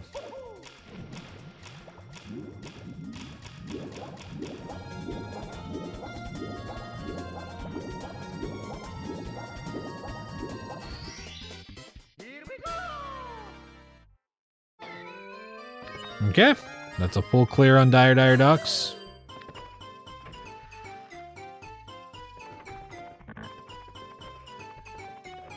All right.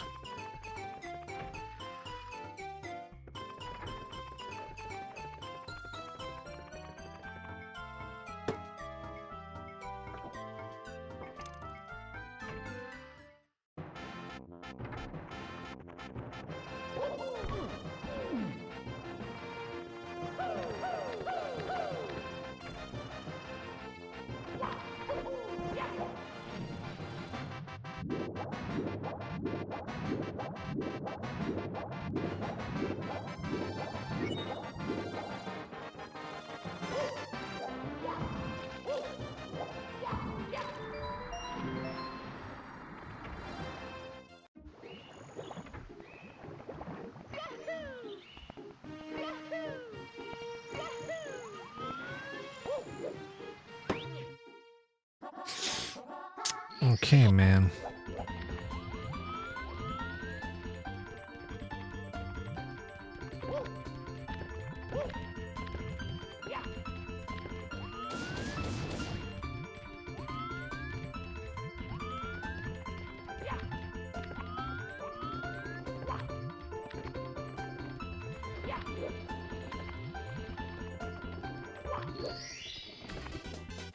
Here we go! Good.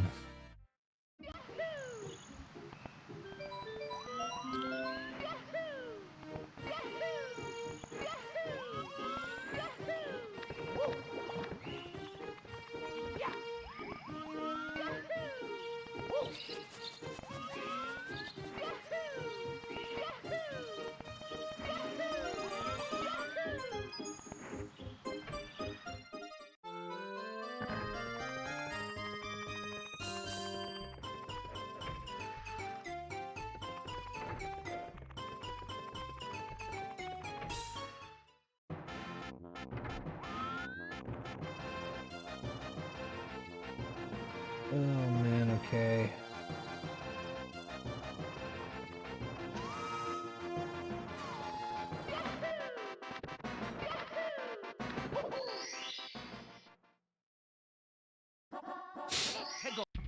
I was just thinking about how we hadn't found Hazy Maze Cave yet.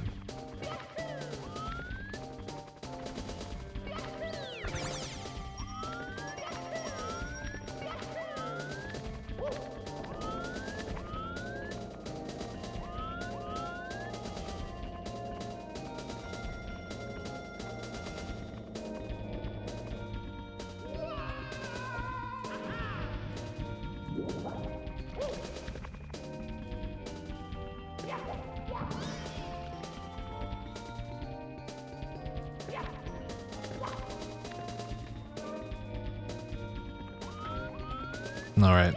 What do you got in Metal Cap?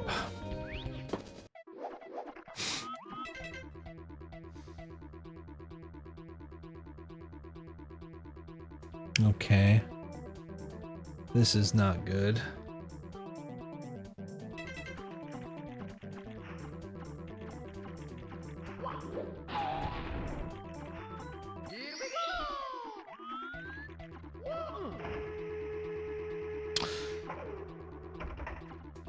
Oh man. Yo, what's up, Tom?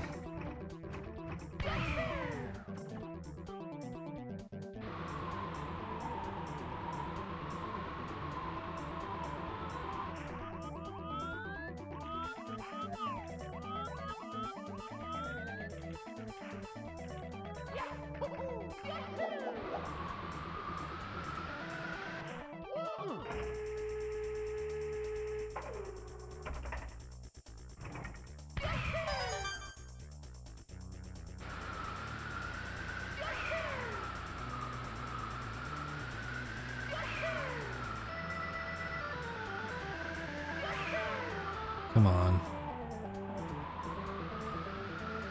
Ah, there we go. Okay. Ooh, man. This level always stresses me out.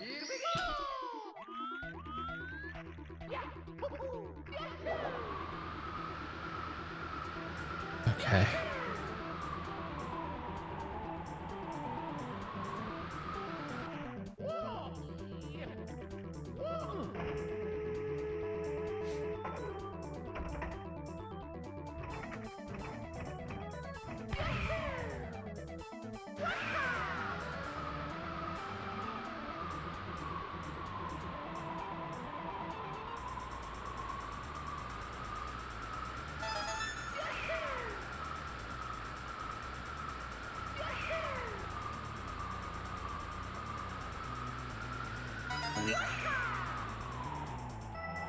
We're watching from New Zealand. Hell yeah.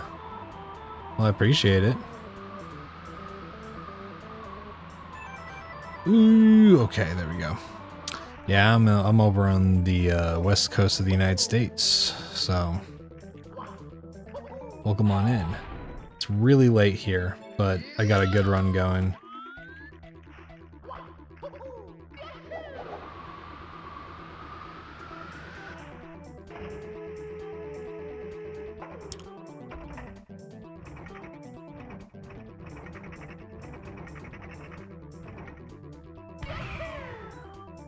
Oh, dude, that was so close.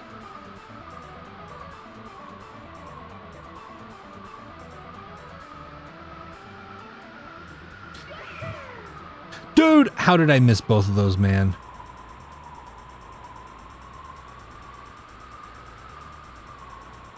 Okay.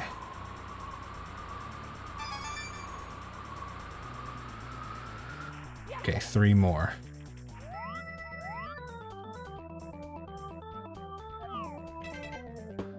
Where are they? There's one. Okay, there's one right by here. Right there. And then there's one down there. Where's the last one? Oh, it's way down there, isn't it? Okay, okay. Oh, thanks for following, Tom. Appreciate it.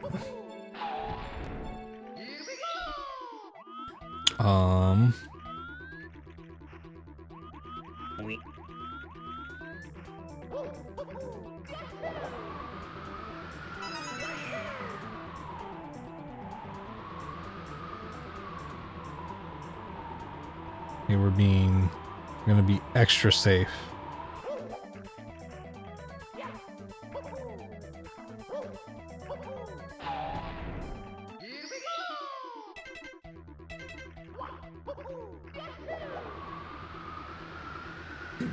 Come on, there we go. Okay.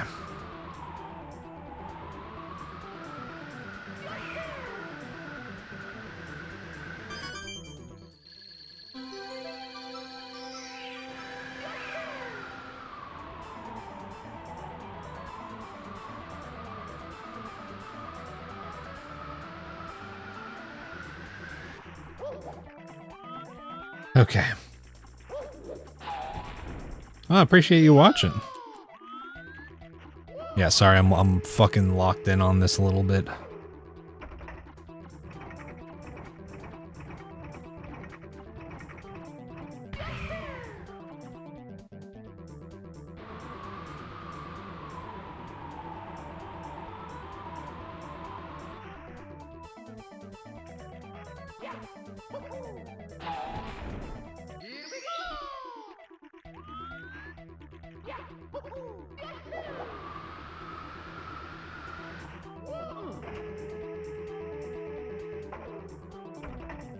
Okay,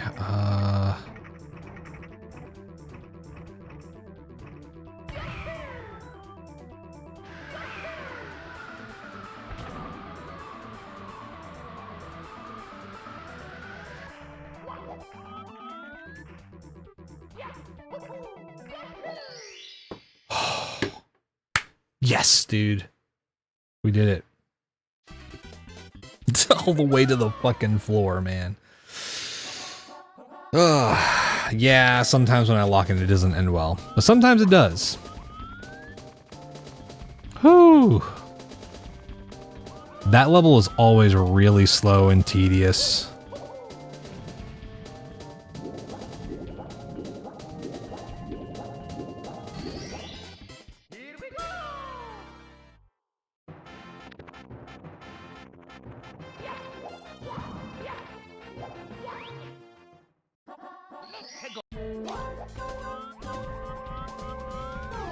Dun-dun. Boom, boom, boom, boom, boom, boom. Okay. I forgot that we didn't do Womp's Fortress yet. Dude, I'm always forgetting, like, every time I'm like, oh, I just hope that we're gonna have enough stars. I'm like reminded of an entire level full of stars that we haven't done yet.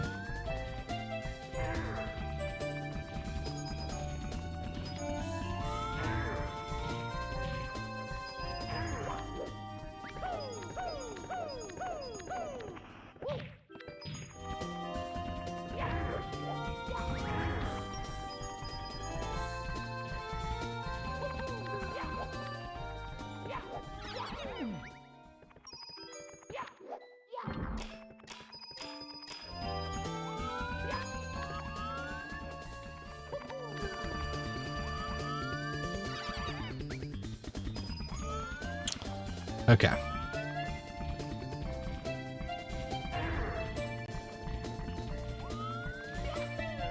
Oop, there's a coin.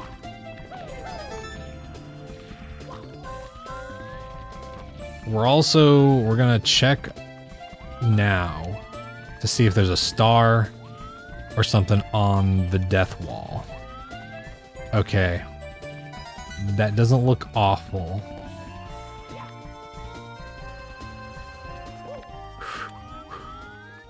Okay, yeah, we're not getting red coin star. Yeah, we're just not gonna do it.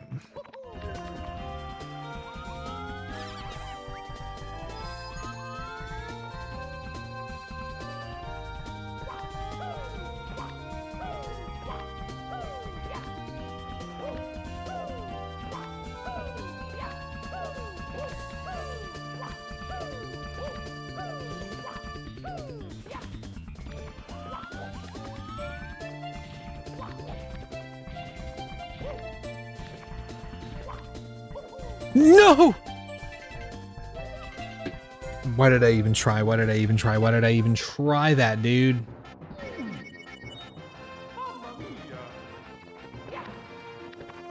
Dude, every time. Every time. Every time. Every time. Every time. I'm never doing that ever again, man.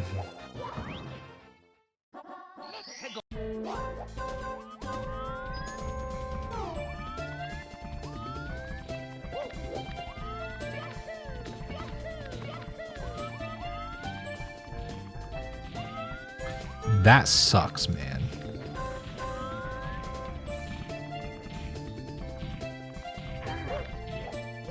Fuck you.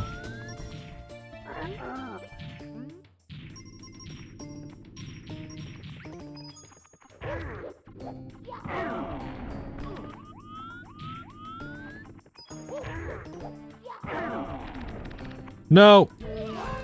Dude, you're kidding me, man. This guy's gonna be a pain in the ass to fight up there.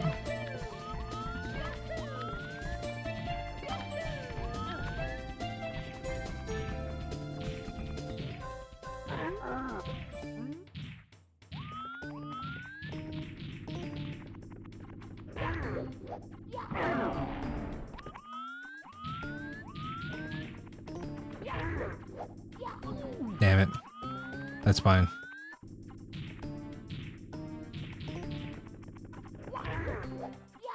Dude, Mario. Come on. Did I change the coin colors? Dude, I think I changed the coin colors. I don't know. Oh, yeah, I did by accident. Okay. Yeah, this is a stressful spot, but I think that we can do this.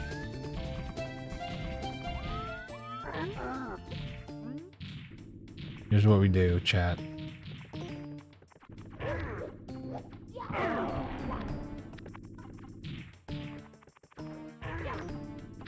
Okay. We let him get back up.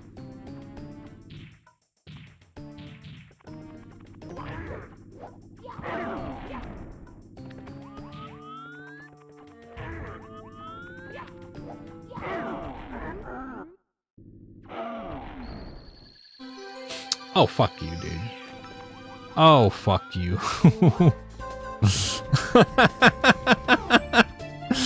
What a fucking middle finger, dude. Holy shit. Dude, that's so gross. Yeah, I'm not doing that.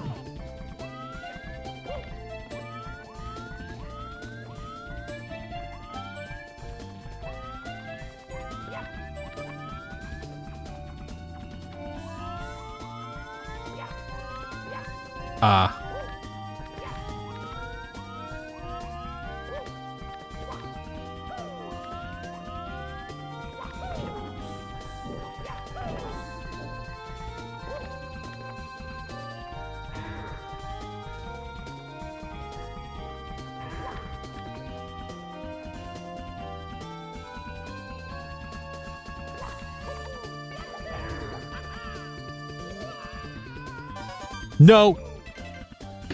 You're joking, dude.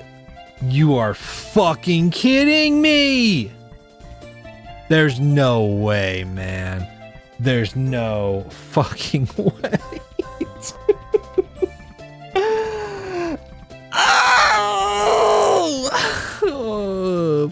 Fucking stab me with knives, man. What the fuck, man? What the fuck, man? What the fuck, man? What the fuck? It was a good run, it was. Dude, that's so fucking stupid, man. That's so stupid. Whatever. Whatever, man. Whatever.